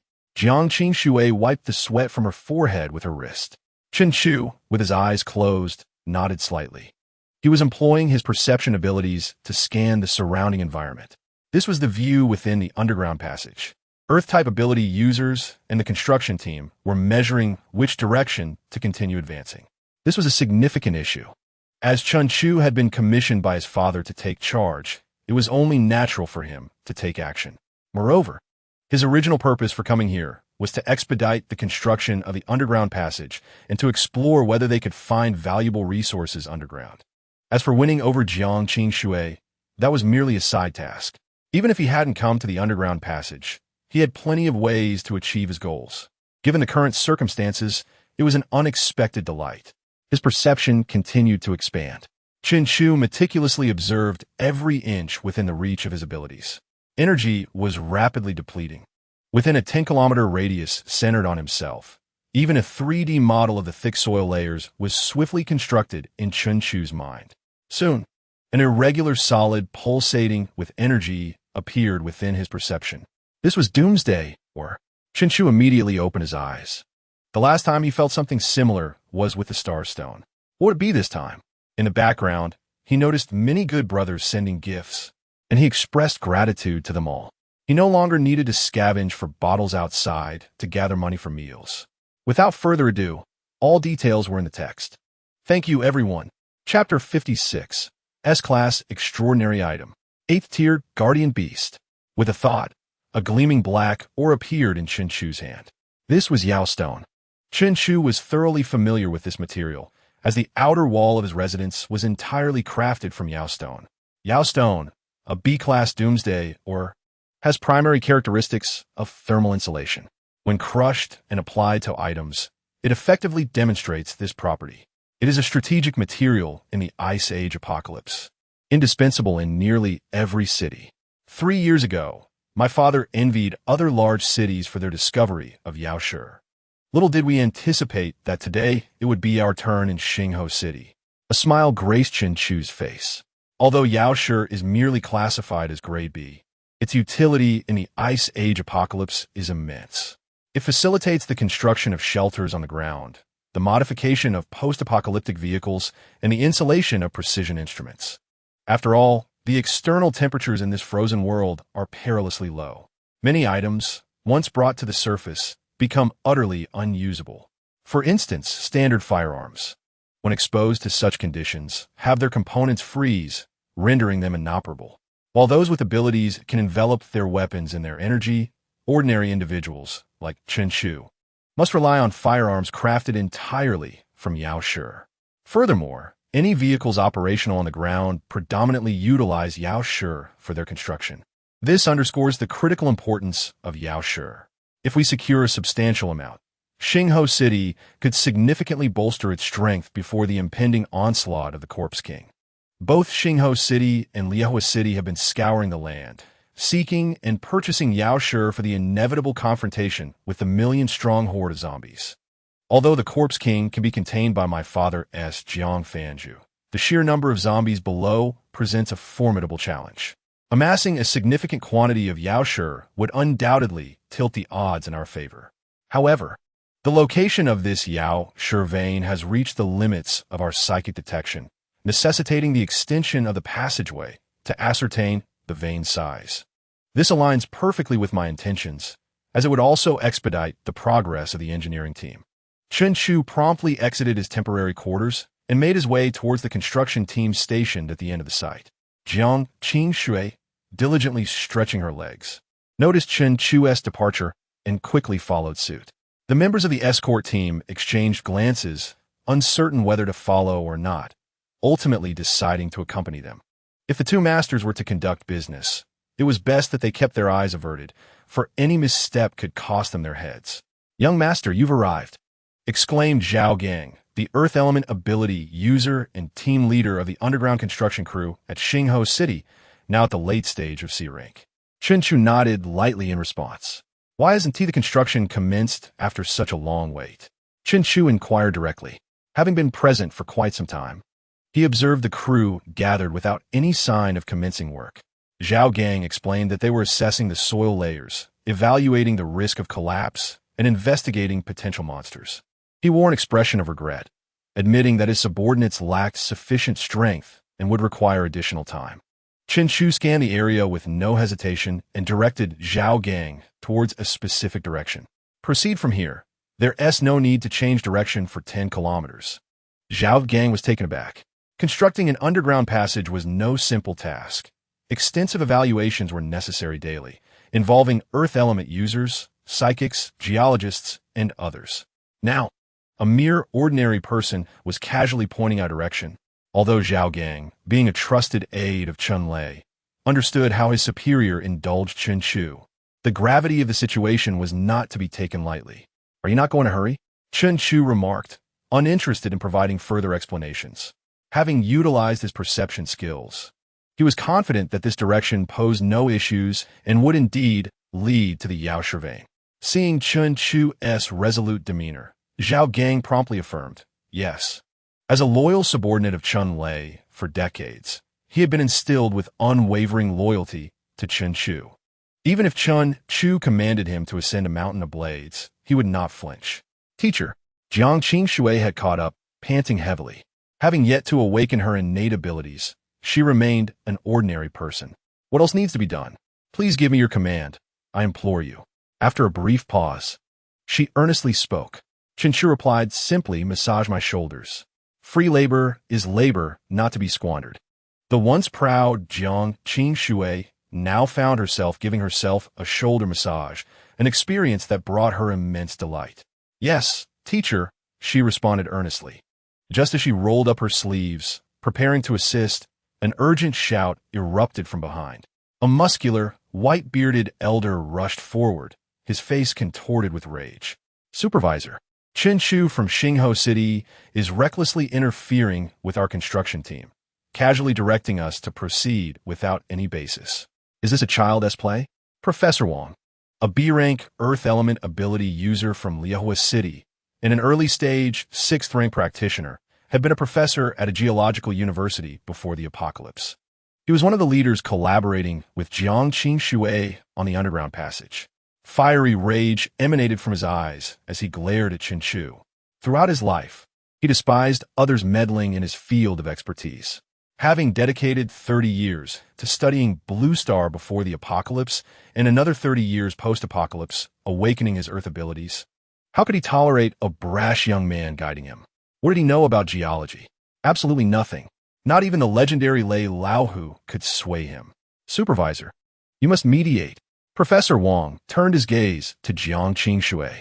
Over the past 6 months, Jiang Qing had been the overall leader of the construction team and was known for her ruthless dedication to her duties, unwavering and unsentimental. There was no way she would agree to such absurdity.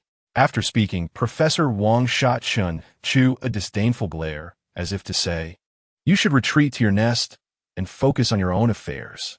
Jiang Qing did not even lift her head, coldly commanding, "Commence the excavation." With that, her delicate hand rested on Chun Chu's shoulder, applying a gentle pressure. Professor Wang, who had anticipated seeing Chun Chu reprimanded, stood frozen in shock. "What? Do you not comprehend?" Jiang Qing frowned, her beautiful brows knitting together before turning to Chun Chu with a sweet smile. "Teacher, is this acceptable?" Chun Chu nodded slightly. "Apply more pressure." Professor Wang staggered back several steps, astonished that Jiang Qing would acquiesce to such a ridiculous request. Even more astonishing was witnessing the once proud, cold, iron-faced supervisor, known for her decisiveness, now massaging the shoulders of that young man from Xingho City. Heaven, what new paradigm has descended upon us? If the people of Liehua City were to witness this scene, they would be utterly astounded. Professor Wang was at a loss for how he returned to the construction site. His students approached him, inquiring, "Professor, how did it go? Did the supervisor reprimand that young man? Should we continue our probing?" Professor Wang's face darkened as he gritted his teeth. "Advance. What?" The students looked bewildered. They had not yet completed half of the assessment process. Did the professor already find the direction? "I said we proceed in the direction pointed out by Chun Chu. Do you not understand?" Professor Wang roared, rising to leave. It was not his chosen direction nor his decision. If anything went wrong, it was not his concern. Consider this a lesson for them. As for what if nothing went wrong? Nonsense. It was utterly impossible. If nothing went wrong, he would write his surname backward. If nothing went wrong, he would marry his precious granddaughter to that young man with 18 concubines. 10 days later, "Hey, young master, where shall we head next?" Professor Wang stood beside Chun Chu, bowing and scraping. Thanks to the direction Chun Chu indicated, the engineering team had advanced an incredible 10 kilometers without encountering any issues. This stretch was exceptionally conducive for constructing the underground passage. It was nothing short of miraculous. Chun Chu reclined in a lounge chair, relishing Jiang Qing shoulder massage. He nonchalantly produced a banana from somewhere and began to eat. "Let us start from here." Chun Chu's abilities began to extend. Over these 10 days, he had successfully absorbed the entirety of the Yao Shi vein into his power space, yielding a commendable haul of approximately 50 tons. In 2 days, he would return to Xingho City, bury it, and have others excavate it. As his abilities continued to spread, once they reached 5 kilometers outward, he detected a dangerous presence, a subterranean lair. Chun Chu promptly closed his eyes, beginning to construct a 3D model in his mind. An 8th-rank beast. The density of that liquid was exuding an intense wave of energy, likely S rank. It was an extraordinary entity of S rank. Chapter 57, S-Class Bronze Thunderbody. Father ascends to the pinnacle of 8th tier. As the perception skill continued to advance, a comprehensive 3D model of the entire cavern was meticulously constructed in Chun Chu's mind. A formidable 8-tiered beast, adorned with 4 legs and 2 long horns, stood guard within. In a shallow depression resembling a small bowl in the cavern, there lay a bowl of liquid, emanating an exceptionally intense wave of extraordinary energy. It was indeed an S-Class extraordinary item. This marked the first time he had encountered such a high-grade extraordinary object. Although he was unaware of its specific effects, the S-Class extraordinary item was undoubtedly a treasure. If he could obtain it, whether for his own use or to enhance his father's abilities, it would significantly bolster their strength, granting them the upper hand in the impending upheaval in the Corpse King City. He pondered if he could utilize his powers to stealthily acquire it. Chun Chu deftly maneuvered his abilities to evade the 8-tiered guardian beast, quietly inching toward the S-Class extraordinary item.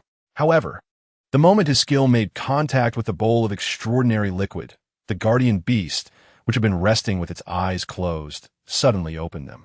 It scanned its surroundings, circled the entire cavern, and upon finding nothing amiss, returned to its resting position beside the extraordinary item. Chen Chu furrowed his brow slightly. He sensed that the guardian beast was likely at mid-8th tier, while his own overall strength was at late 8th tier. He was entirely capable of stealing the item. However, if he did so, the guardian beast would undoubtedly erupt in fury, potentially destroying the entire underground construction. Moreover, facing a mid-8th tier monster head-on would require his full effort. His strength was still insufficient. He frowned again. If only he were stronger, ascending to the 9th tier, or even the 10th tier, with his space-related abilities. He could silently eliminate the beast and effortlessly procure the S-Class extraordinary item. Next month, with the arrival of 8 concubines giving birth, should he wait until then? The births would coincide with the peak of his system's awakening, since he believed that the successive arrivals of his 8 offspring would elevate his strength to new heights. By then, this minor mid-8th tier guardian beast would be easily dealt with. However, such a delay would postpone the engineering team's progress by a month. Additionally, with the beasts roaming underground, there was no guarantee it would still be present after a month. If it moved far from the underground passage, it would pose a significant inconvenience for Chen Chu. He decided to first ascertain the function of this extraordinary item before making further plans. Chen Chu began to condense his abilities into a single thread. Stealing an entire bowl would surely provoke the guardian beast's wrath, but extracting a single drop to observe its effects should pose little issue. At the moment his abilities made contact with the extraordinary item, Chen Chu's consciousness shifted. He initiated the extraction. A small drop of liquid, shimmering with a bronze glow, materialized in his ability space. The guardian beast in the cavern suddenly lifted its head, sniffing the air. After determining nothing was amiss, it returned to its previous position, though this time it curled its claws protectively around the entire bowl of bronze liquid. Chen Chu held the bronze liquid in his palm, observing its characteristics. It resembled mercury, thick and cohesive, with an overall ancient bronze hue. More importantly, tiny sparks of electricity flickered around the liquid, causing a slight tingling sensation in his hand. System, your prowess is remarkable. Can you enlighten me on what this is? Chen Chu silenti imlot. Faced with uncertainty, he sought guidance from the system. Bronze Thunder Liquid, S-Class extraordinary item. Upon consumption, it grants the user bronze body characteristics and carries lightning attribute enhancements. Note, for those with lightning abilities, consuming it yields a 1 in 10,000 chance of awakening the bronze thunder body. This revelation illuminated Chen Chu's mind. It was particularly suited for users of lightning abilities. In that case, his father. Brat, why did you summon me? Chen Lei strode confidently to the end of the underground passage. With each step, he appeared 50 meters forward, leaving behind a trail of lightning afterimages. His son never called him without reason, and sensing urgency, he swiftly utilized his abilities to reach him. Father. Chen Chu stood at the passage's end, smiling and waving at his father. What is it, brat? Chen Lei inquired, closing the distance in a single stride. Chen Chu grinned, pointing to the ground. Father, look at this. Chen Lei, puzzled, glanced down to see a small stone bowl filled with bronze liquid, constantly flickering with minute arcs of lightning. As an S-Class 8-tier lightning ability user, he immediately sensed the anomaly of this bowl of liquid. S-Class extraordinary item, and it possesses lightning attributes. Chen Lei's eyes widened, his breath quickening. Not only Chen Chu, but even he, after 30 years of surviving in the apocalypse as a renowned powerhouse, had never encountered an S-Class extraordinary item, especially one so suitable for him.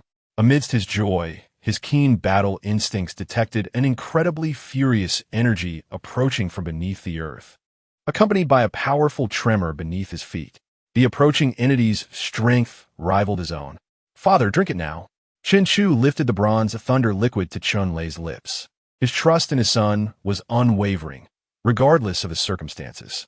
Without hesitation, Chen Lei opened his mouth wide and swallowed it whole. Boom! A tremendous sound erupted as a monstrous creature, towering nearly 3 stories high and as massive as a truck, burst through the earth. Behind it lay a long, irregular tunnel, evidence of its furious rampage through the terrain. What in the world? Chunlei's body crackled with electricity just before the beast broke through the surface. He activated his abilities to shield Chen Chu and ensure his escape. The underground beast was a mid-8th tier creature. Chunlei recognized the ferocious presence of the creature before him, which had also spotted him. The thief had remnants of its treasure on his lips. Unforgivable. The creature's lantern-sized eyes flared with rage, and it exhaled clouds of steam from its nostrils. As a battle fanatic, Chunlei's own fighting spirit surged. He activated his skills, swiftly transporting Chen Chu a few kilometers away before rapidly returning. At that moment, the effects of the bronze thunder liquid he had just consumed began to manifest. Chunlei's robust physique transitioned from a yellow hue to a bronze one. His lightning abilities surged uncontrollably, amplifying with ferocity. In the blink of an eye, his height soared from 2 meters to 3, his yellow skin transforming into a brilliant bronze, surrounded by a dazzling sea of lightning, his eyes ablaze with intensity. He resembled an ancient war god. Witnessing this transformation, the guardian beast roared in fury, enraged that its treasure had been consumed by this human. Ah! The bronze war god, Chunlei, is about to unleash his full power. With a powerful push of his muscular bronze legs, he erupted forward with explosive force, darting toward the guardian beast like a cannonball, while Chen Chu, elusive as a shadow, reappeared at the spot his father had just vacated. He crossed his arms, observing the battle from afar, and casually accessed his family panel to review his father's attributes. Name: Chunlei. Identity: clan leader, father. Age: 53. Talent: S-Class Lightning. Potential: SS. Physique: S-Class Bronze Thunderbody. Strength: Pinnacle of 8th tier. Chapter 58. Objective: Dominate Sea Province. Marry wives and concubines. S-Class Physique: Bronze Thunderbody. Pinnacle of 8th tier strength. Gazing at his father's panel, Chen Chu felt a surge of excitement. Indeed, his father never failed to impress him. Even the rare chance of awakening a special physique had been triggered. An S-Class physique was something countless individuals could only dream of. Faced with such a father, a mere mid-8th tier monster stood no chance. With his father's body transformed into an ancient bronze hue, he unleashed his lightning power with astonishing speed, delivering a flurry of punches. It was too fast, too swift. The speed of Loud Eye's punches was simply beyond the realm of human perception. Only the air reverberated with the sound of sonic booms. A towering bronze giant, standing 3 meters tall, struck a monstrous creature the size of a truck, as if it were a lifeless dog. Blow after blow, the once ferocious beast emitted pitiful howls akin to that of a drowning dog in the underground lair. You scoundrel! Loud Eye's right arm, adorned with bronze muscles, surged with incandescent lightning, enveloping his fist. The powerful gusts and sonic booms distorted the surrounding space. The 4-legged creature, consumed by its own cries, could not evade the impending doom. Bang! The lightning-encased bronze fist met the enormous head of the beast, and time seemed to halt at that moment. In the next instant, bang! An explosion echoed as the creature's head disintegrated in midair, showering the surroundings with splatters of red, white, and green. Its body, resembling a cannonball, crashed into the earth, sending clouds of dust billowing into the air. Ha ha ha, what a delight! What delight! Loud Eye, cloaked in lightning, hovered in the air before gracefully landing. The surrounding electricity converged into his body, and his bronze skin gradually turned back to its original hue of yellow. Ha ha! You little rascal, why are you back? Chunlei, in high spirits, approached Chen Chu, patting his shoulder while laughing scornfully. Chen Chu raised the gun in his hand. Isn't it just to see if you need any assistance? Father? Chunlei burst into laughter, nearly forgetting that his son was capable of slaying even the pinnacle of 6th-tier beasts. Your bowl of bronze thunder liquid is the greatest aid to your old man. I have now attained the strength of an 8th-tier peak and awakened an S-Class physique, becoming the strongest in the entire Sea Province. Chunlei's grin stretched from ear to ear. The S-Class Extraordinary Thunder attribute was a tremendous fortune. It was an incredible stroke of luck to have been found by his own son. Now, there were no rivals left in Sea Province. As long as the Corpse King did not ascend to the 9th tier, I shall surely seize the Corpse King's city. Subsequently, the entirety of C province would fall within my grasp. Chunlei's eyes sparkle with excitement. You truly are my lucky star, son. With your ascent to the 8th tier, your ability level upgraded to S, and now acquiring an S-class physique, it seems all these blessings come from you. Chunlei mused, envisioning a future where he dominated C province, promising his son a grand estate and hundreds of concubines to bear thousands of grandchildren. At that time, the daughters, granddaughters, and nieces of the lords of the colossal cities in C province would all be at your disposal. Although it was uncertain if other large cities in C province had thrown the 7th tier blood demon giant tree into the Corpse King city, causing the Corpse King's agitation. The mere act of severing the retreat of the Firestar city and the Flame city was unforgivable. Once the Corpse King city was conquered, he would certainly settle the score with them. In a couple of days, I will have someone deliver the information of all eligible daughters from the lords of the cities in C province to your home, and you can choose at your leisure. If you fancy any, I shall procure them for you. Observing his father's hearty laughter, Chun Chu couldn't help but twitch his lips. Yet, he soon found great reason in his father's words. Those cities dared to take action. They must be prepared to pay the price. Moreover, he indeed needed to continually replenish his harem. To dominate the entirety of C province? A smile curled upon Chun Chu's lips. The number of human survivors was scant, and they were far too scattered. The glacier apocalypse had led to a blockade of information. Thus, Chun Chu's options for concubines had always been limited. Until now, all his concubines had been acquired in Jianhai City. If he aided his father in conquering C province, not only could he choose from within the province, but he could also reach out to neighboring provinces. With this thought, Chun Chu grew increasingly eager. He would assist his father to success. Chun Chu revealed an innocent smile. With his enhanced strength and uplifted spirits, Chun Lei continued to laugh heartily. You just wait to marry and multiply. May you be blessed with many children. Your mother and I's dreams, as well as the burdens of humanity, will be entrusted to you. Chun Chu nodded with a smile. Following this, Lao Dai, utilizing his lightning abilities, swiftly surveyed the surroundings.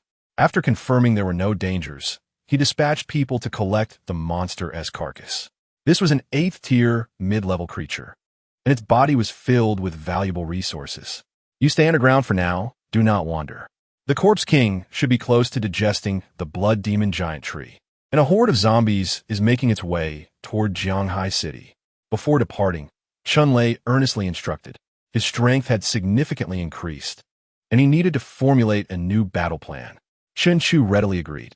Soon after, Lao Dai left. Watching his father's retreating figure, Chun Chu stroked his chin in contemplation. If his father aimed to dominate C province, it seemed imperative for him to elevate his own strength promptly. Additionally, he needed to familiarize himself with the zombie horde at an opportune moment. The complexities of the apocalypse were manifold, and given Chun Chu's nature, he naturally wished to ensure every contingency was covered.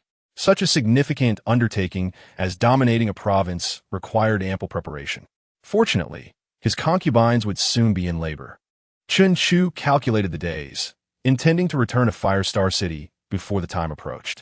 The birth of 8 offspring would significantly enhance his strength. At that point, he would become the greatest asset of Firestar City.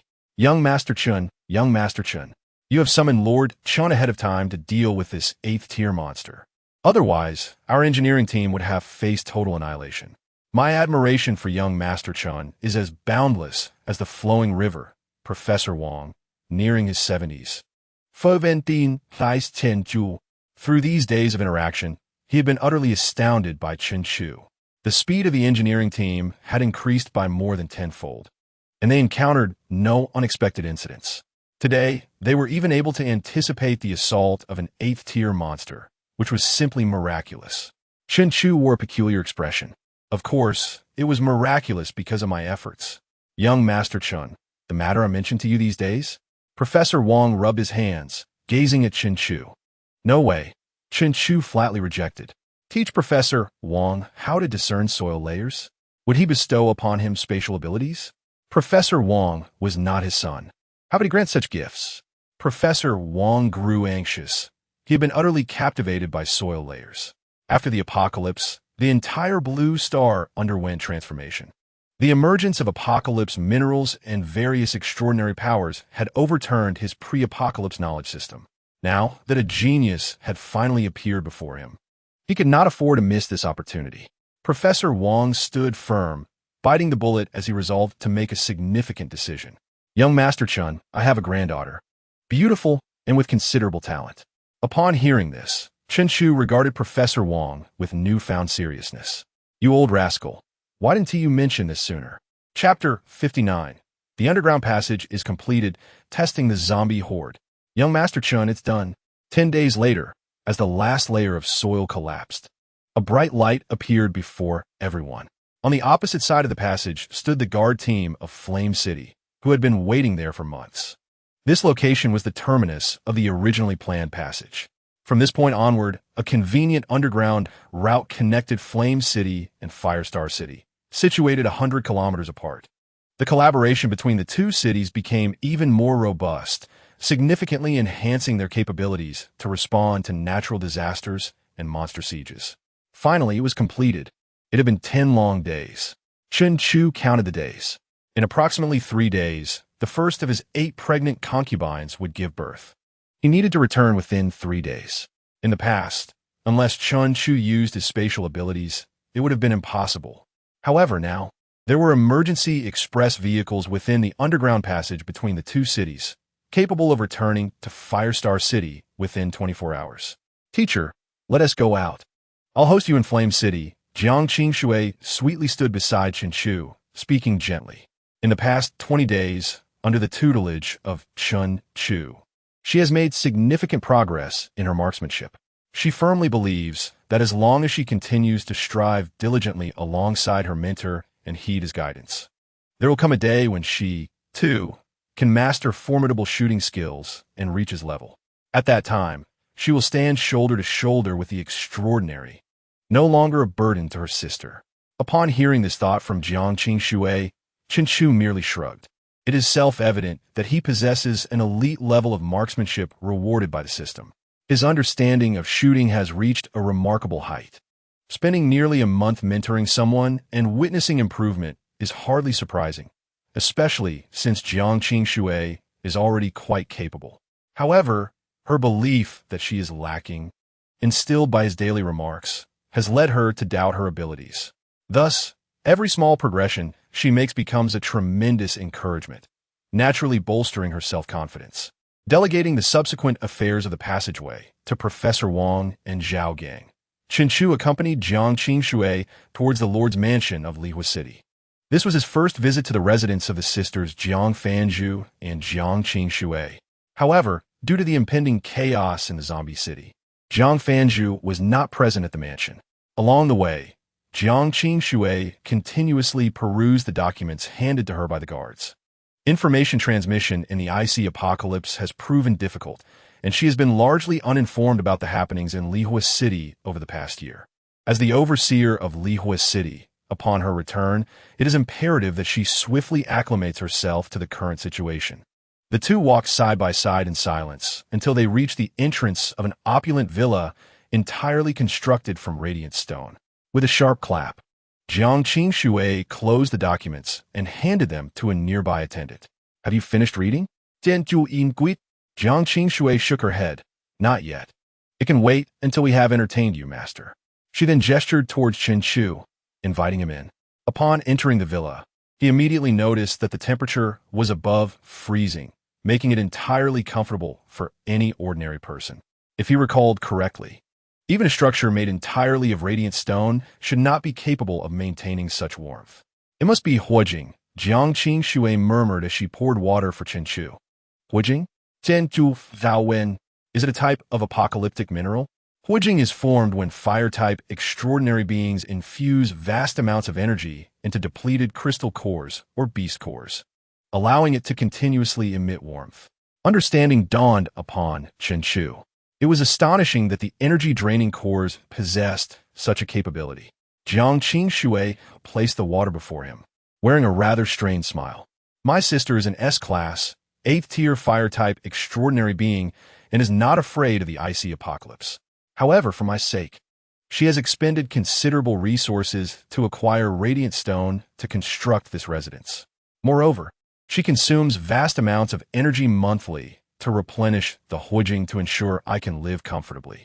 Seeing Jiang Qingshui's expression, which was more sorrowful than a frown, yet still feigning nonchalance, stirred something within Chen Chu. Master, do you think I'm a burden to my sister? Jiang Qingshui asked with a smile.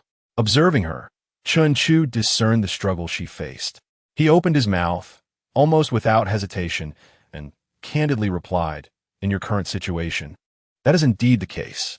Manufacturing huijing each month must be quite troublesome for your sister. Jiang Qingshui's forced smile froze on her face as she rose, tears welling in her eyes. Master, please continue teaching me how to shoot. No matter how arduous the journey, I will persevere. I no longer wish to be a burden to my sister. This scene transported Chen Chu back to that day in the underground cavern. The first time Jiang Qingshui had shattered, crying in front of others. Had he inadvertently caused her distress? The once aloof and icy demeanor now seemed to crumble at the slightest provocation. Fortunately, she only shed tears in his presence, maintaining her composed facade before others. Chen Chu took a sip of water, feigning solemnity.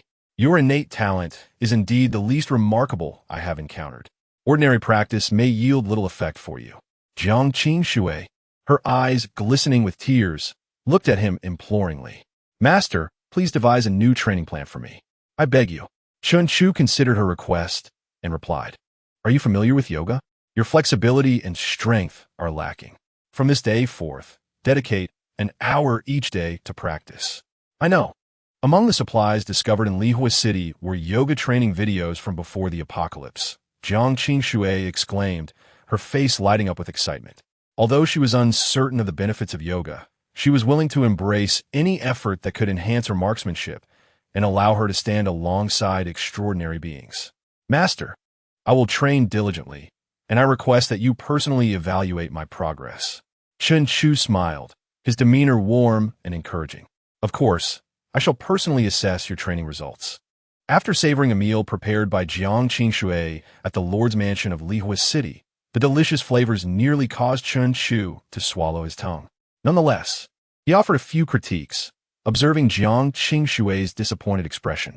If this is the extent of your cooking, it would be best not to waste ingredients. With that, he stood to depart. The concubine was about to give birth, necessitating his swift return to Xingho City. Before doing so, he intended to investigate the zombie horde, making it impractical to linger any longer. With the newly established underground passage, traveling back and forth was quite convenient. Jiang Qingshui assured him that she would diligently train and, once she had addressed her backlog of tasks, would seek him out for further instruction. In the depths of night, the ground lay blanketed in darkness. In the pitch-black snowy expanse, a being radiating blue light flickered through the air. With each flicker, the azure figure appeared 10 kilometers away. It was none other than Chen Chu, the S-class spatial extraordinary being. He was on the verge of tracking down the zombie horde. With his perception extended, Chen Chu gazed into the distance. The vanguard of the Corpse King City, the zombie horde, presented an opportunity for him to assess his recently acquired strength, while also probing the depths of the Corpse King City. After all, he wielded spatial powers. If he encountered insurmountable odds, he could simply retreat.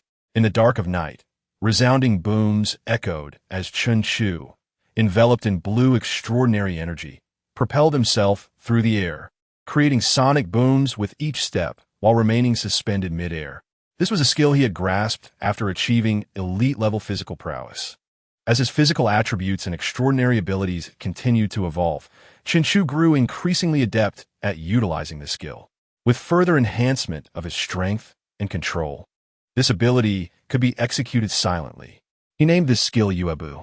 By combining his spatial extraordinary movement skills with Yuebu, Chen Chu could remain airborne for extended periods, achieving a semblance of flight.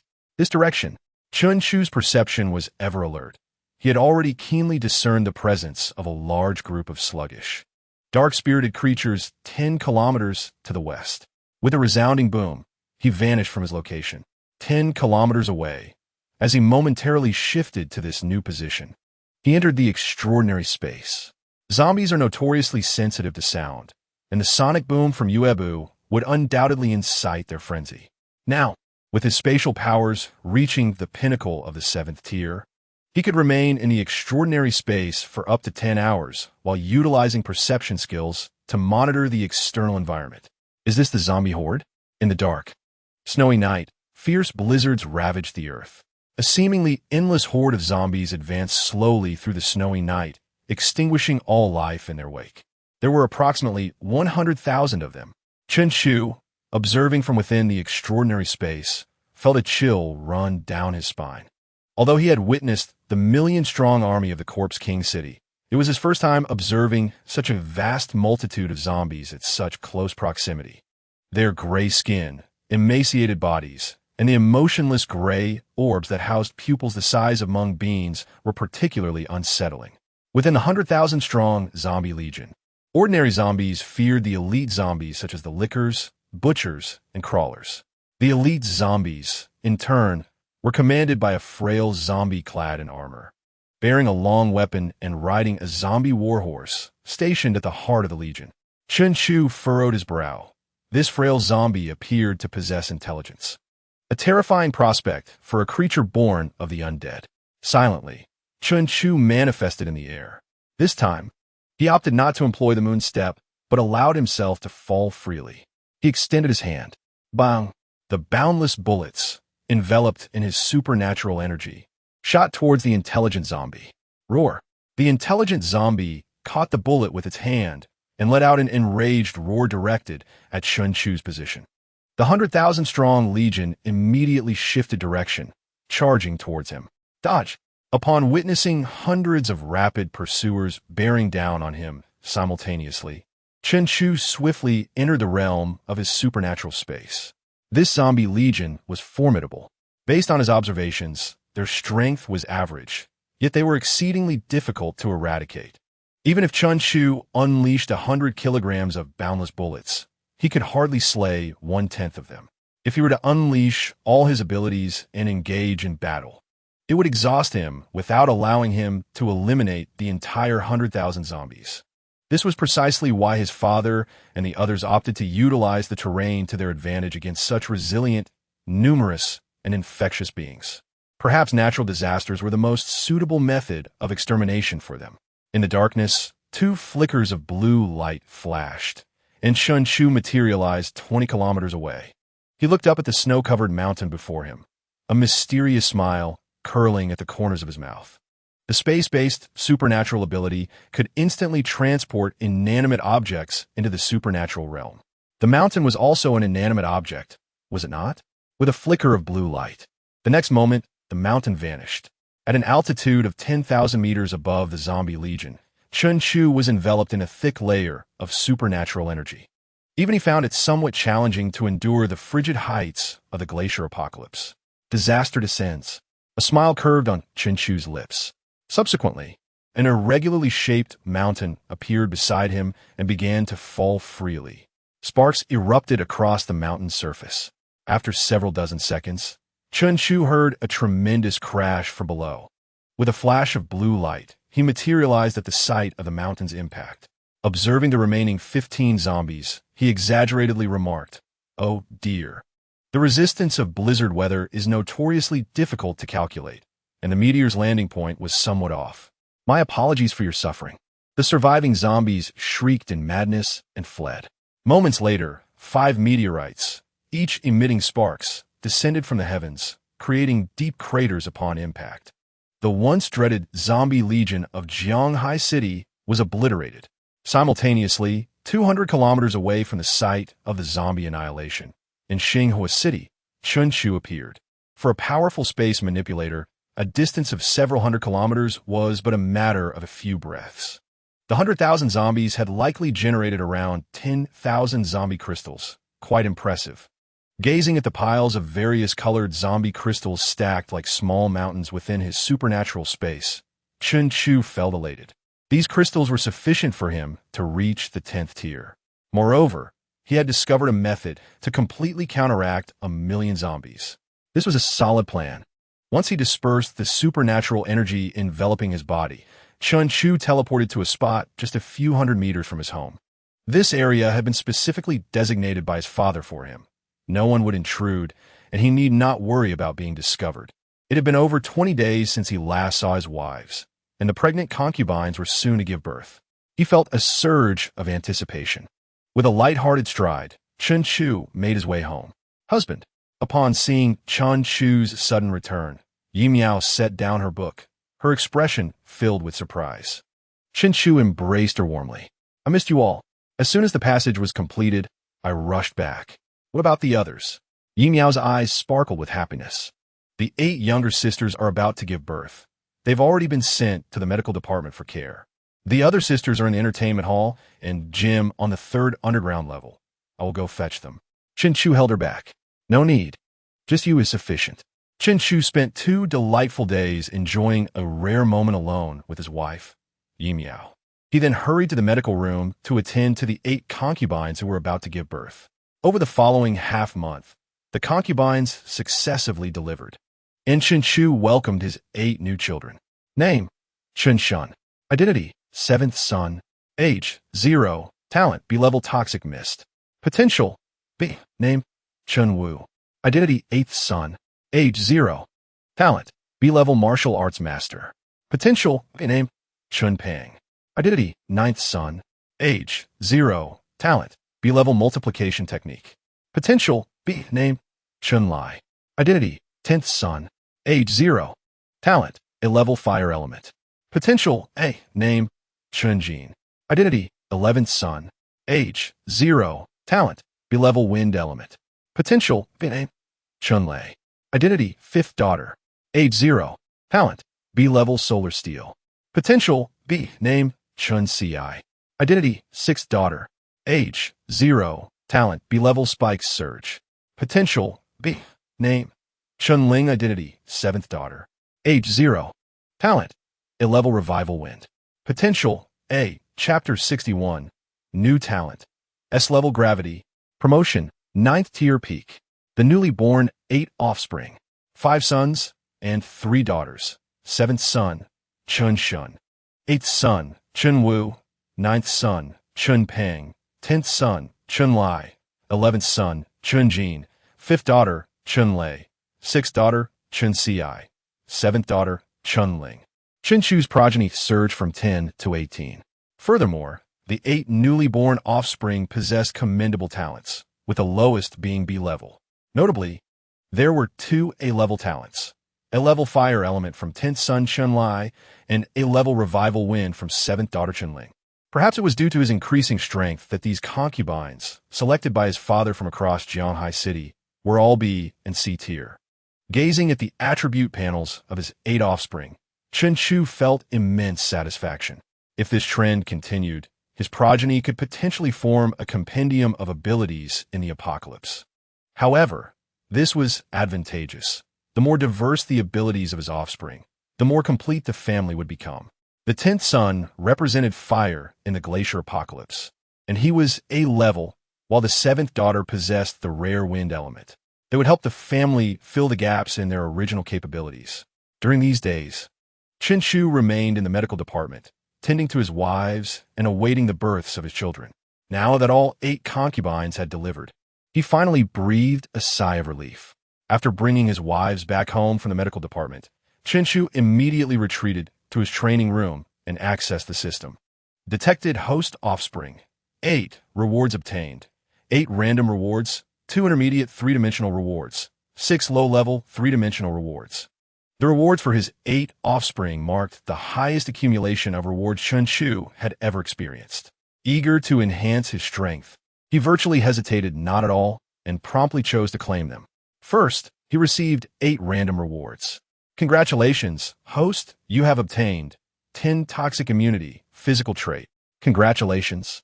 Host, you have obtained mastery of elite level fist techniques. Congratulations, host, you have obtained skill fury. Congratulations, host, you have obtained a level supernatural ability blind box. Congratulations, host, you have obtained mastery of elite level body techniques. Congratulations, host, you have obtained 10 defense bonus physical trait. Congratulations, host, you have obtained 10 damage reflection physical trait. Congratulations to the host for obtaining 20 recovery physical trait. A series of tingling sensations surged through the crown of Chunchu's head, making him feel immensely stronger. This time, he received numerous rewards pertaining to physical traits, which directly enhance one's capabilities.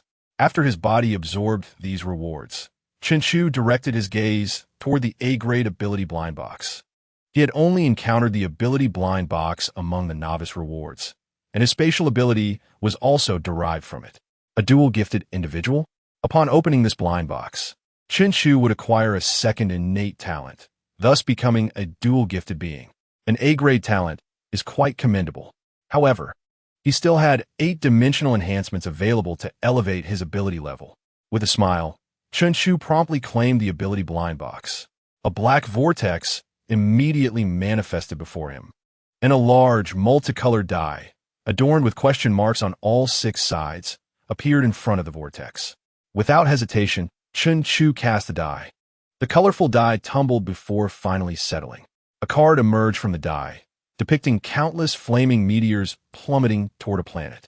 Congratulations, host, for obtaining A-grade ability gravity. Gravity? Chunchu's eyes brightened. Yet another extraordinary ability.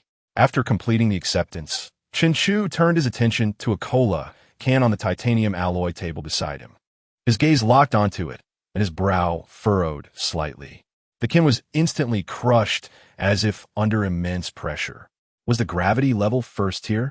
After experimenting with various objects, Chunchu confirmed the power and tier of his new talent. Once he established its tier, he did not immediately choose to claim the dimensional enhancements. Instead, he retrieved a zombie crystal core from his ability space. The gravity talent activated, causing the zombie crystal core to vanish entirely. 2 beams of black light emanated from Chunchu. Third tier, after consuming several hundred blue zombie crystal cores, his new gravity talent successfully ascended to the peak of the 3rd tier. Advancing from the 3rd to the 4th tier is a significant threshold. Merely absorbing zombie crystal cores would not suffice for a breakthrough. Feeling the constraints of his body, Chunchu swiftly commanded in his mind to claim 3 low-level dimensional enhancements. Low-level dimensional enhancement 3, claim successful. Low-level life enhancement 3. Low-level potential enhancement 3. Low-level ability enhancement 3. After the tingling sensation subsided, another beam of black light flashed from Chunchu. Gravity 4th tier, level A. The 3 low-level dimensional enhancements allowed the gravity talent to surpass the 3rd tier bottleneck and elevate its level from A to A simultaneously. It slightly loosened the bottleneck for his S-grade spatial ability, advancing from 7th to 8th tier, although its level remained unchanged. Once more, Chunchu focused his thoughts. A large handful of red crystal cores appeared in his hands. Absorb. The gravity talent surged into action. 2 hours later, Chunchu opened his eyes. 4th tier peak. Wealth and talent breed audacity. Annihilating a horde of zombies granted him over 10,000 zombie crystal cores, eliminating any concerns about energy augmentation. The S-grade potential and A-grade talent allowed him to absorb energy at a pace surpassing that of ordinary individuals. The thresholds of early, mid, late, and peak stages posed no challenge for Chunchu. As for the significant bottlenecks of ascending tiers, he opted for dimensional enhancements to overcome them, claiming 3 more low-level dimensional rewards. Low-level dimensional enhancement 3, claim successful. Low-level life enhancement 3. Low-level potential enhancement 3. Low-level ability enhancement 3. Another flash of black light shimmered. Gravity talent tier, 5th tier, talent A. There are still 2 intermediate dimensional enhancements to claim. A fervor ignited in Chunchu's eyes. Piles of zombie crystal cores appear before him. He reached out and placed his hands on the heap of zombie crystal cores, progressing through 5th tier mid, 5th tier late, and finally, 5th tier peak. 3 hours later, he consumed an entire small pile of zombie crystal cores. The gravity talents tier reached the 5th peak. Next, he aimed to break through to the 6th tier claiming 2 intermediate dimensional enhancements. Intermediate dimensional enhancement 2, claim successful. Intermediate life enhancement 2. Intermediate potential enhancement 2. Intermediate ability enhancement 2. A black halo, brighter than before, rose from beneath Chunchu's feet, along with a blue halo. His new talent, gravity, reached the 6th tier, level S. His original talent, space, advanced from 7th tier to 8th tier. But that was not all. More zombie crystal cores appeared from thin air. Chunchu stretched out his hands, fervently absorbing energy. 2 swirling energy vortices, one black and one blue, manifested in the palms of his hands.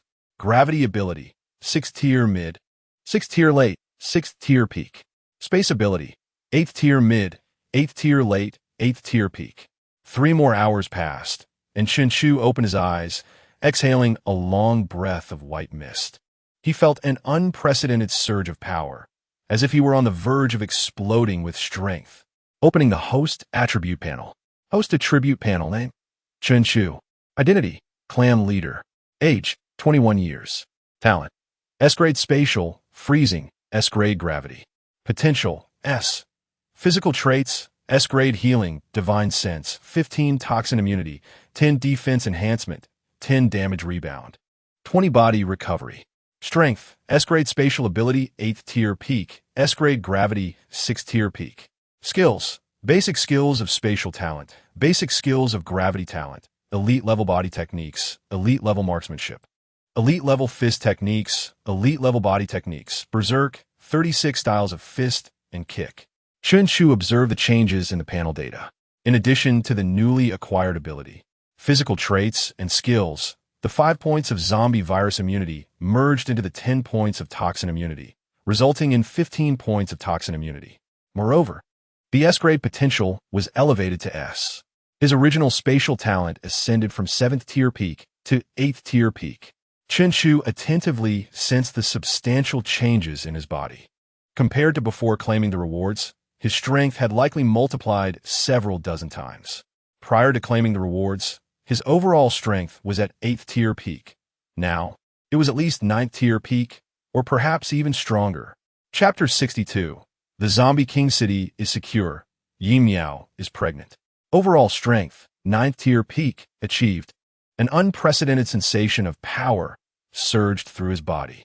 With a single thought, he extended his perception. An invisible wave radiated from Chunchu's mind, allowing him to perceive everything within Starfire City. The radius was approximately 30 kilometers, centered around Chunchu. The S-grade spatial ability at 8th tier peak extended its range to a radius of 30 kilometers. Front, back, left, right, up, down. Indeed, there were doomsday mines surrounding Starfire City, albeit of inferior grade, with the highest being C. To his astonishment, beneath Starfire City, 20 kilometers down, lay the lair of a mid-tier 8th grade monster. Fortunately, this creature had remained dormant for decades. Otherwise, with his father's previous strength at mid-tier 7th grade, Starfire City would have been easily obliterated. However now, with a thought, Chunchu's spatial ability infiltrated the monster's brain, severing it. The mid-tier 8th grade monster perished in its slumber. Its truck-sized corpse materialized in Chunchu's ability space. Fueled by the novelty of the experience, Chunchu zealously began to explore the area within a 30-kilometer radius surrounding Starfire City. He systematically eliminated all the monsters within this range, storing their corpses in his ability space. His ability space was an immense 1,000 by 1,000 by 1,000 area, capable of easily accommodating the monster corpses. Once he cleared the surrounding monsters, Chunchu relocated the scattered mines to the outskirts of Starfire City, ensuring they would be discovered once the city expanded. He intended to give his father a grand surprise. Chunchu casually buried the 50 tons of radiant stone he had previously collected while constructing the underground passage near Starfire City. His father had once envied the radiant stone mines unearthed during the expansion of large cities. Now that Chunchu possessed the means, he naturally fulfilled that wish. After meticulously arranging everything, Chunchu surveyed the entirety of Xingho City. A profound sense of accomplishment akin to that of a player in a construction simulation game welled up within him. All nearby dangers had been eradicated, and the mineral veins had been relocated to the vicinity. Chen Chu's face beamed with joy, yet he felt an inexplicable void. The underground environment remained inherently precarious. Humanity's ability to establish settlements underground relied heavily on the formidable prowess of soil-type supernatural beings. However, the foundational stability of Xingho City was lacking, having depended for many years on merely 2 C-rank, 5th-tier soil-type supernatural beings, which left numerous hidden perils. To Chen Chu, it appeared riddled with flaws. He could easily obliterate Xingho City without breaking a sweat. The upper and lower soil layers needed to be reinforced. With a mere thought, he activated his spatial skill. Spatial compression. The soil layers surrounding Xingho City became extraordinarily rigid. Compressing just one section could pose a risk of collapse. But Chen Chu compressed the entire surrounding soil layers in an instant. Moreover, he simultaneously relocated soil from other areas to fill the voids created. This was truly exquisite. Chen Chu brimmed with satisfaction. Should Xingho City require further development in the future, he could instantly alleviate the hardened soil layers, thanks to gravity. Chen Chu commenced experimenting with his newly acquired supernatural ability. In an instant, it felt as if a colossal mountain had descended upon him, causing him to involuntarily bend his posture. Fortunately, the gravity ability was only at the 6th-tier peak, insufficient to severely impact him. However, gravity, in a moment, Chen Chu felt the weight of the mountain lifted, and his body became remarkably light. With a gentle push from his legs, he floated effortlessly. The interplay of gravity and anti-gravity constituted the foundational mechanics of his new talent, the moonwalk. Suspended in midair, a slight nudge transformed him into a mere afterimage, appearing elsewhere. By reducing the gravity acting upon him while employing the moonwalk, he no longer required immense force to propel himself, enabling his movements to become silent at last. The amalgamation of his various abilities empowered him significantly. Subsequently, Chen Chu explored even more techniques. When utilizing elite-level agility while diminishing his weight, his speed doubled. When employing elite-level fist techniques, concentrating the gravity ability into his fists rendered them heavier and more formidable. Furthermore, by alleviating gravity during a punch, the speed of his strikes became astonishingly swift. The alternating use of gravity and anti-gravity allowed his elite-level fist techniques to unleash power far exceeding his rank. With merely elite-level fist techniques, agility, and body techniques, he could contend with 7th-tier supernatural beings. If he incorporated the alternating gravity dynamics during his punches, even weaker 8th-tier opponents would need to tread carefully. Chen Chu gazed at his fists, a smile gracing his lips. How formidable, almost absurdly so. Just a minor gravity skill paired with ancient martial arts could yield such power. What if he combined it with spatial gravity? A mysterious smile crossed Chen Chu's face. Now, his spatial abilities had expanded, accommodating more small hills, and with enhanced spatial powers, he could elevate them to an altitude of 30,000 meters. Moreover, with his gravity talent, he could amplify the impact of his heavenly justice technique and dictate the landing points of colossal boulders. With 900,000 zombies remaining in the Zombie King City, it was secure. He intended to unleash a calamity upon this horde. As for the Zombie King, it had revolted in search of more flesh to ascend to the 9th tier. Yet, Chen Chu's overall prowess had already surpassed the pinnacle of the 9th tier. So what if the Zombie King broke through to the 9th tier? 90,000 zombies, a disaster awaited them. The Zombie King would not stand a chance against Chen Chu. Perfect, the Zombie King City was firmly under control. With no concerns about the Zombie King threatening his family, Chen Chu felt elated. Securing the Zombie King City, his father growing stronger, and the expansion of Xingho City would naturally enhance his quality of life, allowing him to take more concubines and enjoy greater blessings. Chen Chu nodded in satisfaction. More children, more blessings, it was essential. Only by continually having more children could he better protect his family. The recent events in Zombie King City served as a prime example.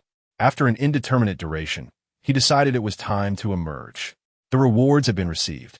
His strength had been familiarized, and the weight on his heart had been lifted. Chen Chu opened the training room and stepped outside. My husband.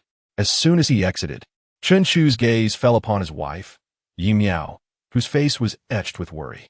A quick scan revealed the other 17 concubines, including Xiao Qiao, whose belly was noticeably round.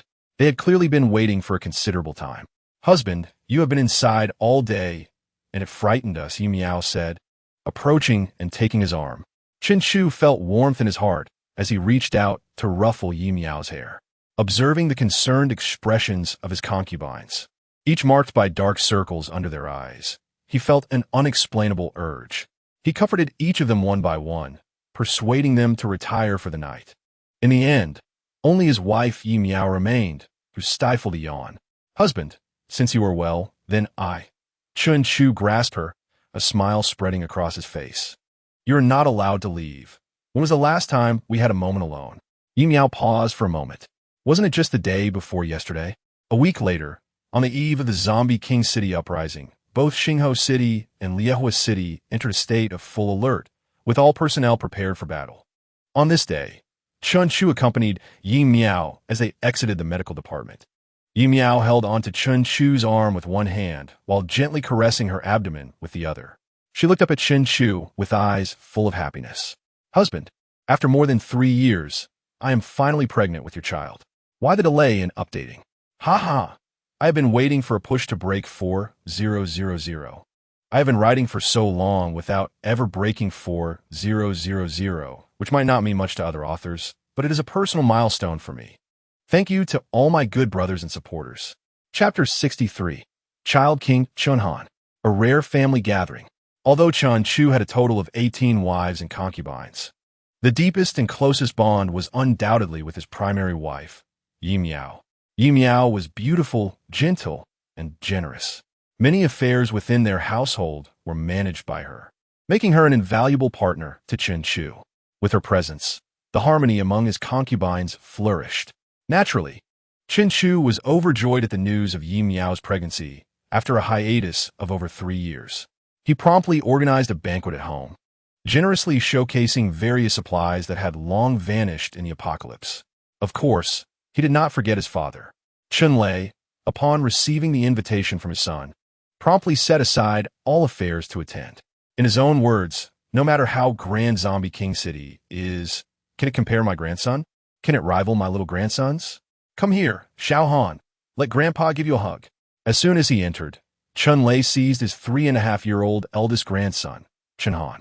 At merely 3.5 years old, Chen Han had already reached a height of 1.6 meters. Inheriting his father's handsome facial features and his mother Yi Miao's beauty, presenting as a dashing young lad. Furthermore, he was already a mid-tier, third-level supernatural being. As the eldest son of Chen Chu, with mid-tier, third-level strength, and being the tallest and strongest among the 18 children, Chen Han naturally became the king among his siblings. He often led his younger siblings on adventures, challenging small monsters, and even dared to confront fourth-tier monsters, emerging victorious. This boosted his confidence immensely, and he began preparing to challenge fifth-tier monsters. Upon hearing this, Chen Lei laughed heartily, exclaiming, "No wonder you are a true descendant of the Chen family." Amidst his busy schedule, he even took the time to personally deliver a collection of ice attribute extraordinary fruits to his grandson, Chen Han, and taught him several combat techniques. Most importantly, this young lad had practiced several of these techniques with remarkable proficiency. Defeating all the third and fourth tier abilities from Xingho City elicited exclamations of disbelief. Is this person only 3.5 years old? Upon hearing this, Chen Chu felt a twitch at the corner of his mouth. Fortunately, his eldest son, Chen Han, had been well educated by his wife. Aside from being a combat fanatic, he showed great respect and affection towards his parents, grandfather, siblings, and stepmothers. Moreover, his academic performance was exceptionally commendable. In this post-apocalyptic world, combat was an unavoidable reality. And Chen Han, being groomed as the third-generation heir by his father, was exposed to early on. Furthermore, Chen Chu could perceive the entire situation within Xingho City, alleviating any concerns about his offspring's safety should they encounter formidable monsters. A mere thought from Chen Chu could obliterate them. His father had also assigned a 6-tier dark guard to protect this group of mischievous children, ensuring their absolute safety. At the banquet, it was the first time the family gathered so harmoniously. Chen Chu and his father toasted joyfully, while the wives engaged in laughter and the children feasted heartily. After the meal, Chen Chu found himself alone with his father in the living room, as the wives retreated to the second floor. The eldest son, Chen Han, along with his siblings, stealthily listened from the staircase. "Father, what is the situation in the city of the dead king?" Chen Chu inquired directly, determined to join in this time, fearing his father's potential peril. After all, the dead king was on the verge of advancing to the 9th tier, and the city of the dead harbored 900,000 zombies.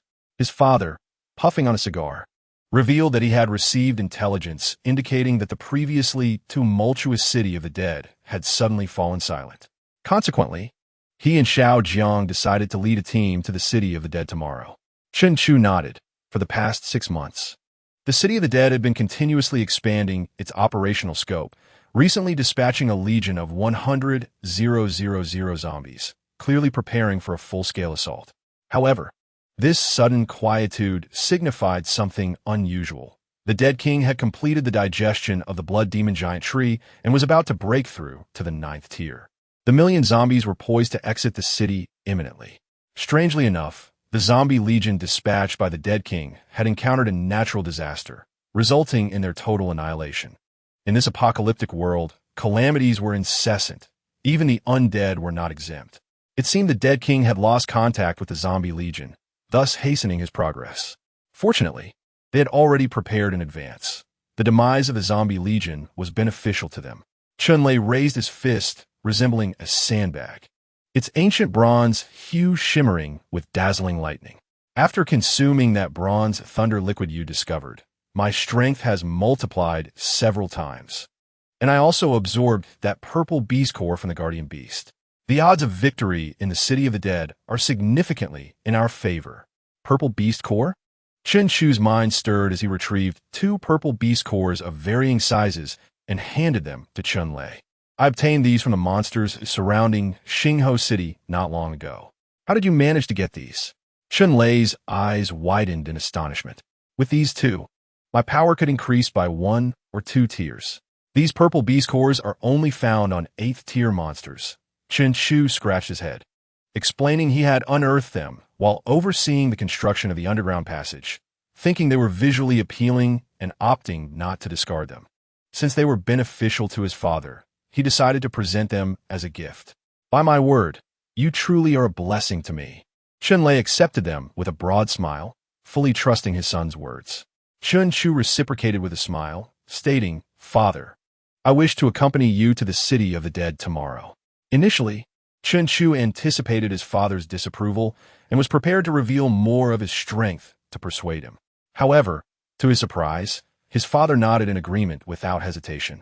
Chen Chu was taken aback by his father's swift consent. "So readily?" Chunlei chuckled heartily, remarking in a relaxed tone, "Because if I die, you won't survive either."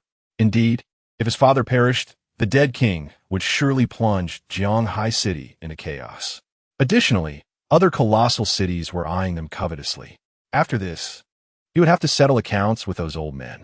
"It's been a while since you've taken a concubine. I recall a few of those old men's daughters are renowned beauties with abilities throughout Province C. I shall procure one for you." The two then discussed the plans for their expedition to Xingho City before Chunlei took his leave. This venture was a significant gamble, yet the odds of success were substantial, and they must seize the opportunity. After his father departed, Chen Chu sat alone in the living room, contemplating how to eliminate the city of the dead discreetly. Just then, his eldest son, Chen Han, approached him stealthily, accompanied by his younger brother, Chen Shou. "What is it?" "Siya Han, Siya Hu." Chen Chu affectionately patted their heads, cherishing each of his children. Recently, Chen Han had provided him with numerous benefits. "Father, could you please speak to grandfather about taking me along tomorrow?" Chen Han mustered his courage to ask. Chen Chu Juka, amused by his son's audacity to challenge a 5th-tier entity with his 3rd-tier abilities. Now, he even wished to venture to the city of the dead. Was he jesting? He playfully teased his son. "Do you know why father and grandfather are going tomorrow?" Chen Han furrowed his brow, his small face earnest as he nodded vigorously. Of course, to seize territory and to take a stepmother. Chen Han's words froze Chen Chu's smile, and he stiffly turned his head to gaze at his younger brother, Chen Shou. The less than 3-year-old Chen Shou, not as precocious as Chen Han, stood at just under 1 meters tall, his serious expression radiating trust in his elder brother. Grandfather said our ultimate goal is to help father acquire a stepmother. Father believes in us. We will surely succeed. Chen Chu flicked the foreheads of the 2 little rascals, sending them off to find their mothers amidst their wails. He then turned to confront the enchanting Oyi Welling. Regardless of her ability or physical prowess, she had undergone significant enhancement. How could a mere 7th-tier peak Oyi Welling be a match for him?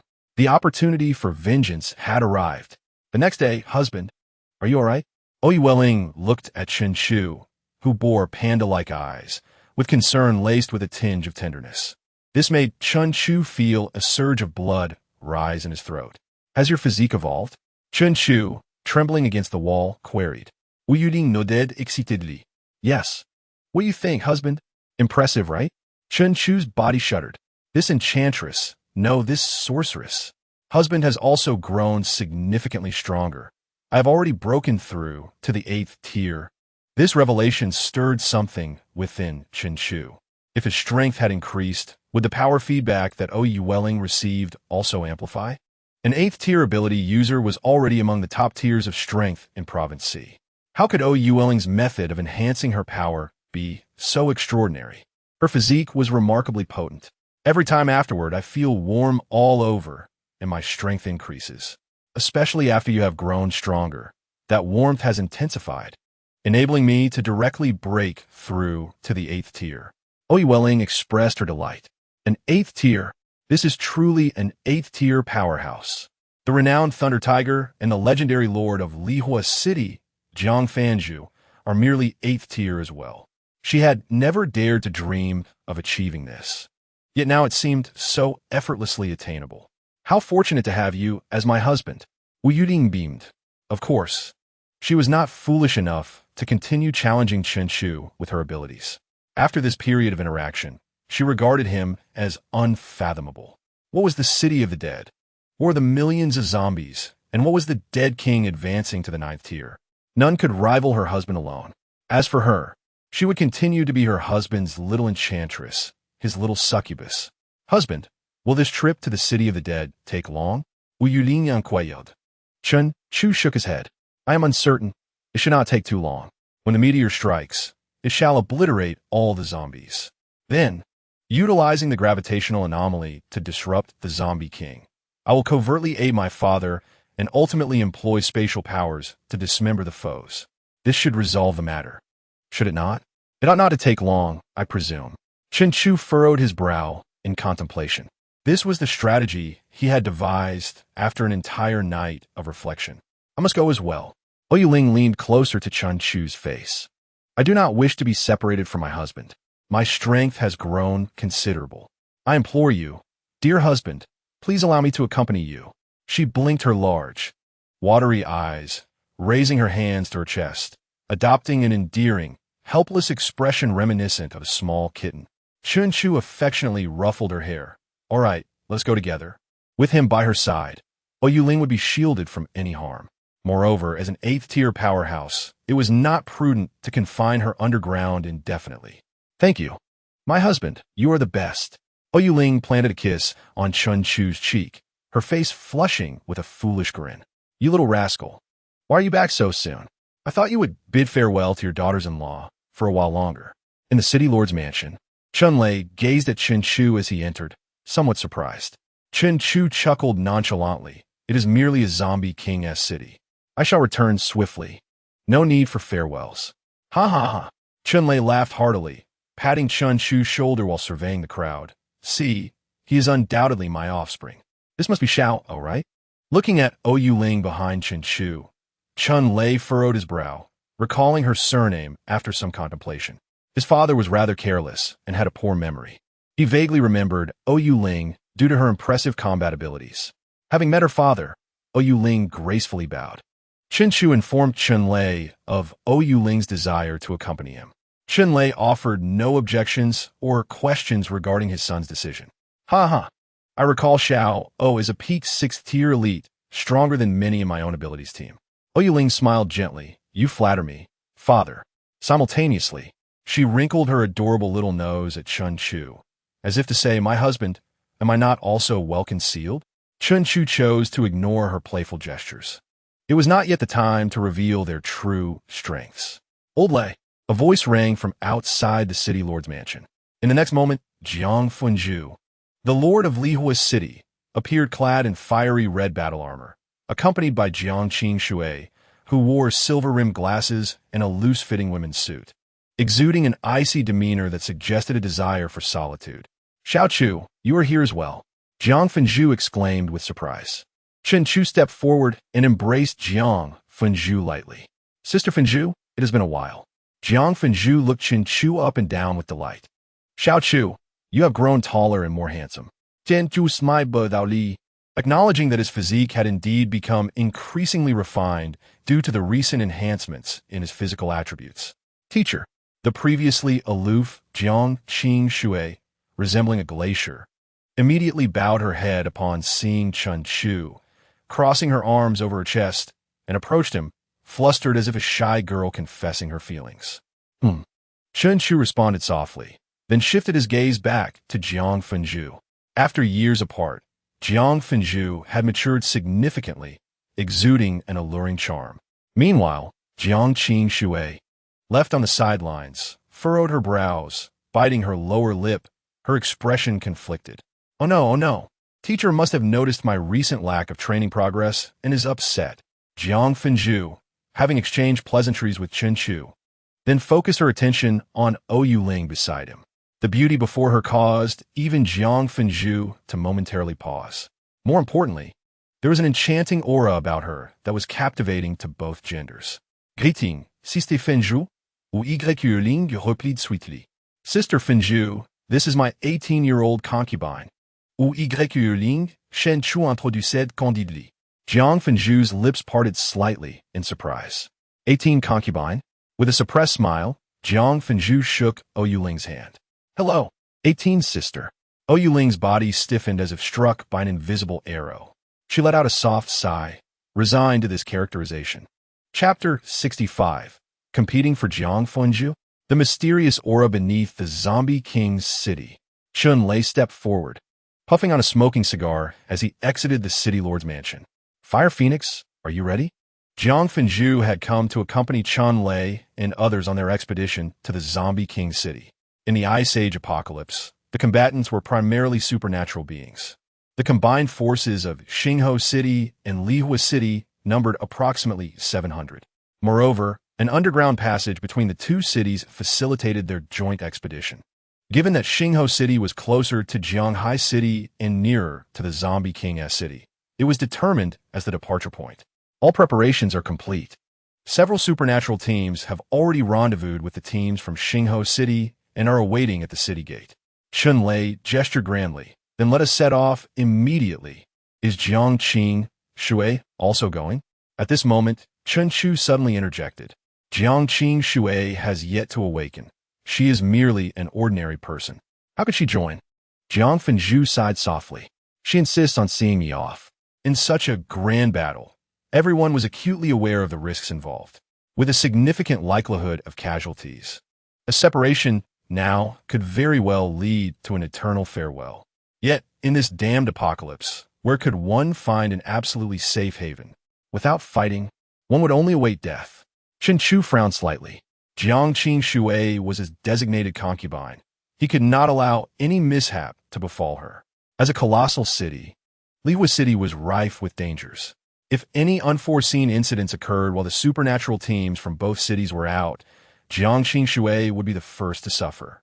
One should never test human hearts in an apocalypse. Jiang Qing held a high status, yet was merely an ordinary person. If any misfortune befell Jiang Funju, she would undoubtedly perish. No, death would be the least of her worries. The darkness of the apocalypse was more sinister than hell itself. Chen Chu conveyed his concerns to Jiang Funju, whose brow furrowed deeper. She too understood the gravity of the situation. Thus, this battle could only end in victory, with no room for error.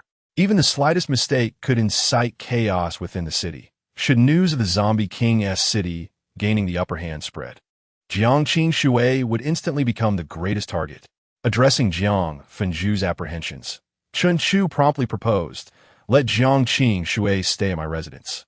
It is fortified and equipped with weapons, along with supernatural guardians for protection. Most importantly, my family resides there, enabling mutual support." The mention of family touched Jiang Fengzhu.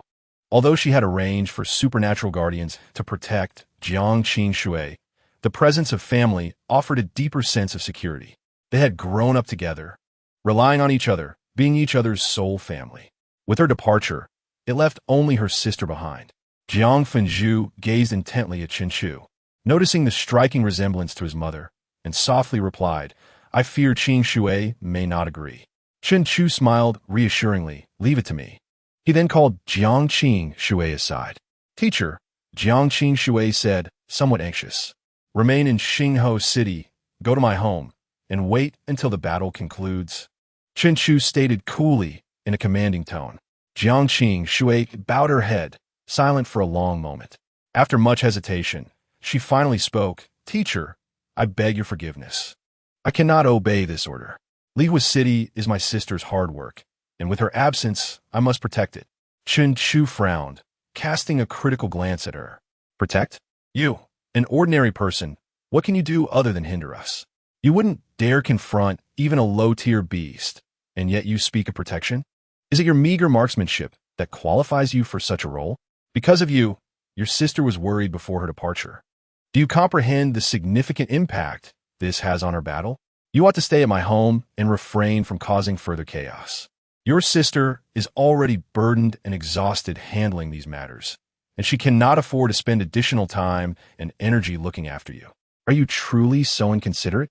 These words struck like invisible arrows, piercing Jiang Qingshui's heart one by one. She lowered her head, striving to suppress her sobs. "Teacher, I am sorry.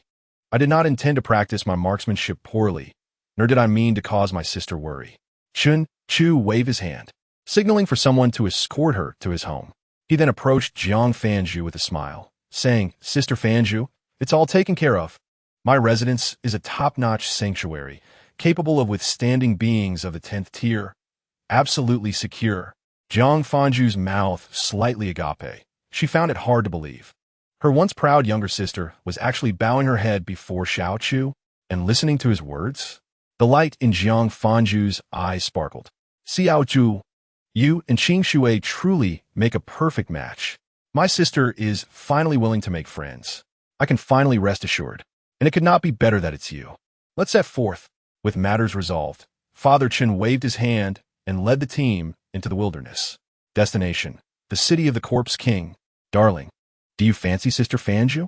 During the journey, the little demoness Ling stealthily leaned towards Chen Chu's ear. He flicked her forehead, offering no reply. Oua Ling rubbed her slightly reddened forehead and leaned closer again.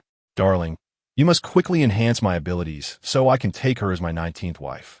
Chen Chu cast a surprised glance at her. What was wrong with his family? His father was always clamoring to snatch a daughter-in-law, and he had already reprimanded his son for wanting to take a stepmother. Why should his concubine also be up for grabs? What on earth was happening in this world? Wasn't he the strongest? A dull thud echoed, and a small bump appeared on Oua Ling's forehead. "Ouch!" she exclaimed, clutching her head in pain. She glared at the voluptuous crimson figure ahead, clenching her small fists and grinding her teeth. 18, sister. Just wait until I train with Darling a few more times, and I will take you as my 19th sister. No, you will be the 20th sister, and your sister will be the 19th. No, you will be the 22nd sister. There are still sisters Su Lan and Lu Ruyen ahead. Boss, it's right in front." The 700-member ability user team looked like a line of small ants on the vast, boundless snowfield. The scouts swiftly returned on their sleds, reporting their current location. 10 kilometers ahead is the location of the city of the Corpse King. Yet today, the city of the Corpse King was extraordinarily unusual. Not a single zombie was to be seen in the vicinity. Not only that, there wasn't even a trace of zombie aura. Chunlei and Jiang Fanzhu exchange glances, nodding at each other, spread out, and head to the designated positions. The ability users immediately activated their powers, ascending to higher ground. Son, stay close to me. Chunlei instructed Chen Chu. He nodded, trailing behind his father with Ouling. With his perception, the entire city of the Corpse King fell within his grasp. The previously restless million zombies were now astonishingly silent, standing in perfect order. At the center of the city of the Corpse King, a potent energy pulsated, as if a volcano on the verge of eruption. Was that the Corpse King? Chen Chu furrowed his brow. However, what caught his attention was a powerful life force emanating from 10,000 meters beneath the city of the Corpse King. This was something he had not detected before. Moreover, this mysterious aura was connected to the Corpse King. What a rich life force. What could it be? Chapter 66. The Corpse King's Ambush, mid-9th tier. Under Chen Chu's perceptive insight, the intensity of the life force beneath the city of the Corpse King even surpassed that of the Corpse King. Yet, it did not resemble any terrifying creature. It was more akin to an egg on the verge of hatching. The turmoil within the city of the Corpse King was far from simple. He needed to be vigilant. Chen Chu divided a portion of his consciousness to focus on this egg, while remaining attentive to his father, Ouling, Jiang Fanzhu, Su Lan, and Lu Ruyan. Should the situation change, he would immediately activate his spatial abilities to lead everyone to safety. Once prepared, he resumed using his perception skills to conduct a thorough search of the city of the Corpse King and the surrounding area. The Corpse King's strength surpassed that of an 8th tier pinnacle, just a step away from ascending to the 9th tier. No, the number of zombies was off. Chen Chu abruptly opened his eyes. The number of zombies within the city of the Corpse King was incorrect, even if he annihilated 100,000 zombie troops. The current count was still too low, approximately 20,000 short. Found it. Chen Chu directed his perception outside the city of the Corpse King. Indeed, beneath the snow lay around 20,000 concealed zombies. They planned to use the terrain to ambush the Corpse King, but the Corpse King was no stranger to scheming against them. If a battle broke out, the 20,000 zombies lurking underground would rise like grave-digging zombies. How would they respond? The likely outcome would be severe losses. With only top-tier powerhouses like his father and Jiang Fanzhu managing to escape, this battle would surely end in failure. But alas, they encountered me. A smirk crept across Chen Chu's lips. If they enjoy hiding underground, let them remain buried there forever. That is the fate of zombies. Cut. Spatial compression. Gravity. Abilities surged together. The 20,000 zombies awaiting the Corpse King's awakening perished in their slumber. The spatial slicing rendered their brains into a mushy mess. The spatial compression folded them into mere paper, while gravity crushed them into a pulpy mass, returning dust to dust, earth to earth. Chen Chu lacked the power to eliminate all 20,000 zombies in one fell swoop. However, with every ounce of energy mobilized, he progressed at a rate of thousands of zombies per minute. After all, these zombies were asleep, and the process of extermination would not cause any commotion. Half an hour later, Chen Chu had already dispatched over 30,000 of the sleeping ambush zombies. While nearly 700 ability users from Starfire City and Fire City had positioned themselves according to the prearranged plan. Weapons were set. Now, over 30 Earth-type ability users from the two cities stood atop high ground, preparing to alter the terrain of the city of the Corpse King, encircling the zombies within. Chen Chu, alongside Ouling, silently observed, refraining from interfering with his father and Jiang Fanzhu's battle arrangements. As conflict loomed, an eerie tension enveloped the battlefield. Only the little demoness Ouling, somehow producing a lollipop, curiously peered down at the city of the Corpse King. Why worry with my husband here? Another half hour passed, and the once calm sky suddenly erupted into a blizzard, severely impeding movement and visibility. Chunlei looked up at the sky, realizing that, despite it being daytime, the heavens were gradually darkening. Damn the apocalypse, Chunlei cursed silently. In a glacial apocalypse, blizzards were the most common natural disaster, accompanied by other calamities. 80,000. Chen Chu let out a long breath. In this past hour, he had eliminated 80,000 of the sleeping zombies, exceeding his expectations. He continuously monitored the Corpse King's aura. As the hour progressed, the Corpse King's presence grew stronger, now perilously close to the 9th tier. Its target is us. Feeling the Corpse King's aura, Chen Chu's expression darkened. The Corpse King's intention was indeed to seek out and consume more flesh to achieve a breakthrough to the 9th tier. According to his father's and Jiang Fanju's prior experiences, the city of the Corpse King would descend into chaos, and the Corpse King would annihilate the entire Jianghai city. This was how the former Haiban city had fallen. However, this time, the Corpse King's initial aim was precisely the ability users like themselves. The Corpse King was no longer the same as before for ordinary flesh. The blood of 700 ability users would be far more beneficial to its ascension. Moreover, among them are formidable beings like Lao Dai and Jiang Fanju, both of whom are formidable 8th-tier powerhouses akin to the Corpse King. Over the past 2 decades, the Corpse King has made remarkable progress. Such cunning and intellect could rival even the most devious of humans. 120,000. Chen Chu's abilities surged to their zenith. As each new offspring brought substantial enhancements in dimensional aspects, allowing him to possess tenfold the quantity and quality of abilities compared to others of the same tier. With his spatial and gravitational powers in full force, thousands of zombies perished every minute. 150,000. Chen Chu's temples throbbed with intensity. "Husband, what is the matter?" Ouyue Ling inquired with concern, wiping the sweat from his brow. Chen Chu, noticing her lollipop, asked, "Aren't you afraid?"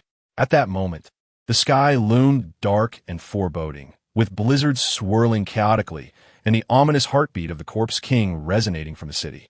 Bang, bang, bang. Each sound reverberated in the hearts of those present, a harbinger of death. It was the Corpse King. The terrifying aura of the Corpse King wreaked havoc in the vicinity. Ouyue Ling smiled, resting her chin on Chen Chu's shoulder. "I am not afraid. With you by my side, I fear nothing." 180,000. A radiant smile broke across Chen Chu's face. The little enchantress looked taken aback. "What do you mean 180,000? 200,000. Chen Chu sighed deeply. The deadly trap laid by the Corpse King had finally been resolved. The energy of his abilities was nearly depleted. With a mere thought, a crimson zombie crystal core appeared in his hand, numbering over 100, and in an instant they all turned to ashes. This spectacle left Ouyue Ling's scalp tingling. Is this how one absorbs zombie crystal cores? Shouldn't one first select a single core, calm their mind, and then fully activate their abilities to absorb it slowly? How could one absorb over 100 cores in an instant? After repeating this process 10 times, Chen Chu's energy surged back to its peak. Observing Ouyue Ling's astonished expression, he casually handed her a large handful of red zombie crystal cores. "Focus on your training. Do not waste time playing." Ouyue Ling cradled over 500 crystal cores in her hands, her mouth agape in disbelief. She had never seen so many cores in her lifetime. However, after her astonishment, she returned the cores to Chen Chu. "I will cultivate alongside you, husband.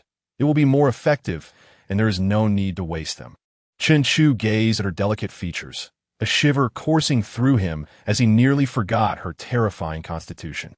"Prepare," Chen Lei bellowed, his face grim. The Corpse King's unrestrained aura continuously scanned their team. There was no doubt he had already detected their presence, making further preparation unnecessary. With a command, over 30 Earth-type ability users, who had long been prepared, erupted with a yellow glow, causing the ground around the Corpse King city to tremble violently as 2 artificial mountains slowly rose, encircling the entire city. The first step of the plan: encircle the city. Success. Humanity. Within the Corpse King city, an incredibly deep and hoarse roar echoed. A burst of red light exploded within, and with a clap of thunder, lightning illuminated the dark world, revealing the Corpse King city to all. Hundreds of thousands of ashen zombies stood in formation, and at the heart of the city, a massive, withered tree loomed. A gaunt man with sickly pale skin and glowing red eyes stood atop its crown, surveying the hundreds of ability users on the surrounding peaks. The Corpse King extended a crimson tongue several meters long, dancing in the air. "Humans, delicious yet foolish humans." His blood-red eyes cast shadows in the dim environment. "Prepare your weapons. As the leader of Xingho City, having traversed the apocalypse, Chunlei was resolute and would not alter his tactics due to the enemy's changes. Fire. Boom. Boom. Boom.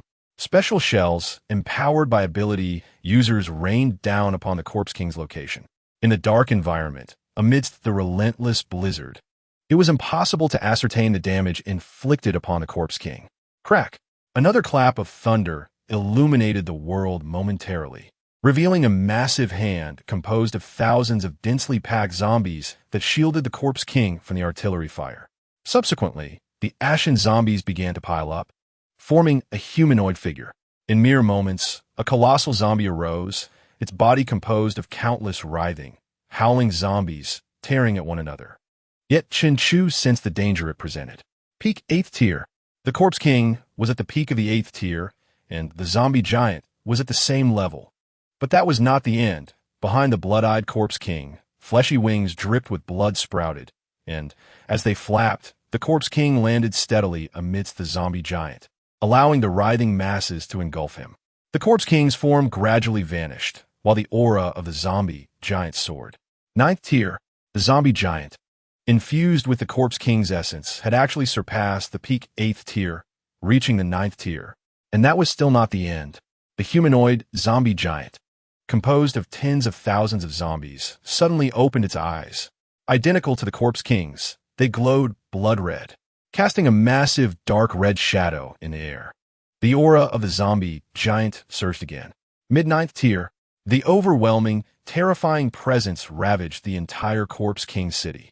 The zombie giant split its maw and let out a deafening roar. Foolish humans. Barish.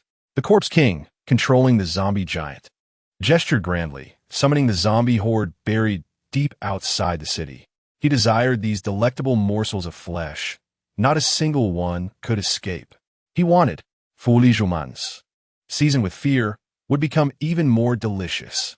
This was his carefully crafted trap. Evolved gloriously alongside me. Chapter 67. Catastrophe.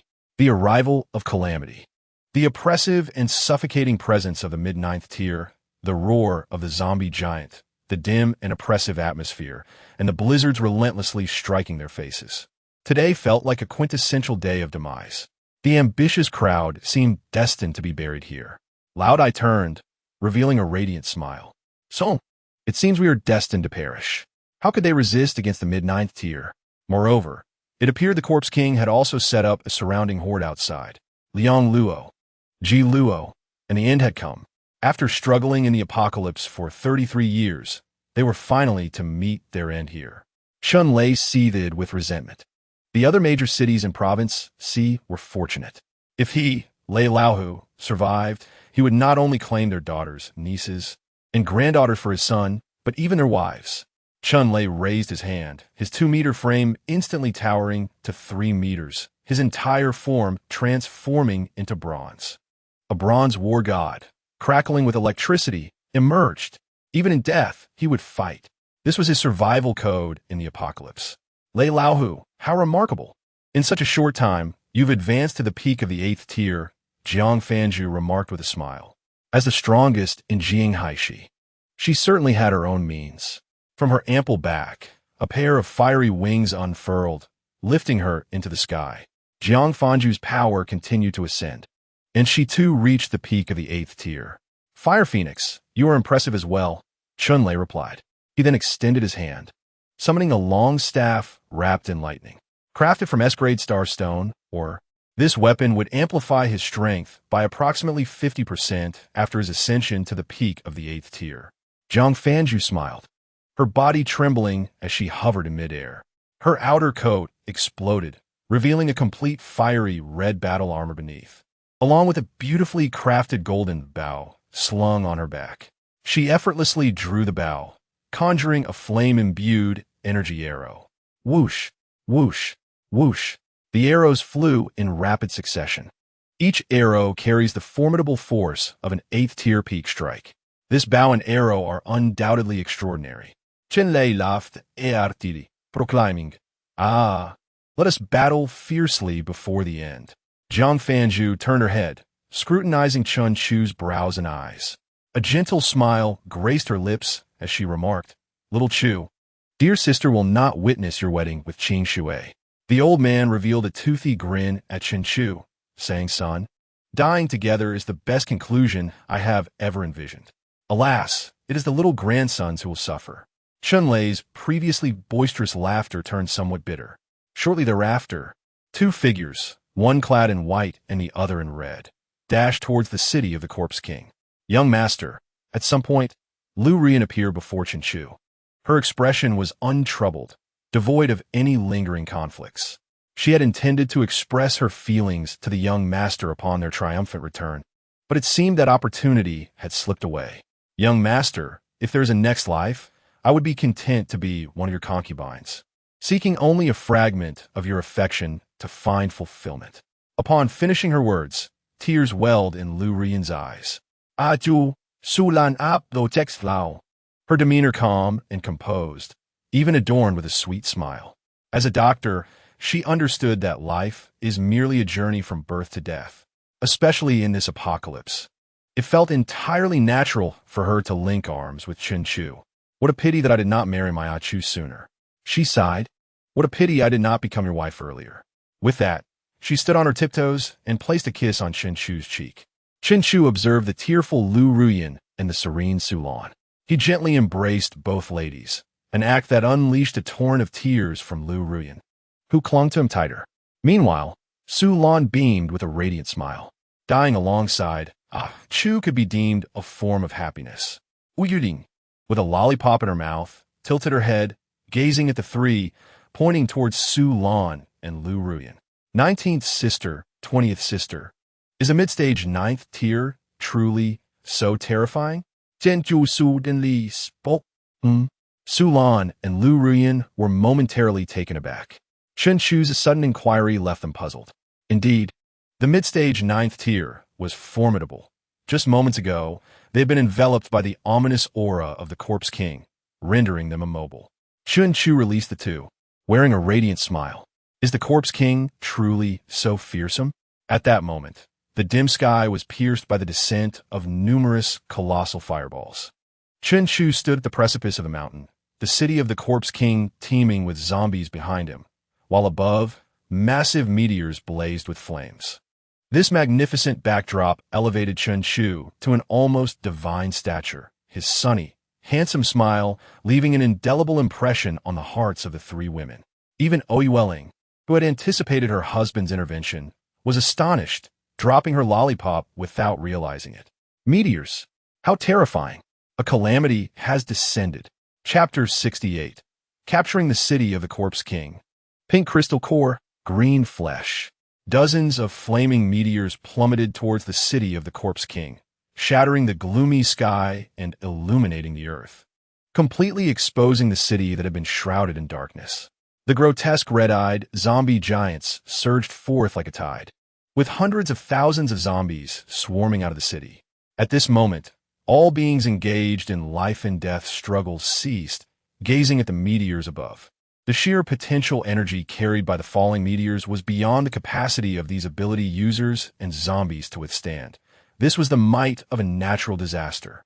Everyone stood agape, and after a brief moment, chaos ensued as they scrambled to escape. The meteors were clearly targeting the city of the Corpse King. Even if one were not struck, remaining within the impact zone meant certain death or injury. Ability users unleashed their powers, rapidly dispersing. In the face of such a calamity, both they and the zombies had no choice but to flee. Even the mindless zombies, lacking consciousness, instinctively began to move their stiff bodies. Old Man Chun Lei and Jiang Fanju, locked in combat with the zombie giants, exchanged a glance and nodded. Chun Lei leaped, raising his staff high, and struck at the zombie giant, while Jiang Fanju, with fiery wings, drew a perfect arc in the air, launching her strongest arrow. Roar! The zombie giant, controlled by the Corpse King, met the attacks of the two 8th-tier peak experts head-on. Now possessing mid-stage 9th-tier strength, it felt no fear. Boom! Jiang Fanju's fiery arrow produced a violent sonic boom, shaking the air as it shot forth. The zombie giant crossed its arms defensively, and a mass of zombies quickly transformed into a massive flesh shield, blocking Jiang Fanju's strike. Humans laughable. The zombie giant lowered its defenses, preparing to counterattack, but was met with the sight of two streaks of light, one red and one white, swiftly retreating. With such massive meteors overhead, who would dare play with you? Taking advantage of the confusion among the hundreds of thousands of zombies, they made their escape. Humans. The Corpse King, controlling the zombie giant, let out a disdainful chuckle. Flee. The city of the Corpse King is a place one can come and go as they please. I have long since laid an ambush of 200,000 zombies outside the city, many of whom are elite zombies. Today, none of these ability users will escape. They will all become nourishment for my ascension. As for the impending meteors, even 8th tier peak humans can escape. For me at mid-stage 9th tier, fleeing is a piece of cake. With a thought, two enormous flesh wings sprouted from the back of the towering zombie giant, composed of tens of thousands of zombies. The wings flapped, creating a deafening noise as the zombie giant slowly ascended. A natural disaster of meteors? Just dodge it. On the mountain peak, Chen Chu observed the actions of the Corpse King, furrowing his brow and sharpening his gaze. Spatial binding. Boom! The zombie giant, already airborne, crashed back to the ground. Roar. Hundreds of thousands of zombies unleashed a deafening roar in unison. The Corpse King lay prostrate on the ground, struggling to rise but failing repeatedly. It seemed as if an invisible net had him firmly bound to the earth. In a fit of rage, he howled, but it was futile. As the meteors drew ever closer, a powerful oppressive force bore down upon him. If he wished to flee now, he could potentially escape the zombie giant, but his strength would fall to the 8th tier peak. Yet if he remained, the meteors would undoubtedly strike the zombie giant. Flee! The sentient Corpse King quickly made a judgment. He immediately ordered the disbandment of the zombie giant. The colossal zombie giant collapsed like a sandcastle battered by the sea. But the truly despairing reality dawned upon him. Upon disbanding, the Corpse King realized that the invisible force was not a net, but an impenetrable wall. It pressed down upon him, rendering him immobile. Moreover, after his strength fell from mid-stage 9th tier to 8th tier peak, he was no match for this force. Who is it? Who on earth is it? The Corpse King roared internally. Impossible. There cannot be such a figure in the entirety of Province C, someone who can restrain me. The Corpse King gasped for breath, his blood-red eyes extending several meters. Who? Who is it? Who could it be? As the meteors drew ever closer, the Corpse King grew increasingly frantic. From his elevated position, Chen Chu gazed down at the prostrate Corpse King, finding the grotesque sight of its extended eyes distasteful. Gravity explode. Boom! The overwhelming force of gravity crushed the Corpse King's eyes. There! The muscles connecting the Corpse King's eyeballs flailed wildly. He had located the source of the disturbance. There was still a presence. At the mountain's peak, among that group of ability users, a 9th tier power, undoubtedly surpassing mid-stage 9th tier. Province C actually harbors such a figure. How had he failed to notice after laying plans for so many years? The Corpse King clenched his desiccated hands in frustration. However, what awaited him was a relentless barrage of meteorites. Boom! Boom! Boom! The spatial abilities moved the prepared mountaintops to an altitude of 10,000 meters. And under the influence of gravitational forces and Chen Chu's gravity manipulation, these meteors descended precisely upon the area where the Corpse King resided, as well as upon the other legions of zombies. Moreover, Chen Chu skillfully avoided the edge of the Corpse King's city, as his father required it intact. The entire bombardment lasted a mere minute, during which the 700 ability users atop the mountain witnessed a celestial onslaught that drove the mid-9th tier Corpse King deep into the ground, obliterating the entire city of the Corpse King along with hundreds of thousands of zombies, turning them to ashes. It all felt like a dream. After a stunned silence lasting a full 10 minutes, someone finally let out a cheer. We won! We won! The heavens have shown mercy by striking down the 9th tier Corpse King. Overcome with joy, the crowd embraced once more, having experienced a miraculous revival from death to life within a short span. The profound emotional shift brought tears to their eyes. Lu Rian gazed at the ruins of the Corpse King's city and then at the unharmed Chen Chu, squatting down and embracing her legs while weeping loudly.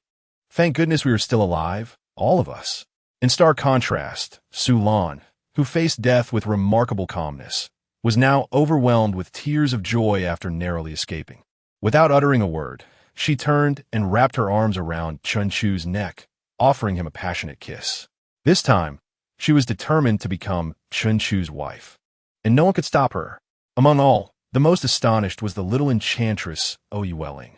As she beheld the ruins of the Corpse King's city and the nearly 1 million zombies reduced to charred fragments, tears streamed down her face. She clung to Chunchu from behind, crying out, "My husband, I was wrong. I will never again take advantage of my unique abilities to threaten you." The scorching meteorites struck the ground, freezing upon contact to form blackened remnants. The sky gradually returned to a semblance of brightness, and Chun Lei and Jiang Fanju, who had been watching the battlefield intently, observed the location of the Corpse King. They extended a trembling, charcoal-black arm towards where Chunchu stood, the dying Corpse King pointing weakly in his direction, its joints bending. Yet, nothing transpired. "Where is my army of 200,000 zombies?" This was the Corpse King's final thought before its life force extinguished, its charred arm frozen into a specimen. Chunlei and Jiang Fanju exchanged glances, and the two transformed into beams of light, cautiously heading towards the spot where the Corpse King had perished. Chunlei prodded the meteorite with his lightning-wreathed staff. Bang!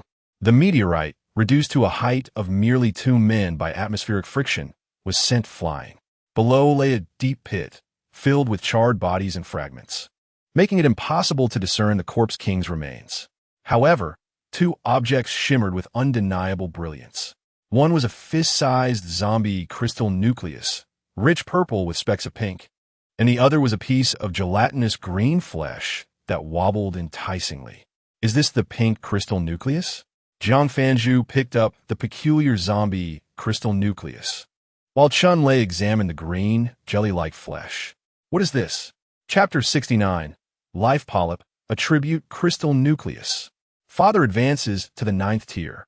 Although they were eager to understand the origin of these 2 items that had fallen from the Corpse King, the 2 leaders recognized that this was not the moment to waste time pondering such matters. They needed to regroup their team, consolidate their combat power, and secure the luminous items. 2 beams of light, one white and one red, immediately sped towards the mountain peak. "So," Chun Lei's deep voice resonated. Just then, Sulan was filled with energy, and after a while, she opened her eyes, her gaze affectionate. Subsequently, she noticed a circle of ability users surrounding her, including Chun Lei and Jiang Fanju. In an instant, her face flushed like a ripe peach, and she quickly lowered her head, standing awkwardly. Chunchu, however, naturally took her hand. "Father," he glanced at Chunlei. Chunlei looked between Sulan and Chunchu, bursting into a hearty laugh. "I told you, Xiaolan would enter our Chun family. Ha ha ha. Upon returning to the city, I will arrange a grand wedding for you." Sulan smiled sweetly, not contesting his words. Chunchu nodded in agreement, and then pulled the exceedingly bashful Lu Ruyan beside him. He said to his father, and Ruyan too, "Ha ha ha, splendid. We'll have a grand wedding upon our return." Chen Lai laughed heartily. Jiang Fanju, standing nearby, also wore a smile. What had initially seemed like a certain death turned into a moment of joy. Living is truly wonderful. Observing the sweet interaction among Chun Chu, Sulan, and Lu Ruyan, Jiang Fanju sighed. Then, gazing at the handsome Chen Chu, she pondered whether it was time to find a suitable match for Qing Shui. She understood that her life was destined to bear certain burdens and to protect certain things. In this apocalyptic world, as one of the strongest in the entire Xi province, she could not afford to indulge in trivial romantic affairs.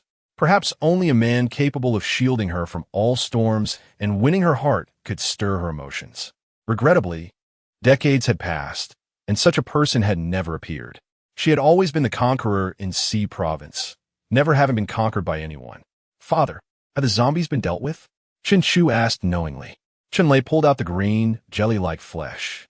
"Yes, it's all taken care of. The Corpse King is dead." And this is what it dropped.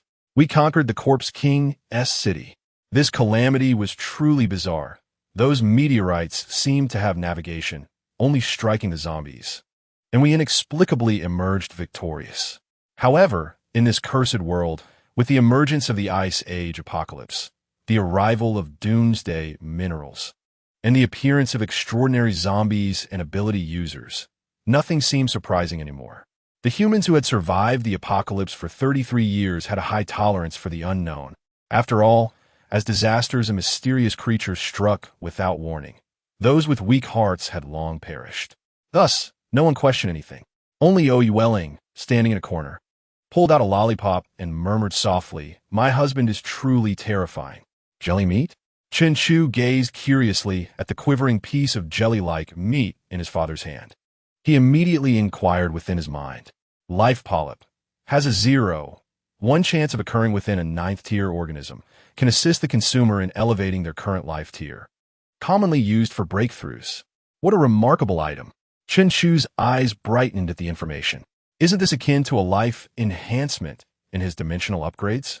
Although he was unaware of the grade of the life enhancement, it was evidently superior to the equivalent crystal nucleus, given that even among 9th-tier beings, it had only a 1 in 1,000 chance of occurring. Moreover, his father was currently at the peak of the 8th tier. After consuming the Bronze Thunder liquid last time, his father had attained the S-grade physique of the Bronze Thunder body, and his lightning abilities had been enhanced, elevating his power tier to the peak of the 8th tier. If he were to consume this life polyp now, which could elevate his life tier and facilitate a breakthrough, with his father's SS-grade potential, he could reach the 9th tier. Is that all? What about the crystal nucleus? Chen Chu inquired. As the probability of a zombie producing a crystal nucleus was quite high, especially for a corpse king, Jiang Fanju flipped her hand, revealing a crystal nucleus exuding rich purple hues with pink specks at its core. Attribute crystal nucleus. Produced by a 9th-tier organism, this crystal nucleus is not fully evolved. It carries the attribute of fire. Crystal nuclei generated within 9th-tier and above organisms possess attributes. Chen Chu gained yet another piece of vital information. Crystal nuclei produced by organisms below the 9th tier only differ in color and grade, containing varying degrees of energy. In contrast, crystal nuclei produced by organisms above the 9th tier carry distinct attributes. When absorbed by corresponding ability users, their powers would significantly increase. As fate would have it, Jiang Fanju specialized in fire abilities. The Corpse King was rather considerate. The fallen object is perfectly suitable. This crystal core appears rather peculiar, with a rich purple hue tinged with pink, reminiscent of lighting a match at dusk. Chen Chu guides the way. Jiang Fanju brings the elemental crystal core close to her eyes for a meticulous examination. Indeed, I can sense the essence of flames within. As an S-rank, 8th-tier pinnacle fire ability user, no one in the entire Sea province understands flames better than she. This crystal core indeed carries the scent of fire. Chen Lei, in his generous manner, exclaims, "Haha, Fire Phoenix, you may take this crystal core." Jiang Fanju hesitates. The strange green flesh remains an enigma, while this crystal core in her grasp is evidently a valuable item. Initially, the two families had agreed to cooperate. Taking it directly would seem unfair. Yet, her ability prompts her to recognize her genuine need for this crystal core. Thus, she proposes, "All right, Lei Laohu, let us split the crystal cores we collect later. 70 for you and 30 for me." Ha ha ha. The boisterous Chun Lei scratches his head and laughs heartily. "No need. Let us adhere to our prior agreement. Since this item appeared alongside the crystal core, it must not be ordinary. Given that this core emanates the essence of fire, it is naturally unsuitable for me, a thunder ability user. This arrangement is indeed the best." Very well. Jiang Fanju contemplates briefly before nodding in agreement. Lei Laohu is correct, since it pertains to fire attributes. It is more fitting for her.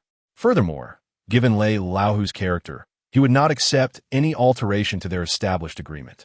Thus, she chooses not to argue further and resolve to make up for it later through other means. "Father, how does one utilize this item?"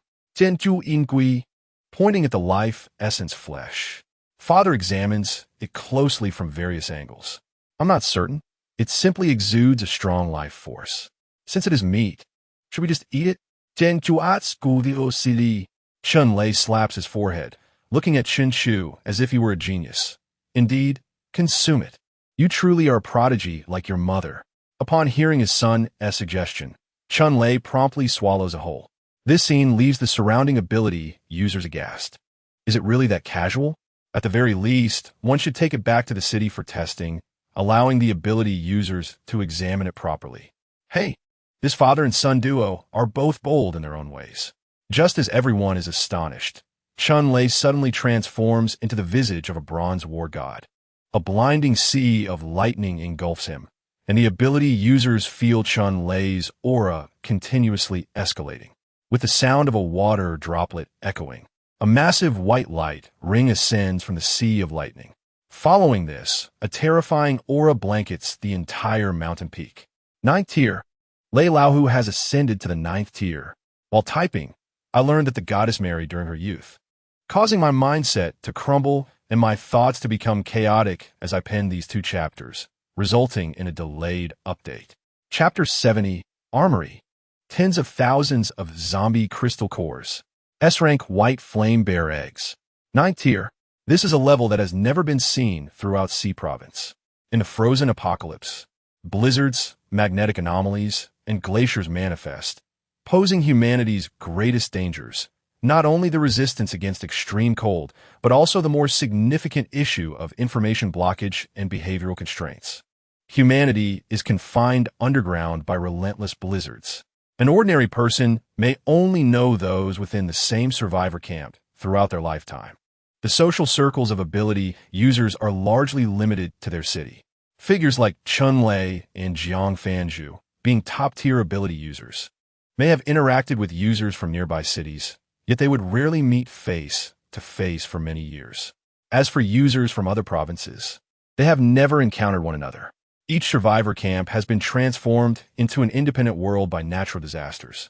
It is worth noting that the previous Hu Zhenghe merely drifted between a few cities, yet Jiang Fanju spent nearly a decade without capturing him, until he succumbed to the temptation of the Star Stone and returned to Jianghai City, where he was ultimately defeated. This illustrates the difficulty of communication among human survivors. No one knows what the outside world truly resembles. However, within Jianghai City, in several surrounding cities, and even throughout the entirety of C Province, after 33 years of apocalypse, the highest tier reached has been 8. Now, Chun Lei has ascended to the 9th tier, becoming the first 9th tier powerhouse in all of C Province. This also signifies that Chun Lei has become the strongest in C Province. The terrifying aura persisted for a full hour. Subsequently, the vast sea of lightning gradually receded into Chun Lei's body, and the suffocatingly terrifying aura vanished along with it. Chun Lei reappeared before everyone. Although his exterior showed no change, he emanated an entirely different presence. Simply standing there, without releasing any aura, even Jiang Fanju, at the pinnacle of the 8th tier, could only think one thought: extremely powerful. If we were to fight, it would mean death. As Chun Lei stepped forward, his figure became almost imperceptible, reappearing amidst the crowd from over 100 meters away. Everyone gasped.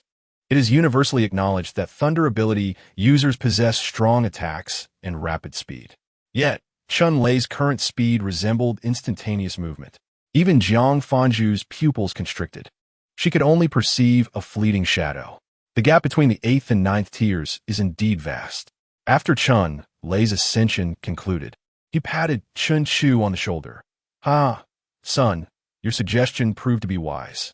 Consuming that green flesh allowed me to break through the 8th tier pinnacle and achieve the 9th tier. Chun Lei laughed joyfully, reveling in his newfound power. Finally, he has ascended to the 9th tier. Throughout C Province, who do you fancy? Speak freely. Father's laughter echoed throughout the entire Corpse King city. Previously, I promised to seize the daughters, nieces, and granddaughters from other major cities in C Province for you, right? Just wait. Once I return from Corpse King City, I will take you to collect them. Not just daughters. If you fancy them, even their wives are fair game. Chun Lei has declared that as long as he survives this time, Those forces that previously cornered him should prepare for their demise. Moreover, not only has he survived, but he has also ascended to become the only 9th-tier ability user in C Province. The day Chun-Lei rises is the day of reckoning for those cities. The day his son marries and takes concubines. Hee. Wait, why am I chuckling? Chun-Lei scratches his head, not dwelling on it. He smiles at Jiang Fanju. Ha! Fire Phoenix, I didn't expect this green flesh to be so potent. It seems I've gained quite the advantage. In all of Corpse King City, take whatever you desire as compensation. Chun-Lei is exceedingly generous. An item capable of facilitating a breakthrough in tier is worth more than the entirety of Corpse King City. Jiang Fanju shakes her head with a smile. There's no need. Let us stick to our previous agreement. And I have a premonition that this fire element zombie crystal core will be equally beneficial for me, if not more so than the green flesh. Chun-Lei is not one to be overly sentimental. He waves his hand. Very well. Should you require assistance in Fire City in the future, do not hesitate to ask. Jiang Fanju nods. Thank you, Lei Laohu. Gaining the promise of the strongest in C Province is invaluable. After the joy subsides, Jiang Fanju furrows her brow. Lei Laohu, it is imperative to dispatch someone back to the city to report our success swiftly, and we must hastily collect resources and zombie crystal cores within Corpse King City. I fear that those with ill intentions may see the meteor fall and presume we are in peril, seizing the opportunity to incite chaos. Chun-Lei nods, selecting a few swift and powerful individuals to hasten back to Xingho City and Liuhua City. Subsequently, everyone's attention shifts to Corpse King City. The now ruined Corpse King City has buried over 800,000 zombies. The zombie crystal cores produced by these 800,000 zombies represent an unimaginable fortune. Based on the probability of zombies yielding crystal cores, there are likely to be several tens of thousands. Chun-Lei looks at Jiang Fanju and grins. As per our previous discussion, the armory belongs to me, and the zombie crystal cores will be divided 60 for you and 40 for me. Jiang Fanju nods, agreed. Liuhua City holds priority in procuring weapons from Xingho City. Chun-Lei nods. No problem. Following this, the two lead a team of 600 ability users back to Corpse King City. With the remaining 100 individuals tasked with guarding the encampment and standing watch, the monumental endeavor of sifting through the skulls of 800,000 zombies loomed ahead. A considerable undertaking even for those endowed with special abilities.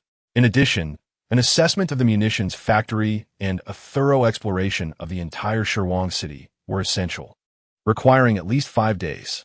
After the departure of his father, Chun Chu entered the insulated tent crafted by the team of special abilities, accompanied by his 18th wife, Oyi Welling, and the soon-to-be 19th and 20th wives, Su Lan and Lu Ruyan, following Chun-Lei's ascension to the 9th tier. Even the practitioners from Liuhua City began to exhibit profound respect towards Chen Chu. Everything was arranged without requiring his input. The spacious tent could accommodate 4 beds, with an ample supply of food meticulously prepared. This spectacle rendered Su Lan and Lu Ruyan flushed with embarrassment, while Oyi Welling lay casually on the bed, savoring a lollipop and swinging her delicate legs, her gaze fixed on the lost-in-thought Chen Chu. Husband, what are you pondering? Did the Shirwang not perish? Perception. Chen Chu's brows furrowed. An invisible wave surged forth, extending 10,000 meters into the depths of Shirwang City. What exactly was this egg? A vision of a thick-furred white egg flashed in Chen Chu's mind. This egg's aura was previously linked to the Shirwang, and the disturbances within Shirwang City were undoubtedly related to it. Moreover, the vitality emanating from this egg was strikingly potent, giving Chun Chu the impression that it was on the verge of hatching. Yet now, following the demise of the Shirwang, its aura had inexplicably contracted and fallen silent, akin to a lifeless entity. When faced with uncertainty, the system would provide solutions. Chen Chu once again summoned the system within his mind. Bai-Yin Xiong Egg. Incubation period. After receiving sufficient life energy, the Bai-Yin Xiong will hatch. If an individual drops a drop of blood each day for the 7 days prior to hatching, the Bai-Yin Xiong will automatically recognize its master. If no one does so, the Bai-Yin Xiong will never recognize a master and will become a wild monster. This was a creature that could be domesticated as a pet. Chen Chu's eyes lit up. In this post-apocalyptic world, although the surviving animals had evolved into monsters, there existed those with gentle temperaments that could be tamed. Xingho City had its share, particularly the commonly utilized first-tier monster, the snow hound, for transporting supplies. The name Baiyan Xiong was quite impressive. However, aren't bears viviparous? Chen Chu frowned slightly, but dismissed the thought. In the apocalypse, with various biological evolutions, strange anomalies were not unexpected. The connection to the Sherwang and the requirement for 7 days of blood drops raised Chen Chu's curiosity regarding the level of this creature. Unlike the first-tier snow hound, which merely required raising to become a loyal companion, the Baiyan Xiong's demands were considerably greater, indicating a higher rank. Baiyan Xiong, depending on individual potential, different Baiyan Xiong will evolve to various tiers, with the lowest tier being a 4th-tier monster. This Baiyan Xiong's potential is assessed as S, capable of evolving to Transcendent. Chapter 71. Acquiring the Transcendent Beast Egg. Objective: prolific offspring, strengthening power. A tier that can evolve to Transcendent. What is Transcendent? Chen Chu's brows knitted tighter. This was a level he had never encountered before. He only knew that abilities were classified into 10 tiers within the entirety of C Province. His father was the sole 9th-tier practitioner, and based on his perception, his father's strength was beneath his own. What then was his own strength? Chen Chu's frown deepened. Without a reference template, it was indeed troublesome. He was certain his strength surpassed the 9th tier, yet whether he could contend with the 10th tier remained uncertain. As there was no benchmark, the notion of a transcendent further perplexed him. Clearly, the apocalyptic world was far more enigmatic than he had imagined. It was imperative to seek opportunities to explore other provinces and cities. Chen Chu resolved to do so. He possessed an S-tier spatial ability, granting him a distinct advantage over others. The journey posed no issue for him. Moreover, during this period, he had keenly observed that neither Xingho City nor Liehua City had a single spatial ability user, not even a low-tier one. Conversations with numerous practitioners revealed that none had ever heard of spatial abilities. This led him to suspect that he might be the only spatial ability user in this entire apocalypse. Maintaining a sense of vigilance was always prudent. Chen Chu nodded inwardly. Although he did not fully grasp his current composite strength or the nature of the transcendent, he understood that his sole focus should be on continuous self-improvement, to grow stronger, to the point of unparalleled dominance in the apocalypse, to be capable of vanquishing all adversaries. The path to strength lay in marrying and begetting many children, thus ensuring prosperity. Chen Chu's gaze fell upon Su Lan and Lu Ruyan. Su Lan appeared to be quite capable of bearing children, while Lu Ruyan also garnered his approval. Once his father completed the cleanup of Sherwang City, they would return to Xingho City for a grand wedding. Prolific offspring, strengthening power. Observing Chen Chu intently, Su Lan felt a rush of warmth as he suddenly appraised her. Her cheeks flushed, yet after a moment's contemplation, she stood up. Would this allow Ah Chu to see her more clearly? She pondered, blushing. Noticing Chen Chu's unwavering gaze upon her, she felt both delighted and shy. Eventually, unable to endure the tingling sensation coursing through her body, Su Lan couldn't help but inquire, Ah Chu, what are you thinking? Chen Chu flashed a charming smile. I was contemplating when I could bring such a beautiful sister Lan home. Women, after all, are always susceptible to flattery. A smile broke through Su Lan's rosy complexion as she linked her arm through Chen Chu's and leaned close, whispering sweetly, back to the city. Chen Chu looked down and met her gaze, filled with mirth. Su Lan was destined to become his beloved concubine. Young master, don't forget about me. I am here too. Lu Ruyan approached like a small kitten, fearful of being abandoned. Chen Chu gently teased her nose. Of course, neither of you is allowed to be absent. After soothing his two fiancées, Chen Chu concentrated and transferred the Baiyan Xiong egg, buried 10,000 meters underground, into his spatial ability realm. He now possessed the capability to draw living beings into his spatial realm, albeit with time constraints. However, as long as he retrieved them before the time limit and replenished his energy, he could reintroduce them. Moreover, Chen Chu had come to a realization. The Shirwang and this Baiyin Xiong egg were undoubtedly interconnected. It was evident that the egg had been placed beneath Shirwang City by someone linked to the Shirwang. The intent was to allow the Baiyin Xiong egg to assimilate the life essence generated within the 9th tier Shirwang after its successful evolution, initiating the countdown to hatching. This individual likely planned to drop blood to ensure that the S-tier potential Baiyin Xiong would become their battle beast. Unfortunately, this individual had not anticipated the Shirwang's temporary ability to masquerade as a 9th tier entity, nor could they foresee that Chun Chu would intervene, slay the Shirwang, and seize the life essence.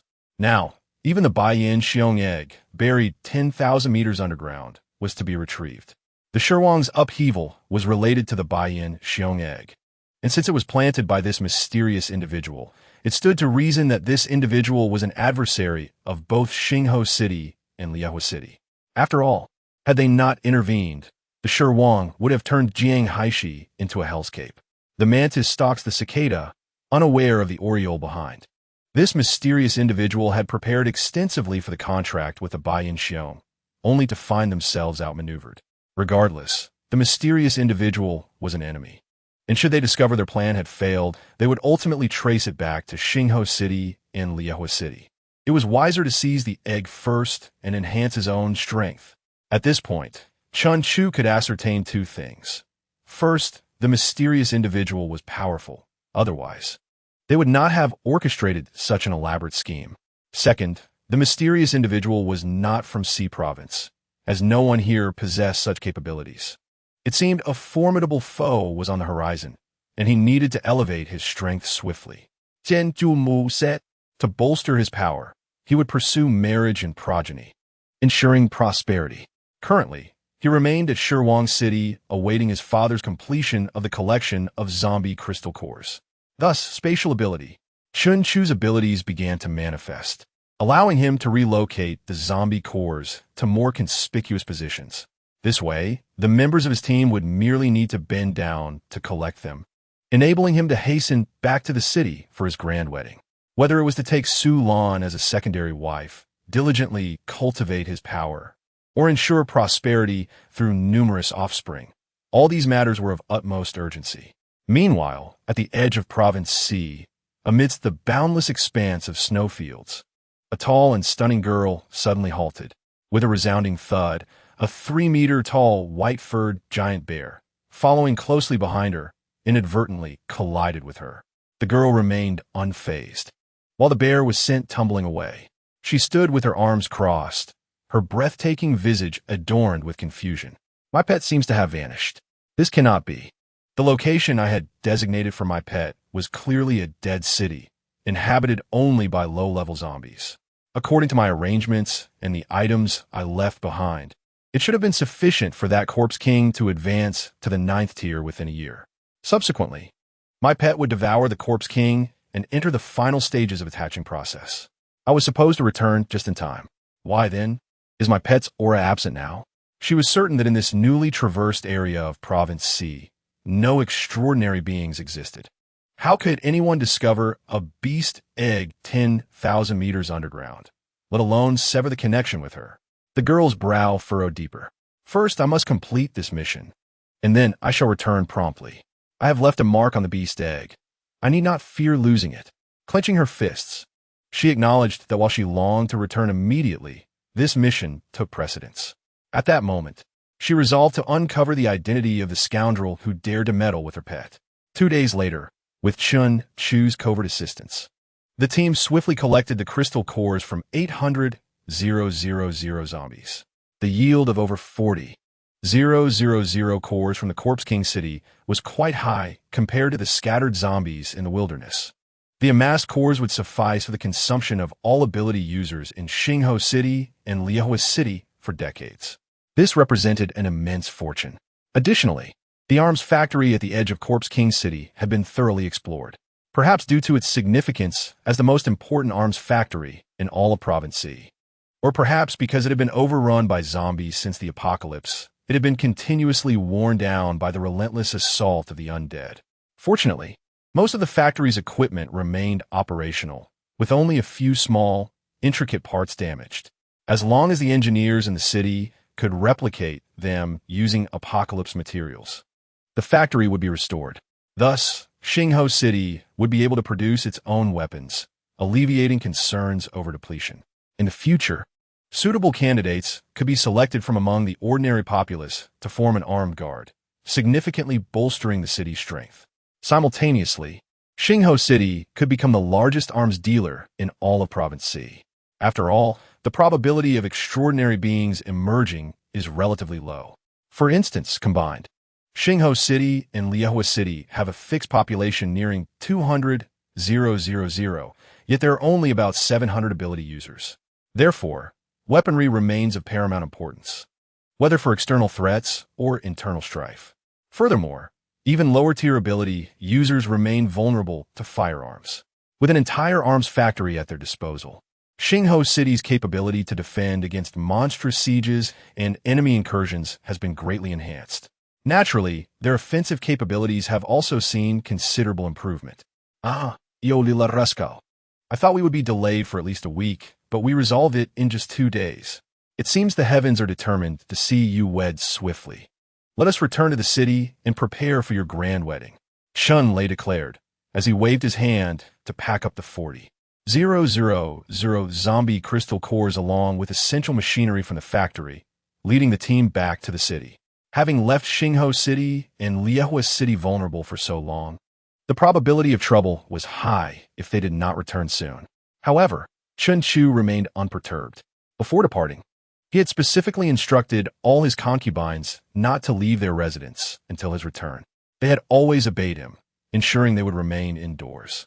His residence was a premium-level refuge, capable of withstanding the presence of a 9th-tier ability user, making it the safest place in all of Province C. Thus, there was no cause for concern. Chun Chu walked arm in arm with Su Lan and Lu Ruyun, smiling as he said, "Back to the city for the wedding." Su Lan and Lu Ruyun shyly lowered their heads, a blush creeping to the nape of their necks. Although the wedding had long been arranged, Chun Chu treated them with great respect, vowing not to touch them until after the ceremony. The recent battle at Corpse King City had emphasized the need for a light and nimble approach, resulting in minimal supplies being carried. Consequently, the 4 of them had to squeeze into a single room, leading to daily discomfort for Su Lan and Lu Ruyun, especially as Chun Chu often spent time with the little succubus, Oyuling. Upon hearing that they were soon to return to the city for their wedding, Su Lan and Lu Ruyun reflected on their experiences over the past few days and the appearance of Oyuling. Would they also resemble her? However, the thought of being with the Chu seemed quite appealing. Su Lan adjusted her glasses, feeling bashful, while Lu Ruyun steeled her resolve, encouraging herself, "You can do this, Ruyun. You will surely surpass Oyuling." 5 days later, the main force traversed over 100 kilometers of snow and returned to Xingho City. As for formidable individuals like Jiang Finju, they had departed 2 days prior. Chun Lei, being the backbone of the team, and with his son still among them, naturally did not abandon the group to return early. Finally, they had returned. At the entrance of Xingho City, Chun Lei removed his hat and exhaled deeply. So much had transpired over the years, and now he had ascended to the status of an S-rank 9th-tier ability user, the strongest in all of Province C, without exception. Moreover, he had seized an entire arms factory, ready to arm the city and enhance its combat capabilities. With the acquisition of tens of thousands of zombie crystal cores, both his strength and wealth had surged significantly. The next step was to expand their influence. He gazed towards the endless snowfields, his eyes revealing a hint of ruthlessness. "Those old scoundrels, prepare to meet your end. Once I have arranged for my son's wedding, I shall come for you." With Chun Lei's ascension to the 9th tier, a transformation was destined for Province C. He was determined to carve out a greater future for his son, one of enhanced quality of life and numerous concubines. Of course, the foremost priority was still securing wives for his son. "Son, let us go. Everything is prepared." Chun Lei called Chun Chu from the throng, leading him into the city. "The city lord is back. The young master has returned." The once quiet Xingho City erupted into cheers. The return of their city lord meant that all problems were surmountable. Chun Lei summoned the ability users he had previously dispatched. After gathering information, He smiled at Chen Chu and said, "You little rascal, go visit your wives. They have been unwilling to come out in your absence. As for the wedding arrangements, everything is ready. You can marry tonight." Chen Chu nodded in agreement. During this time, he had eagerly anticipated reuniting with his wives. Thoughts of his wife Yi Miao and concubine Xiao Qiao, who were both with child, intensified his longing. "Achu, go quickly. Do not worry about us. We will prepare for the wedding." Su Lan reassured him with understanding. Her cheeks flushed as she smiled at Chen Chu. "We shall see you tonight." Chen Chu smiled as he ruffled the hair of Su Lan and Lu Ruyun before hurrying back home with Yuling. The separation before the grand wedding was intended to maintain an air of mystery, thus enhancing the joy of the occasion. "My dear husband, you have finally returned," Chen Chu exclaimed as he opened the door, and the wives and concubines waiting in the living room immediately surrounded him.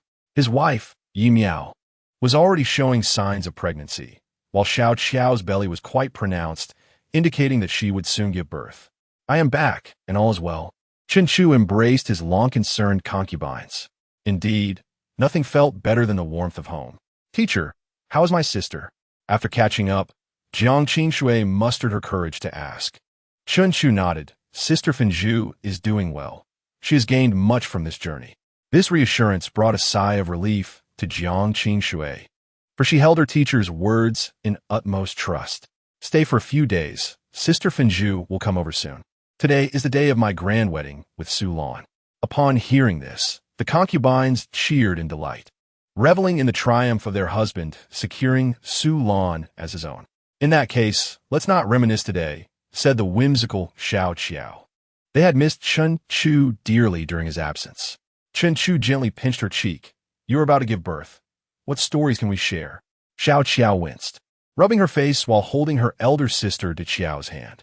"But I have my sister," she protested, acknowledging their unique bond. "Today, my husband belongs to Sister Su Lan," De Qiao shyly added. Chen Chu surveyed his 18 concubines, feeling a deep sense of longing after being apart for so long. "I will return to take care of you all in a few days." The festivities commenced with vibrant decorations and jubilant sounds. The grand red carpet stretched before the intricately adorned sedan chair. In the 33rd year of the apocalypse, as the year drew to a close, Chen Chu finally welcomed Su Lan into his home, making her his 19th wife. With the continuous development of Xinghua City over the years, the scale of Chen Chu's wedding had risen to new heights. In the evening, amidst merriment and revelry, a tipsy Chen Chu stumbled into the bridal chamber, greeted by the bashful Su Lan sitting demurely. His smile radiated with the realization that he had successfully made her his wife at the tender age of 21. "Su Lan." He approached her. The soft voice of Su Lan filled the room. "Call me Su Lan." The next day, Chen Chu leaned against the wall as he stepped outside. By noon, Su Lan officially joined the other concubines at the dining table. Today's Su Lan exuded a unique charm, pushing up her glasses with her delicate fingers as she curiously surveyed her new surroundings. From now on, she would embark on a new chapter in her life as Chen Chu's concubine. A gentle smile graced Su Lan's rosy cheeks, radiating a hint of happiness. "Are you well, my husband?" Yi Miao served Chen Chu a bowl of ginseng, goji berry, deer antler, and chicken soup, which he downed in a single gulp. "I am fine. Should we take a break and marry Ru Yin another day?" Yi Miao expressed a twinge of concern. Chen Chu gritted his teeth, circulating his energy to optimize his physical state. "I can handle it." He discreetly cast a glance at Yueling, blaming her for the recent turmoil. Yueling playfully stuck out her tongue, finishing her porridge before darting off. "I've eaten. I'm off to see Ru Yin and discuss the preparations for the wedding." Observing Yueling's cheerful demeanor, Chen Chu felt a twinge of headache. Perhaps only by ascending to the extraordinary could he subdue her. That evening, Xinghua City replaced the old red decorations with new ones, marking the beginning of another grand banquet. "Apologies for my tardiness." Jiang Fenju arrived at the banquet with her entourage. "Sister." Jiang Qingshui rushed to her side. Jiang Fenju gently patted her head. "I am relieved to have brought you to Xinghua City." "What happened, Fenju?" Chen Chu, clad in formal wedding attire, inquired. Fenju frowned, her expression neutral as she recounted the situation. "So during your absence, the Lihua city fell into chaos? Chen Chu's eyes widened. What was going on in Lihua city? It seemed so complicated. Thankfully, he had secured Jiang Qingshui in a safe haven. Otherwise, any untoward incident could have led to the demise of an entire city. Jiang Fenju exhaled. It was Secretary Li who assumed I would meet my end in the Corpse King city. Shortly after I left, she acted swiftly, planning to capture Qingshui to use against me, knowing she is my greatest concern. Though Jiang Fenju's account was brief, Chen Chu understood the complexity and the bloodshed that must have ensued. Fortunately, Secretary Li's plans had been thwarted. Sister, Jiang Qingshui, was taken aback. Once again, it was her actions that nearly cost her sister's life. Had it not been for the teacher's decision to keep her in Xinghua City, Secretary Li might have succeeded. She felt like a burden. Jiang Qingshui lowered her head, enveloped in silence.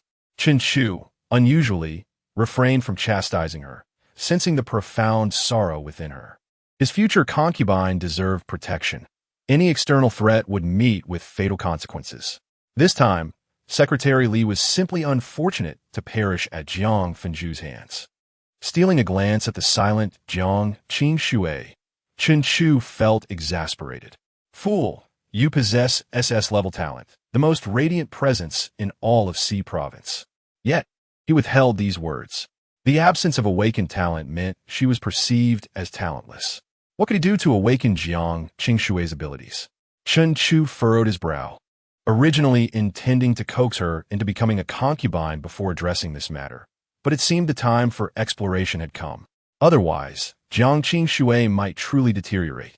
Hint, consume 10 live polyps to unlock Jiang Qingshui's talent. The system's sudden proclamation echoed in Chen Chu's mind. The system understands? Why didn't you mention this earlier? 10 live polyps meant defeating 10 ninth-tier monsters. However, the probability of life polyps appearing among ninth-tier monsters was merely 1%. Yet, Chen Chu's strength far exceeded that of ninth-tier beings, making it manageable. The real problem lay in the fact that he had never heard of any ninth-tier monsters in C Province. The Corpse King was merely a pseudo-ninth tier created by the machinations of a mysterious figure. Where could he find 10 true ninth-tier monsters? It seemed that he would need to utilize spatial abilities to thoroughly comprehend C Province and its surroundings. There is no difficulty in the world, only those with determination. Now that he understood the conditions for Jiang Qingshui's awakening, it would be much easier. An SS-level talent concubine would certainly bring a measure of anticipation. Chen Chu ruffled Jiang Qingshui's hair. Do not dwell on it. As long as you are safe, that is what matters.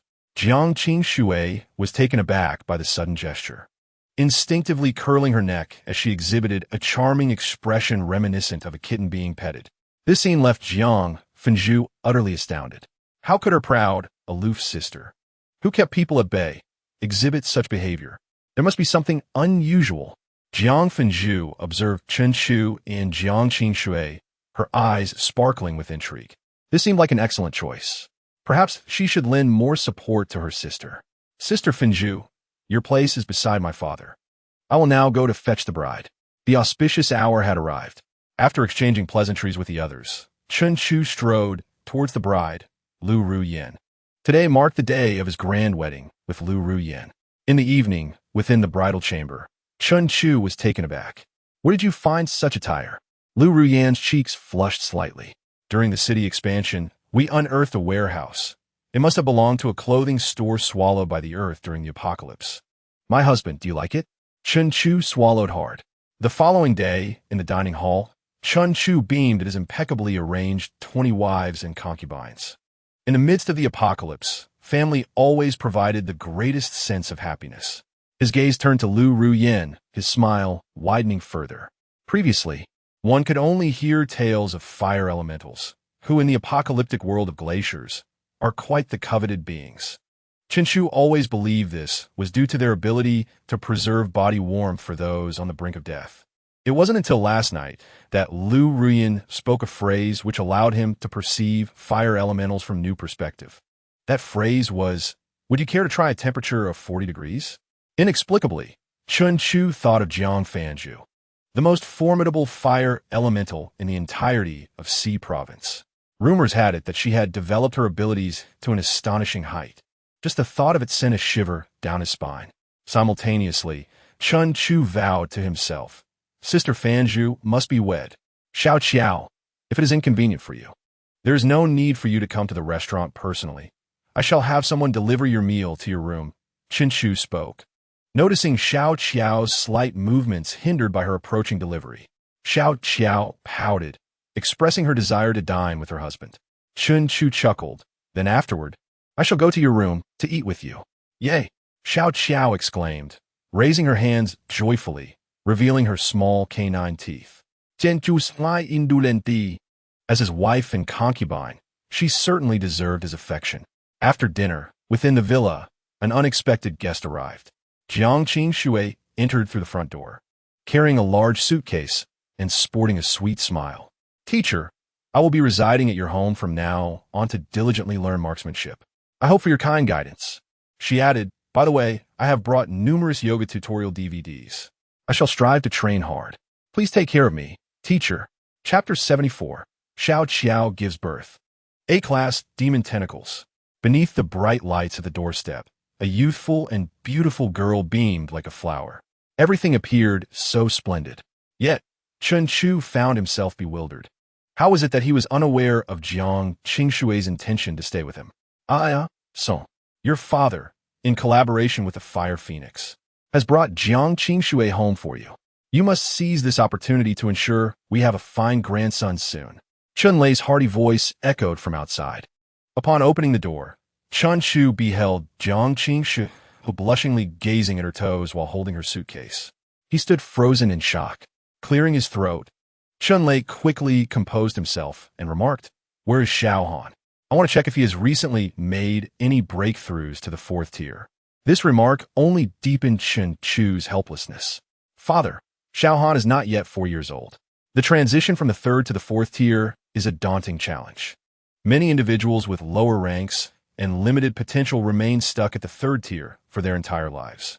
My eldest son, Chen Han, is a genius, having reached the 3rd tier before even turning 4.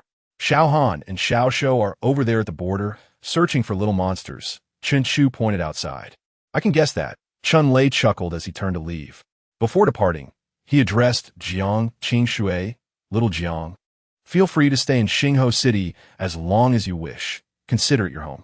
If you miss your sister, there's no need to return. I will have someone notify her to visit you. Thank you, Lord Chun, Jiang Qingshui replied softly. Chun Lei grinned broadly as he exited.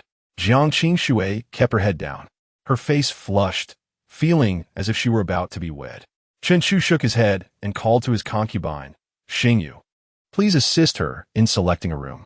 All right, my husband, Xingyu, the petite beauty with twin ponytails, cheerfully bounded over to Jiang Qingshui, eagerly helping her carry her luggage and guiding her in choosing a room. Jiang Qingshui repeatedly declined, insisting on carrying her own bags.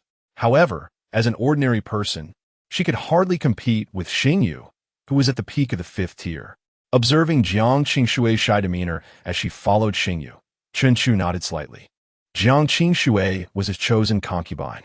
After the rebellion in Liahua City, he felt increasingly uneasy about her staying elsewhere. In the days that followed, Chun Chu primarily dedicated his time to laboring with his concubines, approximately 12 hours each day, while the remaining time was allocated to handling miscellaneous affairs and playing with his offspring. He also dedicated an hour to instructing Jiang Qingshui in marksmanship. Though he termed it teaching marksmanship, it was often more about having her massage his legs and shoulders. Occasionally, in a fit of whimsy, he would check on her progress with her yoga training, which often left Jiang Qingshui blushing profusely. After numerous critiques from Chun Chu, he added various other training tasks for Jiang Qingshui. Dance? You must have heard of it, right? For ordinary individuals without abilities, we must focus on enhancing physical qualities such as flexibility and agility. Thus, Jiang Qingshui incorporated dance into her daily routine and learned to apply her knowledge across different disciplines. During subsequent training sessions, she inquired, Teacher, yoga enhances flexibility and dance improves agility. Should I not also include fitness training to bolster my physical strength? Chen Chu fell silent for a moment before responding with utmost seriousness. I had intended to suggest this after your training progressed further, as undertaking 3 types of training simultaneously can be quite taxing for an ordinary person. Jiang Qingshui's face was filled with earnestness and determination. Teacher, I fear no hardship. As long as I can grow stronger, I will do whatever you ask of me. Please, teach me, I implore you. Reluctantly, Chen Chu agreed to incorporate fitness training into Jiang Qingshui's regimen. As marksmen, while we primarily use our hands to hold and fire a gun, the stability of our lower body is even more crucial. Your fitness regimen should emphasize squats and lower body exercises, understood? Jiang Qingshui closed her notebook, hugging her arms across her chest with sincere earnestness. Teacher, I lack experience in fitness. Please become my fitness coach. I beg you. Chen Chu chuckled. A fitness coach? Very well. After a month of training, Jiang Qingshui's fitness results were remarkable. It cannot be denied that she exhibited extraordinary talent in this area, leaving Chen Chu immensely satisfied. At the same time, he began to contemplate whether it was time to reap the fruits of his labor. Yes, it was time to pursue Sister Fanju. Chen Chu had formed a plan. Jiang Qingshui's greatest connection was Jiang Fanju. Having nurtured Jiang Qingshui well, it was now time to approach her from a different angle. Additionally, hunting for 9th-tier monsters needed to be prioritized, as it was also time to awaken Jiang Qingshui's innate abilities. Sea Province's strongest SS grade, the embodiment of an angel. In the early months of the 34th year of the apocalypse, Xiao Qiao was once again ushered into the delivery room. Despite the rapid expansion of Xingho City and the influx of numerous excellent elemental doctors, the surgeon for this delivery was still Su Lan. Among all the medical staff, she had the most experience in childbirth. Moreover, Xiao Qiao was not only Chen Chu's concubine, but also his sister. He could not entrust her to anyone else. Xiao Qiao, I leave you in your capable hands, Chen Chu instructed as he stood outside the delivery room. Su Lan smiled gently. Rest assured, my husband, I will give my all. With each delivery, Su Lan would fully concentrate, channeling her with elemental powers to ensure the safety of his wives and offspring. Thus, Chen Chu felt quite at ease with her. As the delivery room door closed and the red light illuminated, Chen Chu recalled that this was a special medical facility designed by his father specifically for the childbirth of his concubines. Equipped with the finest technology and the most skilled obstetricians in Jianghai City. Knowing he had such robust support eased the slight tension in Chen Chu's heart. He sat quietly on the sofa outside, awaiting the arrival of his 19th child. Time passed swiftly, and the red light of the delivery room shifted to green. Su Lan emerged, cradling a small infant in her arms, her mask removed to reveal a radiant smile. My husband, it is a daughter.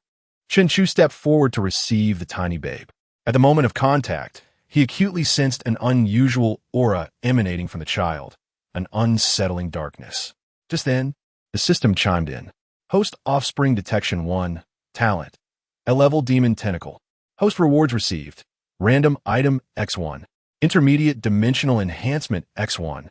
Chapter 75 Rewards, Breakthrough Card. Promotion, 10th Level, A-Level. Chen Chu's eyes brightened. This level would rank among the top 3 of his 19 offspring, indicating that the rewards he received would be quite impressive. Chen Chu gazed at his newly born daughter with a beaming smile. The arrival of this child promised to enhance his power significantly.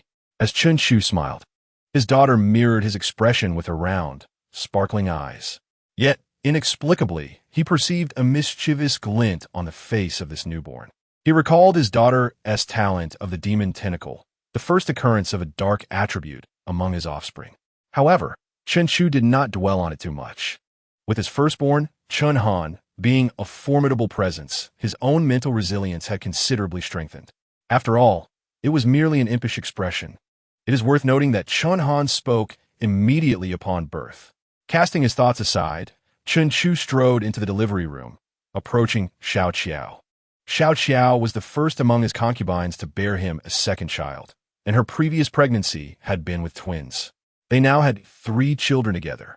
Husband, Xiao Qiao said softly, her forehead glistening with sweat. Chen Chu gently wiped her brow. Xiao Qiao, though often quirky, held a special place in his heart. Look, our child is a daughter, and she is an A-level ability user. Really? Xiao Qiao's once fatigued eyes sparkled with joy. How wonderful. I have given birth to an A-level offspring for you. Chen Chu smiled at Xiao Qiao. You have worked hard. 3 children in 4 years is no small feat. Perhaps due to their differing constitutions, Xiao Qiao had spent these 4 years either pregnant or in labor. She glanced at the child, lifting her head slightly to come closer to Chen Chu. It's not hard. I love being with you, my husband. Chen Chu affectionately ruffled her hair. Now that we have 3 children, if you do not wish to conceive again, just tell me. He already had 20 concubines, and his father was always pondering how to acquire more. Thus, there was no need to worry about the future lack of offspring. In Chen Chu's consideration, having each concubine bear him 3 children was quite satisfactory. Exceeding that number might adversely affect their health. Xiao Qiao paused. If I don't get pregnant, does that mean I cannot? She hesitated, furrowing her brow as she leaned closer to Chen Chu, whispering. Chen Chu chuckled and nodded, of course not. Upon hearing this, Xiao Qiao's lips immediately pursed. No, Xiao Qiao wants to be pregnant. Xiao Qiao wants all of you. Hearing such fierce words from a vibrant young woman, Chen Chu felt a striking contrast, even though she was already a mother of 3.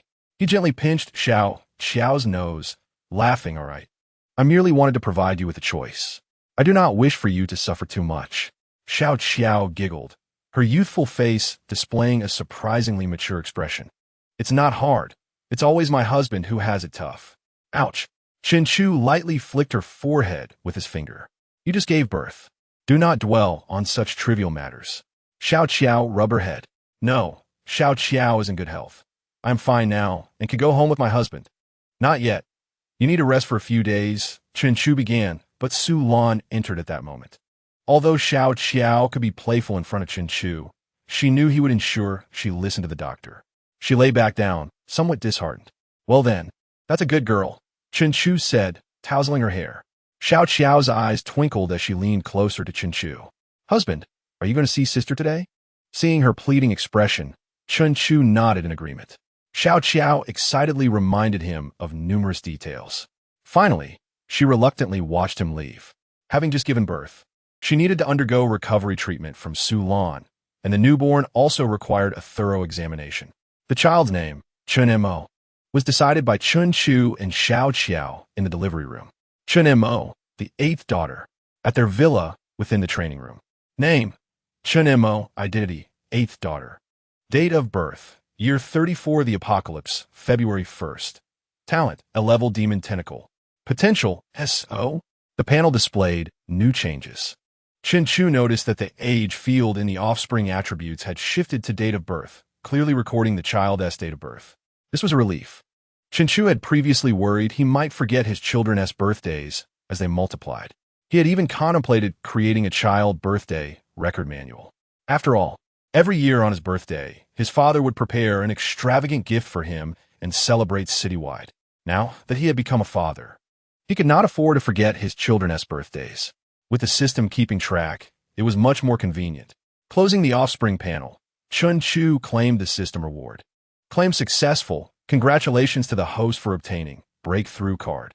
Breakthrough Card, consumption applicable to any realm below the basic 10th level.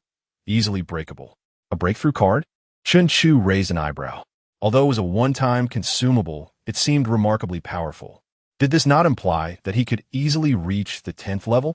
Despite his current overall strength exceeding the 9th level, his most formidable ability, the spatial ability, had only reached the peak of the 8th level. Thus, it would be most advantageous to utilize this reward when transitioning from the 9th to the 10th level. Over the past 3 months since reaching the peak of the 8th level, Chen Chu had diligently trained, especially with the added support of the little demoness, Ouling. His spatial ability had already brushed against the edge of the 9th level. Now seemed the perfect moment. Chen Chu extracted a large number of zombie crystal cores from his spatial ability, voraciously absorbing them to elevate himself to peak condition. Subsequently, the system announced, claim 3-dimensional rewards. Congratulations, host, for successfully claiming Intermediate Dimensional Enhancement. Intermediate Life, Enhancement 1. Intermediate Talent, Enhancement 1. Intermediate Potential Enhancement 1. A familiar tingling sensation coursed through him. and a blue spiritual halo illuminated around him. 9th level. His spatial ability successfully ascended to the early stage of the 9th level. His overall strength had approximately doubled. Chen Chu's prowess was both complex and comprehensive. The breakthrough in his spatial ability, one among many of his capabilities, had remarkably doubled his overall strength. This underscored the vast gulf between the 8th and 9th levels. After his father broke through the 9th level, his power multiplied many times over compared to when he was at the 8th level. This indicated the formidable strength of Chen Chu, unrivaled at the same level. He could also defeat opponents of higher levels. As for transcendent beings of the next tier, he had yet to encounter them and was uncertain of their precise strength.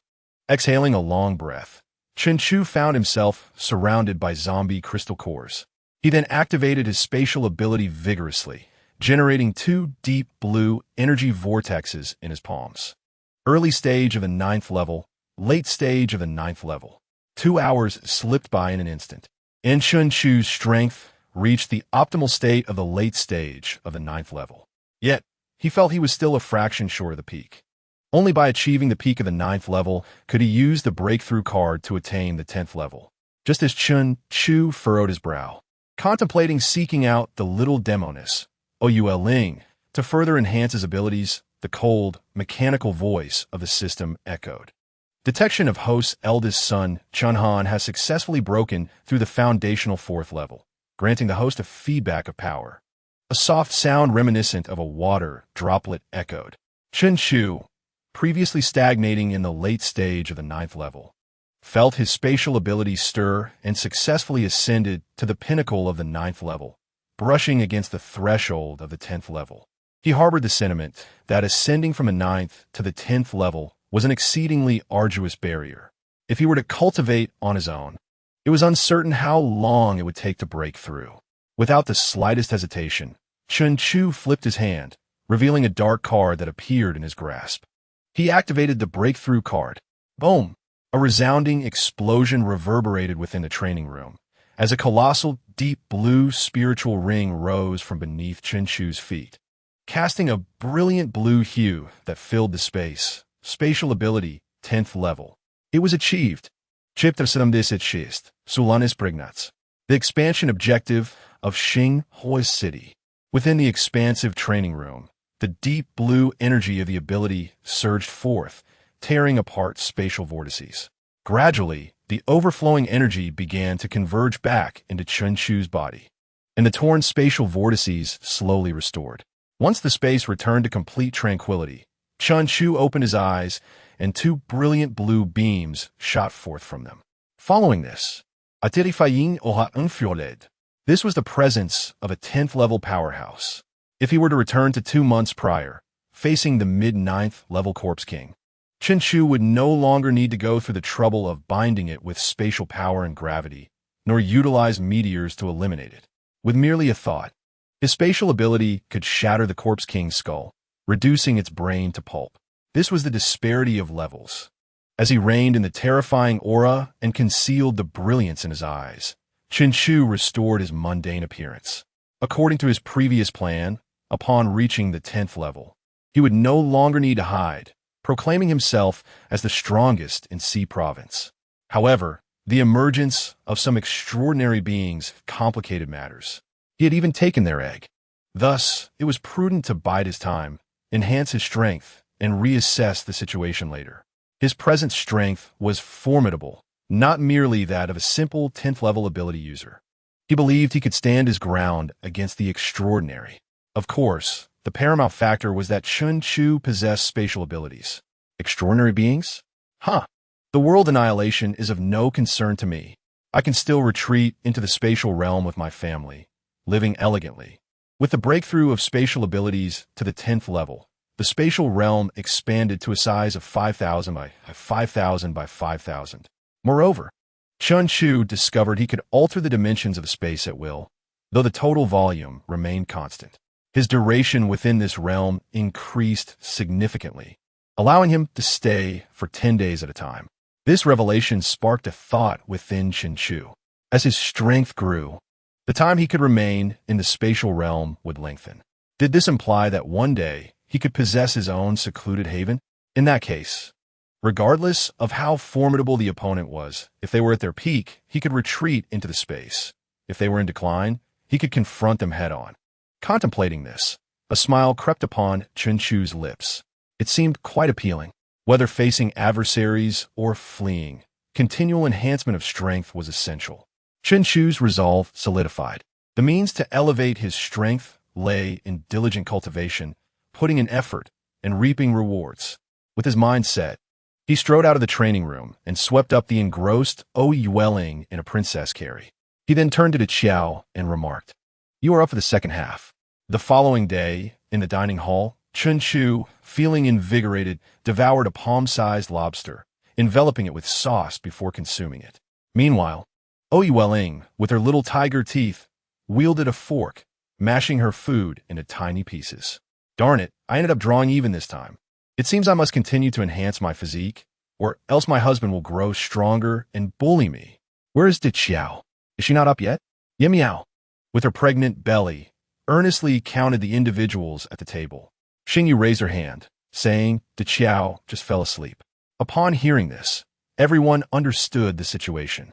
Ye Miao shook her head with a resigned smile and poured a cup of chicken soup for Chen Chu. Chen Chu waved his hand dismissively. No need. At that moment, Su Lan, dressed in a white lab coat, entered the home. Observing Su Lan's fatigued state, Ye Miao handed her the chicken soup. Hangdu, Miao Miao, Su Lan smai, sitting down to drink the soup. How peculiar. I had planned to return home in the first half of the night, but unexpectedly, Xiao Qiao's dopamine surged suddenly in the latter half, startling me. I observed her all night, yet found no abnormalities. It appears her body was inexplicably excited throughout the night. An immense silence enveloped the room, and everyone's gaze converged on Chen Chu. In the past, when they gathered, they were aware of the sister's abilities. The wife, Ye Miao, who bore a smile on the surface, discreetly pinched Chen Chu beneath the table. "Young master, the city lord seeks you." At that moment, a guard at the door intervened. Chen Chu maintained a calm expression, understood. After speaking, he leaned in to kiss his wife Ye Miao and swiftly rose to depart. Ye Miao watched Chen Chu's retreating figure with a blend of exasperation and amusement. "Father, you called for me?" Chen Chu entered the city lord's residence, discovering only his father present. "Brat, come here and take a look," his father beckoned with a smile. Before him lay a large sand table map, depicting the general layout of C province. "See this?" His father pointed to a small castle marked on the map, labeled Dong Shuicheng. "A massive city, Dong Shuicheng? I've heard the city lord is an A-level 8th-tier water system ability user." Chen Chu had amassed a wealth of information about C province over the years.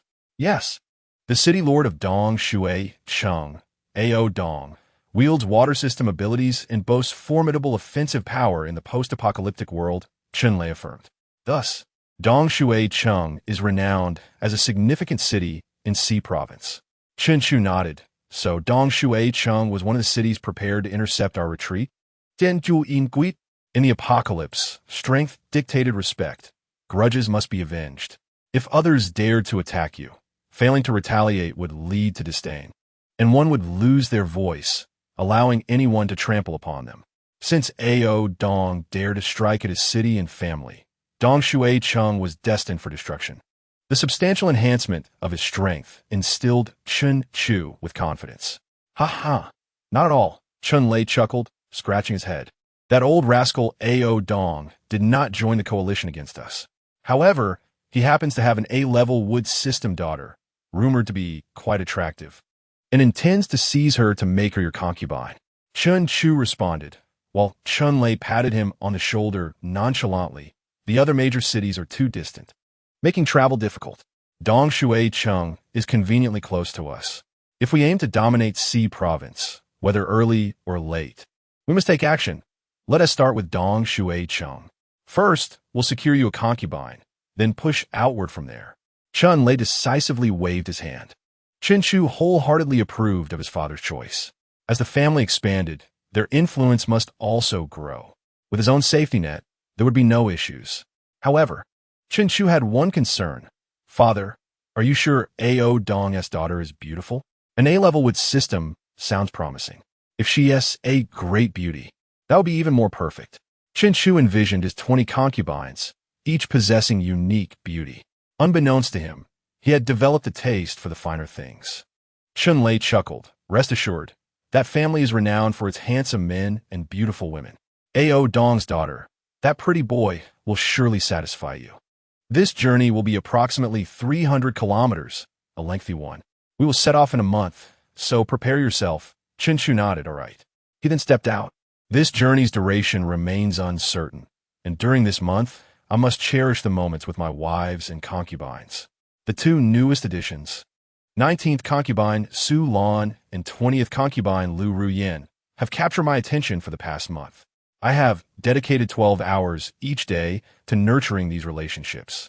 2 hours were devoted to the enchanting Ou Ling, 4 hours to Su Lan and Lu Ruyan, and the remaining 6 hours to my other concubines. A perfect allocation. Over the course of the month, several concubines have found themselves with child, with Su Lan being the first to share her joyous news. One morning, she gently caressed her abdomen, her eyes sparkling with delight as she approached my side, leaning softly against my shoulder. Husband, I am carrying our child. Chapter 77. As the concubines become pregnant, departing for Dong Shui Cheng with the aim of acquiring more concubines. Su Lan, tall and stunning, adorned with golden-rimmed glasses and a white lab coat, is the epitome of an intelligent beauty whom I have adored since childhood. After a painstaking 3.5 years of pursuit, she has become my 19th concubine and now carries my child. My heart swells with excitement. Despite the transformative changes I have undergone in the past 4 years, the fulfillment of a childhood dream brings an unparalleled joy. I lifted Su Lan into my arms, spinning her in circles as she squealed in delight. Shortly after Su Lan's announcement, Lu Ruyan also shared her happy news, bringing the total count of pregnant concubines to 3, Yi Miao, Su Lan, and Lu Ruyan. Consequently, I found myself allocating more of my attention to the other concubines as well. Throughout the month, 5 additional concubines announced their pregnancies. Among them was Wang Yan, acquired from Zhang Yizi, possessing D-level meditation abilities and a peak 3rd-tier strength. The other 4 were among those captured during my father's expansion of Xing Huo Cheng into a massive city, alongside the captivating Xiao Mei Xing and the enchanting Ou Ling. The majority of them possessed B and C level abilities, with strengths exceeding Tier 4. This revelation led me to discern a pattern.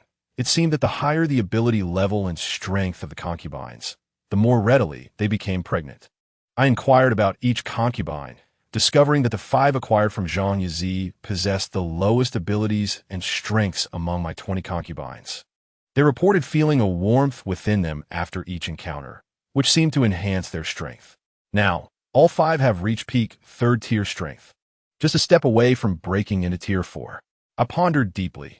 Could it be that with my rapid ascension, the lower-tier concubines could not match this newfound strength, thus transforming into a source of energy that empowered them?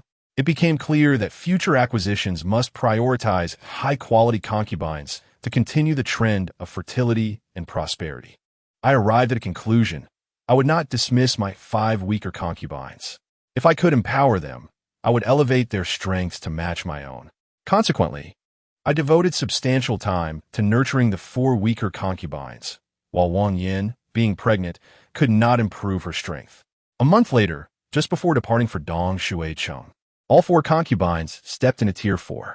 At the entrance of the villa, armed guards hurriedly approached to inform me, "Young master, the city lord awaits at the city gate."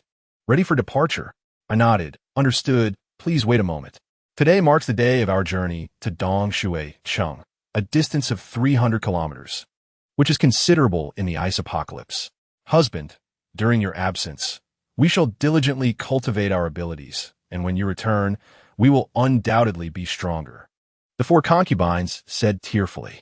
Although this expedition aims to expand our influence and prepare for dominance in C province, the thought of being apart from me for several months brought forth their tears. I embraced each of them, reassuring them, I will return and conduct assessments. This assurance made their cheeks flush with anticipation. After bidding farewell to the other concubines, I turned my attention to those who were pregnant focusing on Yi Miao, who has been pregnant for 6 months, followed by Su Lan with 1 month, and Lu Ruyan along with the other 6 concubines, who are only 10 days along. Husband, Yi Miao said, her eyes reddened. As her due date approached, her emotions intensified.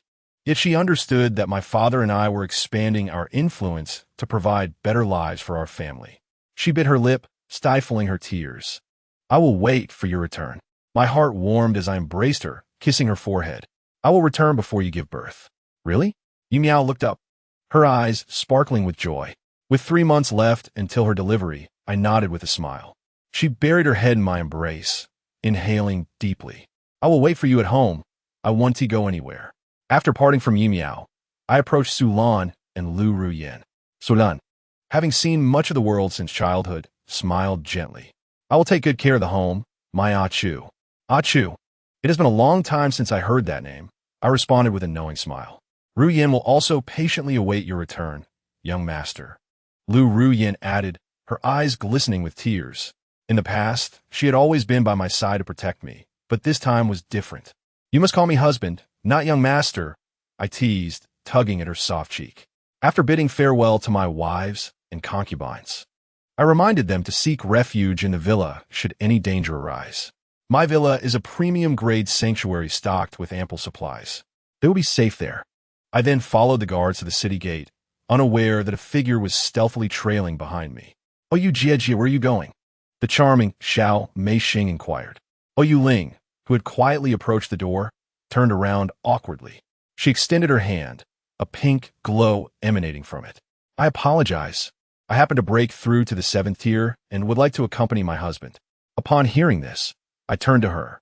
The little enchantress Yu Ling has already attained peak 8th tier strength.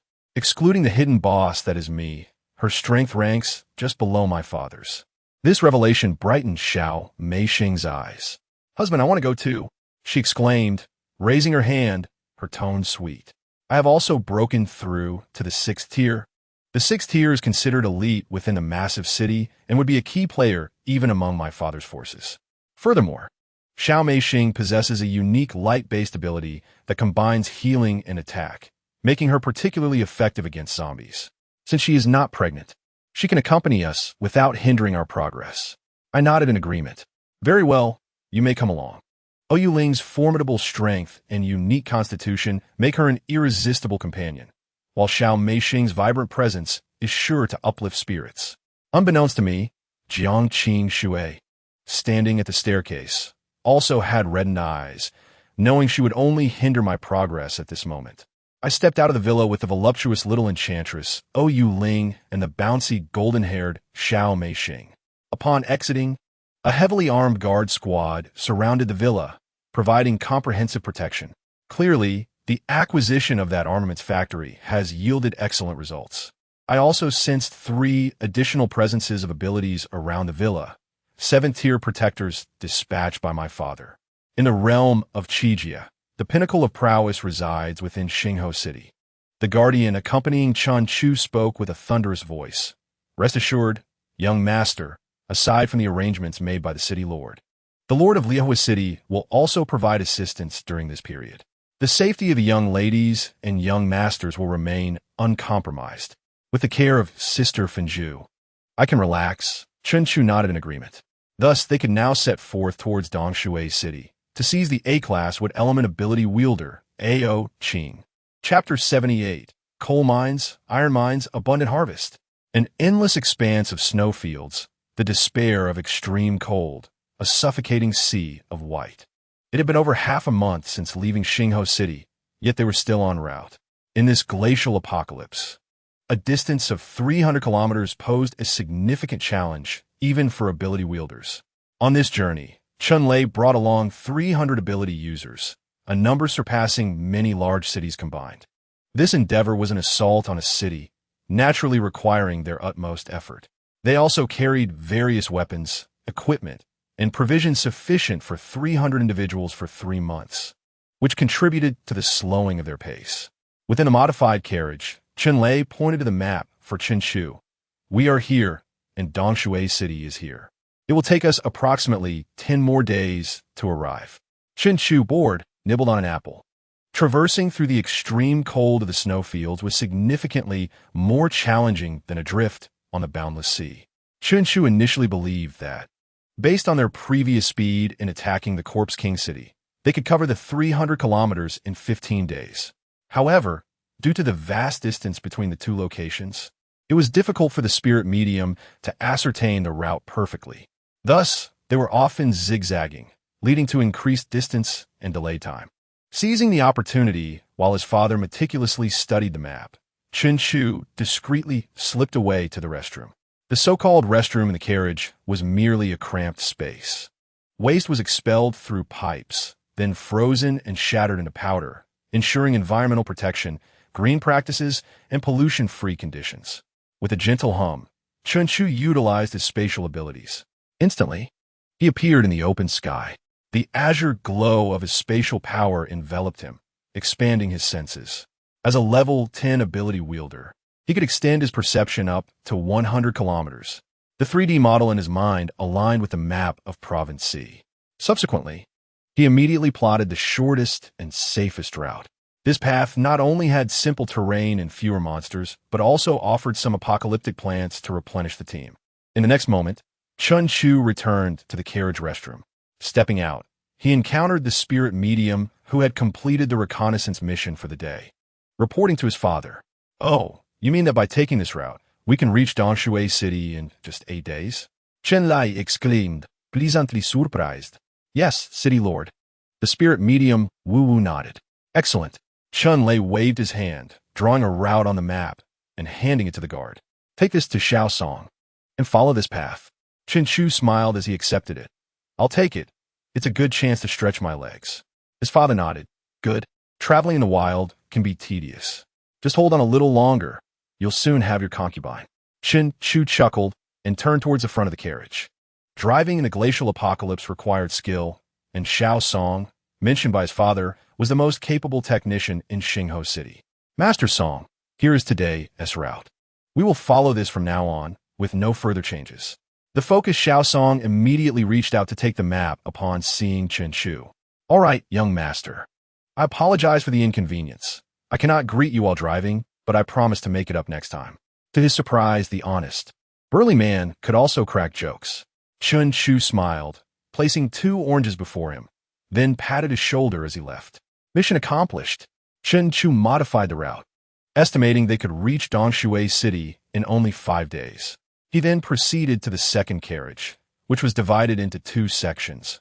One half was filled with food supplies, while the other half served as living quarters for him and the enchanting Ouyue Ling, along with the lovely Xingyu. Upon entering, a wave of warmth enveloped him. The exterior of the carriage was coated with a thick layer of shining stone powder, and the interior was constructed with thin shining stone panels and ample insulation materials. Inside, Ouyue Ling was sprawled out, engrossed in her reading, while Xingyu played video games with headphones on. "Husband." Upon seeing Chunchu return, they joyfully rushed over, seeking a hug. 2 hours later, Ouyue Ling reopened her book, while Xingyu had exhausted her energy for gaming.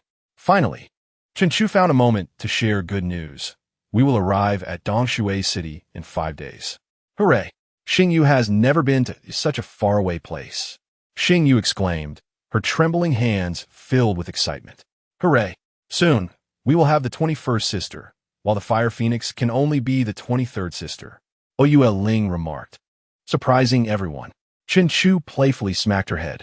Ever since Ouyue Ling ascended to the peak of level 8, she had grown increasingly audacious, seemingly intent on claiming Jiang Fenju as a younger sister. "Husband, where are we now?" Ouyue Ling rubbed her head to shift the topic. Chunchu pointed to the map on the wall. "We are at this position. If we follow this route, we will reach Danshui City in 5 days." Ouyue Ling climbed up and leaned over the map for a closer look. Before the apocalypse, this place was known as Shun City. It is a location with the most abundant coal reserves in Province C, often referred to as the kidney of Province C. If we can obtain it, Xingho City will prosper. Chunchu remained silent, but his heart stirred. Sensing, his spatial abilities expanded, probing deeper. Snow layers, glaciers, soil, warehouse structures. Soon, numerous black hard lumps appeared. Coal. With a thought, the coal, originally buried beneath the snow layers, immediately materialized into the space of the city. A smile crept upon Chen Chu's lips. Observing this smile, Ouyue Ling's eyes sparkled with mischief. She returned to her bed to read and casually remarked, "Following this route, the next destination, before the apocalypse, was called Yi City. It was renowned for its sword and ironwork in the Xia Kingdom, exporting worldwide, so there should be plenty of cold weapons, ornamental ironware, practical iron items, raw iron, and numerous iron mines." Hearing this, Chen Chu glanced at the map, estimating the time needed to travel from here to Yi City. Ouyue Ling noticed this small gesture and smiled. The coal amounts to approximately 6 billion tons. That night, Chen Chu suddenly opened his eyes. During the day and a half, he had continuously unleashed his abilities, conducting a thorough search for coal in Shun City, leaving no corner unexamined. Finally, he had scoured the entire city, acquiring 6 billion tons of coal. This included not only what humanity had mined before the apocalypse, but also the unmined coal beneath Shun City, all gathered by Chen Chu due to his status as a level 10 spatial ability wielder. Otherwise, acquiring this 6 billion tons of coal would require several decades, even for all the large cities in Province C combined. What does 6 billion tons of coal signify? It is sufficient for the entire population of Xingho City to utilize for 10,000 years. Henceforth, the city's physical power generation industry could cease operations, allowing Xingho City to release a substantial workforce for other endeavors. This also indicated that Xingho City was about to enter a rapid development phase. Gazing at the coal occupying nearly 1/10 of the spatial area, Chen Chu was immensely satisfied, his eyes sparkling with ambition. The next target, Yi City's iron mines. In the darkness, Master Xiao Song drove the massive modified vehicle out of Shun City, slowly entering Yi City. 2 days later, the team departed from Yi City. Chen Chu stood by the carriage, gazing through a narrow window at the desolate glacial apocalypse outside. This time in Shun City yielded 20 million tons of iron materials, including industrial weapons, iron goods, raw iron, and iron ores. Coal mines, iron mines. These two vital resources are exceedingly important, even in the apocalyptic realm of glaciers. Therefore, Chen Chu resolved to reward the little demoness Ouyue Ling handsomely. The journey is nearing its conclusion. Tomorrow, they shall arrive at Dongshui City. Chapter 79.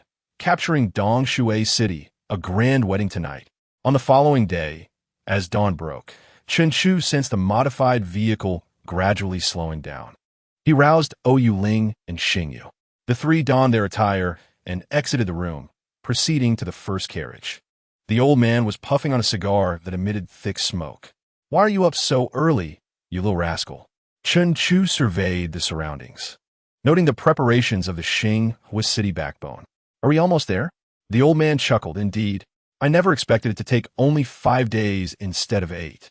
Get ready, tonight is the wedding." Chen Chu observed the heavily armed backbone, equipped with Xingshi weaponry, brimming with combat spirit. "Are we going to engage directly? Is it truly that hardcore? Shouldn't we first issue a challenge, intimidate them, and attempt to conquer without conflict? Only if that fails should we engage." The old man nodded. "We will strike directly." Chen Chu sighed. "I shall join as well. Going alone ensures no unexpected incidents." With that, he brandished his firearm. The machine guns transported from Corpse King City, combined with the special minerals acquired during the expansion, were fortified by Engineer Liao, enhancing the lethality of his weaponry. Originally capable of slaying B-level 6-tier ability users, it could now also threaten B-level 7-tier users if they were struck in a vital area. Chunlei glanced at Chen Chu's two consorts, one rumored to be of the 7th tier and the other of the 6th. Having ascended to the 9th tier himself, he waved his hand decisively. "Very well, let us go together." Thus, a throng of individuals descended from the vehicle, advancing towards the fabled Dongshui City. Just 2 kilometers ahead, Wu Wu, a spirit master with an eagle perched on his shoulder, pointed forward. The group, imbued with abilities, surged ahead, with Chen Chu's 2 wives accompanying him. Before them lay a colossal dragon-shaped ice sculpture, extending over 100 meters in length and coiling upward several dozen meters high. It was the legendary dragon of Xia country, remarkably lifelike. Beneath this dragon were ice-sculpted structures that formed a frozen city, populated by dozens of ability users and ordinary citizens clad in specialized protective gear. As Chun Chu and his party drew nearer, the ability users promptly panicked. Some rushed forward to confront them, while others dashed towards the underground passage to send word. Others shouted, "Halt! Halt! Ahead lies Dong Shui City." It was no wonder they were alarmed. 300 ability users, radiating various energies, were advancing towards them. Would you not feel anxious? Moreover, judging by the energy density, their strength was formidable. At the center stood a burly man over 2 meters tall, his beard thick and unruly, clearly the most formidable of the lot. "Stop!" "Huh!" Chun Lei waved his hand, and the 2 7th-tier ability users beside him launched their attacks. A massive fireball erupted, shattering the dragon's head, while a ground ability user unleashed a surge of earth, toppling the dragon sculpture. Those remaining ability users were left dumbfounded. This was the emblem of Dong Shui City. A matter of pride, they were striking a blow to their very identity. This cannot be allowed. Quickly, summon the city lord. The ability users of Dong Shui City cried as they retreated. The group before them, with casually unleashed attacks from 7th-tier users, was simply insurmountable. Moments latte. Squads of ability users emerged from various concealed passages, encircling the Xinghua City team. "Ha, who do we have here? Is that not the Thunder Tiger?" A middle-aged man, his face darkened, stepped forward amidst a throng of supporters. Chinshu immediately recognized him as the city lord of Dong Shui City, an A-level peak 8th-tier water ability user. Ao Dong. The old man had mentioned that the Ao family was known for its handsome men and beautiful women, especially Ao Dong, a striking figure indeed. This man appeared to be around 50 years old, with unusually fair skin, sharp features, and an unmistakable youthful charm. Boom! Boom! Before Chun Lei could speak, the backbone of Xinghua City unleashed a barrage of powerful attacks against Ao Dong. To insult our city lord is to seek death. I see you, Thunder Tiger. Have just broken through to the 8th tier, yet you are unaware of your own insignificance. Al Dom Spirsingi, Gazi, Nahovid. And a massive water dragon roared to life behind him, charging towards the incoming attacks. In an instant, bolstered by the icy apocalypse, the water dragon transformed into an ice dragon, its fierce aura amplified. Boom!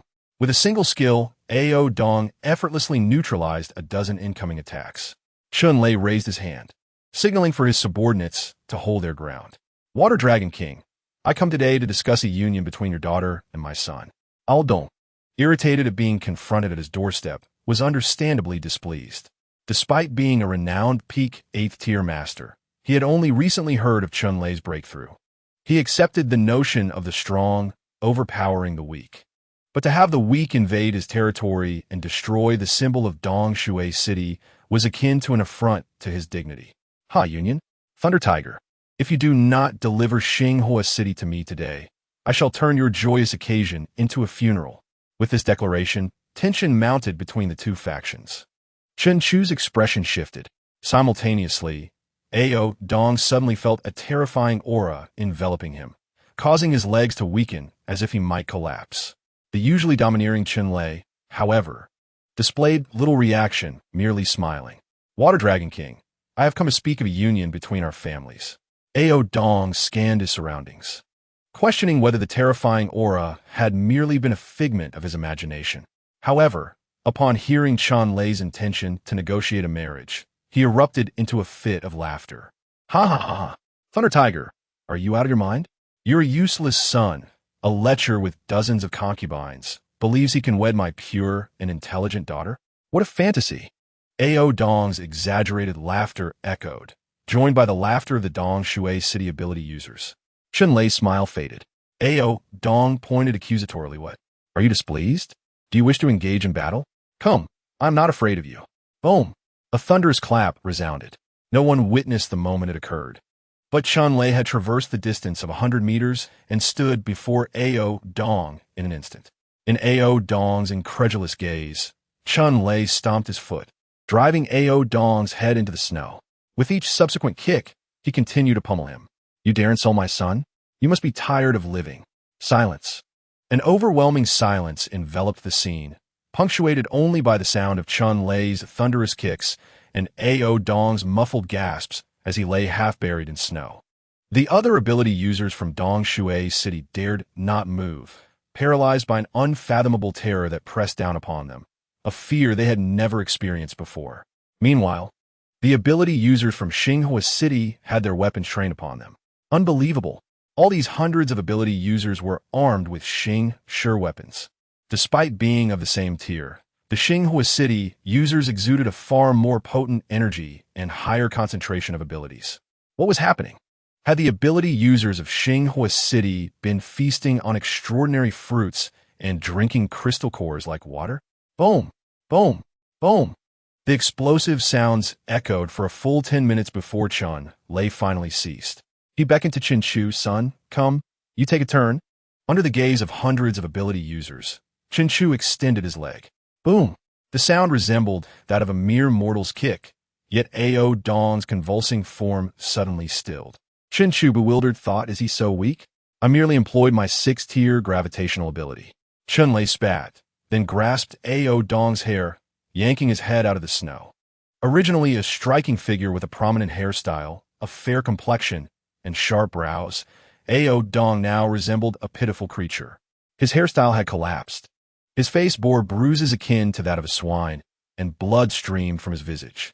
The extraordinary beings of Dong, Shui, Chung averted their gazes, intimidated by the transformation of their once arrogant lord into such a wretched state. Chun Lei grasped his head, lifting him higher. "Your Dong Shui Chung is now under my dominion, understand?" The battered Ao Dong nodded, his features barely recognizable. "My son intends to wed your daughter. Comprehend?" Ao Dong's body stiffened.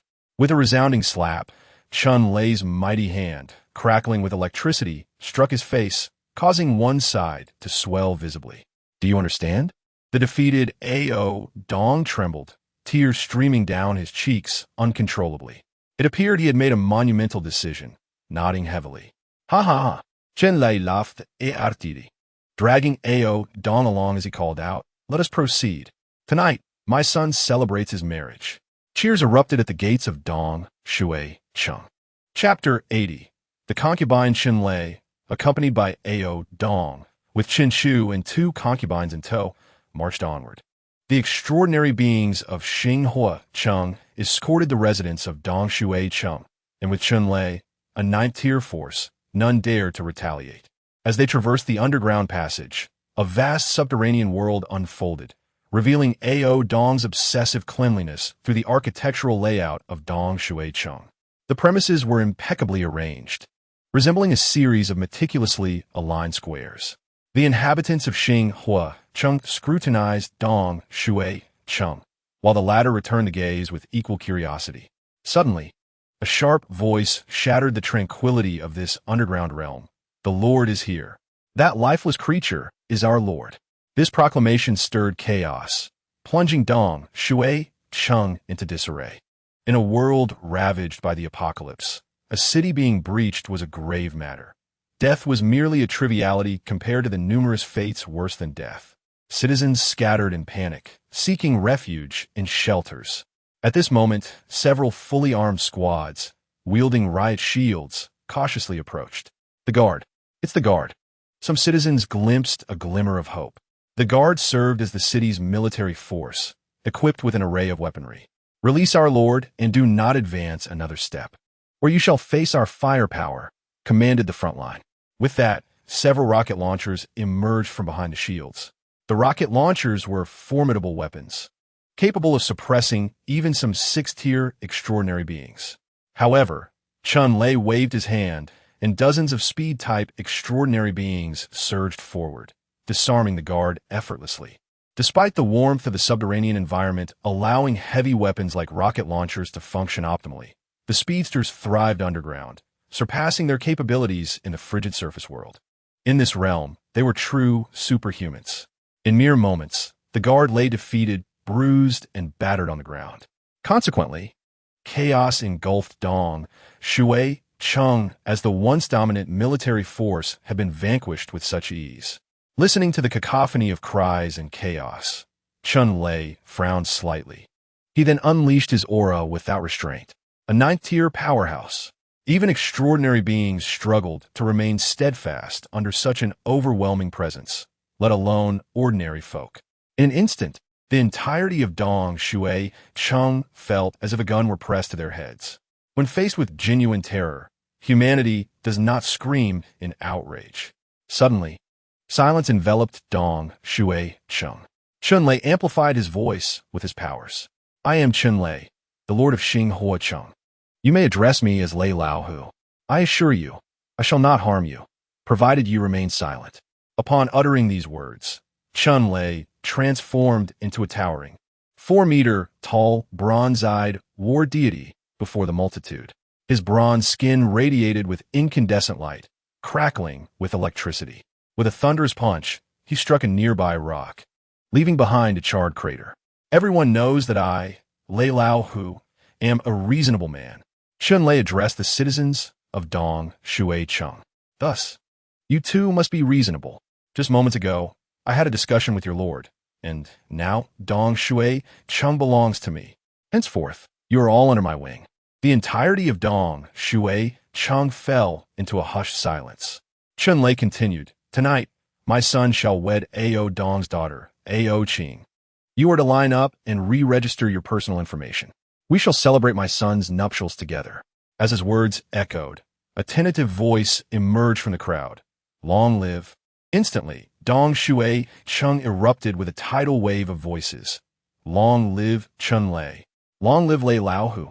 Long live Xing Hua Chung. Long live the young master. What holds the utmost importance in a post-apocalyptic world? Survival. No one wishes to meet death. Furthermore, many among them were survivors from other cities during Ao Dong's expansion. With Ao Dong himself reduced to a pitiful state, who could they rely on to fight? The absurdity of it all. In the end, living was preferable to all else. Moreover, Lei Lao Hu had not taken lives. He was merely taking one step at a time. He dispatched individuals to assume control of Dong, Shui, Chung, and inventory the supplies. Chun Lei dragged Ao Dong along, accompanied by Chun Chu and a few key figures, and seized the Lord's mansion. He promptly issued 2 edicts from the Lord's residence, summoning all high-ranking officials of Dong, Shui, Chung to convene within 5 minutes. Bring Ao Qing here to meet my son. 5 minutes later, a cadre of elegantly dressed, portly high-ranking officials from Dong, Shui, Chung tumbled into the Lord's mansion. Now, immediately prepare for my son's wedding with Ao Qing. Also, your fortunes have been lost. Any dissent will result in immediate death. Should you wish to regain your high status, prove your worth to me with your abilities. Now, you may leave. Terrified, the high-ranking officials cast furtive glances at the barely conscious Ao Dong. Too fearful to voice any objections, they prostrated themselves and exited hastily. After some time, 2 7th-tier female extraordinary beings from Xing Hua Chung entered, escorting a woman. The woman appeared to be in her 20s, clad in a blue gown that accentuated her snow-white shoulders and perfectly proportioned figure. Her lustrous hair elegantly secured with a jade hairpin. She was strikingly beautiful, exuding an incredibly refreshing aura. Let me go. The woman struggled, her fair hands flailing in vain. Are you Ao Qing? Chun Lei inquired. Ao Qing's beautiful brows furrowed slightly as she assessed the domineering Chun Lei, the dashing Chun Chu, and the motionless Ao Dong on the floor. Her brows knitted tighter. Dad, she called out to the prostrate Ao Dong. Dad, what have you done to him? Ao Qing fought against her captors. Chun Lei reached out, pulling Ao Dong up. It's nothing serious. He merely fainted. Take him away for treatment. 2 individuals carried Ao Dong out. Wait, Aoki Shote. I am a wood-type extraordinary being. Please allow me to examine him. Ao Qing bit her red lips as she spoke. Aware of her precarious situation, she opted for politeness. Chun Lei nodded in acquiescence. The 2 extraordinary beings released their grip. Ao Qing approached Ao Dong, her hands, glowing with vibrant green energy, pressed against him. Moments later, she withdrew her hands. Fortunately, it only appears severe. The injuries are not as grave as they seem. For a formidable warrior like Ao Dong, who stands at the pinnacle of the 8th tier, recovery comes swiftly. Thus, The terrifying man before them has indeed held back his strength. After Ao Qing retracted her hand, two female ability users immediately restrained her once more. While Ao Dong was dragged away, Qianlei looked at Ao Qing with a smile and then pointed at Qinshu. "This is my son. He shall marry you today." Ao Qing turned her gaze towards Qinshu, assessing him with a calm demeanor, which captured Qinshu's attention. "I hear you already have many concubines?" Ao Qing inquired. 20. Qinshu replied. "Then why do you wish to marry me?" Ao Qing's expression was exceedingly serious. "Because you are beautiful," Qinshu answered succinctly. Ao Qing scrutinized Qinshu's face for a moment, then nodded. "Very well. I shall marry you." Chapter 81. Ao Qing is pregnant. A grand sedan chair, accompanied by the sounds of gongs and drums, adorned with festive decorations and a 100-meter-long red carpet. All these were specially brought by Qianlei from Xingho City. When his son takes a concubine, the occasion must be grand. There was also a wedding gown. Ao Qing donned an exquisite phoenix coronet and colorful bridal attire. Her originally pure and charming appearance, now accentuated with stunning beauty. Qinshu, dressed in a formal dark gown, stood tall and handsome, further highlighting his appealing features. "Bow once. Bow twice. Bow thrice. Enter the bridal chamber." The officiant, a high-ranking official from Dongshui City, shouted excitedly. The ceremony proceeded swiftly, ushering the newlyweds into their chamber. The entire city erupted in cheers, calling out incessantly in excitement. It was no surprise they rejoiced. After all, the son of Lei Laohu was getting married, and they were receiving free provisions. Although Ao Qing was the goddess of all the young people in Dongshui City, Lei Laohu was the true hero. Young Master Qinshu was undoubtedly worthy of the goddess Ao Qing. Within just a few hours, Dongshui City transformed from an atmosphere of fear into a sea of joy. Qianlei stood alongside Ao Dong, watching as Qinshu and Ao Qing walked hand in hand into the bridal chamber. Qianlei laughed heartily, while Ao Dong forced a smile, tears cascading down his face. "Hey, in-laws, why are you crying? Are you dissatisfied with my son?" Qianlei patted his shoulder. Ao Dong quickly wiped away his tears, forcing a smile. "I am happy. Truly happy. My daughter is getting married, and is such a good match, it is overwhelming." "Ha ha ha." Qianlei clapped his shoulder. "That's the spirit. Come, let us drink." Qianlei pulled Ao Dong into the banquet. Simultaneously, he instructed the guards nearby, send a dozen men to stand guard 20 meters from the bridal chamber, prohibiting anyone from disturbing the young rascal. This statement felt like a dagger piercing through Ao Dong's heart. The lovely daughter he had raised with care was now to be defiled by a foolish pig. The feeling of being a father-in-law was truly unbearable. As he entered the banquet and beheld the sumptuous spread before him, along with the provisions in the hands of every ordinary person, darkness clouded his vision, nearly causing him to collapse. "Damn it! This is the food and supplies I have saved over the years, all wasted by Lei Laohu." The citizens still remembered his goodness. Tears streamed down Ao Dong's face once more, unbidden. In just one day, he suffered 3 heavy blows: the pain of losing his city, the anguish of losing his daughter, and the heartbreak of losing his resources. The pain was unbearable. Ao Dong angrily grabbed a lobster from the main table and stuffed it into his mouth. "Damn it! You wouldn't let others benefit from this. Why are you willing to marry me?" Qinshu gazed at Ao Qing's ethereal face. "Because you are handsome," Ao Qing replied without hesitation, her tone slightly teasing. Qinshu's lips curled into a smile. His 21st little wife seemed quite intriguing. "I'm not just handsome." Qinshu chuckled. The next day, husband. In the living room, Ao Qing, dressed in a blue long dress, leaned against Qinshu's shoulder. After their wedding, a subtle change appeared between her brows, enhancing her overall charm. No wonder her husband could marry so many sisters. Qinshu tilted his head, smiling at her. "Your vine skill is not bad either." Ao Qing's cheeks flushed slightly. She retorted playfully, "Actually, the vine skill is merely a beginner's skill." As soon as she finished speaking, Qinshu lifted her into his arms. "Husband, what are you doing? I wish to see your advanced skill." A week had passed since their wedding, and during this time, Ao Qing and Qinshu had hardly stepped outside. Xing Yue and O Yueling were quite understanding and did not come to disturb them. One day, Ao Qing joyfully ran to Qinshu, leaping into his arms.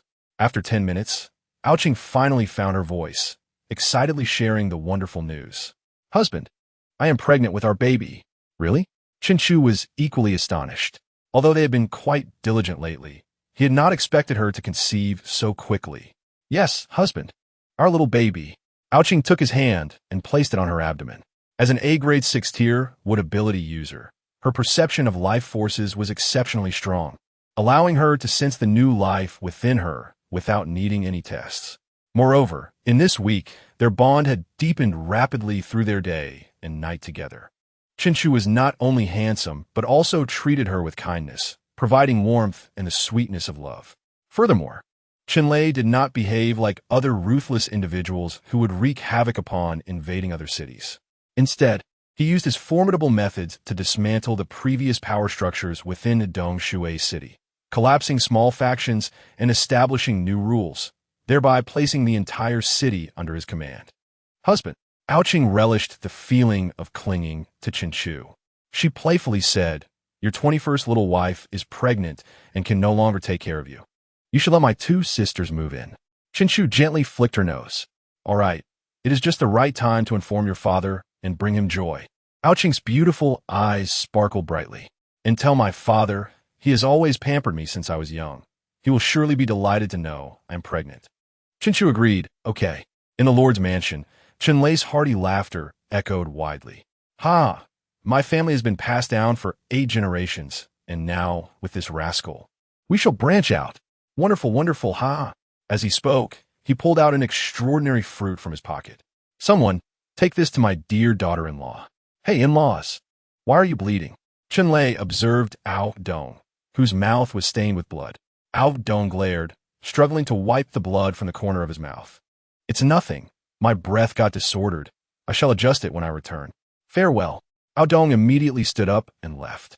Once he returned to his room, he could no longer hold back. With a thud, he fell to his knees. "No!" He howled to the heavens, blood spewing from his mouth. His pure, intelligent, charming daughter was now pregnant with the child of the useless son of Lei Laohu.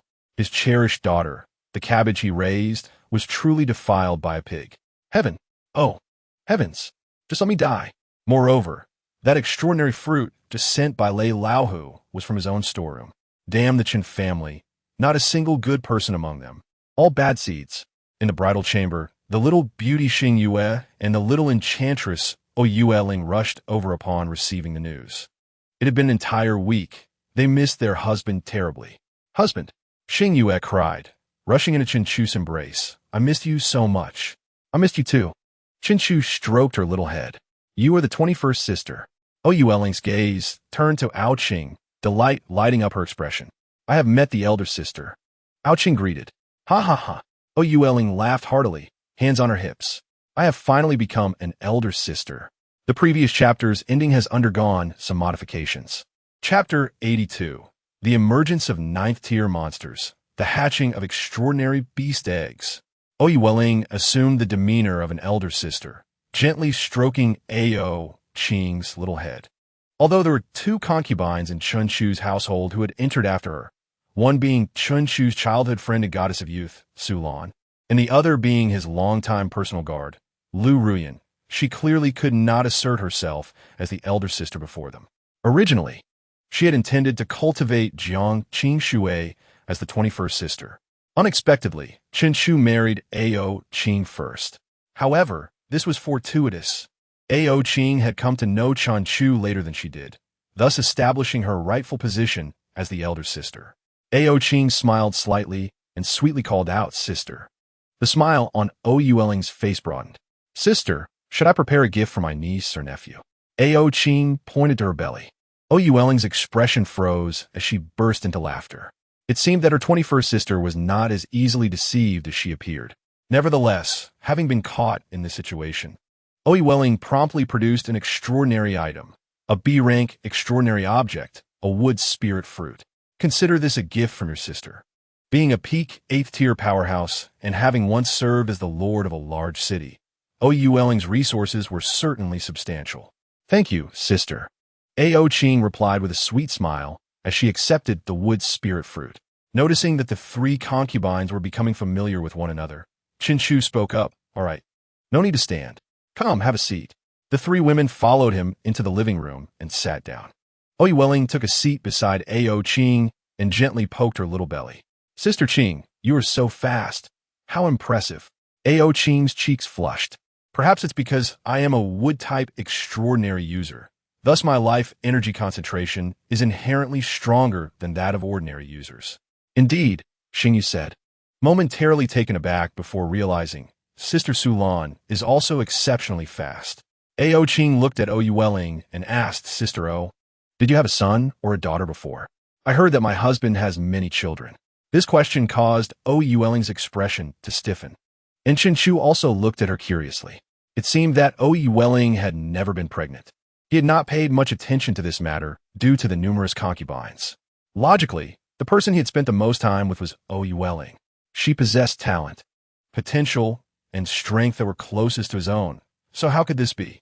Faced with the puzzled expressions of Ao Qing and Chen Chu, Oyi Welling opened her mouth, unsure of how to explain. What? Husband, you all didn't know? Xingyu said innocently from the side. If I recall correctly, according to our Western mythology, succubi almost never get pregnant. Oh dear, Sister O, what are you doing? Wuyuding scold, punching xing iglikvis soft chic. Xingyu, you are the succubus. I am merely because my husband is not strong enough. Oyi Welling's voice grew increasingly faint. Upon hearing this, Ao Qing and Xingyu looked at Oyi Welling as though she were a devil. Heavens, are you insane? Your husband is not strong enough. Au King involuntarilis glumit. Now it makes sense. No wonder I felt an uncontrollable urge to be close to Oyi Welling the moment I laid eyes on her. The thought struck Ao Qing. The succubus truly is terrifying. Yet, what awaited her was Oyi Welling's sharp gaze. No, Sister O, that's not what I meant. Ao Qing giggled, pointing at Xingyu. If you pinch Sister Xingyu, you can't pinch me. She then pointed to her belly. I am pregnant. I cannot be pinched. Wuyuling, Weiri, raised her hand to her forehead. Why is every concubine my husband finds so peculiar? Meanwhile, Chen Chu furrowed his brow seriously. Not strong enough. If it were any other concubine saying such a thing, I would certainly teach them a lesson. However, with little succubus Oyi Welling, she does indeed have that qualification. Oyi Welling, possessing an S-rank physique of succubus, had a developmental level of her physique at the intermediate stage, with conception limitations tied to her extraordinary nature. Having a system was indeed delightful. There was no need for her to worry. Due to her unique physique, she required an extraordinarily high quality to conceive. However, while Chen Chu understood this, how could the little succubus claim she was incapable? A true man never admits defeat. With a single swoop, he lifted Oyi Welling into his arms. Claiming that husband is not capable will incur a penalty. Later that night, Chen Chu quietly departed from Dongshui City and appeared in the wilderness. Besides taking concubines, he had another significant purpose for this journey: to investigate the environment of the apocalypse. Due to the glacial apocalypse, humanity was trapped underground, resulting in an information blackout. Just like his unfortunate father-in-law Ao Dong, who, due to this information blockade, was unaware of his father's ascension to the 9th tier and ended up suffering a significant defeat. However, Chen Chu possessed spatial abilities, granting him a considerable advantage. He could freely explore the apocalypse and search for resources and extraordinary items. With a mere thought, he teleported 100 kilometers away from Dongshui City. He constantly maintained his perception, monitoring the situation within a 100-kilometer radius. Extraordinary items.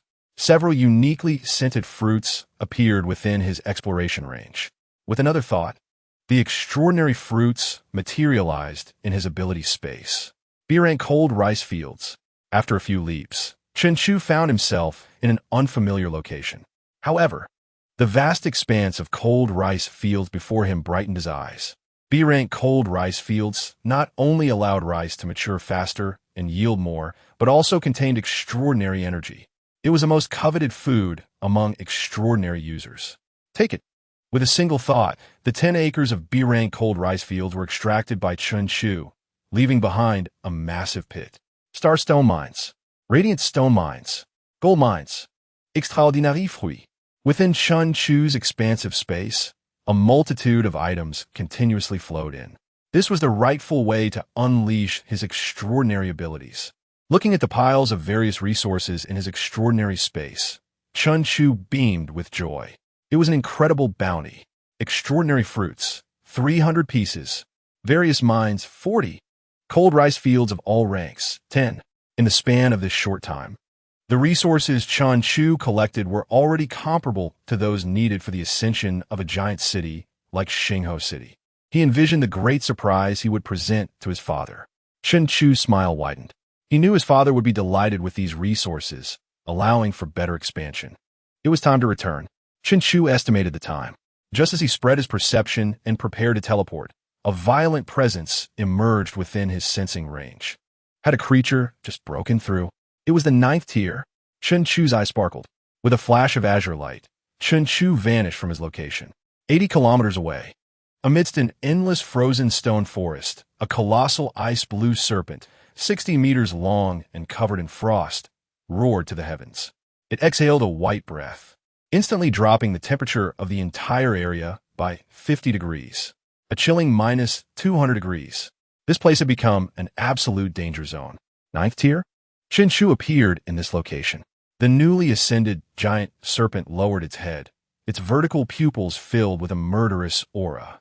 Human, to be devoured by a 9th tier being like me is your honor. The giant serpent spoke human language. Standing in the snow, Chun Chu fixed his gaze on the towering serpent rushing towards him. Perception. An invisible wave emanated from within him, penetrating the giant serpent. The once ferocious creature suddenly halted, its mouth agape in bewilderment. That aura was 10th tier? Impossible. It was the first creature in the region to ascend to the 9th tier. Humanity should only be on par with it. There was living flesh within the serpent's head. Chun Chu raised his head, realizing that the giant serpent harbored living flesh in its skull. He revealed a harmless smile. Cut. The recently ascended 9th tier serpent emitted no sound as its brain was shattered by spatial force. Its vertical pupils rapidly dilated, a thick layer of white mist clouding its eyes. Boom! The next moment, the enormous body of the 9th tier serpent crashed heavily into the frozen stone forest, generating a massive shockwave that obliterated a large portion of the exquisite frozen stone forest. This area has transitioned from the absolute peril of minus 200 degrees to the ordinary danger of 150 degrees. In the blink of an eye, the colossal 60-meter-long body of the giant python vanished into the realm of extraordinary abilities, leaving Chun Chu with 2 newfound items, a deep blue ice attribute crystal core and a vibrant green life essence. The crystal core was destined for Xiaohan, prompting a knowing smile from Chun Chu as he stored away. Without hesitation, he withdrew the white flame bear egg from the extraordinary space. The imposing egg, towering at a height of a person and covered in white fur, came into view. He placed the life essence upon it, and immediately it was absorbed, resulting in a crack forming on the egg's surface. Chun Chu silently called upon the system to inquire about the current situation.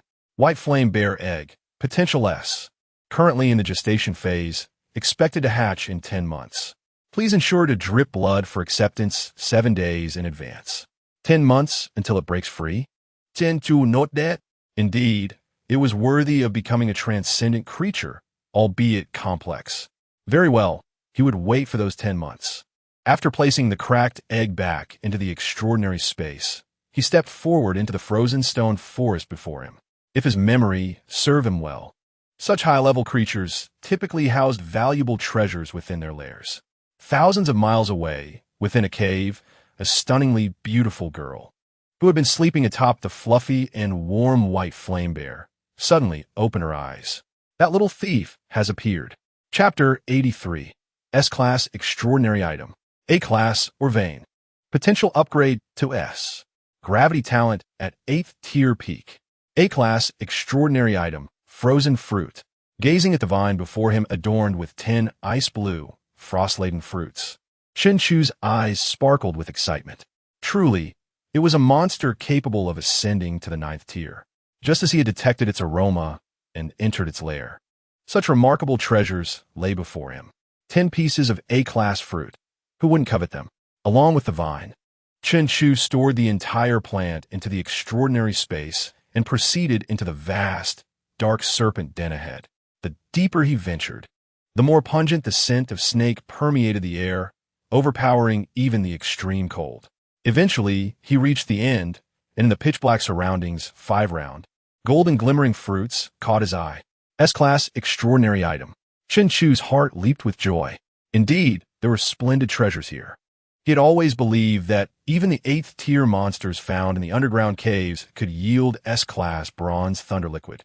The giant python, being a creature capable of ascending to the 9th tier, was naturally not to be underestimated. He approached and scrutinized the extraordinary fruit, noticing its deep crimson hue, almost black, and its size comparable to a fist. Serpent fruit, S-Class, upon consumption, can enhance internal energy density and quality, eliminate bodily impurities, and boost personal potential. Note, subsequent consumption will not further enhance potential. What a remarkable treasure! Chen Chu's excitement surged. This serpent fruit not only fortified strength, but also had the extraordinary capacity to elevate personal potential. However, it was limited to a single enhancement. While somewhat restrictive, it was not a significant concern. Without hesitation, Chen Chu plucked one and consumed it. How sour! Extraordinary fruits were notoriously difficult to swallow, often associated with a hellish taste. Moments later, the serpent fruit began to take effect. Chen Chu felt a burning sensation in his abdomen. His skin flushed. Then, astonishingly, he started to shed his skin. The entire process lasted an hour, and he emerged with a complete new layer, akin to a snake shedding its skin. Crack, crack!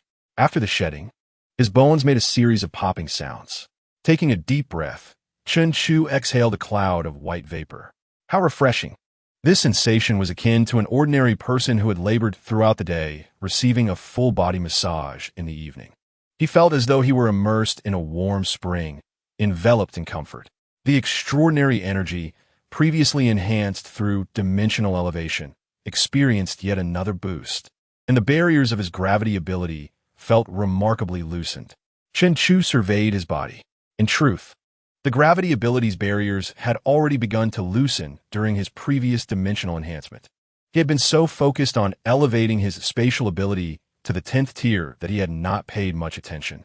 Now, with the assistance of the serpent fruit, his gravity ability unexpectedly broke through the peak of the 6th tier and entered the 7th tier. Moreover, it did not stop there. It advanced through the mid, late, and peak stages of the 7th tier, reaching the threshold of the 8th tier. With a focused thought, he activated his gravity ability. A familiar sound of dripping water resonated as a black halo rose from beneath his feet. Gravity ability, 8th tier. Breaking through the barrier, the energy within him surged autonomously. Mid-8th tier, late 8th tier, peak 8th tier. When faced with the challenge of entering the 9th tier, the ability came to a halt. Chen Chu activated his gravity ability, but could not break through. Nevertheless, he sensed that with some tranquility and time, his gravity ability could effortlessly ascend to the 9th tier. He opened his panel, silently reciting in his mind. The growth of his power was impressive. He would also check if the long-stagnant potential had made any progress. Host a tribute panel. Name: Chen Chu. Identity: Clan Leader. Age: 22 years. Talent: S-Class Spatial System, Ice, S-Class Gravity. Potential: S. Physical characteristics: S-Class Healing, Divine Consciousness, 15 Toxic Immunity, 10 Defense Bonus, 10 Damage Reflection, 20 Body Recovery. Strength: S-Class Spatial System 10th Tier Peak, S-Class Gravity 8th Tier Peak. Skills: Basic Spatial System Skills, Basic Gravity Skills. Elite Level Body Techniques, Elite Level Gun Techniques, Elite Level Fist Techniques, Elite Level Body Techniques, Berserk, 36 styles of fists and kicks. Not bad. Chen Chu nodded in satisfaction. His potential had risen from S-Class to S. It seemed that the effects of the serpent fruit were indeed beneficial. If given to his father, or his concubines, or offspring, it should yield remarkable results. Stowing away the panel, Chen Chu turned his attention to other areas within the serpent den. First, he would gather resources. The matter of breaking through gravity to the 9th tier could wait until he returned. With his 10th tier spatial ability, He was not particularly anxious about the gravity ability's advancement to the 9th tier. What mattered most was that he had already been out for quite a while. It was high time to return. With a focused thought, Chu collected the remaining 4 S-class serpent fruits along with the vine into the extraordinary space. He then expanded his perception. In the pitch-black serpent den, all the environmental details flashed vividly in his mind. What is this? An A-class or vein. At the end of the serpent den, a unique or vein, previously unseen, appeared before him. Without a moment's hesitation, Chu stored the entire vein into the extraordinary space. Following this, his figure vanished, returning to Dongshui City.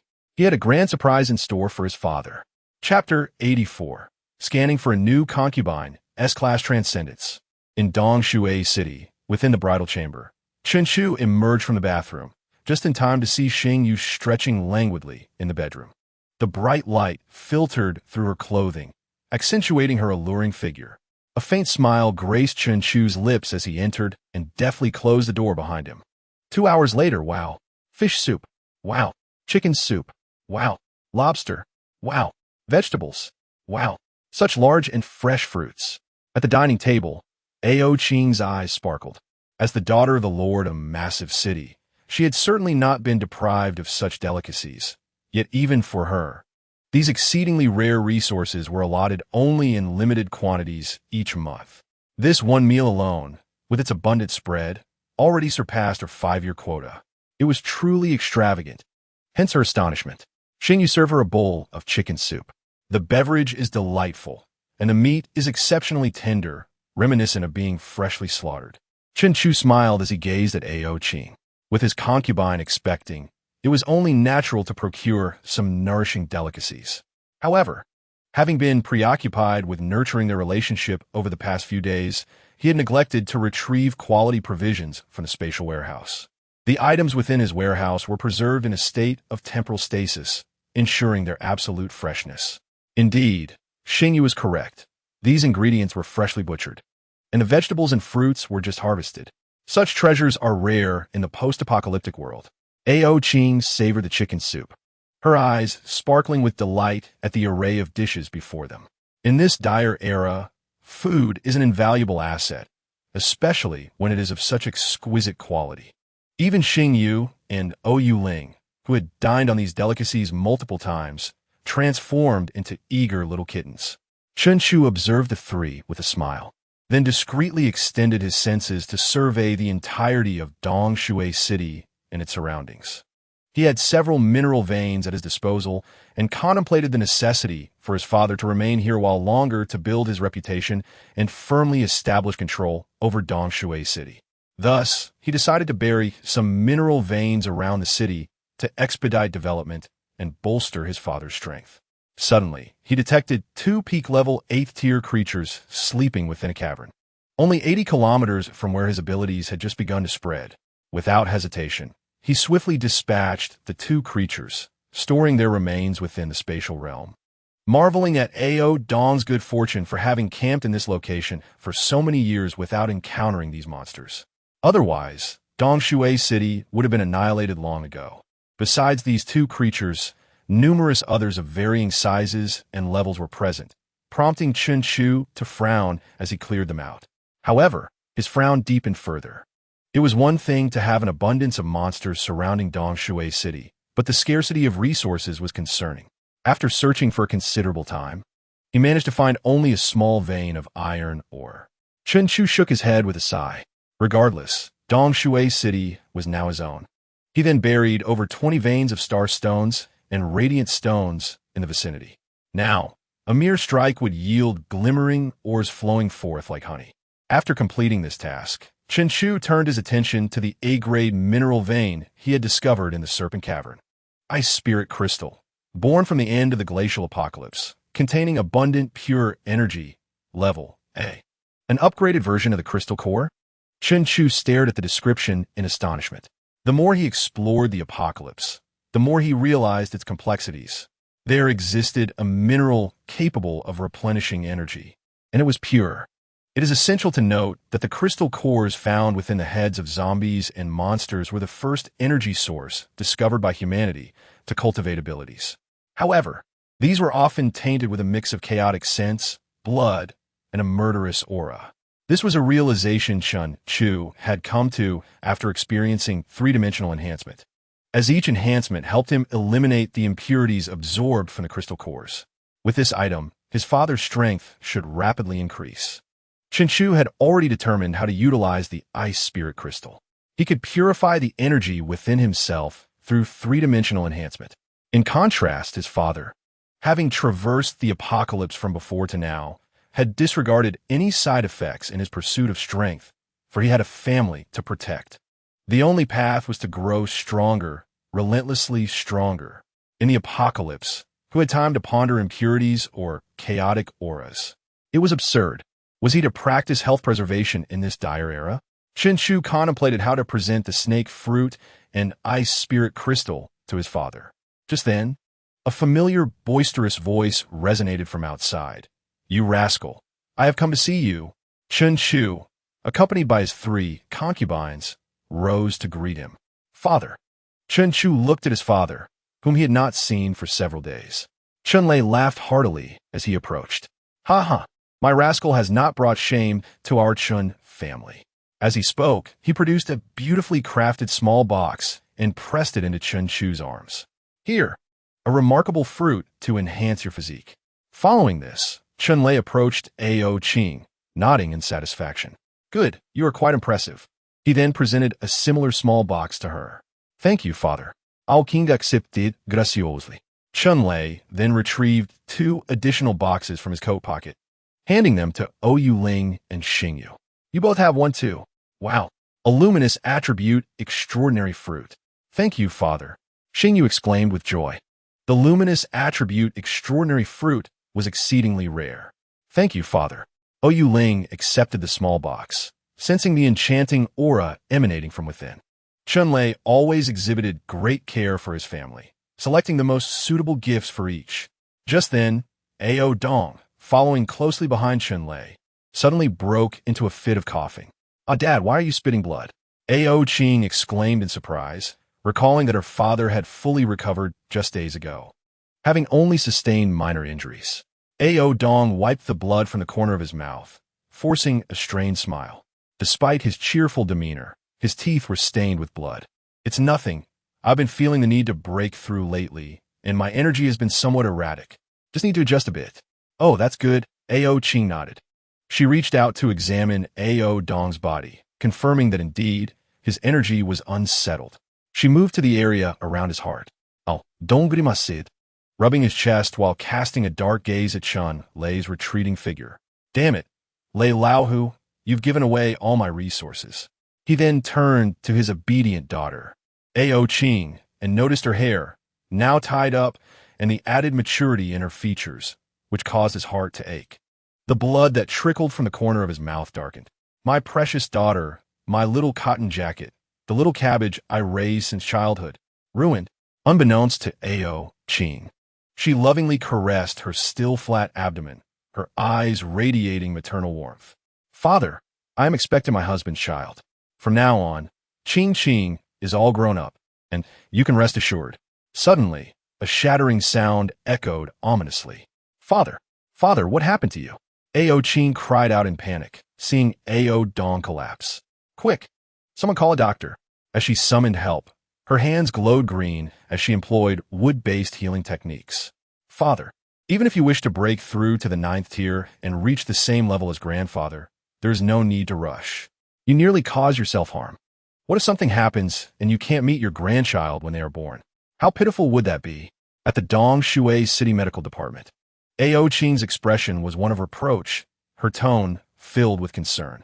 Slowly regaining consciousness, Ao Dong struggled to catch his breath, nearly fainting again.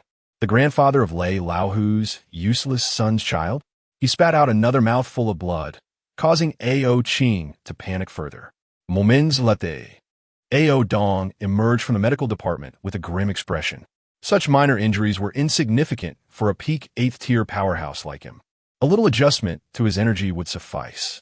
What truly disheartened him was that after raising this little cotton jacket for so many years, She had continually spoken well of Lei Laohu's worthless son. Ha ha ha, in-law, is everything all right? Outside the medical department, Chun Lei approached with Chun Chu and the others. Aldon force the chief Ismail. It's nothing, just a little energy disturbance. He truly could not afford to provoke the terror of the 9th tier. For now, all he could do was endure. That's good. I plan to take this rascal to familiarize himself with Dong Shui City, as he will inherit it in the future.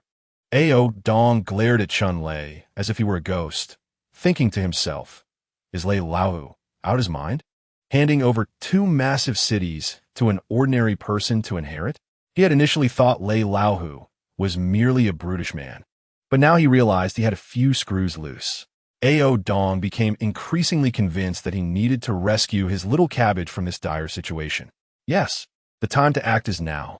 I must plot a rebellion. Ao Dong resolved firmly within himself. Ha, in-law, you're the most familiar with Dong Shui City. So lead us on a tour. Chun Lei laughed heartily, placing his hand on Ao Dong's shoulder. My energy is unstable. I cannot. Ao Dong quickly made an excuse, claiming he had important matters to attend to. Chun Lei pressed down firmly. A trickle of blood cascaded from Ao Dong's mouth. All right, this way, please. Ao Dong suppressed his internal injuries. Ha. That's right, my esteemed relative. Chen Lei laughed heartily. Needless to say, I Lei Laohu have witnessed countless scenes over the decades in this apocalyptic world. In Dong Shui City, aside from myself, Ao Dong is the strongest. How could I possibly let him stray far from my side? My dear husband, may I join as well? I am quite familiar with Dong Shui City too. Ao Qing emerged from the medical department. With a sweet smile, she clasped Chun Chu's hand. Observing their affectionate interaction, Ao Dong felt a wave of darkness wash over him. This place is the marketplace. This place is the residential area. This place is the black market. Although Ao Dong was utterly reluctant, he dared not reveal his disdain. Chun Chu casually surveyed Dong Shui City while secretly calculating where would be most suitable to place the Bingling crystal and snake fruit. Just as he approached the black market, a chilling mechanical voice echoed in his mind. Alert! Attention! A suitable partner for the host has been detected. Name, Young Buking. Talent, S-Class Blood Phoenix, Deficient State. F-Class Fire Element. Potential, S. Strength, Early Extraordinary, Fallen State. Late Stage of 3rd Tier. Appearance, 99 points. Status, Innocent.